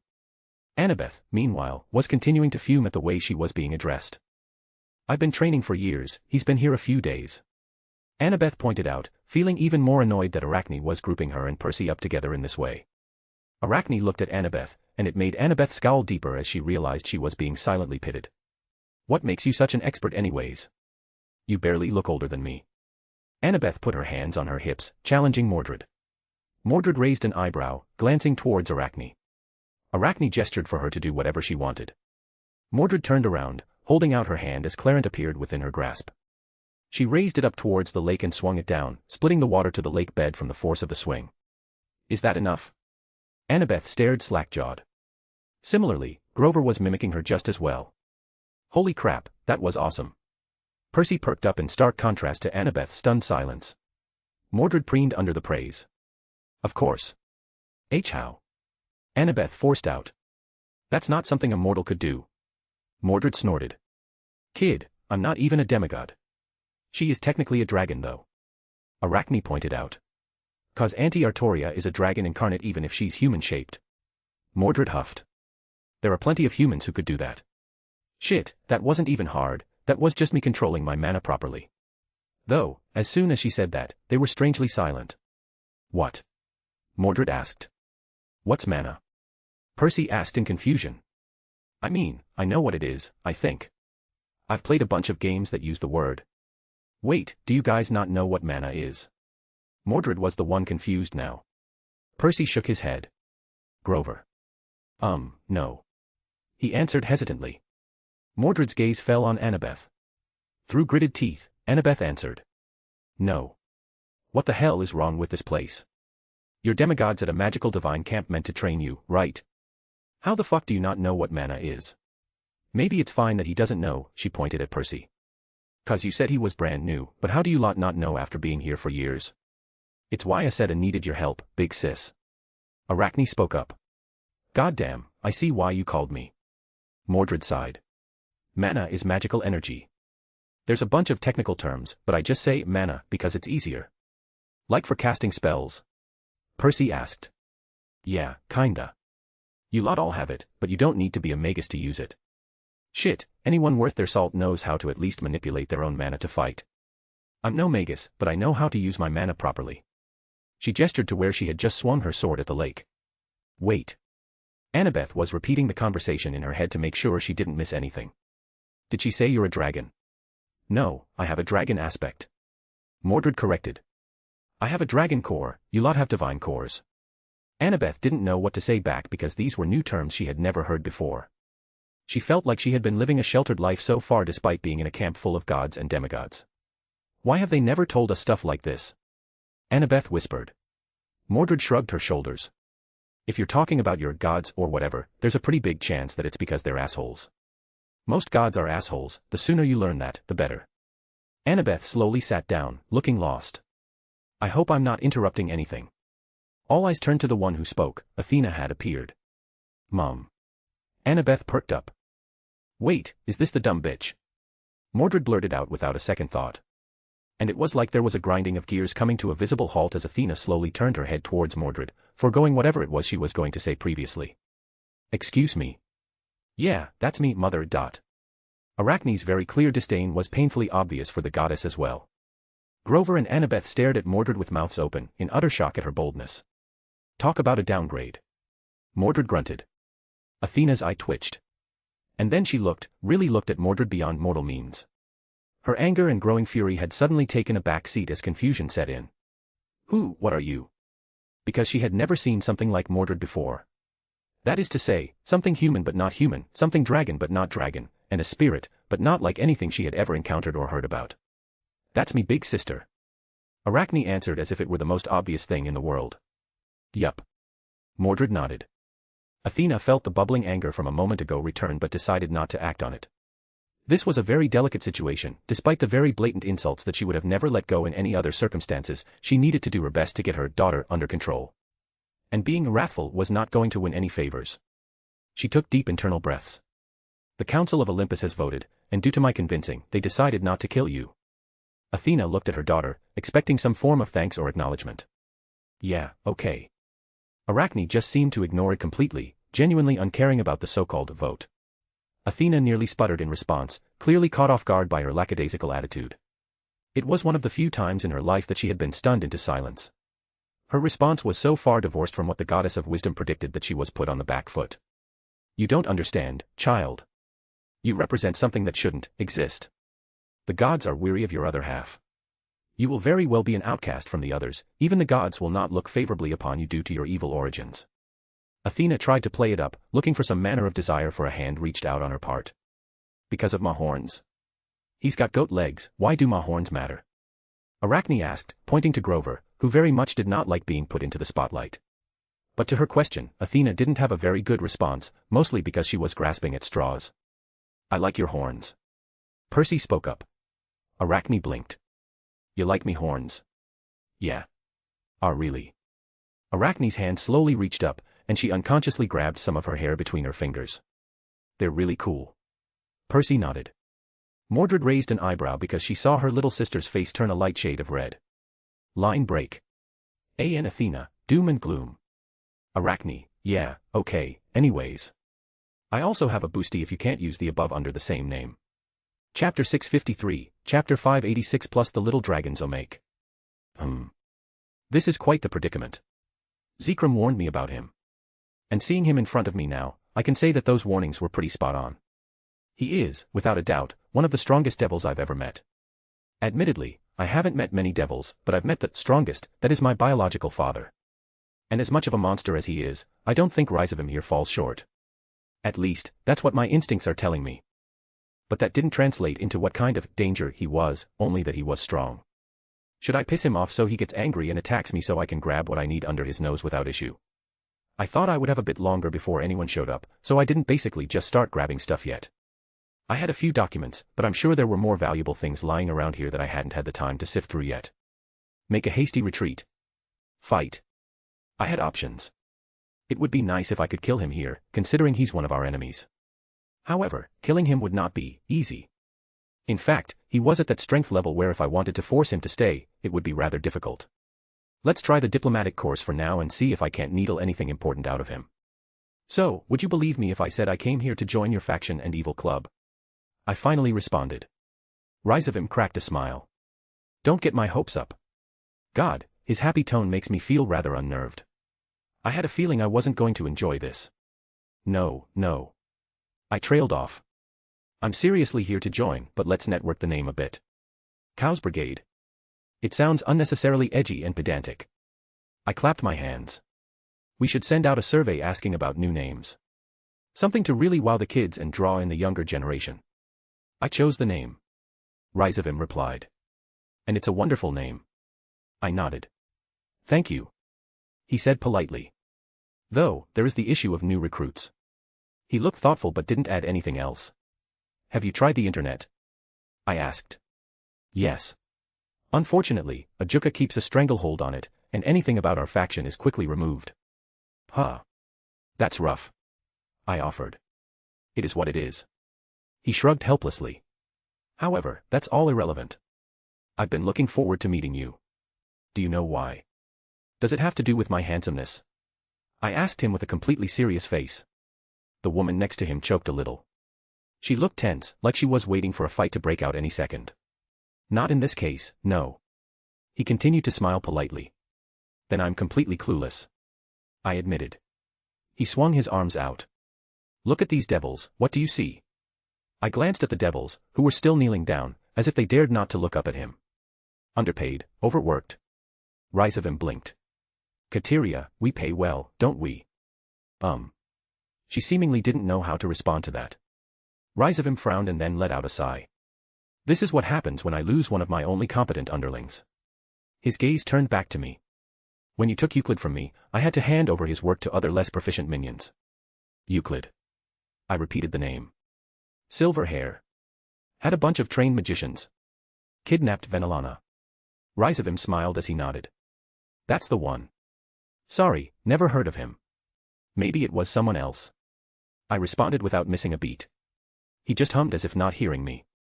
It's all right, even if he left some of his more important projects unfinished, I had someone help. Though, Loki too, that was also unfortunate. I think you're the first person to be sad that Loki is gone. I snorted. Perhaps. He didn't deny it. Well, I'll get right to the point. His easygoing smile returned. Why don't you join me? I knew that was coming in all honesty, but I was taken aback for different reasons. That's it. No grand promises of wealth and power. Maybe say that I'll rule by your side, or something cliché. To be honest, I'm rather disappointed. I've had much better offers. I crossed my arms. If someone makes me an offer to switch sides to the evil team, I would think they'd at least make it worthwhile. Frankly, I'm insulted. I finished. He rubbed his chin in contemplation before perking up. How about I give you Kateria here? I heard you have a harem, this should fit your tastes, yes. Lord Rizavim. She seemed just as surprised. I scrunched my nose. Isn't an offer supposed to be sincere? She's average at best. What? We both ignored her indignation. I see your point. Rizavim acknowledged. I am not average. She growled. I am Kateria Leviathan. Heir to the true Leviathan name. 5 out of 10. I stated firmly. She squealed in indignation again. Now, Kateria. I think that's a very fair assessment. Rizavim looked amused by the entire thing. I am the pureblood descendant of one of the 4 Satans. She scowled. And? I asked. What else? What do you mean, what else? She seemed genuinely confused by that. Do you want to talk about strength? You're what, barely into what devils measure as ultimate class? Who even are you? Out of the strongest devils I know off the top of my head, I don't even know who you are. I know devils my age that are stronger than you. Do you want to talk about something more basic like beauty? Let me be clear, I was being generous. Holy shit, she was actually stunned into silence, like this is the first time someone ever threw this in her face. No, you're some trash that has to prop up their ancestors' imaginary achievements. I rolled my eyes. How dare you? She gritted her teeth as anger seemed to refocus her. My ancestors' glory was trash. They were trash. I interjected with flippant dismissal. The legacy of your ancestors is a failure. The Great War, they lost. The remnants that gathered to form the old Satan faction. They lost the Civil War thereafter. Even today, your pitiful faction hides away because you're too scared of the real powers. Your entire legacy is one of losers. What glory do you actually expect? Was it mean? I don't think so, I wasn't exaggerating. And she was both my enemy and a member of the old Satan faction, a faction that is hated even by most devils. I already didn't have much love for devils, but the old Satan faction was just utterly disdainful to the point where I felt insulted just by them existing in the same species as me. Rizavim looked like he was watching an entertaining show. If he had popcorn, I'm fairly sure he would be happily munching on it right now. There were a few beats where she froze, as if she didn't know how to respond. I don't know why, I highly doubt this is the first time someone told her how trash she actually is. Hell, Venelana has told me how she's clashed with Seraphal on several occasions and lost each time. I don't think Seraphal would be polite in her physical rebuttals. Slowly, I think her anger bubbles over. It came with a raindrop hitting my face as clouds gathered above. Even Rizavim looked up curiously. The drizzling picked up into full-on rain. However, most of the water seemed to swirl and gather before it hit the ground. It merged into a big blob behind her back until it took the shape of a large sea-like creature. Sea serpent of the end, Leviathan. She called out as the water formed into a particularly large sea serpent, albeit distorted and somewhat demonic-looking. It let out a roar, facing towards me. I mean, it's an impressive spell. Though it's lacking a lot of substance, I glanced at the spell circles she used for a moment or two and could see a few places she could optimize just based on that glance. How's this for mediocre? She said smugly. 5 out of 10. I gave it another honest rating. She let out a low growl mixed with frustration. But here's a tip for you. Manipulating the weather is powerful. I held up a finger. But you should be careful because someone can use your own spells against you. It's time for a science lesson. Lightning forms from a buildup of electrical charge within a thunderstorm, which happens when water droplets and ice crystals collide and separate into positive and negative charges. She was very considerate to just hand me a thunderstorm on a silver platter, wasn't she? As if to punctuate my words, the sky rumbled with the sounds of thunder. Rizavim glanced at Kateria and took a few steps away from her. My finger that was pointing up arced slightly with lightning, just the tiniest crackle. Then I slowly lowered it to point towards her little serpent. Strike! With an explosive boom, a large bolt of lightning dropped from the sky and hit her serpent. She let out a shout as the water serpent blocked it. It was still standing. Strike! Another bolt of lightning dropped. Strike! Strike! Strike! Her spell had completely dispersed under the barrage of lightning bolts, and she lay prone in a charred crater, twitching, looking a little unwell. The faint crackle of electricity arced across the ground, sometimes zapping her as she let out a groan. Dumbass. She didn't even remove the impurities in her water spell, so it was still conductive to lightning. And it's fairly well known at this point that I use lightning. I barely even had to do anything other than accelerate the natural occurrence of lightning that she set in motion already. And my lightning bolts were just directing them to where I wanted. Rizavim peered over the edge of the small crater as Kateria climbed back to her feet, breathing slightly heavier. Well, she is somewhat of an ultimate class, this wouldn't be enough to put her down, otherwise I would be even more disappointed. Though, I recall someone mentioning they were subsiding off power given by Ophis. It really just encapsulated everything about her, didn't it? Trash that does her best to look good in front of others, but there's nothing worth noting. It seems I must offer an apology. Rizavim spoke. I didn't realize how insulting it was to offer Kateria here as a gift. Kateria looked up at him with rage-filled eyes that turned to disbelief at his statement. Oof.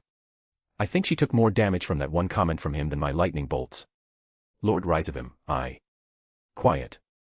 He responded sharply, a stark contrast to the tone he was talking to me with. And shut up she did. She looked too terrified to even utter a word. I think we're a lot alike, you and me. He turned back towards me. Oh. I asked you before what you thought about when you saw these devils. He gestured to the still prostrating devils. They hadn't even run away when Kateria threw her little tantrum. I'll tell you what I see. Disappointment.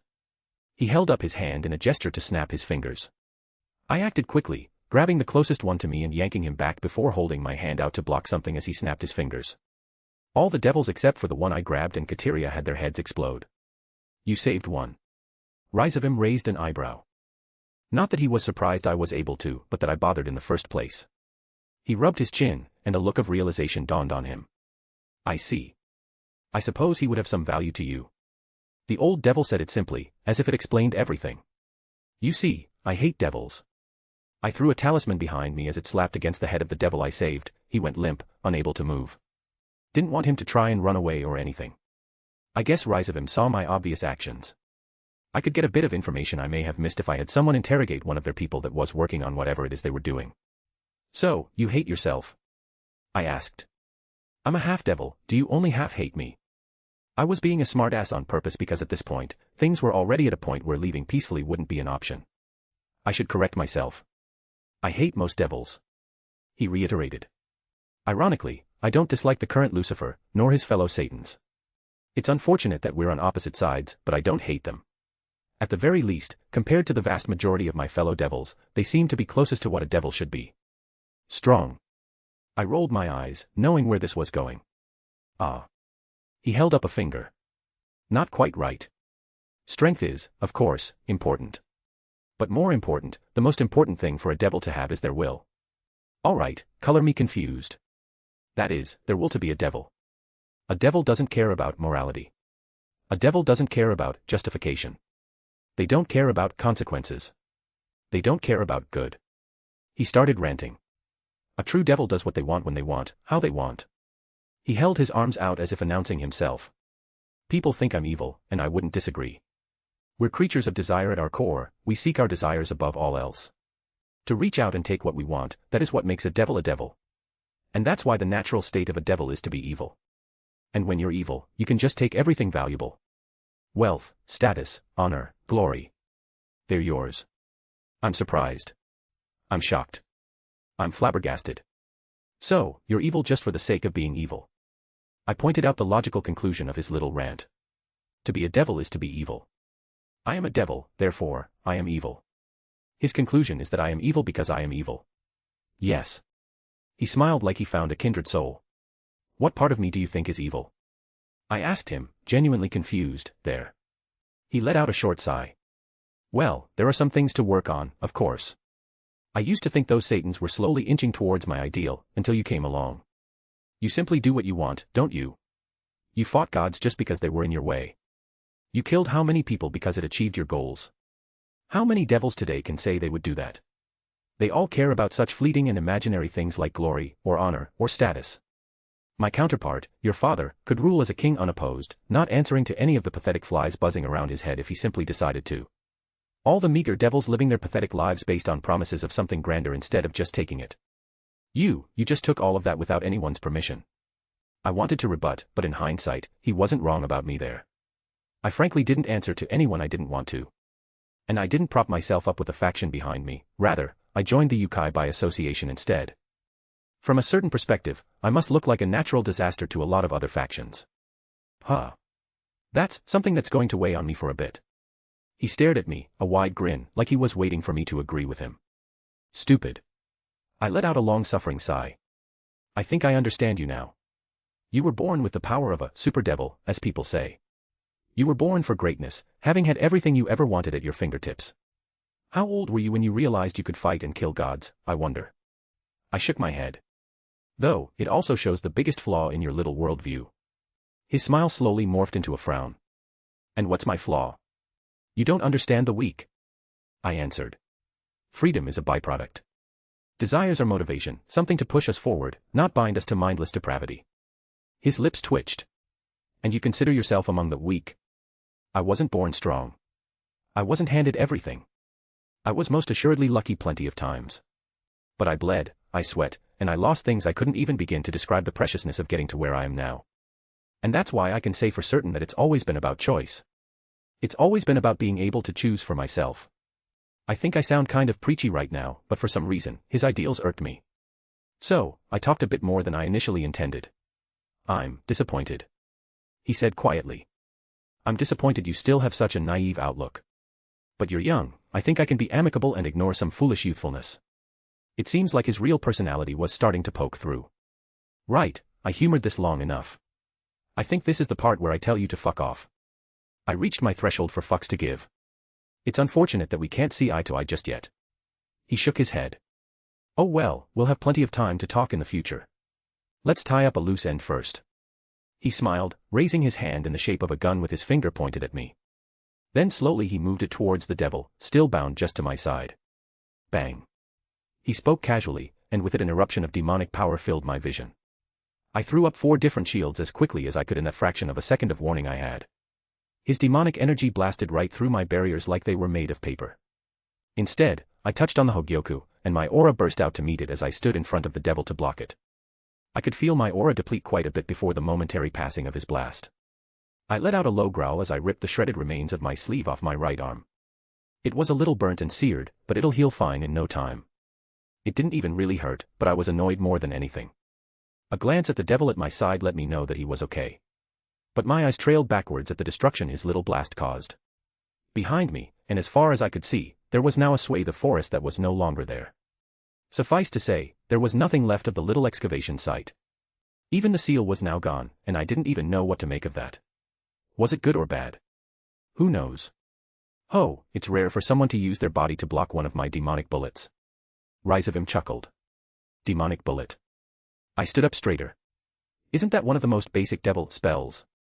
I say spell, but really, it was more like molding demonic energy into a shape and firing it in the most brutish method possible. Because the speed and power behind it were frankly ridiculous. I don't think I could gather magical energy at that speed. It kind of reminded me of how the blue utilizes similar spells.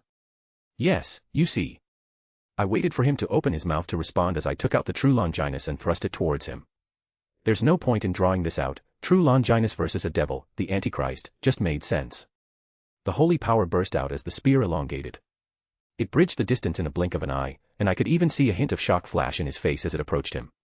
Just before it reached him, though, his frown turned upwards into a grin, and his demonic power suddenly shot up to the sky in a torrent. It was more like a volcanic eruption than a release of power. It was enough that it dyed the world in its baleful hue. It even blew away the thunderclouds that the idiot had created from before.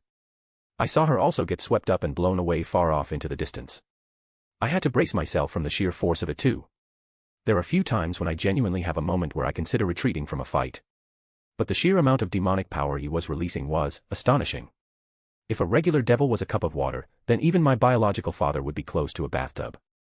But rise of him, he felt more like a swimming pool. Obviously, demonic power didn't equal strength, but he had an obscene amount. I felt the spear in my hand vibrate, like it was fighting for its life. And it wouldn't budge an inch. How interesting. His voice cut through as his torrent of demonic energy stopped cascading outwards. Slowly, his body became visible again, and I could see it. The spear was forced to stop in front of his extended hand. His own sleeve had been torn to shreds, but rather than being hurt, it was like veins of some vileness pulsed up and down his arm. I narrowed my eyes because even with exerting more force, the spear wouldn't budge. The veins on his arms wiggled and burst out of his skin, the strange, vile energy started to creep up the spear itself. The holy power around the spear abruptly dissipated, and the elongated shaft snapped back into place. It returned to me, whole, but I couldn't feel a hint of holy power from it. And despite my best efforts, I couldn't get it to extend again either. I admit, I wasn't sure how it would work on that. He said, pointing at my spear. It took quite a bit of my demonic power, but that's something I don't lack. How do you like it? My bloodline that I inherited from my father that unfortunately wasn't passed down to my worthless son. The denial of miracles. I can reject the creations of God, and all his precious sacred gears become worthless. I looked at the spear again silently. It wasn't broken, just turned off temporarily. The spear of God had been turned off. Even so, that was a rather inconvenient ability he possessed if he wasn't lying. That meant that even the boosted gear wouldn't work against him. I was suddenly out two of my best trump cards. He was able to stop the true Longinus barehanded. That wasn't just because of his supposed denial of miracles. He was strong. I put the spear away. I was far from out of options or neutered. If it's a fight you want, then it's a fight you get. I took out my staff of Magnus, and a giant magic circle shone to life underneath me as my magical energy surged out. He smiled and laughed happily as his wings shot out. He took to the sky, and more of his demonic bullets appeared around him, ready to fire off instantly. I was ready to summon my authority in Zanpakuto as well. I hadn't seen the full breadth of his abilities yet, but just from that small exchange, I could more or less guess that dragging it out would be a poor choice. He felt like the type that excelled in drawn-out fights. I need to. Both of us suddenly jerked our heads to the side as we both seemed to sense something approaching. And it was coming fast. Something flying. No, it was more like a missile being shot through the air. It was only as it got closer that I realized it was a person. My eyes widened as I saw the expressionless face of Father Swole as he flew right past us and hit the ground some hundreds of yards away. It was hard enough that the ground shook violently at the impact, and there was a faint breath of holy power that carried along the path he came in on. I think both of us were bewildered enough that we didn't immediately start our fight. Father Swole stood up, brushing himself off like it was no big deal. "Greetings, my young friend," he said to me rather politely and earnestly before turning to Rizavim. "Sire of Lucifer, you don't belong in this world. Return to the hell from which you spawned." Rizavim seemed to frown before clicking his tongue. How annoying. I suppose I'll leave for today. But I have a feeling that we'll be meeting again soon. He casually waved his hand, and a teleportation circle emerged underneath him, and he disappeared. Even the crazy idiot could see that the odds had shifted considerably with the addition of Father Swole. "Father." I greeted him back, as it would be rather rude of me at this point if I didn't. He seemingly came here to rescue me. I think.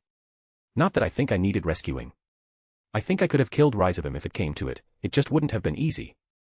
As grateful as I am for some support, how did I arrive? He asked as I just nodded dumbly. I used the Sancta Bombarda. He said simply. I understood the meaning of the word, it translated to Holy Cannon, but that just left me with more questions. What is the Sancta Bombarda? Oh, you don't know. He seemed to blink in realization, as if it were common knowledge that didn't need explanation. It's the easiest method of travel for me when methods such as teleportation are unreliable and traditional flight is too slow to manage. You were shot out of a cannon. I realized what he was saying. From the Vatican, they shot you from a cannon all the way to Sweden. I wanted to call it utterly ridiculous, but he very clearly walked off being shot from it just now. If it's stupid and it works, does that make it stupid? It definitely gets around issues like not being able to fly and stopping methods of teleportation. I couldn't even begin to contemplate the power a cannon of that level must need. I wouldn't be surprised if it took a few hundred exorcists to power it enough to shoot him all the way here. You know what? That's far from the strangest thing I've heard today. How did you know I was here? I leaned against my staff. One of the church's sacred duties is to watch for movements from the Antichrist. Father Swole responded. The moment his presence is felt in the world, it's my duty to respond. And I fear your battle would have ended with the destruction of this country. The violence of heaven indeed. I frowned, because he may not have been wrong if we kept the fight here. I would have done my best to drag it somewhere else, but Rizavim may not have been accommodating. Well, I think I'm out of questions for now. That wasn't true, I still had a great many more questions. I was just mentally exhausted. At least my little devil prisoner was still alive and kicking, so, I win, technically. I'm calling it a win. Unfortunately, my arrival led to the death of a wild animal. There is a boar still intact, would you care to join me for a meal? I would be remiss if I wasted the life of one of the Lord's creatures. Shit, I'm down. What a strange day. Line break. Non-canon Omake, The Little Dragons, Part. The two siblings stared at the recently summoned servant. Likewise, Castor stared back at them. Gyneth was smart, at least she told that to people. Gwerd liked to think he was smart too, even if he didn't have to reassure people of it as often as his sister. That is to say, both of them knew a fuck-up when they saw it. We didn't summon you. Gyneth finally spoke up, breaking the silence. You should go back home, it was just a misunderstanding. Morgan Le Fay raised a single eyebrow. Is that so? Yup. There was clear nervousness in her tone. It seems this one has command seals. She pointed at Gwerd. Those are just tattoos. He's a big fan of. She sort of fizzled out. Gwerd, back me up here. She nudged him. Sorry, I'm just surprised that you're acting rationally right now. He looked at his sister like he was looking at an alien. Essentially, he was taken aback that his sister wasn't flirting with her. Yeah, I think I came full circle and sobered up pretty quickly. Gyneth replied casually. Maximum effort. Children. Castor spoke up, oddly annoyed but also amused. She couldn't recall the last time that people just lied and ignored her right to her face. I'm curious. Who are you, and why do you look so familiar? Maybe you saw me in your dreams. Gyneth replied automatically, wiggling her eyebrows. Gyneth. Right, sorry. Sorry. She quickly corrected herself. It was a reflex. Escape Plan Delta. Gwerd whispered. What? Carnwenin. Gyneth yelled out, pulling an ivory-colored dagger sheathed behind her back, and turning invisible. The noble phantasm given to her by Alter after they found it some years ago. Mana burst, destruction. Gwerd roared. His mana exploded out in the familiar hue of power of destruction. It wrapped around him, and he shot towards the opposite side of the room and jumped through one of the windows. Morgan sat there. She blinked once or twice. This was becoming a day of firsts for her. She wondered if there was ever a time when a couple of children thought they could run away from her. It was a rather novel feeling. Gwerd hit the ground, causing the concrete to crack and shatter under the force. He then shot forward, disappearing down the street under the early morning moon. He got several blocks away before his sister reappeared from her noble phantasm-induced invisibility. All right, I think we escaped. Gyneth said cheerfully. Yes, well done. Morgan's voice came, standing right next to them but a few meters away. They both stilled. If I pretend she's not there, do you think she'll go away? Gyneth asked. You can try. Gwerd offered. Begone, MILF. Gyneth closed her eyes, pressing her hands against her head. It worked. Gwerd told her. Oh God, have I been burdened with the power to banish away MILFs? Gyneth asked in horror. No wonder I can't get laid. Morgan stood there silently, her expression slowly turning sour. Perhaps a small punishment is in order to understand proper decorum in the presence of a queen. Round 2. Gyneth called out, about to reach for her noble phantasm again, but stiffened when she realized it was missing. Are you looking for this? Morgan held up the familiar dagger. My sister's little toy, I'm more than familiar with how it works. Can I have that back? Gyneth asked. I need it to run away from you. Morgan ignored her, humming in amusement. I'm oh so curious now. Why do you have my sister's toy? Why do you both look so similar to her, and to me for that matter? And why do both of you give off the feeling of dragons? Training. Gwerd replied. Lots of training. Gyneth nodded. Morgan rolled her eyes at their antics, but then everything sort of snapped into place. Her eyes widened as she stared at the two of them. No, are you both? Gwerd, it's time for our last resort. Gyneth said carefully. I'm going to use my secret weapon. If you start taking your clothes off, I'm going to tell Mom. Listen to me, Gwerd. No one, and I mean no one, wants to fight a naked person. She argued as she started to unbutton her shirt. Gwerd was about to retort, but the words died in his mouth as he realized that he honestly couldn't argue with her logic. Rather quickly, blue ropes manifested and wrapped her up tightly. Why is she taking her clothing off? Morgan asked incredulously. She was dropped on her head as a child, repeatedly. Gwerd answered. Morgan paused, looking them both over. She was, in all honesty, absolutely bewildered by the sight of them. That is to say, she now realized they were the children of her sister. There was a vast array of questions that suddenly flooded her mind. But all of them seemed to be pushed to the side at the most obvious. She shook her head in a newfound exasperation. If you were so concerned, why did you not simply use the command seals on your hand? She pointed out the most obvious point that they seemed to utterly ignore. Morgan was beginning to wonder if they were both a bit touched in the head. Gyneth stopped her struggling on the ground, then looked at them, just as Gwerd did as well. That would be most dishonorable. Gwerd said without hesitation. I will not use such despicable means to force or harm you, especially after it is partly my fault you are here in the first place. Morgan stared at him silently for several moments before speaking again. You are my sister's child. Hello, Auntie. Gwerd said awkwardly. It's nice to meet you, I've only heard good things. Morgan snorted at that. MFPHMP. Gyneth said something too, still bound tight, even her mouth. Frankly, their words right now were barely even registered at the moment. That, she. After all the things she said in the past. With how much of a prude she is. Morgan was having trouble finding the right words now that it was confirmed. No wonder I sensed something so familiar from the summoning. The infamous witch let out a long sigh. That one looks strikingly similar to my sister. She pointed at Gyneth. But why are you so different? Your eyes should have had that same ethereal green inherited by her fey blood, at the very least. Gwerd smiled awkwardly. He scratched his cheek, his earlier anxiety sort of disappearing entirely by her presence. We, technically don't have the same mom. Morgan's head snapped to Gyneth, who managed to undo her spell. Morgan was startled, mostly because she didn't expect a child of her sister to have magical talent and knowledge. Dad seduced two versions of mom. Gyneth said plainly. His mom is Mama Alter, an altered history version of mom. She explained, pulling off the ropes completely and standing back up after brushing herself off. She's sort of corrupted. Her mom is the king of knights. Gwerd pointed at Gyneth. My mom is the tyrant of knights, and her sword is Excalibur Morgan. Morgan's mouth hung open. Two versions of my sister. She was more than aware of how this was possible. She was one of the foremost magic users in the history of the world, something like alternate versions of a person was basic knowledge to her. 2. My stupid, prudish sister was seduced twice. The two kids just awkwardly looked away. My stupid, prudish sister who didn't even know that men can stand up when they urinate.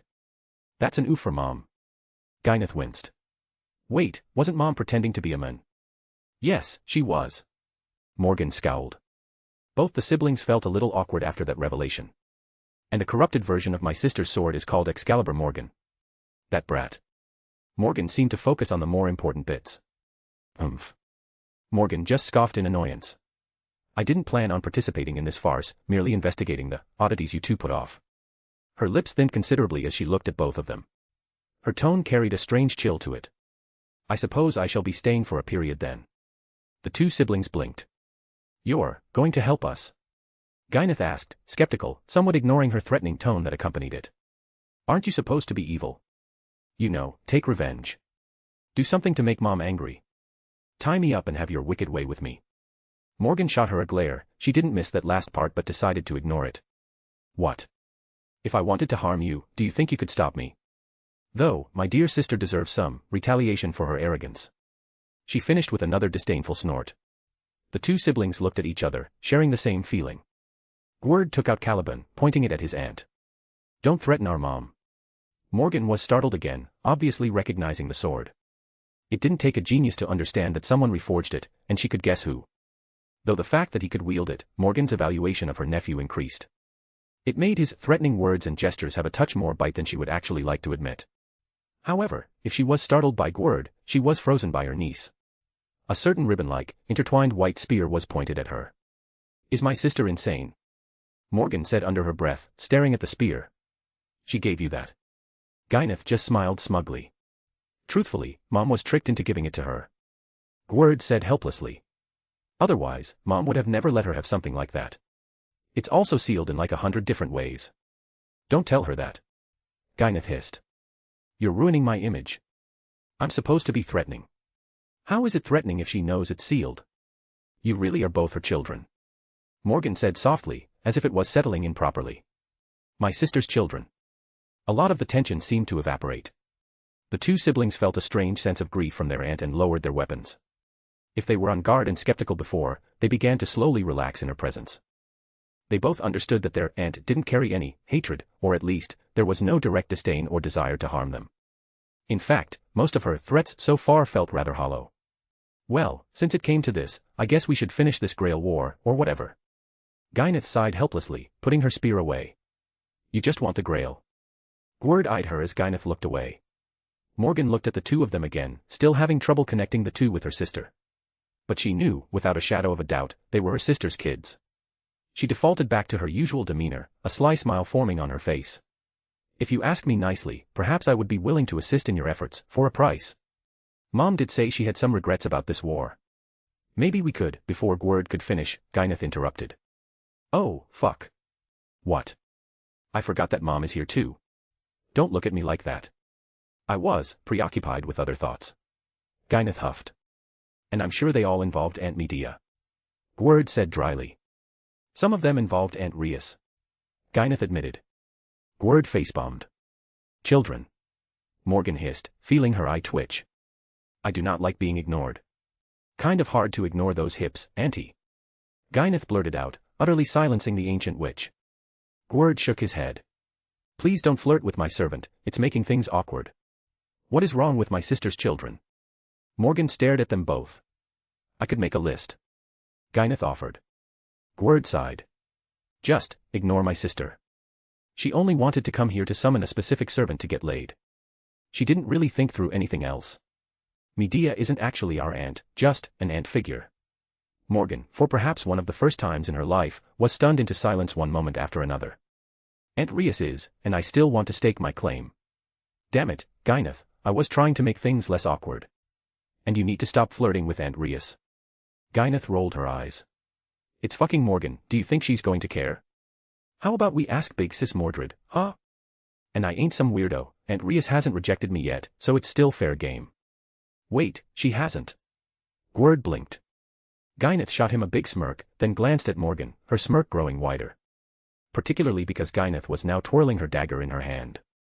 Morgan's eyes widened briefly, and she looked down to notice that the dagger she had been holding was replaced by a stick, and she hadn't even noticed.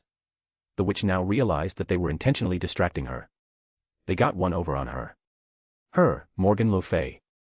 Sup, bitch. Gyneth flashed a peace sign. Morgan felt her eye twitch in a strange fusion of respect and the distinct desire to drop her from a very high place. Gyneth turned around, flipping her hair haughtily. Let's go find a better place to set up shop.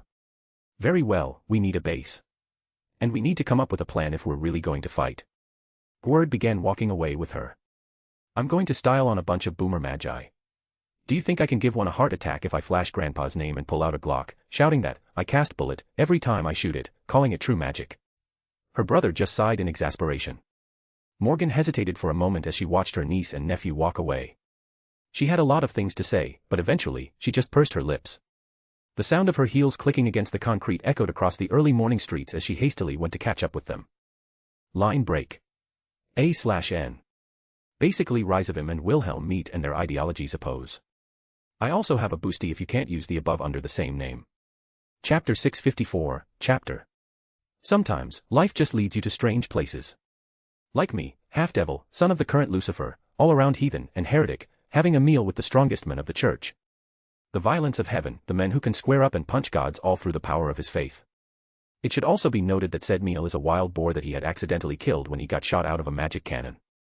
I was mentally doing the calculations of that whole thing while he was skinning it, but it got to the point where I decided it was ridiculous enough and mentally threw up my hands. But I also wanted to try it now. Why did no one tell me that the church has a big fucking cannon to shoot priests across the world? If there was ever anything that the devils needed to steal, it really should be this. I don't know why they would need it, but the thought of them firing devils out of it fills me with an odd sense of amusement. A random thought, I wonder how many calories Father Swole eats a day. Though, the answer is probably irrelevant. Considering I could realistically eat my body weight if I wanted and still be fine. With how much power is pumping through his body, he could probably not eat for months at a time and not feel uneasy. May I ask about the devil you keep at your side? After a long while, Father Swole finally asked me the question. He was stacking firewood up and laying out the wild boar's body over top. Prisoner. I said simply. Should be one of Rysavim's minions. He killed all the others and managed to save this one for some interrogation. Thank you for answering. He said politely, not asking for clarification. I just hummed to myself. I like Father Swole, he's a nice guy. Would you happen to have seasonings on you? He asked. I sure do. I smiled happily, taking out my literal spice rack. Feel free to choose what you want. I even have some spices from Japan if you're feeling adventurous. How convenient. I'm always open to try new things. He took things that I'm fairly sure he didn't even check what they were, but he was seasoning different places of the boar's body with various spices I had. Among other staples, of course.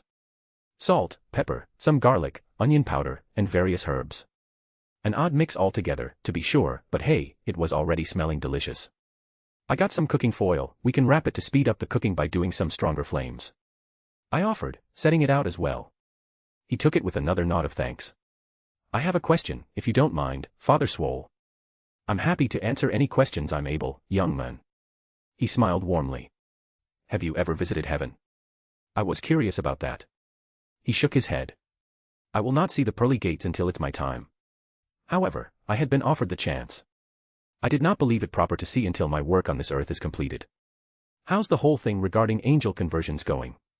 Are you going to become an angel? I continued my questions to pass the time. With but friction from his fingers, he started the fire. I added a bit of magical fire too, just a tad, to flare it up a bit. If we didn't want to sit here for half a day while this cooks, we needed to be a little creative. They are prepared to begin the process. He said casually. But that is supposed to be a secret for now. Please don't spread it around. My lips are sealed. So they managed to figure it out, go figure. And I will not become an angel. My life will be fulfilled as a human. Funny, Jean said something similar. I chuckled. Though, it's questionable if being a heroic spirit counts as human. I think it's more of a concept in your heart, really. Many heroic spirits still consider themselves human despite everything. Miss Ark is an intelligent young lady. He nodded in approval. And now I miss Jean. I mean, it's been only a few days, but I wanted my lewd saintess. Your arm looks hurt, do you need healing? He suddenly asked. I looked at the arm in question, it was just a bit scraped, in all honesty. It probably looked worse than it really was. I waved it off. It'll heal in a bit. My aura was already working on it. I did, however, grab the remnants of my shirt around my arm and rip it off so it was less annoying. Regardless, I did sit down cross-legged and make sure to look myself over, inside and out. The first thing I noticed did surprise me a bit. The tree inside me grew a bit more. About another foot. I wasn't quite sure what it meant in totality, but my instincts told me that it was important for something. I continued to sit there and meditate a bit. The techniques that Yoruchi taught me were helpful just for calming oneself down. I was still annoyed by Rysavim and his whole thing. But I eventually let out a sigh of relief as I felt my annoyance alleviate quite a bit. Getting upset over something like this wasn't worth it. Compared to other things I have to worry about, what's one Rysavim? I admit, it was like looking into a strange, albeit distorted, mirror of myself. And if I wanted to be over-analytic, it was one possible outcome I could have also had. Granted, no matter how many issues I have or what I go through, I don't think I'd ever willingly pick stupid evil as my ideal. I'd like to think if I was going to be evil, I would at least be intelligent and meticulous about it. With a goal in mind and not doing idiotic things like killing my subordinates just because I was annoyed. I mean, how many minions does he really have that he can just casually kill a few dozen like that? Stupid, it's really stupid. It's not like this was grunt work either. Admittedly, they weren't the cream of the crop, but research, testing, and experimentation took a certain talent. And I'm annoyed again. Peace. I refuse to have some kind of depressing episode where I go, that could have been me, and get hung up on it.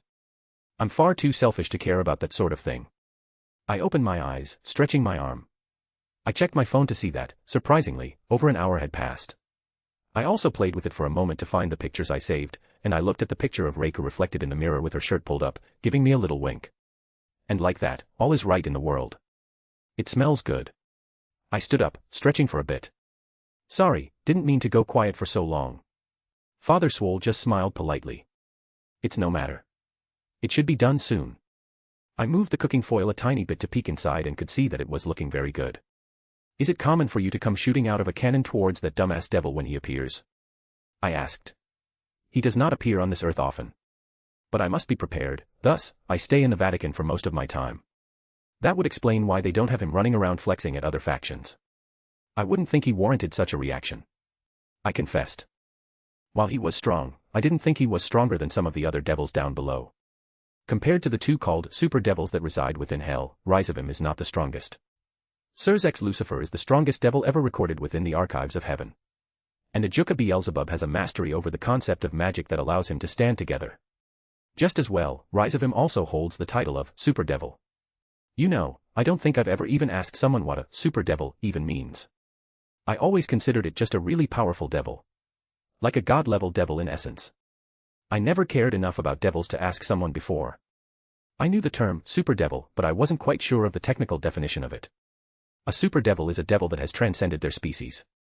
He answered. Zelretch Lucifer through his power of destruction that allows him to destroy nearly anything in creation. Ajuka Beelzebub, through his Kankara formula, that allows him to alter the world like a deity. And lastly, there is Rizavim Lucifer. Is it his so-called denial of miracles that he was flaunting? I rolled my eyes. The Church's records state that the Lucifer bloodline holds the ability to reject the Lord's miracles. Be it his light or his creations. That extends to his sacred gears that he blessed humanity with. However, that is not what makes Rizavim Lucifer a super devil. That would be kind of dumb if it did. Compared to being able to become a mass of conceptual destruction or the rumors I heard about the supposed Kankara formula and Ajuka's abilities, it seemed lacking. His status as a super devil comes from his origin, the source of a devil's power at its core. Demonic power. I clicked my tongue. That makes sense now, that's why he had so much, isn't it? He nodded. It's not a simple matter of him possessing a large amount of such power from birth. Just as devils increase in power through time, so too does his own demonic power increase exponentially. He's constantly growing stronger at an exponential rate. That makes much more sense and is kind of frightening. Out of the three super devils, he's probably the weakest, yet his upper limit is completely unknown. He hasn't reached any noticeable peak from the way Father Swole spoke. That's bad. I decided on. Yes. He nodded. I assume you're not deployed just to scare him off, then, are you? They probably really want him dead. But the fact is, heaven and the Church can't really do anything about him realistically. They would consider a few countries destroyed to be acceptable losses. Father Swole responded, and he very clearly didn't sound too pleased by his own words. If I ever corner him somewhere without collateral damage, I'll be sure to give you a call. Do you intend to chase after him? He started to pull the boar off the fire, carefully peeling away the layers of cooking foil. The smell was wonderful. There's not much that can beat a campfire cooked in the wilderness. Not intentionally, but it seems like he's going to be a problem now. It made me annoyed, but I easily pushed that down. He seemed pretty upset with me at the end. Frankly, I think he came at me expecting a friend and is mad I rejected him. Father Swole looked amused by that. There is talk on if you are to be classified as a super devil as well. I nearly snorted at that. Really? Does it not fit? He questioned. Though, I believe many will be worried that you may fall into the clutches of Lucifer's progeny now. Because I'm a supposed super devil as well, and we had one interaction where we ended up briefly fighting. I rolled my eyes. Then again, I'm not surprised at that kind of paranoia coming from the Church. Regardless, I find it nearly impossible for me to ever consider being his ally. Our ideals are too far apart, he had no understanding of what it means to be weak. Funny enough, I could potentially see why I would get the label of super devil, despite my disdain for it. I mean, I'm what, a dragon, devil, human, divine, angel, tree, or other thing. I'm pretty far beyond a normal devil, and if I wanted to toot my own horn, I would say I have transcended my devil species as well. But then again, I'm half human, which kind of muddies the waters when it comes to more stringent labels and definitions in the first place. Oh well, I don't really care. Here, catch. I took out the eye and tossed it to Father Swole. He caught it unconsciously, then seemed to want to say something, but then he just stared at the eye for a good several moments before tossing it back to me. I don't know where you obtained that, but it isn't meant for me, I can feel that much from it. He spoke calmly. Huh. I just wanted to see if there would be a reaction from the eye since it's, you know, the violence of heaven holding it. One of the most pious and strongest men on the planet. He didn't ask me any other questions. I politely waited for him to finish his prayer before I joined him in eating. I pulled off some meat and swallowed it happily. Delicious. The wild boar was cooked to perfection despite us sort of rushing it. Normally something like this, especially this size, you want to do low and slow, but we really sped things up by probably 12 hours. I felt my phone buzz while eating and took it out. Yasaka had sent me a text. Yasaka, are you busy? Wilhelm, not particularly. Something wrong? Yasaka, need help. Wilhelm, danger. Yasaka, politics. Wilhelm, I think I'm suddenly busy. Yasaka, no, come help. Too many egos crammed into one room. Wilhelm, what do you need me to do? Yasaka, come to my home, Soma will meet you outside. Make yourself everyone's problem. Wilhelm, I do believe I can do that. It seems Yasaka wants me to swing my proverbial dick around. I assume she's handling a bunch of gods arguing right now, and it's getting out of hand. Well, father, this has been wonderful. But I have certain matters coming up that need my attention. Since you arrived here in such a unorthodox manner, would you like me to give you a quick step back home? I would be thankful for the assistance, young man. He smiled warmly, hefting up what still remained of the boar, quite a bit, actually. He ate in a rather reserved manner. The children in the orphanage will quite enjoy this as a treat. Oof, that hit me in a soft spot. Hang on, I got some sweets, take these back to the kids too. I shuffled through my storage, taking out various things. I eventually just took out a container and put the stuff inside that to make it easier to carry. I didn't know he helped at an orphanage, but I didn't doubt he did so. I snapped my fingers, giving him a portal back to the Vatican. He didn't reject it, so I assumed my little bit of magic wouldn't cause any big commotion or anger. Oh, before you go, do you mind punching me real quick? Just give it a good amount of power. He blinked. You wish for me to strike you? For performative reasons. Need to make a little bit of a statement when I go back home. There's a bunch of gods and other factions arguing, making Yasaka annoyed. I gestured to him. There are times in one's life when you immediately regret things. I think this may be one of them. Have you ever looked up and someone was doing the equivalent of hitting you in the face with a mountain? That's what Father Swole's fist felt like. I took it intentionally. And I'm not ashamed to say he knocked my ass flat onto the ground. It made me dazed for a few moments as I lay sprawled out on the ground, staring at the sky. I commended his ability to hold back, as what remained of the forest around us had barely even shaken. Thank you. I held my hand up. Have a good day. He smiled. He said his final goodbye as he went through, and I shut the portal behind him. This was nice. I mean, oh wow, but it was still nice. I should invite him out to go fishing when I do so again with the other guys. My legs wobbled a little as I stood up, but I was good. Ah, my nose is bleeding. That's good too, it's what I wanted, I think. I'm starting to wonder if I had any real plan in mind when I asked him to do that. He may have knocked that original thought out of my head somewhere. Regardless, I look a little more beaten up now, like I had properly been in a fight at least. I had to stop myself from fixing my clothing. It was almost a reflex at this point. I opened my own portal and headed back home with my little prisoner in tow. Line break. I stepped out a bit away from Yasaka's compound, and as soon as I touched the ground, Soma emerged from the mist generated from his sacred gear. Young lord, the lady requested me to greet you upon arrival. He knelt down. Soma, what's the issue? I looked up at the sky. There were quite a few different auras that sort of flared up that were causing the sky to become rather chaotic. Many different factions have been arguing. He responded. Ah. About what I expected. Give the staff a warning, I will be heading in. Wait, can you take this with you? I pointed at the devil on the ground, still bound by my talisman. Put him in a cell or something, please. He nodded, disappearing, presumably to warn Yasaka's people that I was going to be making myself everyone's problem. The devil also got swept up in his mists, taken away for safekeeping. They've all gathered here to discuss things related to the humans stuck in the Fey lands. It's no small matter either, many of them are strong. A lot of them reached high-class levels just from existing and surviving. Imagine what they could achieve with proper guidance.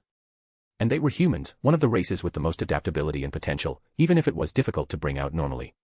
In this day and age, this kind of thing is on the rarer side. And here there are hundreds of humans available for the taking.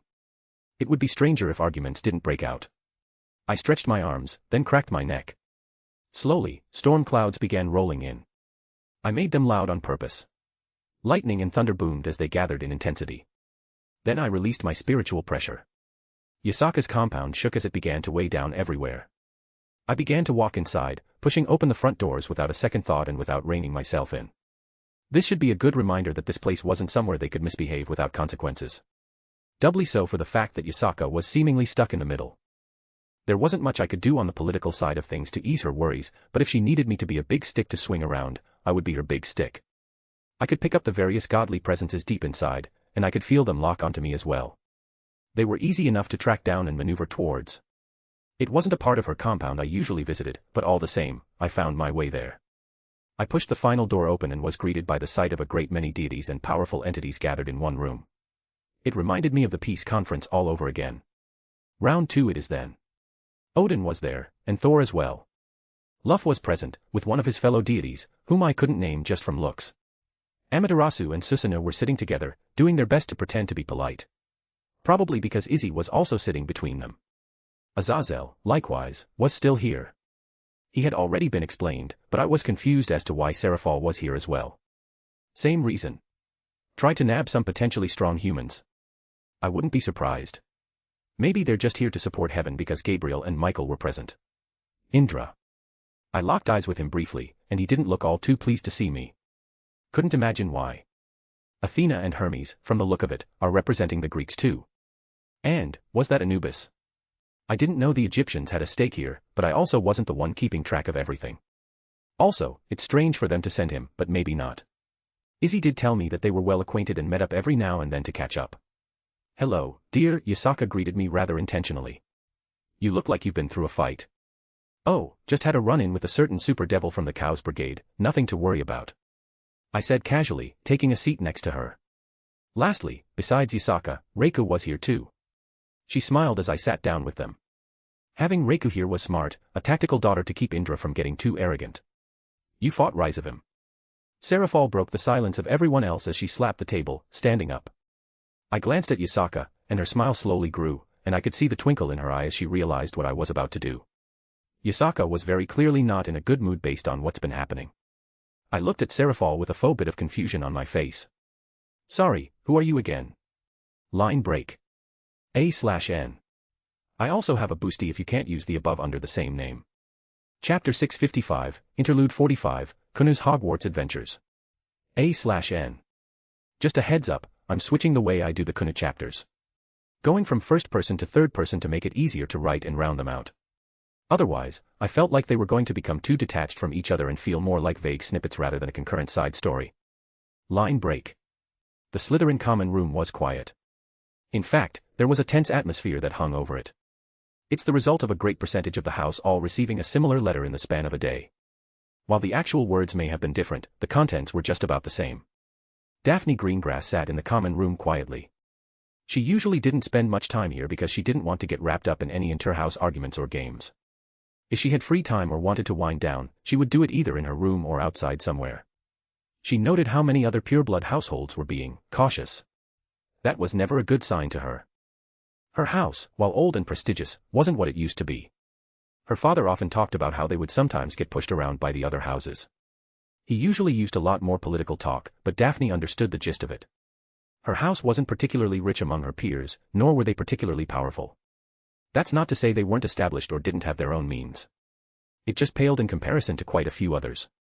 She noticed Malfoy skulking in the far corner. He was with his 2 idiot minions, both of whom were stuffing their mouths with various sweets. He had been quiet as well. In particular, she knew he had been quiet for other reasons. He has barely caused any annoyances since the year started. Granted, the year was still very young, but by now, he would have already started fights with the other houses based on the previous year. Of course, only those in the Slytherin house knew the reason. When you get put in the hospital by a little girl, your ego tends to need time to heal. Daphne knew that it would take some time for his misplaced sense of superiority to return and for him to become courageous enough to start trying to throw his weight around.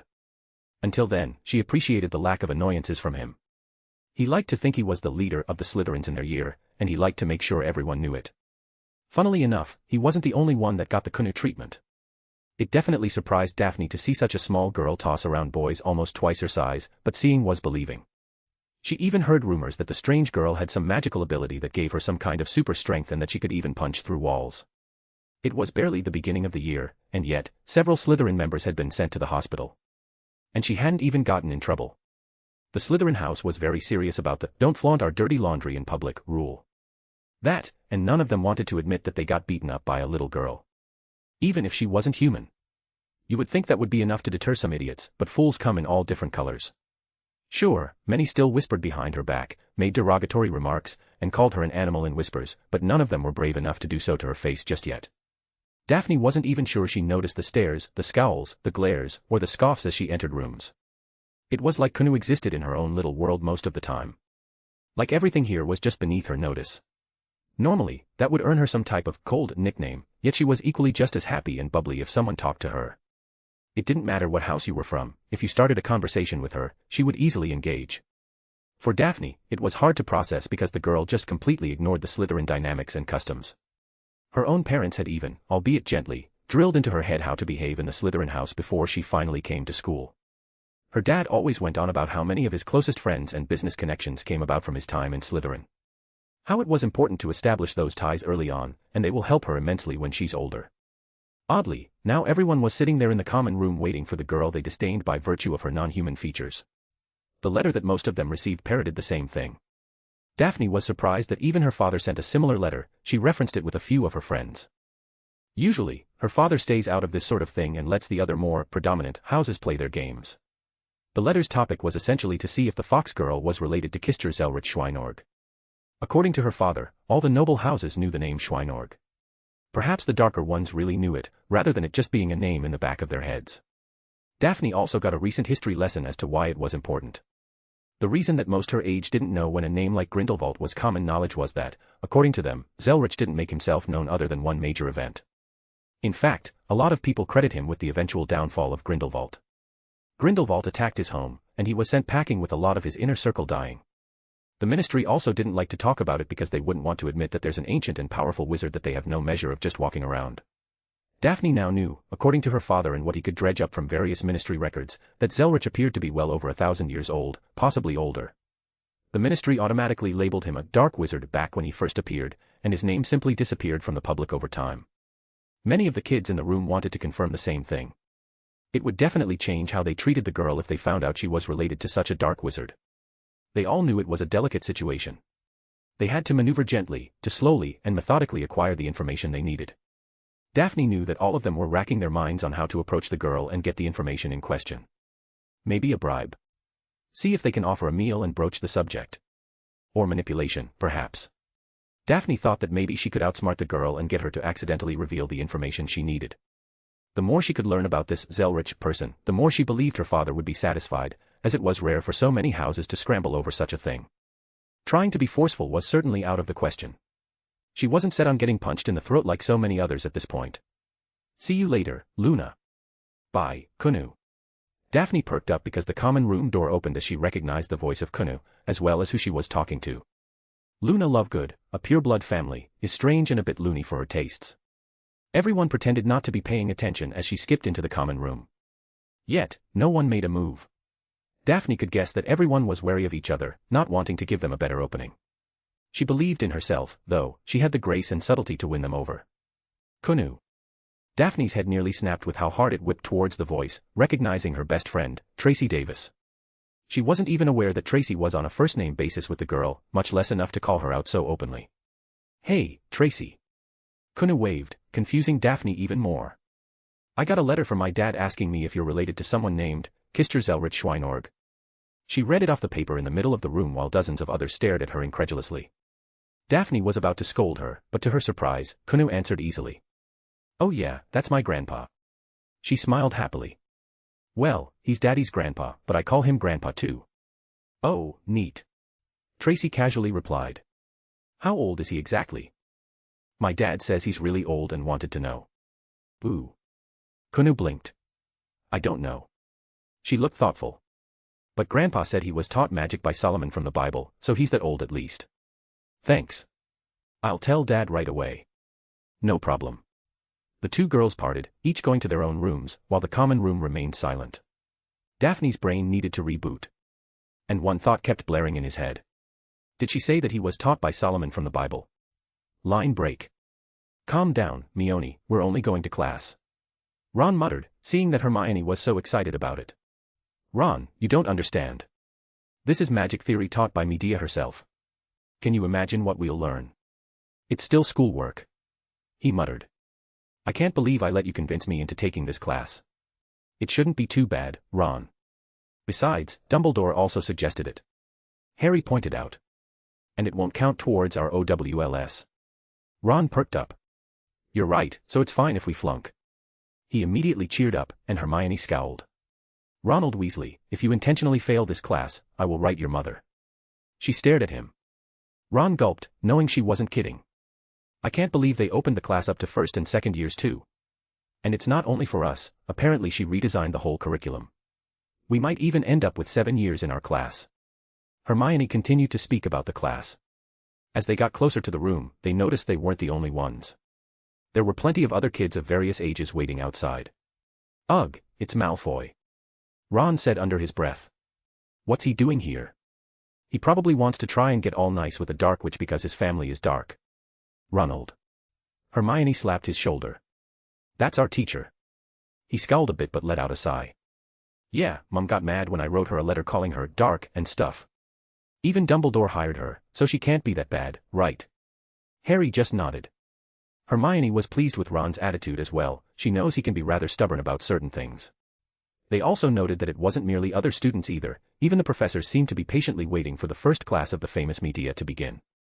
Hermione saw both Professor McGonagall and Professor Flitwick happily chatting at the end of the corridor while they kept an eye on the door, waiting for it to open. And there was even Professor Lockhart signing a couple autographs not far away too. She would maybe have gone to get one herself, but her mind was focused on the newest class more than anything. Eventually the doors opened and everyone filed inside. Hermione gawked slightly at the room. It was quite a bit bigger than what she expected. She assumed that the teacher had just expanded it, knowing that it's possible to do after reading a Hogwarts history. Everyone else also looked around. The classroom was minimalistic. There were plenty of blackboards and desks, but not much else. Good morning, everyone. Please pick a seat as you please. Medea welcomed them inside gracefully as they all picked and chose seats. Now, first, I'll clarify the class before I know there will be questions. Magical theory will now be split into 3 portions. This is the beginner's class. It does not discriminate by year, and you are allowed to take this class regardless of what year you're in. If you pass the class, you're allowed to take the intermediate class. Just as before, it is not based on year. If you pass this class during your first year, you're allowed to wait until your last year at the school to take the intermediate class. Lastly, there is the advanced class, which requires passing the previous 2. There can be exceptions, but don't count on them, because I will have to personally sign off on you skipping. Everyone just absently nodded along, as it wasn't that hard of a concept to grasp. And if anything, it wasn't wholly important because the class itself wasn't part of the final tests. Now, what will you be learning in the beginner's class? Medea waved her hand, and the chalk behind her flew up and started writing on the board. Many of the students went wide-eyed at how casually she displayed mastery over wandless magic. First, we're going to define many of the terms and concepts you'll be using during your magical studies. What is magic? Where does it come from? How does it work? Professor. One student raised their hand. Yes, Mr. Olson, ma'am. He answered with a gulp, a little nervous. But what do you mean, where it comes from? Isn't it just here? That's what my dad says. He says magic just exists. Good question. The professor smiled. Plenty of ignorant people think the same. I'm glad someone spoke up. Hermione did a double take, thinking she misheard, but the tone from the professor made her think she did. However, that's a question that I will get to in a moment. First off, we need to define what magic is. She turned around and took hold of the chalk, writing it intentionally by herself. Magecraft. That's the term I'm familiar with, and where I come from, that's what we call magic. So, if you hear me using that term, just know it's my vernacular. What is magecraft, magic? It's simple, it's the reenactment or manifestation of anything that already exists or occurs in reality. Everyone quietly listened. Maybe someone wanted to interrupt her, but the way she spoke had them holding their tongues. At its core, magecraft is the use of magical energy to produce something that either already exists or can exist. And I know you're going to ask, what is magical energy? She stated, releasing the piece of chalk as it continued to write without her. That's where the initial question will come into play. She clapped her hands, brushing off the chalk. Magical energy is the source of energy found naturally within all witches and wizards. Likewise, it's also found within all humans and living creatures. Wait, Professor, are you saying that muggles have magic? One child interrupted. You, raise your hand next time. -5 points from Slytherin. She looked at his robe and nodded. To answer your question, you're confusing the process of casting spells as the same as having magical energy. This is why it's important to define terms and concepts properly. Muggles, as you call humans without magic, are incapable of casting spells. But as living creatures they possess their own innate magical energy called OD. OD is the magical energy inside the body to differentiate it from outside. Hermione raised her hand. Yes, you. Medea pointed at her. Hermione Granger, ma'am. What do you mean, outside? Another good question. Medea responded, and Hermione perked up. This ties into the original question that I was getting to. OD is the magical energy inside your body. Outside of the body, the magical energy of the world, we call it mana. Which brings us to the original question, if OD comes from living beings, where does mana come from? It comes from the planet itself. Magic is a concept derived from the very world that you as witches and wizards are able to tap into. There were whispers and confusion, but Medea didn't get hung up on them. Now, what separates you from the supposed muggles that also have magical energy? In more plain terms, witches and wizards are creatures able to connect with the foundations of the world to cast spells. Your wands are examples of this. Why do they need to resonate with you? Why is there usually a display of some sort when you wave around the wrong one? It's because your wand acts as a link or a bridge to the world for your own magical energy to intertwine with the world's mana to actualize spells. Hermione, like many in the class, was silent. Not because they didn't have anything to say, but because they had far too many things they wanted to say. Even the professor seemed rather disturbingly blank as they listened to her lecture. Since this is the first class of the year, we won't get into too many confusing concepts, we're just covering the basics right now. Medea smiled, as if she didn't read the room at all. Excuse me, Medea. Professor Flitwick raised his hand. I didn't mean to interrupt, but a question admittedly has me stumped by your explanation. Of course, Professor Flitwick, what can I clarify for you? You defined magic as the manifestations of things that already exist or occur in reality. But are there not things that don't exist naturally? For instance, the Patronus spell.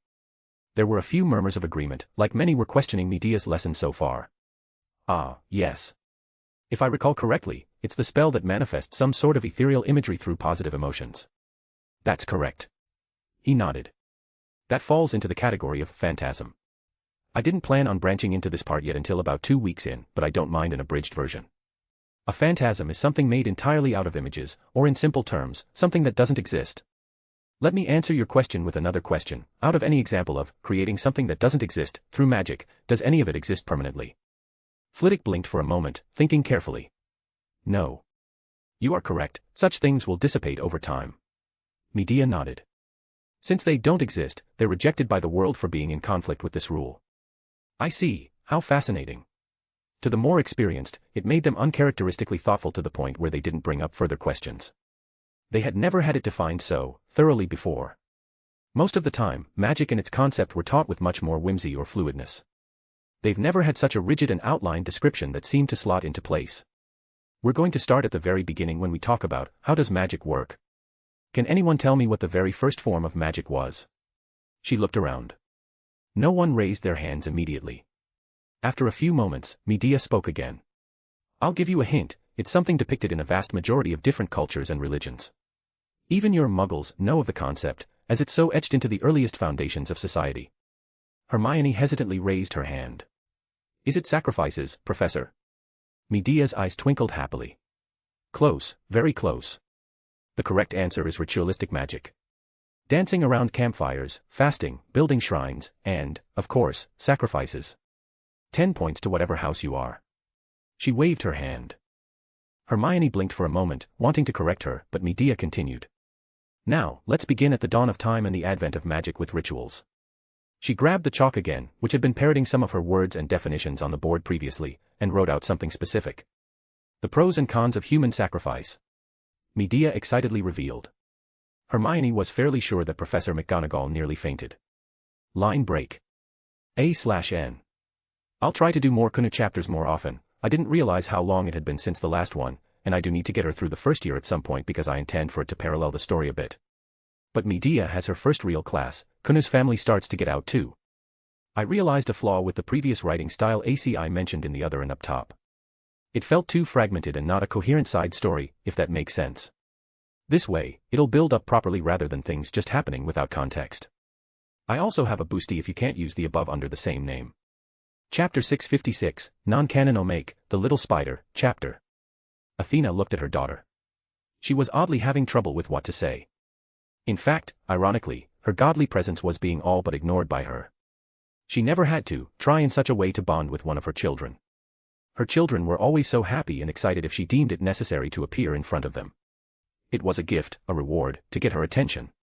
Yet her other daughter didn't seem to care in the slightest. "No, big sis, stop pulling on my horns." Arachne whined as Mordred held her down, pinching her horns. "You gonna apologize, brat? I'm sorry for calling you short." Mordred snorted. "All right, brat. You wanted me to teach your friends something. I won't be staying here for too long, but I can show them a thing or two to start trying on their own." "Thank ya, big sis." Arachne beamed, getting up off the ground. "Sweet, what can I learn?" Percy asked. "You're a demigod too, who's your parent?" Mordred asked. "Poseidon." Percy called out. Athena noticed that her uncle's eyes now turned to Percy now that the boy had called his name so openly. And they weren't leaving, it was as if he was eyeing her as well. "So you can control water?" "Yep. I just learned how to do it too." Percy lifted his hand up and pulled a ball of water from the lake. "Well shit, you can probably learn mana burst then." Mordred put her hands on her hips. Athena raised an eyebrow, having never heard that phrase before, but didn't interrupt. "Really, you think Percy can learn it?" Athena perked up. "It's easy with an element, you know." Mordred responded. "I think that crazy bitch said that once." "Don't call Aunt Reka that." Arachne pouted. Mordred rolled her eyes. Yeah. You never met her before she got her head on straight." Mordred grumbled. "Anyways, just use the authority you inherited, and make your mana and authority burst out from your divine core. Gives you a boost in power temporarily, and lets you create water around you too." "I understood some of those words." Percy responded. Mordred snorted. "Better than nothing, I guess. It's more instinctual than anything." "Can I see an example?" Percy asked. "Oh, me. I can show." Arachne perked up. "Watch closely. Mana burst, destruction." She held her arms up, and her power of destruction exploded out along with her mana in a torrent around her. The others took a step back and even had to cover their eyes somewhat as the wind kicked up and made it hard to see. Even Athena took a hesitant step back unconsciously, furrowing her brow as she watched wide-eyed at her young daughter. Mordred just nodded. "Yeah, something like that. Though hers is a little different." What was that?" Annabeth exclaimed. That was so much power. Were you not listening? That's mana burst." Arachne put her hands on her hips as the effects dissipated. The destruction around her disappeared as quickly as it came. "Can I do that too?" "Nah." Arachne said casually. "What?" "'Cause you ain't got a good domain." "What do you expect your mana burst to be?" "Wisdom." Arachne snorted. "What does that even mean?" Annabeth huffed indignantly. "Explain it better." "Mana burst is exploding outwards with something more tangible. It doesn't really work with vague concepts. Elements are the easiest, of course. Though Father's mana burst is only an eruption of mana and nothing else, but you won't be able to replicate that. Even I can't do that shit. Father's dragon core is insane like that." Mordred explained. "But she can do it, can't she?" Annabeth pointed at Arachne. "I use my other bloodline. I inherited my power of destruction from Mida." Arachne chimed in. "You mentioned that before, what's that?" "Those cool black flames." Percy asked. Arachne's eyes lit up. "You think my power of destruction is cool?" "Super cool." Percy smiled brightly. "Ah, well." Arachne was uncharacteristically bashful. Mida calls it conceptual destruction. It's the bloodline of the Baal clan, one of the 72 noble houses of hell. Athena nearly fell over. It was bad enough to find out that her daughter was apparently a demon or devil of some sort, but she's some sort of demonic nobility. Of course, Athena, being as knowledgeable as she is more than familiar with the name Baal and the Ars Goetia, as it's a popular written manuscript. "Are you like a princess then?" Percy asked. "I suppose, something like the." She nodded. "If I can't do that thing, then what can I do?" Annabeth pursed her lips, doing her best not to sound jealous. "You got your battle cognition." Mordred answered easily. "Probably more practical than mana burst, and it doesn't use chunks of your reserves to use. Mana burst uses a lot of your mana to use." "My what?" Annabeth was confused. "Your, whatever the fuck you call it. How you can basically predict the future in a fight based on reading your opponent." "Don't know what you call it around here." Mordred said casually. "What?" Annabeth repeated, still completely confused. Do you not know you can fucking do that? Mordred was confused this time, confused at the utter absurdity of her not knowing. Hey brat, are you sure that's a trait and not just something your mom beat into you? Me mum said it came from my divine side. Arachne nodded. What are you talking about? Annabeth demanded. Ahem. Athena interrupted, as everyone looked at her, almost forgetting she was there. Perhaps it was more insulting than just directly throwing scolding words at her, but she pushed those thoughts down. It's a more advanced application of your gifts. Something that takes years to learn and master. With careful learning and coaching. This idiot learned it in a few months when she was like 7. Mordred jabbed her thumb towards Arachne. Athena's words died in her throat. She was going to carefully explain to Annabeth that it took time and dedication to learn something so advanced, but that seemingly went out the window. She is very talented then. Athena settled on. Mordred rolled her eyes. Just fucking fight a lot, it isn't that hard. That's what this idiot did. Fucking battle maniac, she is. Mum. Annabeth hesitantly looked towards Athena. What are they talking about? Athena's lips thinned, but she decided to explain despite not wanting to. Mostly, the gods didn't like overly explaining the gifts their children received. It was something like a test to see if they could master them properly. When you hone your combat instincts enough, you can enter a state where, from analyzing your opponent, you are able to predict their movements and actions. Athena didn't overly explain despite it. Annabeth just nodded absent-mindedly. If you can basically see the future when fighting someone, then how would you ever lose? Mordred snorted again. You got a lot to learn, kid. That's hardly an invincible technique or whatever you want to call it. Hell, if someone figures out you're doing it, it's pretty easy to fuck you over if you don't know how to respond.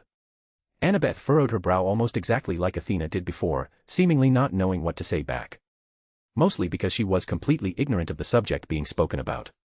Oh, is that what you did in your fight before? Percy asked, looking at Arachne. I saw you moving before what's-her-name was. Yaha. Arachne nodded. You saw that? Surprised at his admittance. Yeah. Percy scratched his head. Was I not supposed to? What fight? Who'd you fight already, you stupid brat? Mordred reached over and grabbed Arachne's ear. A didn't do nothin'. Arachne whined under her sister's bullying. A got challenged. I fought some stupid girl, but Herta helped her, so I fought Ares, and it was fun. Mordred redoubled her efforts. Did you seriously get in a fight with a god on your first day here? A did nothing wrong. And it's okay cause Uncle Ares was having fun too, and I want to fight him again. Athena, exasperated, then noticed another set of divine eyes turn their way. She noticed Ares' gaze land on Arachne.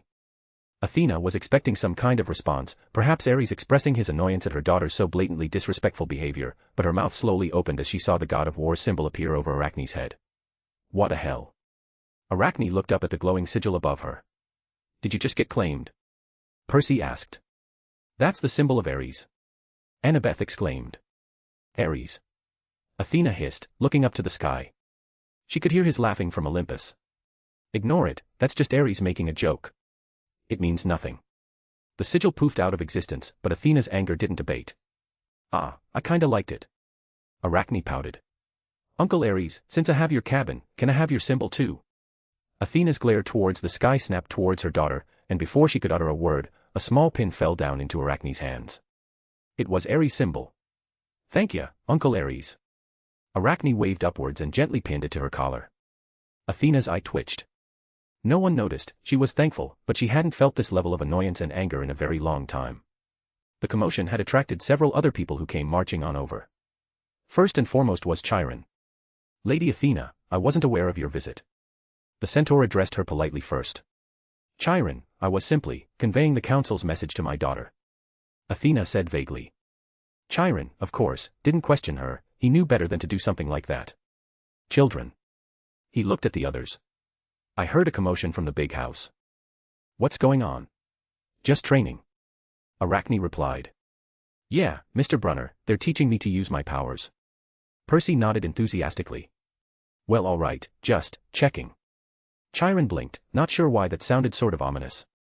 Regardless, Percy, we need you to come. There you are. A shrill voice cut him off. Zoe Nightshade came marching over with a not-too-happy expression on her face. Though she paused when she saw Athena and all but collapsed to the ground. Lady Athena. Don't mind me, child. Athena gestured for her to basically not bother her, if slightly more polite than saying that outright. Zoe was more than willing to follow the word of the goddess. Ahem, I have been searching everywhere for you. She pointed at Arachne. The fuck you want? Zoe nearly stumbled over her words, still not used to the blunt responses from Arachne. Thou art a danger, thus, I was entrusted by my lady to watch thee. Wherever thou go, I shall follow to make sure thou dost not cause any more problems. Athena, surprisingly, didn't argue or say a word against it. If anything, she approved of the idea, as it would help keep her daughter out of trouble. Who's this dumb cunt? Mordred asked towards Arachne. What? Zoe raised her voice, looking at Mordred incredulously. Don't remember, some idiot from before, forget her name. Arachne shrugged. Doth thou not remember me? Zoe was genuinely starting to become furious now. I am Lady Artemis's lieutenant. Oh, is she in that weird lesbian cult thing? Mordred asked. Yeah, they want me to join too, said it was for me own good or something dumb like that. Arachne shrugged again. It is not a lesbian cult. Zoe raised her voice. Who art thou? How dare thee insult the ladies' huntresses so? I shall have thy head if thou dost not give a proper apology. You and this disgusting creature will both kneel and apologize before my lady. Hey water boy, you asked for an example before, you saw the idiots. I'll show you mine now. Mordred said calmly. Despite her calm tone, Arachne's eyes widened, and she shot towards Percy and pulled him away. Mordred's grin grew wide, and suddenly a mix of red lightning and mana erupted out of her like a hurricane. Chiron grabbed Annabeth, jumping away, and Athena likewise had teleported dozens of feet away. Grover let out a cry and ran as fast as he could while Mr. Blueberry just floated over towards the water, excited about whatever was going on. Mordred used her power to stomp on the ground, causing a mini earthquake in the area around them, sending a spider web of cracks through the earth and causing it to rumble and shatter as lightning arced out of every crevice. The huntress had her world turned upside down, quite literally, she was flung up, then down, she was hit by rocks, and her sense of direction got completely flipped before she got blown away by the earth erupting. It ended with a loud plop, as the huntress hit the lake about 20 or 30 feet from the shore. Calling my stupid sister a disgusting creature. Mordred scoffed. Dumb bitch must have a death wish. Line break. Mordred whistled, her hands behind her head as she followed along with Chiron and their little group. As I was saying before. Chiron eyed Mordred. He didn't say anything about what happened, mostly because no one was actually hurt. Other than Zoe's pride, that is. But Chiron also felt like their pride was a bit inflated and could use some blunting. We felt like it might be appropriate to see if you could trigger a quest, Percy. Why? He asked. The, situation about Lord Zeus's missing lightning bolt. Your presence is an oddity, enough that it may be leveraged here. A son of Poseidon appearing at a time like this, it's no coincidence, Percy. There are bigger things happening than you may realize. Can't you just be like, go on a quest, find the magic thingy, and come back? Arachne asked. Chiron's lips twitched. It's not quite that simple. And campers aren't allowed to just leave camp without a good reason or go on unsanctioned quests. That is, quests are supplied by the Oracle of Delphi by giving a prophecy. Though, technically, the gods as well can issue quests, but it's not quite the same thing. Regardless, I want you to see the Oracle, Percy, and maybe a quest will come out of it. Can it go too? Arachne's eyes lit up with curiosity. That. Chiron was about to reject her. Seeing the Oracle was something someone was supposed to do alone, but he also recognized her unique status. All right, you can go with Percy as well. But no one else. Mordred rolled her eyes. I'll wait here then, you brats go have fun with whatever. She waved her hand dismissively. They went into the big house, the building where Chiron and Dionysus stay when not handling camp matters, way at the top of the biggest hill. Go up to the attic, that's where the Oracle is staying. Chiron pointed to a specific flight of stairs that had a rather dark undertone to it. Why is the Oracle living in the attic? That's kinda weird. Percy noted. Some people are just weird. Arachne barely registered it as she followed along with Percy and Chiron stepped back. There was nothing magical about it, no entering another realm, no ascending to some strange domain. The floorboards creaked like they hadn't been replaced in years, and there was a strange smell coming from inside. Immediately, the dust hit their faces, and they saw all the boxes and stores of discarded items. All things you might find tossed in an attic, but Greek in nature. Arachne's hoarding sense tingled, but she pushed it away for now. There was a silhouette at the far end, barely visible, as the only line was from the octagon-shaped window next to it, but the light seemed to shy away from the figure. The figure seemed to slowly shamble up from whatever stool or seat it was in and held out a hand, pointing at Percy. It came fully into view. Decayed flesh, visible bones, hollowed cheeks, Approach and it began to rasp but was quickly cut off. Zombie. Arachne yelled, throwing her spear at it. Guy Balg pierced it, carrying it out through the window and off the side of the cliff. I didn't do it. Arachne said bashfully. Don't worry, I didn't see anything. Percy immediately responded. Arachne decided from this moment forward that she and Percy were going to be friends forever. Line break. A/N. More Arachne shenanigans are happening, and canon starts to expand outwards, or tries to at least. I also have a boosty if you can't use the above under the same name. Chapter 657, Non-Canon Omake, The Little Dragons, Part. Should we go to Ryudu Temple? No way. Gyneth immediately vetoed that decision with a crossing of her arms. Do you have any idea how many people are going to immediately guess that's our base? Gwerd just shrugged. It's easily defensible, it has a quick connection to the ley lines, and it's isolated. He countered. Morgan silently listened to the two kids, not interjecting. She was wanting to understand them more. Her niece and nephew, born of her sister. Beyond Mordred, it was not something she ever thought would happen. Much less two versions of her sister. As a fairy of her caliber, she was more than knowledgeable about parallel worlds, so that tidbit didn't throw her off. And it's so far out of the city.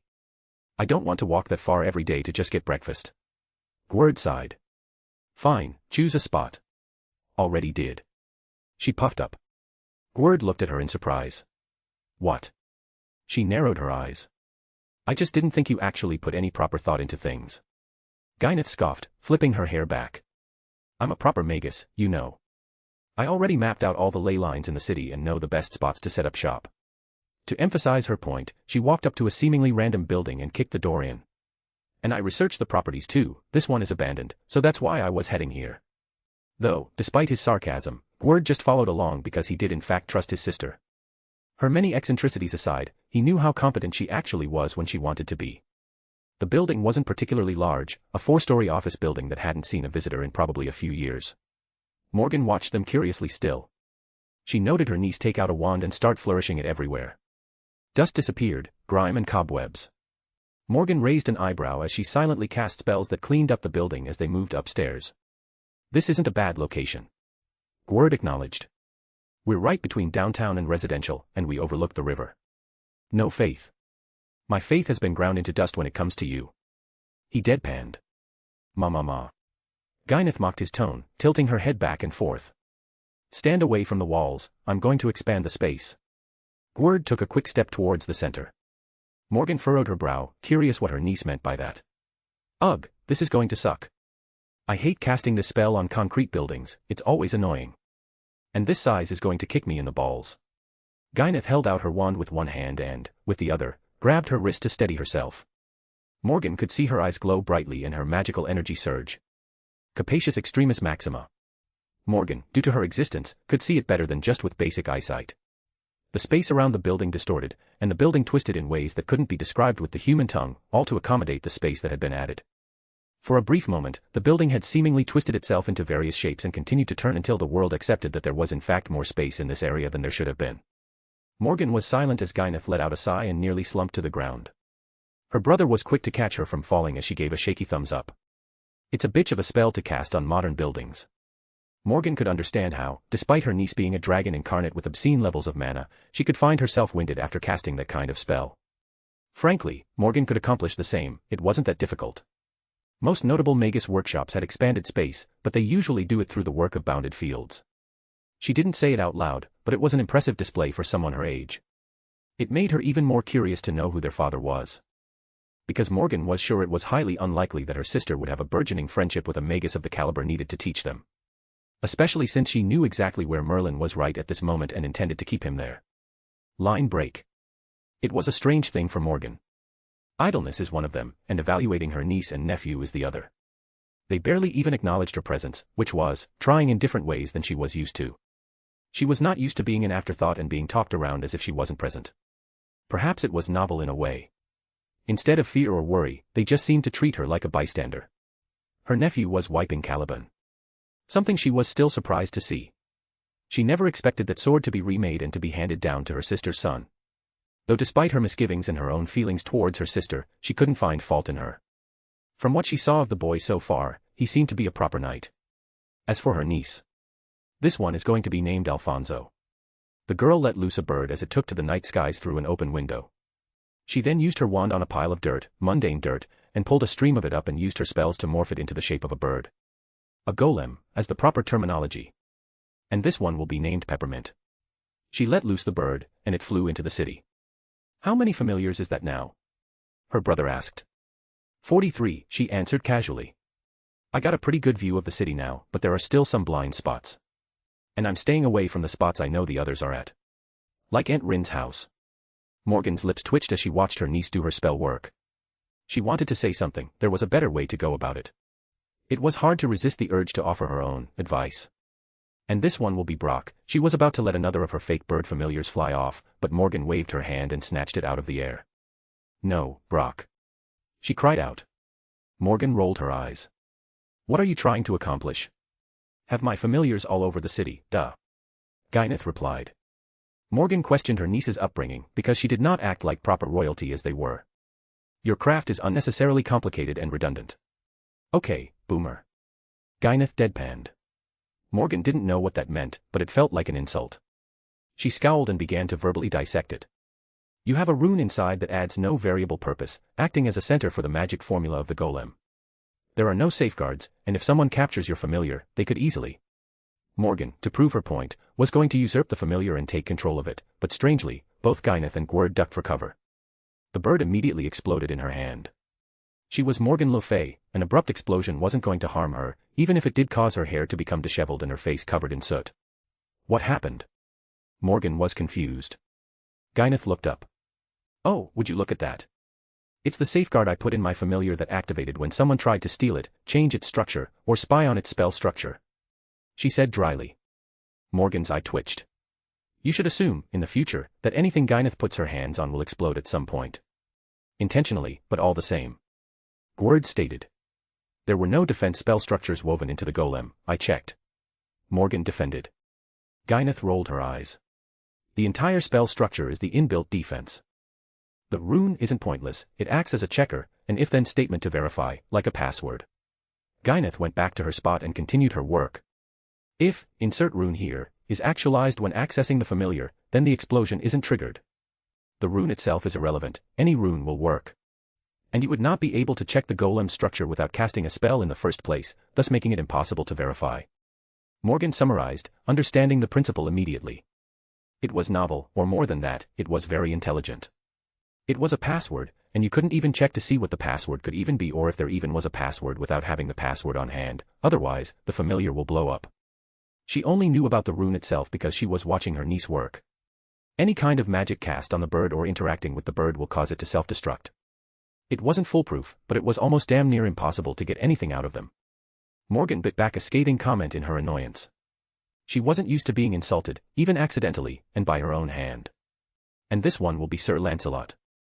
Gyneth stated as a new bird joined the others, and Morgan nearly choked as she glared at her. Unfortunately, he has some mental defects. Such as being French. Our thoughts and prayers are with him. Gyneth, stop insulting the French every opportunity you get. Her brother let out a sigh. I swear, you're worse than Dad about it. Never. Morgan shook her head. These were her sister's children. Line break. Despite the excitement of the Grail War, the building up to it was lackluster. For the most part they were sitting around doing nothing. Morgan continued her silent observations. Emphasis on the silent part for most of the night. One matter after another had her words forced back down her throat, and she was unable to properly speak. It's not that she was so enthralled or awestruck at what she witnessed by itself. But it was the fact that, for one, they were her sister's children. And for two, after iterating with her niece for hours, she genuinely questioned if there was something wrong with her. But now, she sat in a human-made modern building that had a bounded field around it that she had never seen before. Cast by her niece. Apparently, it conceptually hid its existence as a secret within the caster's soul. The world worked to keep it a secret as long as the one holding the secret didn't reveal it to others. No human would remember it existed. It was as if it was removed from the collective unconscious of humanity completely while the bounded field persisted. Of course, her being a servant, she was resistant to such things, and that was speaking nothing of her own skills in the field of magecraft. And she was also sure that the other servants would at least be able to glean that something was wrong even if they were not skilled in the field or had the required magic resistance. But even so, it made Morgan speechless. How did the daughter of her stupid sister become so proficient in a field that the idiot had so vehemently rejected in her own life? Her original curiosity turned into something that now left her unwilling to leave. She had far too many questions, and she found it hard to demand answers. Oh! Her niece suddenly shot to her feet. Something's happening. Her brother also was startled. What's going on? I found Assassin, and he's attacking Aunt Rin's house. My familiars are flying over there now. Gyneth said happily. Oh, Archer made an appearance now too. Gyneth, don't do anything. Too late. Gyneth, what did you do? Hee hee. Gwerd let out a sigh. I suppose it doesn't matter, they will be our enemies anyways. Don't worry, I was just declaring war on everyone else. Gyneth said proudly. Now you can fight to your heart's content. Didn't you want to fight the knight summoned as Lancer? Morgan saw how easily her niece manipulated her nephew by striking right at his pride and sense of chivalry. It was rather nostalgic. You are intent on facing a servant? Morgan finally voiced after the prolonged evening silence. I had assumed that only one half of my sister's offspring were touched in the head, but it seems that it runs in your line. You know we're not exactly normal humans, right? Gyneth responded first. Yes, I can tell that you're both incarnate dragons in the form of humans, however lesser than my sister in comparison. Morgan waved flippantly. She could not expect the offspring of her sister to match her when she had the dragon core of Albion. Haha, she hasn't noticed. Gyneth let out a chuckle. Even Gwerd had an amused smile on his face. Notice what? Morgan's eyes narrowed, she felt like the butt of a joke. You're only talking about what we got from Mom's side. But Dad wasn't exactly a normal human either. Gyneth said cryptically. Morgan paused, because it was also a question she's had on her tongue for many hours now. Who is your father? Who was so bold as to seduce two of my sisters simultaneously? Father is. Dad's the son of Lucifer. Gyneth cut off her brother intentionally. Morgan's thoughts came to a screeching halt. What? Line break. Earlier in the evening, across town, Assassin made his way towards the Tosaka mansion. Everyone participating knew that the Tosaka family would also be one of the participants, even if they made no obvious showing of it. However, what many didn't know was that Tokiomi Tosaka, father of Rin Tosaka and the patriarch of the Tosaka family, had made a secret alliance with the church. They are the ones supposed to oversee the Grail War as neutral observers and referees. The church side had summoned Assassin, one of the famed Hassan Sabah. Hassan of the 100 Faces was capable of splitting itself into many different copies of itself, all different personas. So both Tokiomi and his church ally made a plan to have Assassin attack his home with one of its personas, only for Tokiomi's servant, Archer, to kill it in view of everyone. It would make them think that Assassin had died early on. Archer, despite his dislike for the plan, played along. The king of heroes, Gilgamesh. Perhaps it was a whim, or the anticipation of something more amusing that would come out of it, but he reluctantly accepted the role with some groveling from the Tosaka patriarch. He stood upon the highest recesses of the mansion, ready to lay down divine law upon the assassin that crawled upon the dirt. If nothing else, it would give him amusement for a brief moment to end the life of a so-called hero who dares to claim such a title next to him. One he finds unworthy of it. The assassin appeared and attempted to attack the bounded fields of the Tosaka mansion in a very blatant way. The various familiars and spells cast to observe the mansion had immediately picked up on it, and their receptive owners were now watching with great interest. Mongrel, you dare approach this king's place of dwelling? Grovel in the dirt where you belong. The king made his declaration, and a golden portal appeared under the night sky illuminated by the crescent moon. Noble phantasms peeked out, each one peerless and a legend in and of itself, and they aimed to take the assassin's life. Kill steal. A voice called out. One archer didn't recognize a feminine voice. Gilgamesh looked up to see the fake bird, a mongrel's familiar that he cared not of before, and where the voice originated, as it dived down towards the assassin, and when it got close, it exploded. Gilgamesh paused in his usually decisive execution. On one hand, he was furious that someone dared to intrude upon his preordained verdict. But on the other hand, he watched the assassin become utterly confused as more birds, a flock of them, descended from the sky and started to chase him, exploding when they got close. The assassin had been blown up into the air with very minor damage, but they continued, much to the servant's dismay. It started small, but Archer's lips curled up, and a faint noise escaped his lips. Then finally, he started laughing fully and dismissed his portals completely. He was with full belly laughter as the assassin's servant was being taken advantage of by some random magus, and he couldn't help himself. He originally accepted the summons because someone dared to try and claim one of his treasures, the Holy Grail. But now, someone appeared who wished to entertain him. He would allow it. He took out a glass of wine and watched the spectacle with great amusement even as he heard his master's voice through their shared link scramble and panic. Line break. A/N. The twins begin to screw up the war. Morgan questions the sanity of her sister's children repeatedly. I also have a boosty if you can't use the above under the same name. Chapter 658, Chapter 588 plus lewd. Seraphal Leviathan POV. That motherfucker. I'm not even mad at his little verbal poke. Actually, I take that back, I'm a bit pissed, but compared to some of the other backhanded insults I've had to endure, it was mild. But for some reason, it annoyed me in a very specific way, and I couldn't place my finger on why. That's all beside the point. I was even more annoyed because that damn fox was using my own moves against me. How many times have I had Zelretch come in, flop his dick on the table, and force everyone to either square up or shut up? I was wondering why she was being so quiet and just letting everyone argue and throw their weight around. It made sense now, she was waiting for her own help to arrive. Damn it, I was hoping that we could maybe get a piece of the pie, but from the looks of things now, getting any scraps was going to be hard. Stupid Red actually had the good idea to use our new alliance with Heaven to get our foot in the door here, and now that's all pretty much gone up in smoke. There had to be at least a few humans over there that wouldn't mind becoming devils, right? With the right persuasion and the right words to tempt them, I was sure I could get a few over to our side. But now it's a matter of being able to even approach them. Annoying. Stupid Red, this is all his fault. If he hadn't been such a moron, then his stupid bastard would have been on our side. I'm going to kick his ass again when we get back. I forced myself to calm down. It was rare enough for so many factions to come together for something like the peace conference we had not long ago. And now, here we are, doing something similar again for a different reason. But everyone could see the writing on the wall. Things had been happening in the world that couldn't be ignored. The Cows Brigade was just one problem among many. Ragnarok. That had the gods concerned more than they let on. The fact that the Norse somehow survived was still questionable. It was a fact, a known conclusion, an inescapable fate that each and every pantheon would eventually fall. Yet, the Norse somehow managed to avoid their promised end, this time at least. No one knew what would happen in the future, but for now, they managed to survive. Something that even they probably wouldn't have thought possible beforehand.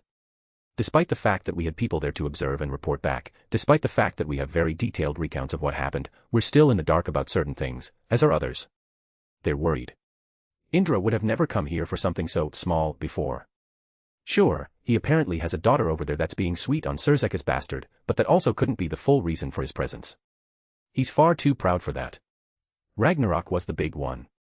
But Indra was also attacked not long ago by his own faction's enemies. Our spies reported that the Azura stormed his lair of heaven without warning. The Tuatha De Danann have been having more and more conflicts with the Fomorians, and it's been escalating. The kids that hadn't gone to the Norse had gone over there and participated in a few conflicts. I even heard some rumors about the giants waking up over on the Greek side. And that's not even mentioning Kronos. But Zelretch's smelly bastard dealt with that. Which was a whole other thing. I don't know much about what's going on with the celestial bureaucracy or Takamagara, unfortunately. It's almost impossible to get the same kind of spies over in their places, they're a bit more insular. But I would bet my perky little ass that they're also dealing with the resurgence of old enemies. It's like the world suddenly decided that it was too peaceful. Now, everyone's looking for anything extra. A little oomph to bolster their numbers, their power, and their influence. The Norse had been openly recruiting, but that wasn't odd considering how many losses they suffered. But I've also been able to see how the other factions have been doing so secretly as well in recent days. Now there's word about a few thousand humans who may as well all be high class or above in power. Even if that's an exaggeration, that's not something anyone here can scoff at. Give it a bit of time and some hands-on training in-house, those humans could push up a bit more and maybe break into the ultimate tier. If even 1% are able to reach ultimate tier, that's significant. How many ultimate tier devils did we display publicly? Overall, last I checked, we didn't have over 200 ultimate class devils that we could deploy. And that was, probably on the higher end compared to some factions.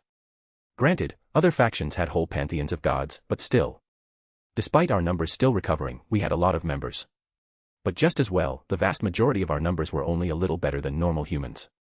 Which is why we needed to chomp a chunk out of this pie by any means. 20, no even 10, I would be satisfied with. Alright, Seraphal, keep your cute smile. He obviously intentionally shot at me to get a reaction and set the tone. I'm the cute one, the approachable one. I'm the one who accidentally flashes my panties when I bend over. People let their guard down around me. Midlife crisis, my perfect ass. Could you please tell us more about Rizavim? I kept my smile as I ignored his jab and focused on the important thing. The main objective was to get the humans on our side, but the fact that he apparently fought Rizavim was important. What about him? He responded casually, despite the fact that he clearly looked like he had been in a fight not but a few minutes ago. Anything would be helpful. Like, how did you even meet him? I kept my tone polite despite being annoyed at his obviously dismissive response. We both knew what I was asking, but he was making me be blunt about it. I was taking a stroll in Sweden and ran into it. He replied with the same casual and irreverent tone. Sweden. Odin responded before I could. Zelretch's bastard nodded. They shared a look. There was something going on. The way Odin showed a flicker of emotion was that anger. I wasn't the only one who picked up on it. I noted Athena watching closely as well. Same with a few others. Did they know something I didn't, or were they also in the dark? It was Odin's neck of the woods, so there must be something going on there that connects everything. But besides that, you were taking a stroll and randomly ran into him. I said dryly. Yup. He nodded. In Sweden. Beautiful country. I felt my eye twitch. Maybe I should go visit then. Feel free, it was nice. He didn't seem to care in the slightest. Did you know the Vatican has a giant cannon that they shoot Father Strata out of? I didn't. Now I do. Odin snorted. I forgot about that thing. If Rysavim popped up, then it isn't strange for him to show up either. It was one of the reasons that Rysavim hadn't been coming out of his hole these past decades despite things picking up in the human world. He would constantly be harassed by someone called the Violence of Heaven. I glanced at our angel friends, and they didn't show any reaction. They had been here the entire time. Did they just find out, or did they already get a message secretly? Despite our alliance, we're not close, we don't share private things and all that. Beggars can't be choosers, though, it's better than being at each other's throats. Enough. Indra interrupted, his fist hitting the table with a light thunderclap. I don't care about any devils. And fuck you too. But also, he saved us some trouble. While Lucifer Jr. over there had already disrupted the earlier atmosphere and commandeered this little meeting, we could salvage something. Luff politely coughed. As interesting as this is, I would like to return to the previous topic. I agree with the god of light. Athena chimed in. Anubis, a wild card, glanced at the table but didn't speak. I was surprised the Egyptians made a showing. They were reclusive enough that their words would hold more weight when discussing and partitioning out spoils. When you suddenly appear in public for the first time in centuries, people tend to pay attention and listen when you say something. Let us return to the topic. Amaterasu agreed. We're all here for the same reason. Thor nodded. Then let's discuss our faithful followers trapped within the realms between. Michael spoke for heaven. Everyone seemed to be in agreement. Annoying. I had a few more ideas to see if I could get some information out of him. Oh well, I should be able to get something from Gabriel later if Vasco Strata was there too. I'll take 60% of the humans, you all can fight over the rest. Indra suddenly stated. Everyone sort of froze as they stared at him. I think it was just the sheer audacity. How about I take your mom instead? Odin retorted. Shit. And just like that, the room became suffocating as the two gods started having a dick-measuring contest. And then a third joined in, but I was surprised who it was. Another pressure weighed down suddenly, pressing against everyone, and the source was coming from Lucifer Jr. across the table. You're in someone else's house, I suggest you behave. He warned. And it wasn't just at Indra. I eyed Odin, who just huffed indignantly. Indra glared but just as surprisingly, he pulled back. Wasn't Red Jr. blood brothers with Odin? Was it some sort of play, or was he really giving Odin a warning? Was Odin in on it? Regardless, it really puts into perspective how far Zelretch's bastard has come. Even compared to the peace conference, he was acknowledged back then for his previous feats. But now, he was 20-something years old, and he killed the old Titan King by himself. Indra may be too prideful to say it out loud, but he had to be wary of the brat now as well. I don't think a second fight between them would go quite the same way as it did before. We can get through this faster if we all stay calm. Azazel said peacefully. Yasaka, if you would please. He gestured to her. The words about someone else's home were specific, and Azazel picked up on it. We were quite literally in Yasaka's home. Oh, do I get to speak? How novel, and here I thought I was the guest in my own home. She said sarcastically.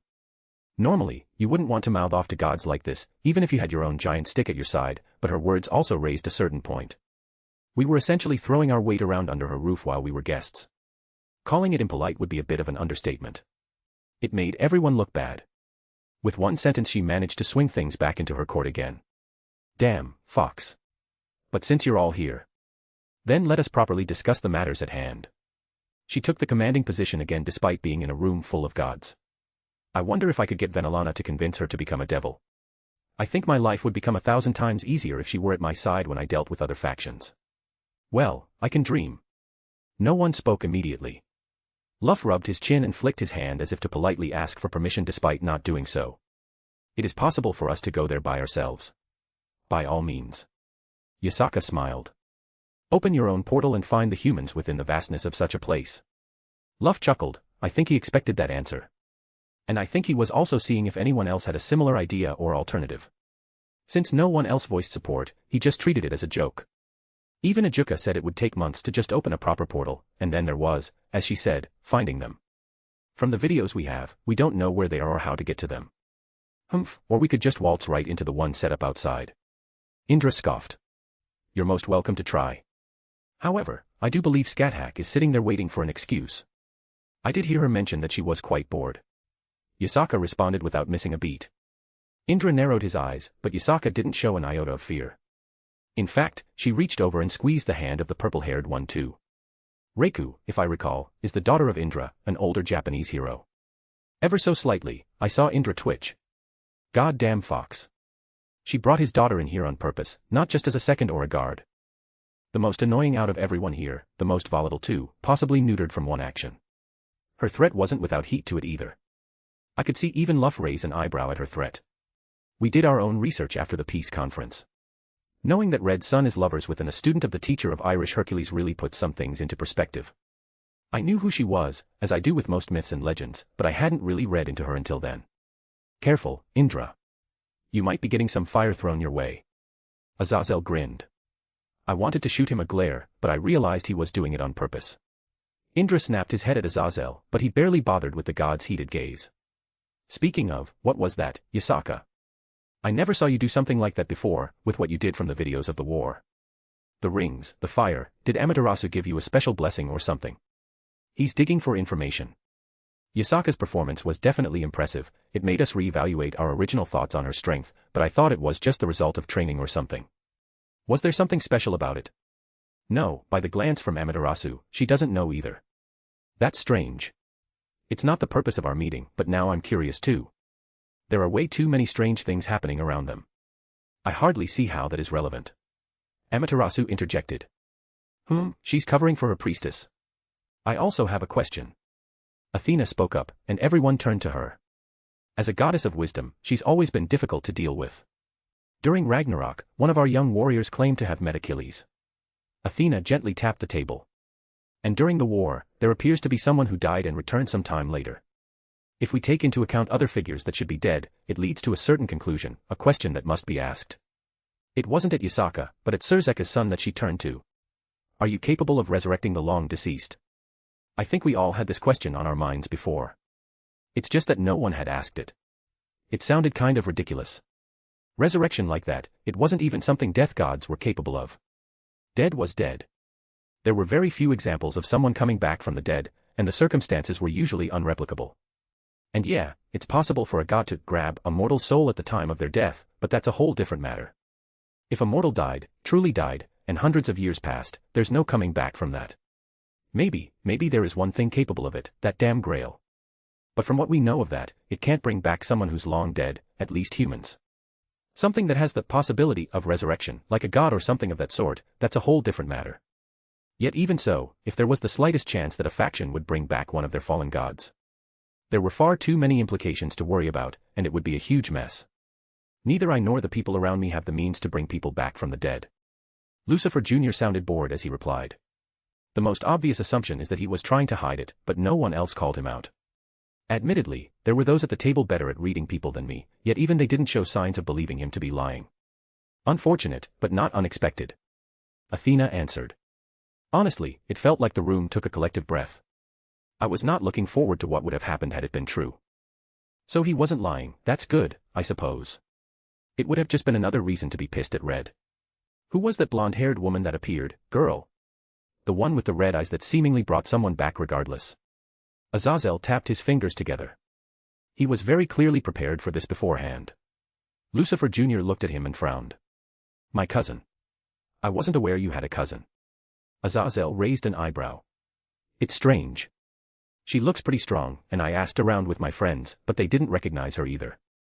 For someone like that to just pop up is odd. That's the first I'm hearing of it too, except, well, from our side. But I'm positive he isn't referring to our side of things. I think it's more surprising that you have friends. He responded. That's an oofy, Azazel. He continued to smile, not taking the bait. Not just your cousin. I looked into that man, though the one who appeared during Ragnarok. I couldn't find anyone who knew him either. And as Athena mentioned, there was someone going around calling themselves Achilles, also in Atlanta. The fact that so many gods here were letting him run his mouth meant they were in support of his questions too. There were far too many strange things around Xerxes' bastard, and many eyes were watching him, wanting to know what was going on. It could almost be called his entire effort that the Yukai had suddenly climbed ranks to be a top-tier faction. Without him, what would have happened? Scathach, Jeanne d'Arc, Minamoto no Reiku, Jin, the new goddess, the Pendragon family, the various sacred gears, and even Izanami's presence.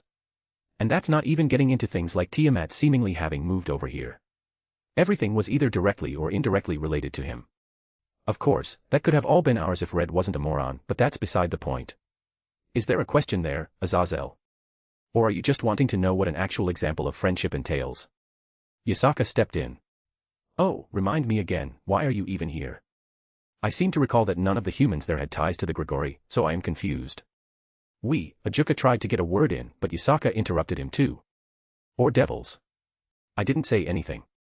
Yeah, everyone knew we were trying to steal some crumbs, there's no point in saying it out loud and making us look pathetic for it. But even so, she disarmed Azazel pretty easily with a verbal slap there and, for good measure, hit us with a backhand.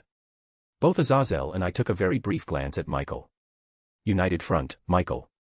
Say something, Michael, I can play off it if you speak up. It doesn't matter what you say, just say something relevant, and I can pivot off it to change the subject. I never asked about Gabriel, how impolite. Yasaka dashed my hopes again. After Wilhelm here saved her from falling, that is. I know that would have been a very difficult thing for heaven to handle. Michael smiled awkwardly, but Gabriel answered. I'm doing well, thank you. Damn, Fox. I wanted to smack my head on the table. And like that, we lost all momentum in this exchange. Can't swing it back without coming off as annoying or impolite. I'll need to wait for another opportunity, one that may not come since Yasaka knows what she's doing. I would like to ask a question. Luff spoke up. He wasn't behaving the same as Azazel, he seemed much more sincere. Not that he couldn't handle a political situation. You can't be a king of gods and not be able to wrangle a complex situation like this. The god that appeared during your campaign, it was Baylor, wasn't it? That's right.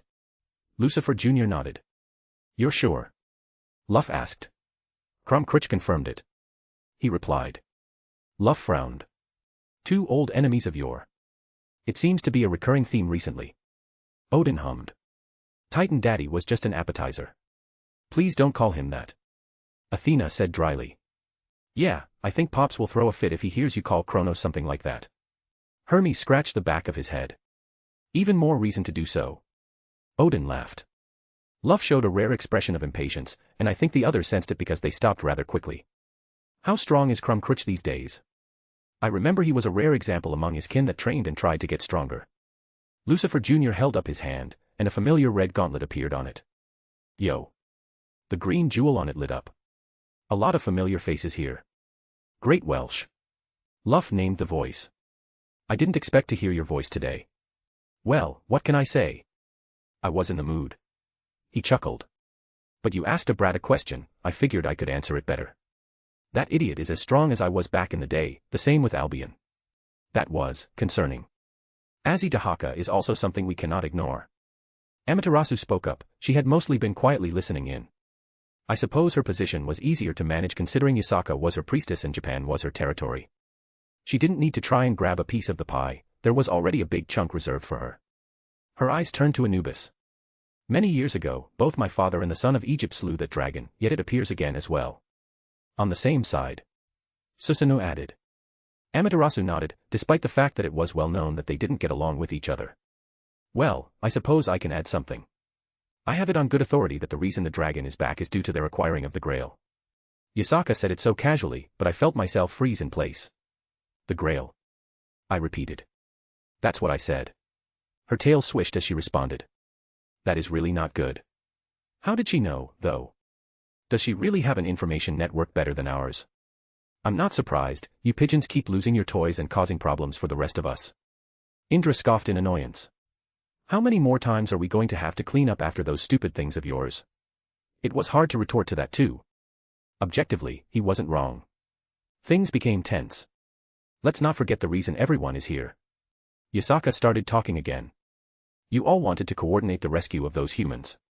I just realized it was the same damn thing she did during the peace conference. A few words, and she put everyone at each other's throats, then she jumped back to the topic. It makes it impossible to turn back to earlier stuff, and it puts tension between everyone else, so we can't gang up on her either. So, how does everyone want to distribute, She looked around. That many humans from different time periods with that kind of strength, they need to be carefully controlled, or they'll disrupt the human world. I spoke up, doing my best to appear sympathetic to human society as a whole. There are no doubt going to be some that want nothing to do with the factions here, but playing it like I'm helping everyone would be the best bet. If it's just a handful, no one will fight us for it, and the devils can get their little snack while the others get enough to keep them happy. Indra snorted. That's the funniest thing I've heard in a while. You want to care about the humans, devil? I was waiting for this. Who watches the internet and other virtual sources to keep the human world safe? Who makes sure that every country's economy doesn't get hijacked by some magician with an inflated ego? Who has been keeping the masquerade up as humans entered the current level of technology that they have, I countered immediately. Our DevilNet wasn't just a copy, it basically latched onto the internet that humans created, and then we started to moderate it to stop things from popping up that were harmful.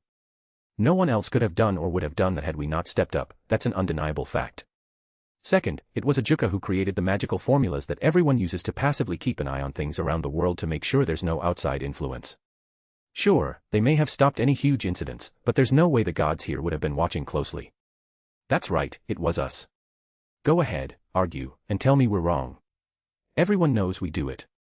Granted, we can't abuse it or use it too much to our advantage, or the other factions would stop letting us have this kind of monopoly, but if we didn't outright show any abuse of the systems in place, they had no argument to stop it from happening. Though, they didn't realistically have any methods of stopping us other than starting a war. Technically, we weren't even crossing borderlines. They only realized how we managed to grab these new age concepts from right under their noses after it was already said and done. Gods generally moved much slower than we did, it took them a while to understand what was here to stay and what progress humans had truly made. We just needed to use it at crucial moments to gain some advantage. Maybe we, as devils, aren't as good as humans at making new things. But when it comes to making use of their new things, we're the best at it. Bah, who cares about this internet nonsense? Odin harumphed. I'm not giving up a single one of my believers. I felt my face twitch again. Don't act like a tech-illiterate old man when you're constantly shitposting online, you bastard. Peace, Allfather. No one is asking you to give up believers. Amaterasu said gently. Is that not exactly what Indra demanded earlier? 60%, was it? Yasaka chimed in. I believe that would impede the Norse faction's retainment of their own followers. Odin glared at Indra, who crossed his arms impassively. I agree with my father. Giving away the mortals who follow our traditions is not something we will accept. Thor added in as well. Heaven will also not turn our backs on our lost children. Michael, who had barely said a word thus far, finally said his piece. Do you deserve any handouts? With the messes your faction keeps causing, you're lucky we don't just remove you completely. Indra threw back. It's non-negotiable. Michael didn't back down. Perhaps an alternative. Athena offered. We can take note of numbers, then make trades from there. Compensation can be given to make all parties happy. They were discussing how to partition the humans, yet Yasaka and Lucy Jr. were being oddly quiet. I had a bad feeling. I refuse. No, I would only be receiving a pittance. I'll go no lower than 40%. Indra also added. The arguing was increasing because no one could decide on who or how to divvy up the spoils. This was an opportunity. Why don't you let us handle distributing them? I spoke up and received a lot of glares immediately. We won't claim a share. I quickly added, and the intense stares alleviated a bit. We technically have no dog in this fight, so wouldn't it be best to let us handle it? While that was technically true for the Grigori as well, they were smaller. Everyone else, they had some reason to argue. But just as the fox pointed out, we didn't have a reason to be here. Now, I could use her earlier words to get our foot in the door. They may not like us, but they'd be more willing to let us take a step up rather than letting another faction, who may make off with the goods, so to speak. This way, no one will say anything if we grab a couple ourselves for doing the work. While being the spokesperson, if I found a few and whispered some words in their ears, I'm confident I could get them to willingly join up with us devils. As for the yokai doing it, well, they already don't like that they have full access to the humans without any oversight. While it's true that technically Yasaka could just throw her hands up and decide not to play ball, she also couldn't handle all these factions coming down on her even with Lucifer Jr. at her side. Everyone wanted the humans, and at this point, she couldn't stop it, it was only a matter of how it was handled. Of course, the obvious answer wasn't lost on anyone. Just let them go to who they follow. Heaven's believers go to heaven, Norse people go to the Norse, etc. But who here isn't greedy? That's the minimum, the final card that anyone can throw down and end things. Once that's played, no one will gain additional benefits, so no one wants to say it outright. They all know they won't get less than that, but they all want more. Which is why they may be willing to let us, take care of this little issue so we can maybe get our own peace. I agree with Seraphal. Azazel spoke up. Considering the devils don't have any humans there, wouldn't that give them the right to handle their affairs impartially? They didn't immediately reject, so they were considering it. But I was worried about a few things. Odin was, as always, a concern, and it was hard to guess what he was thinking. Indra was prideful, so he could dismiss it just out of his sense of pride. The Shinto gods, it's impossible to know what deals they made with Yasaka already. And Anubis. He just doesn't like us. Us, being the three factions in general. The grudge between the Egyptians and heaven is well known, but it also extends to all factions under the same umbrella here. Luff wasn't much of a talker either, so his opinion was hard to gauge. And the Greeks, they didn't interact much with other factions, preferring to keep to seclusion. It made the overall situation difficult to judge. Though, the longer the silence went on, the more I thought I won. That was, until I saw the growing smile on Yasaka's face. I missed something. If we're talking about the right to act on behalf of humans, then isn't there someone here with the most right? She stated. Shit, I did overlook something. Damn it. It's so easy to forget. Well played, you damn fox. You intentionally led it all to this point, didn't you? This is what you wanted from the beginning. Bringing him here to be your big stick was just a bonus, you wanted him here for this reason. Wilhelm smiled. Considering that I'm the only one here with human blood, I should have the most right to speak on their behalf, wouldn't you say? He stated. Motherfucker. I hated this damn fox. Line break. Wilhelm POV. I admit, I was getting annoyed at how they were treating the humans stuck in the Fey lands like tradable goods, but I bit my tongue for now. I knew Yasaka was working her magic. And the reaction of Seraphal said it all. She was trying to wiggle her way into everything, but Yasaka just shut her down hard. Talking about rights to speak on behalf of the humans, that would make me have the most right here. I am half human. Granted, so is Reiku. But Reiku's presence here is sort of that of Yasaka's subordinate. They all had humans underneath them, so it would be awkward to try and push it there. Whereas I had a proverbial seat at the table. I was an equal. It got a little tense there with some of their questions, some of which we very well couldn't just refuse to answer. Like, the obvious about a whole bunch of dead people popping up around us. But I also didn't lie, and I knew that they could tell. I was technically telling the truth. I had no ability to bring back the dead, neither did the others. Technically, they weren't brought back either, servants are a strange type of existence. I'm glad Odin was playing along. He was doing a good job of making some of them question how close we actually were in a situation like this. I owed him a drink later. What about impartiality? Seraphal brought up. Sorry, impartiality. Why do you think we care at all about that? Yasaka tilted her head. You seem to misunderstand what's going on. We're being gracious and opening our doors for you, you don't get to decide how dinner is served while under our roof. And since you seem to believe that there is a right to speak on their behalf, Wilhelm here is the only one with human blood, thus, per your own words, he has the most right, wouldn't you say? And she just slams the door shut. It was hard to argue against your own logic. And Yasaka picked the perfect time to tell them to pound sound. This entire time, she was holding herself back, letting them strut around in front of her before reminding them that we aren't pushovers. All in all, it was handled perfectly. So, it seems you all have a choice here. Either Wilhelm gets to handle things as he sees fit. Her smile certainly gave off an impression. Or, you just let the humans decide. It really was obvious, wasn't it?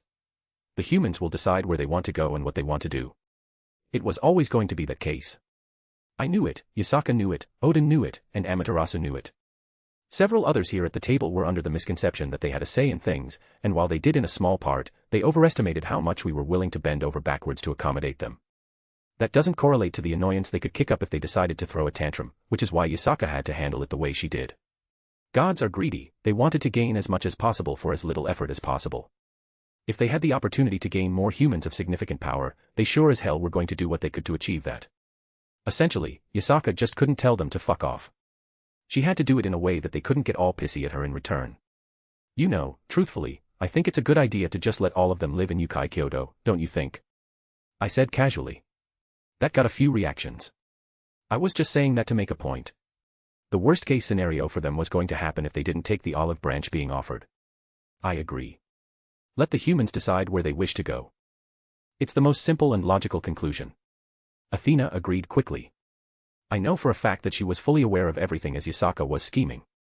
She was probably just waiting to see if she could take advantage of this little discussion. If not, there was no loss. Well said, Lady Athena. They are not such children that they must be guided. Let the humans decide for themselves. Thor's voice boomed inside the room. Odin just grunted as if he gave up. Well, I'm sure he was also fishing too. We're blood brothers, allies, all of that, but he's too smart not to look for a good opportunity to take advantage of. The nods and agreements came. I think Seraphol and Azazel wanted to look for a counterargument, but they were having trouble when everyone just gave up and accepted the easiest solution. I agree. Anubis' voice didn't carry far, but it held a certain tense to it. Maybe because he hasn't spoken much so far. Let the humans decide, nothing else should matter. And that should be the final nail in the coffin. Unfortunately, this wasn't something I could just flex my way out of. We had to handle it a bit delicately since Yasaka has to, you know, run an entire faction. Then if everything is settled, let us adjourn and reconvene tomorrow to discuss logistics. Yasaka left no room for argument. Just like before, she gave everyone the bare minimum and made them thankful to her. Wait, I have some more questions. Azazel quickly stood up to try and stop Yasaka as she got out of her seat. That's unfortunate. Yasaka basically ignored him as she turned on her heel and walked away. Reiko was quick to follow. I lingered for another moment, making sure everything was all right. I know she wouldn't be so dismissive in this kind of scenario unless it was intentional, so I wasn't worried there. I felt a hand grab my arm. I looked up at Indra. He was giving me a bit of a death glare. For my daughter's sake, I won't pursue the matter of you utilizing Hanuman's divine power, mortal. Ah. Right, that is a thing I did, wasn't it? That one was a bit more difficult to brush off. It was Izzy who pushed his hand away, giving him her own death glare. Indra looked like he wanted to say something to her, but Amaterasu and Susanoo at her side made him hold his tongue. After what happened last time, Indra has to play nice. They were already being very gracious by letting Indra come back into the territory. He huffed in annoyance and turned to leave as well. Izzy gave me a warm smile, but it wasn't a good spot to socialize. She had things to handle with her kids, and flirting in front of all the gods here was inappropriate. There was a silent promise for later, and thus, I turned to leave too, catching up with Yasaka and Reiko, who had disappeared further into the home. It wasn't hard to find them either. Yasaka was laying her head on Reiku's shoulder, looking tired. Her tail wrapped around me as soon as I got close, and she pulled me to their side as well. You did good. I rubbed her tail. Mao, it's so tiring having to keep up with all of them. I have to play all these petty tricks just to avoid them throwing a tantrum in my house. She whined playfully. You did a wonderful job. Reiko also praised her. I would not have been able to achieve such results. Do I get a reward? Yasaka said playfully. Anything you want. I chuckled, finding another tail to play with. And what if what I want is to be sandwiched between you both? She asked without an ounce of hesitation, though it carried a teasing tone. Reiko and I shared a look. Mostly, it was her decision. I never wanted to force any of my girls into relations that they were uncomfortable with. Yet, almost with the same lack of hesitation, Reiko leaned over and kissed her, even startling the fluffy fox, and it was most certainly not a chaste kiss. That was all the answer she apparently needed. Yasaka unceremoniously grabbed her kimono and nearly ripped it off as she tossed it to the ground. I had to go through the entire war into this point with you showing me those fuck me eyes. She grabbed Reiko's collar. It's time I get my reward. Reiko blushed. Oh my. She whispered with her face turning rather red. She reached over and grabbed my collar as well. You too, I'm getting sandwiched by you both all night. No arguments. And just like that, she started dragging us towards her bedroom. A/N. Just a mini little meeting reminiscent of the peace conference. Also, Yasaka is finally getting her due with Reiko. Also the lewd is there took mark if you don't care about it. I also have a boosty if you can't use the above under the same name. And Happy New Year's everyone. Chapter 659, Chapter. I woke up first. Fluffy was what greeted me. One of Yasaka's tails was in my arms as I hugged her. On the other side, Reiko was hugging her too as she squeezed her between us. I think I accidentally woke them up with moving because she shifted position, letting out a long sigh. I leaned over and kissed Yasaka's forehead. I'm going to get up and go do some things. Do you need me to stick around or be back? Yasaka let go of me and snuggled up to Reiko. I'm fine, go do your stuff. You already helped me enough yesterday. She said with a yawn and pushed her head into the side of Reiko. Reiko peeked an eye open, smiling at me before taking Yasaka into her arms, and they fell back into a comfortable spot. I wouldn't disturb her rest any longer, she deserves this. Instead, I grabbed my stuff, got dressed, and quietly walked out of the room and hopped over to my own house. Scat was already up, sitting at the dining room table, drinking some morning coffee. She looked at me, raising an eyebrow. Probably because I was enjoying the view. Her robe was mostly open, and she wasn't wearing anything under it. All right, calm down, Wilhelm. You just had a very long night. Come. She held her arms open after setting her mug down. Well, I'd never reject a hug. You smell of the fox and your servant. You had a fulfilling night. She released me, not really accusing me of anything. There was barely a hint of care towards it. Reiko and I spent the night with her. She's been stressed ever since the war had been declared, so it was a good moment for her to get some much-needed unwinding.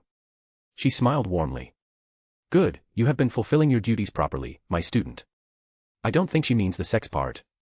But Yasaka really needed it. Everything leading up to the war itself, then the aftermath and having to deal with so many large egos because they want something from her. She grabbed my collar, adjusting it. I didn't move, letting her fuss over me. I heard you fought a foe yesterday. You appear to be well, so I won't scold you for finding out from someone else. It was her way of saying she's happy I'm not hurt. A lot of things happened in quick succession. I barely had room to breathe before I was being pulled into something else. I hope you are not referring to yourself, because I know I taught you to have sufficient stamina. She quirked her lips a little, teasing me. I moved in for another hug. I missed you. She chuckled softly, just patting my head. You silly boy, are you going to act like this at your age? I suppose I can spoil you some despite it. It may have only been a few days, but I missed everyone. I'm just appreciative of what I have after meeting the idiot I fought yesterday. It felt like looking in some weird, distorted mirror, except the mirror was incredibly stupid. While I wasn't going to feel weird about my similarities to Rise of him, it did make me appreciate everyone in my life even more. After the fact, I realized I sort of pity him. I don't think he has anyone in his life that actually cares about him. She pinched my cheek. Are you saying you did not appreciate us before? I knew she was teasing me still.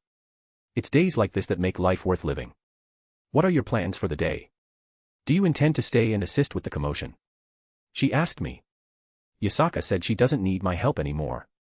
I was going to head over to Skyrim, the last part of my sword needs to be done there, and I can't forge it by myself. I've been putting it off for a bit because things popped up, but now that I have downtime, I really do need to get it done. Otherwise, the eye is still on my mind, and what to do about that. But I'll wait until Odin is done with his stuff too before we talk about it more. We may need to speed up our timeline on acquiring the holy relics. But the Grail is going to be rather difficult to get our hands on. I will come with. She said firmly. Are you sure? It won't be very entertaining. Student. She looked at me pointedly. Remind me, who forged the spear you care for and the sword that was made from its brethren? Who taught you various crafting techniques? I may have coughed a little awkwardly. I didn't mean it like that. She pinched my cheek again. I will come with you. I would be happy to have you help. It's good that you know. She nodded to herself. Now, take a shower, you still smell of the fox. And don't use magic, use a proper bathing.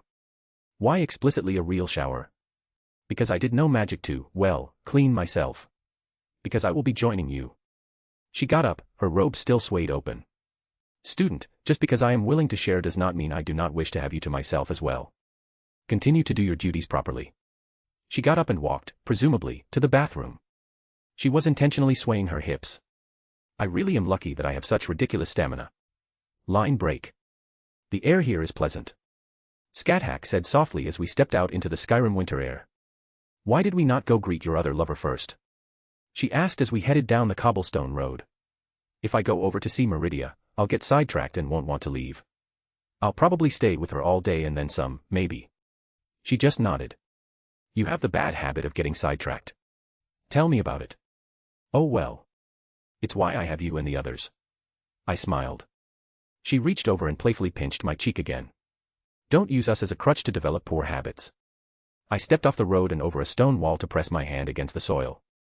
Scat joined me, squatting down at my side. Is the dirt curious? They're recovering from a dragon scorching their farmland not long ago. I just wanted to see if the soil was healthy or not at this point. I don't really have anything notable to measure dragon fire by when it comes to the health of farmland. I glanced at her as she tucked some hair behind her ear. It should be fine for the next season. You have experience in farming. I have experience in many things, student. I ruled over my own lands of sky when I was younger. Learning how farming works and how to assist my people and make sure their bellies were filled was one of my primary concerns. She sounded nostalgic. Of course, I could have guessed that. You can tell some with the health by the critters under the surface. She pushed her hand into the dirt, turning it over a bit. See the various worms and insects. If the land were unhealthy, such things would not appear in these large numbers. She wiped her hands off, smiling at me. It was an oddly cute side of hers that I was seeing at the moment. I'll take your word for it. Because farming wasn't something I had much knowledge in beyond buzzwords like crop rotation and such. There isn't anything to steal here for a quick fill, youngsters. A cart rolled up slowly, pulled by a cow. An elderly Nord sat in the driver's seat, giving us a weary eye. I wiped my hands off. I was just checking to see how the soil was doing after what happened with the dragons. The land is looking right for next season. Should be done well, and we'll have a proper harvest, divines willing. Scat gave me a smug look, nudging me as if to say, told you so. Do you need a ride to town, youngsters? He offered. You know, despite the fact that he presumably believed we were trying to grab a few veggies or something for a snack, or whatever, he was now offering us a ride over to Whiterun. I think that's why I kind of love Skyrim. If you wouldn't mind, sir. I said respectfully. He grunted, jabbing his thumb to the back. Well, get on, would you? Ain't got all day to dally. I climbed up onto the back of his cart, offering my hand as I helped Scat up. Did we need a ride? No. Was it quaint and enjoyable? Absolutely. I was feeling rather nostalgic myself at this point. It reminded me of my first time coming to Skyrim. The air was a bit colder than I remember, probably getting close to winter here. I mentally rummaged through my ring to find a few things that I recalled I had in a corner of it somewhere. I took out a fur coat and put it over Scat shoulder. She rolled her eyes, but there was also a warm smile returned. I put my own on too, it made us stick out less. Neither of us technically needed it for temperature reasons, but it made things more comfortable. We passed by several farms where they were tilling and preparing the land for the following planting in the following winter. Farming is not much different than fighting, student. Just as a warrior must train themselves and keep themselves sharp, so too must a farmer constantly tend to their fields. Neglecting it for even a short period can cause the farmland to become unusable until it's fixed. Is that your subtle way of saying I'm not training enough? If I were telling you to train more, I would not be subtle. She responded bluntly. That is very true. She was many things, subtle was often not one of them. It's my job to bestow upon you wisdom regardless of the source. And what great wisdom do you have for me next, great immortal witch? Allow me to bestow upon you even greater wisdom, student. Sarcasm leads to a more thorough beating when we train later. I probably deserve that. If I said I love you, how much less of a beating would I get? I asked hopefully. She held her fingers up, a minuscule amount of space between them. About that much. She said with a humored tone. One day, student. You will become wise enough not to invite additional beatings upon yourself. That will probably be the day I die. I eventually hopped off the wagon, grabbing Scat hand to help her out. We waved goodbye to the kind man that gave us the ride as he dropped us off at the slope heading up towards the city gates, near the stables. This oddly felt like a date. Red Dragon Emperor. One of the guards called out, and several people turned to look at us. I heard the whispers abound as the guards enthusiastically greeted me. I was used to it at this point. Morning, everyone. I politely waved. You wouldn't happen to know if Erland Greymane is around, would you? I think he's at the forge. I heard that some of his famous steel has been trading hands in town, so he should be up there, I reckon. Thank you. I responded still polite as they held the gates open for us. They didn't even question who Scat was. She looked at me in amusement. They appear to be quite enthused with you. You saved the town one time, and they call you a hero. What can I do? I shrugged helplessly. She playfully hit my shoulder. Don't get a swollen head, student. She looked around curiously at everything. She hadn't been to Skyrim really, compared to the others. A visit or two here or there, but she hadn't really explored like Artoria had. Honestly, I think she did it to save herself some heartache, as it must be very close to how home was for her back in her time. We strolled through the markets first. They were starting to bustle this early in the morning. I sat a few gold coins down on one of the stalls and picked up a couple apples, offering one to her as I bit into mine. I really did like the apples here. They tasted sweeter than the ones back home. I never did use my idea to create a new apple empire back home by pushing out all other apple brands with these ones. A shame. I could have been Apple King. She grabbed my arm affectionately. We didn't look much different than a proper husband and wife amidst the growing crowds. It has been a while since we've been on a date. She's not usually the sort that goes for that sort of thing unless the whimsy strikes her. Usually, her idea of spending time together involves training or practice. I avoided the Jorvasker for now. Even if the rum was awake, it's the same issue with Meridia. I knew that I would get sidetracked. At least Meridia knew I was here, and I was coming to her after I was done with this. I knew for a fact that she pinged me the moment I stepped into this world. It's up this cliff here. I gestured to the barred gate that normally locks the stone stairs. It was unlocked, so I presumed the person we were looking for was up top. It wasn't a long climb, maybe a couple stories up. While it's called the Sky Forge, it's not very high. Once we reached the top, I was relieved to see him stoking the flames. He noticed us too. Lad. He nodded to me. Come to get your sword looked over. Not today. I shook my head. Sword's still fine, I maintain it properly. I have another project I need your help with. And this is Scathach, she's the one who taught me everything I know. Well met. He gave her the same curt nod, not even questioning the whole teacher aspect. What's this project you want help with, son? I took out greed in all its unholy glory. The sheath on the blade had started to change. I don't know if I would call it rot, some kind of deterioration was apparent. Like it had been gradually withered down. I pulled the blade out, and part of the sheath just collapsed without the sword to support it any longer. What a shame, the sheath was well forged and rather beautiful. This is the most heinous weapon I've ever had a hand in. I held it up, letting the morning sun reflect against the blade. There was a faint green shimmer under the surface, like an image of a serpent crawling along its edge. It was made for a very specific enemy in mind, but the sword itself can be called the ultimate mage killer. Poisoned. He stated bluntly. Every poison you've heard of and many, many more you haven't. The metal is a special sort, it can take in things that make it stronger. I started feeding it various poisons, venoms, or toxic substances. I've tested it on a troll, just a small scratch was enough to make it wish it was dead before completely killing it in the most vile way. I felt weird about this sword. On one hand, I was proud of my treasure, on the other, there was nothing to be proud of about a sword like this. What do you need my help with, lad? That magic stuff or poison, he waved his hand. Isn't something you should ask for my help on. I forge steel, sometimes other metals, but I'm a smith. I carefully moved over to the table, laying greed down. I then took out my other prize. This is vibranium. A rare metal that can absorb physical energy and redirect it normally, making it nigh indestructible. That got his attention. Ireland Grayman was all over it before I could even finish the introduction. Scathach too, I don't think she's seen it yet. She tapped it a few times. Forging it will be difficult. And the heat needed will be astronomical. Ireland paused, looking up at her. You know what you're talking about, lass. A question laced with a subtle accusation. The pride of a smith wouldn't let him hear nonsense from someone who didn't know what they were talking about. Even though I did mention that it was her who made my sword in the first place when I met Ireland for the first time. But, well, there are certain things demanded of a smith in regards to his pride.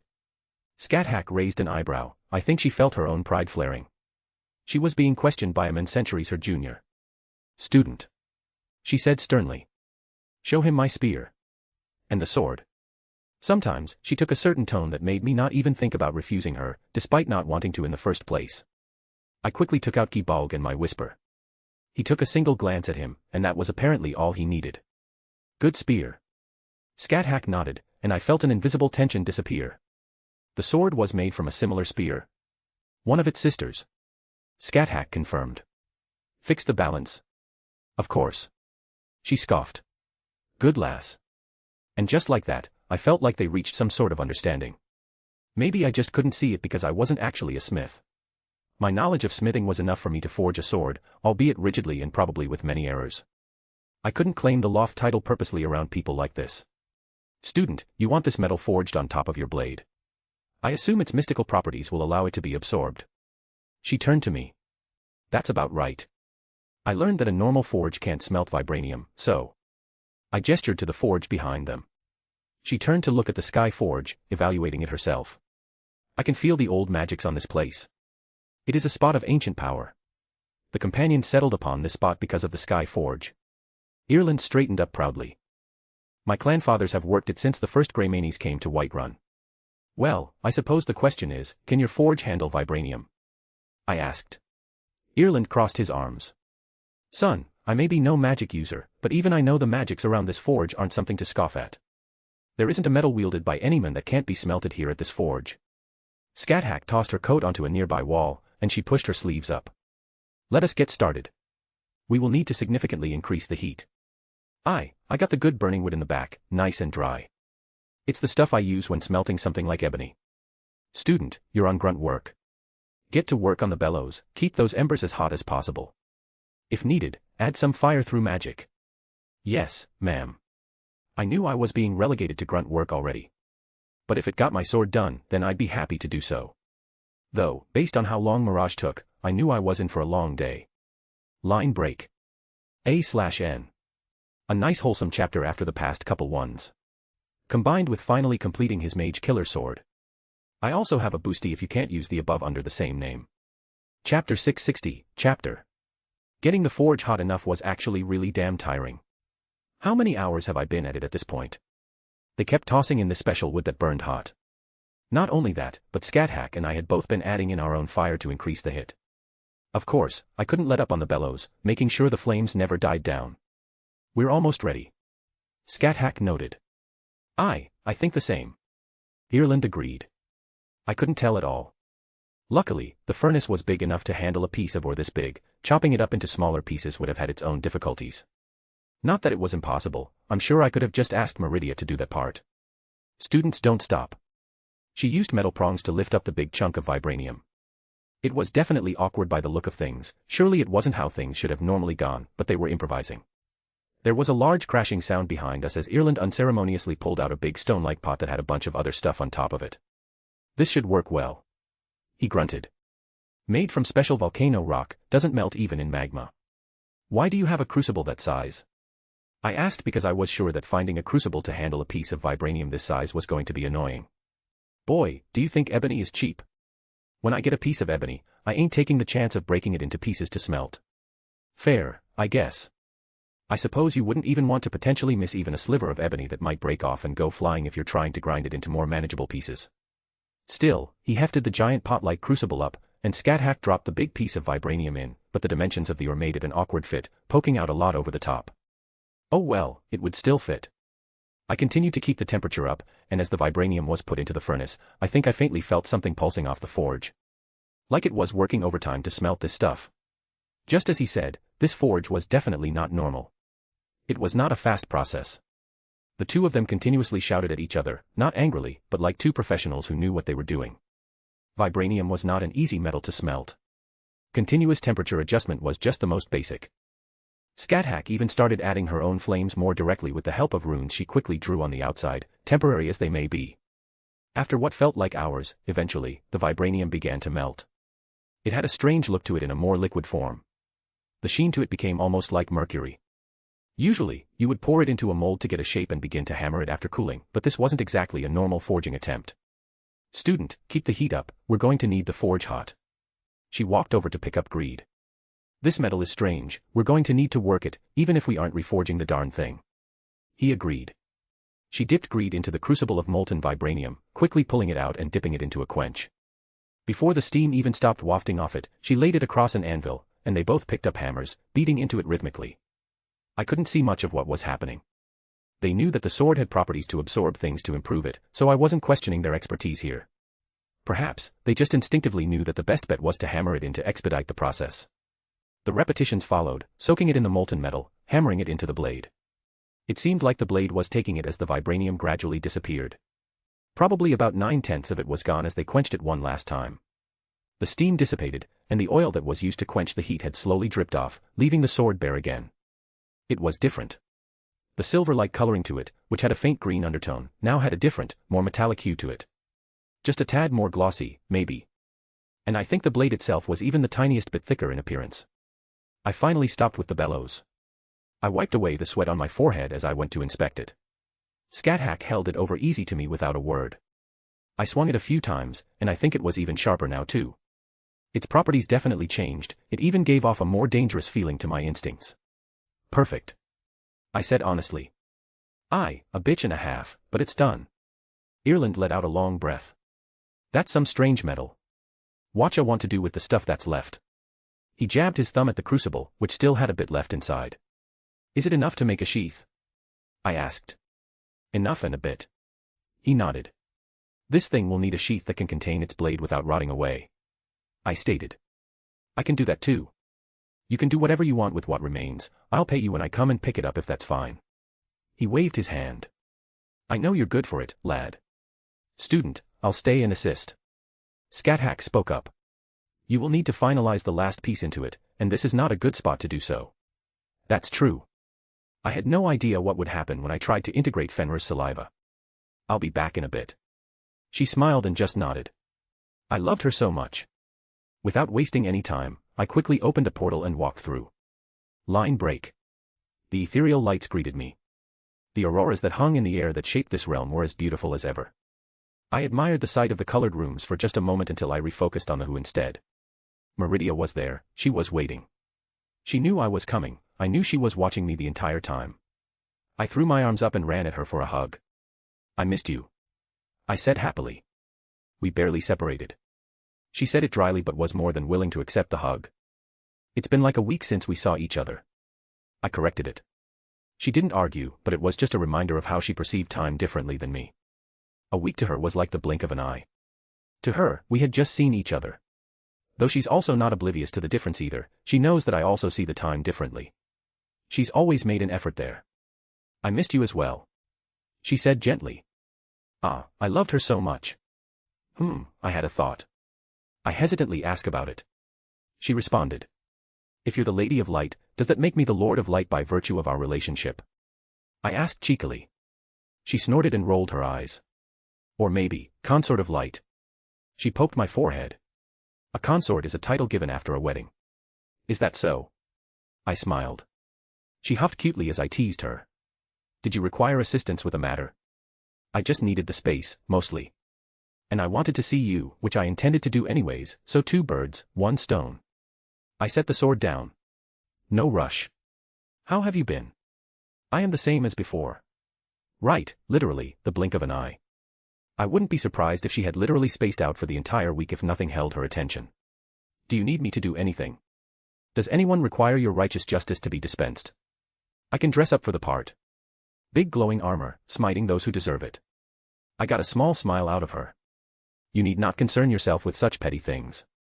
I took her hand into mine and sat on the edge of her throne. It was funny, in a way.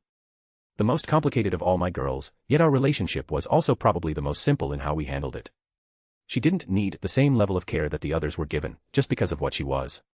But all the same, I always made an effort to let her know that I care about her, and that's what she appreciated the most. There wasn't much I could give her, or much I could do for her. But this is what she wanted most. And admittedly, moments like this were some of the best of my life. Question. What? Are you able to stick your hand into a black hole? I asked. She looked at me with a very blank expression. Why do you ask? Honestly, I randomly had the thought pop into my head and was curious. She let out a sigh and poked my forehead again. You have the strangest mind.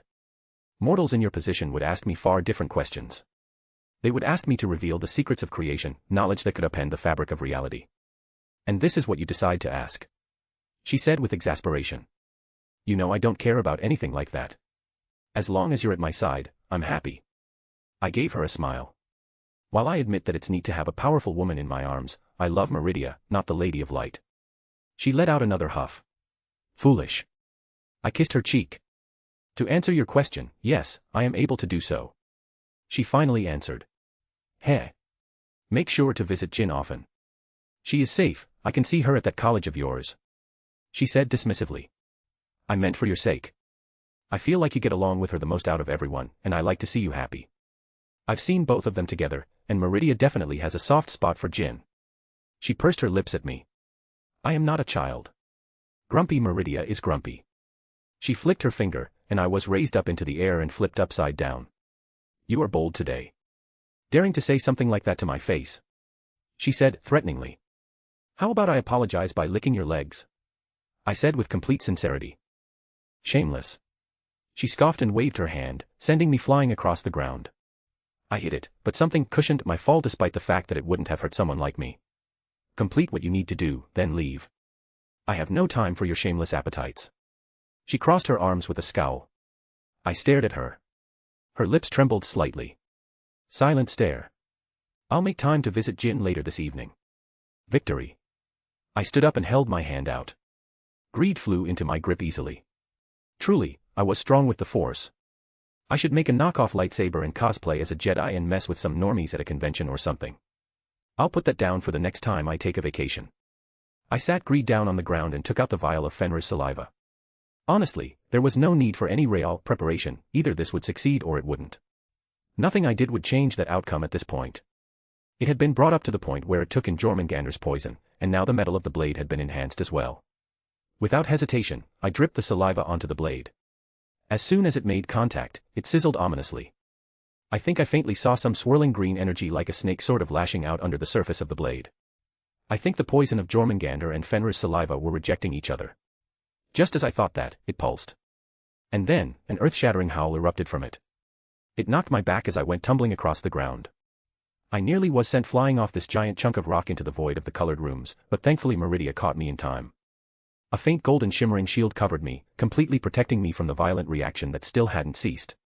It felt like there were ethereal images of a snake and a wolf fighting over top. The two chaotic energies slowly began to settle back into the sword.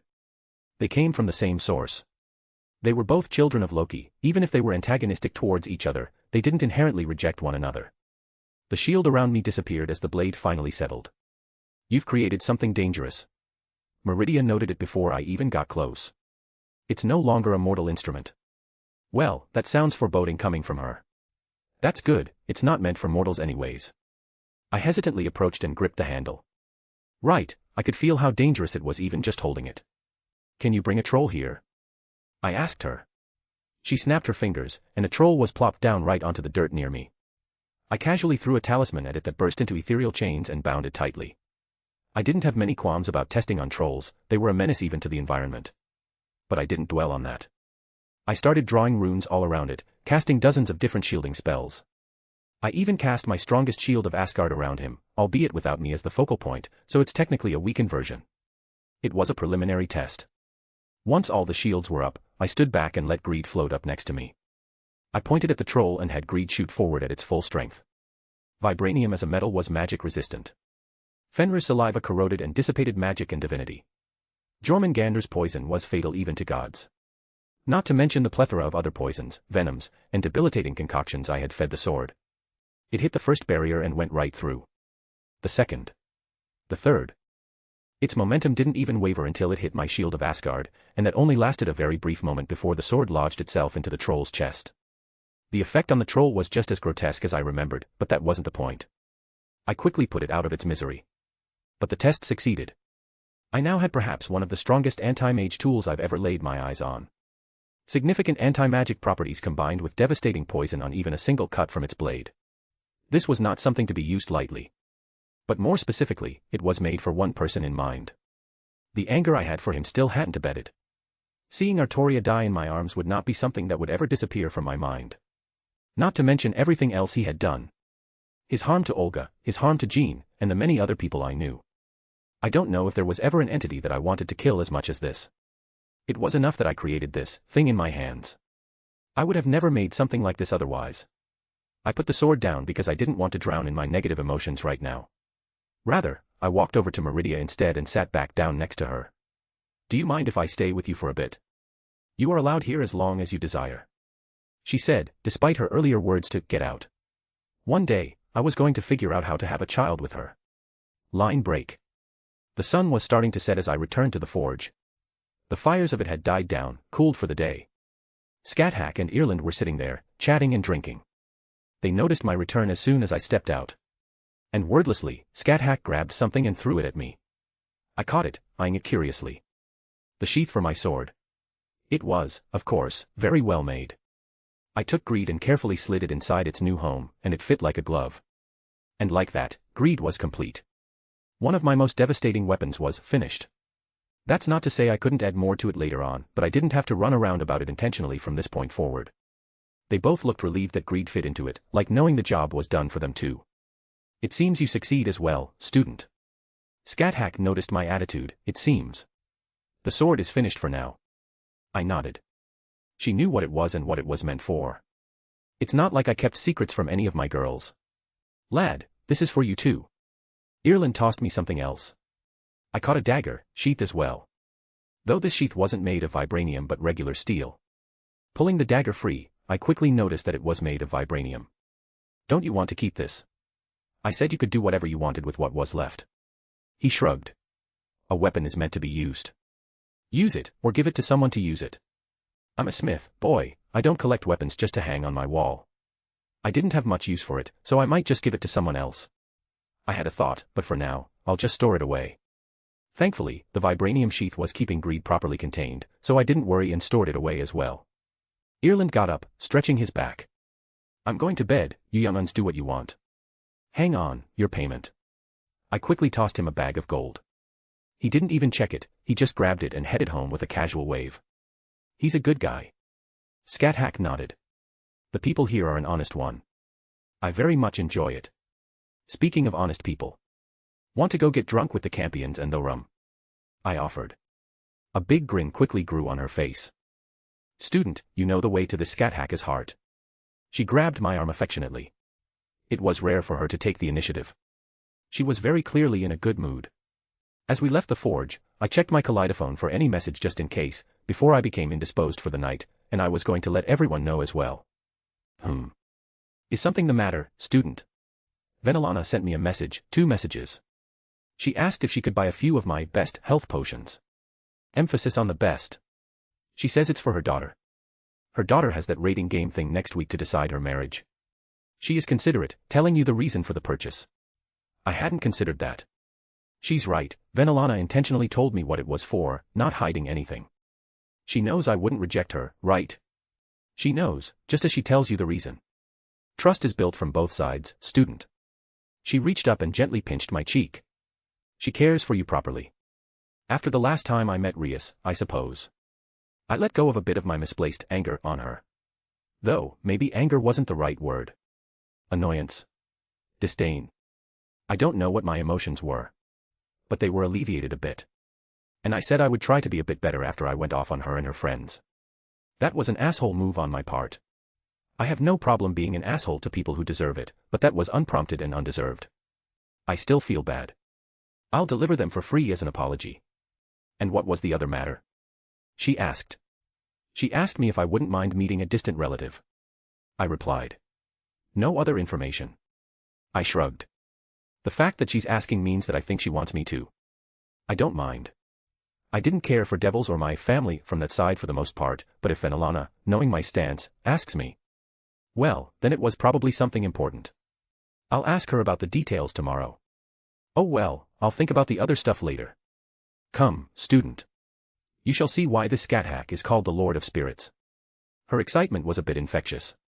Line break. A/N. Mysterious relative, who could it be? V. Rias's rating game is happening soon too. Finishing up Greed and some other smaller loose ends, then moving on to some DXD stuff proper. I also have a boosty if you can't use the above under the same name.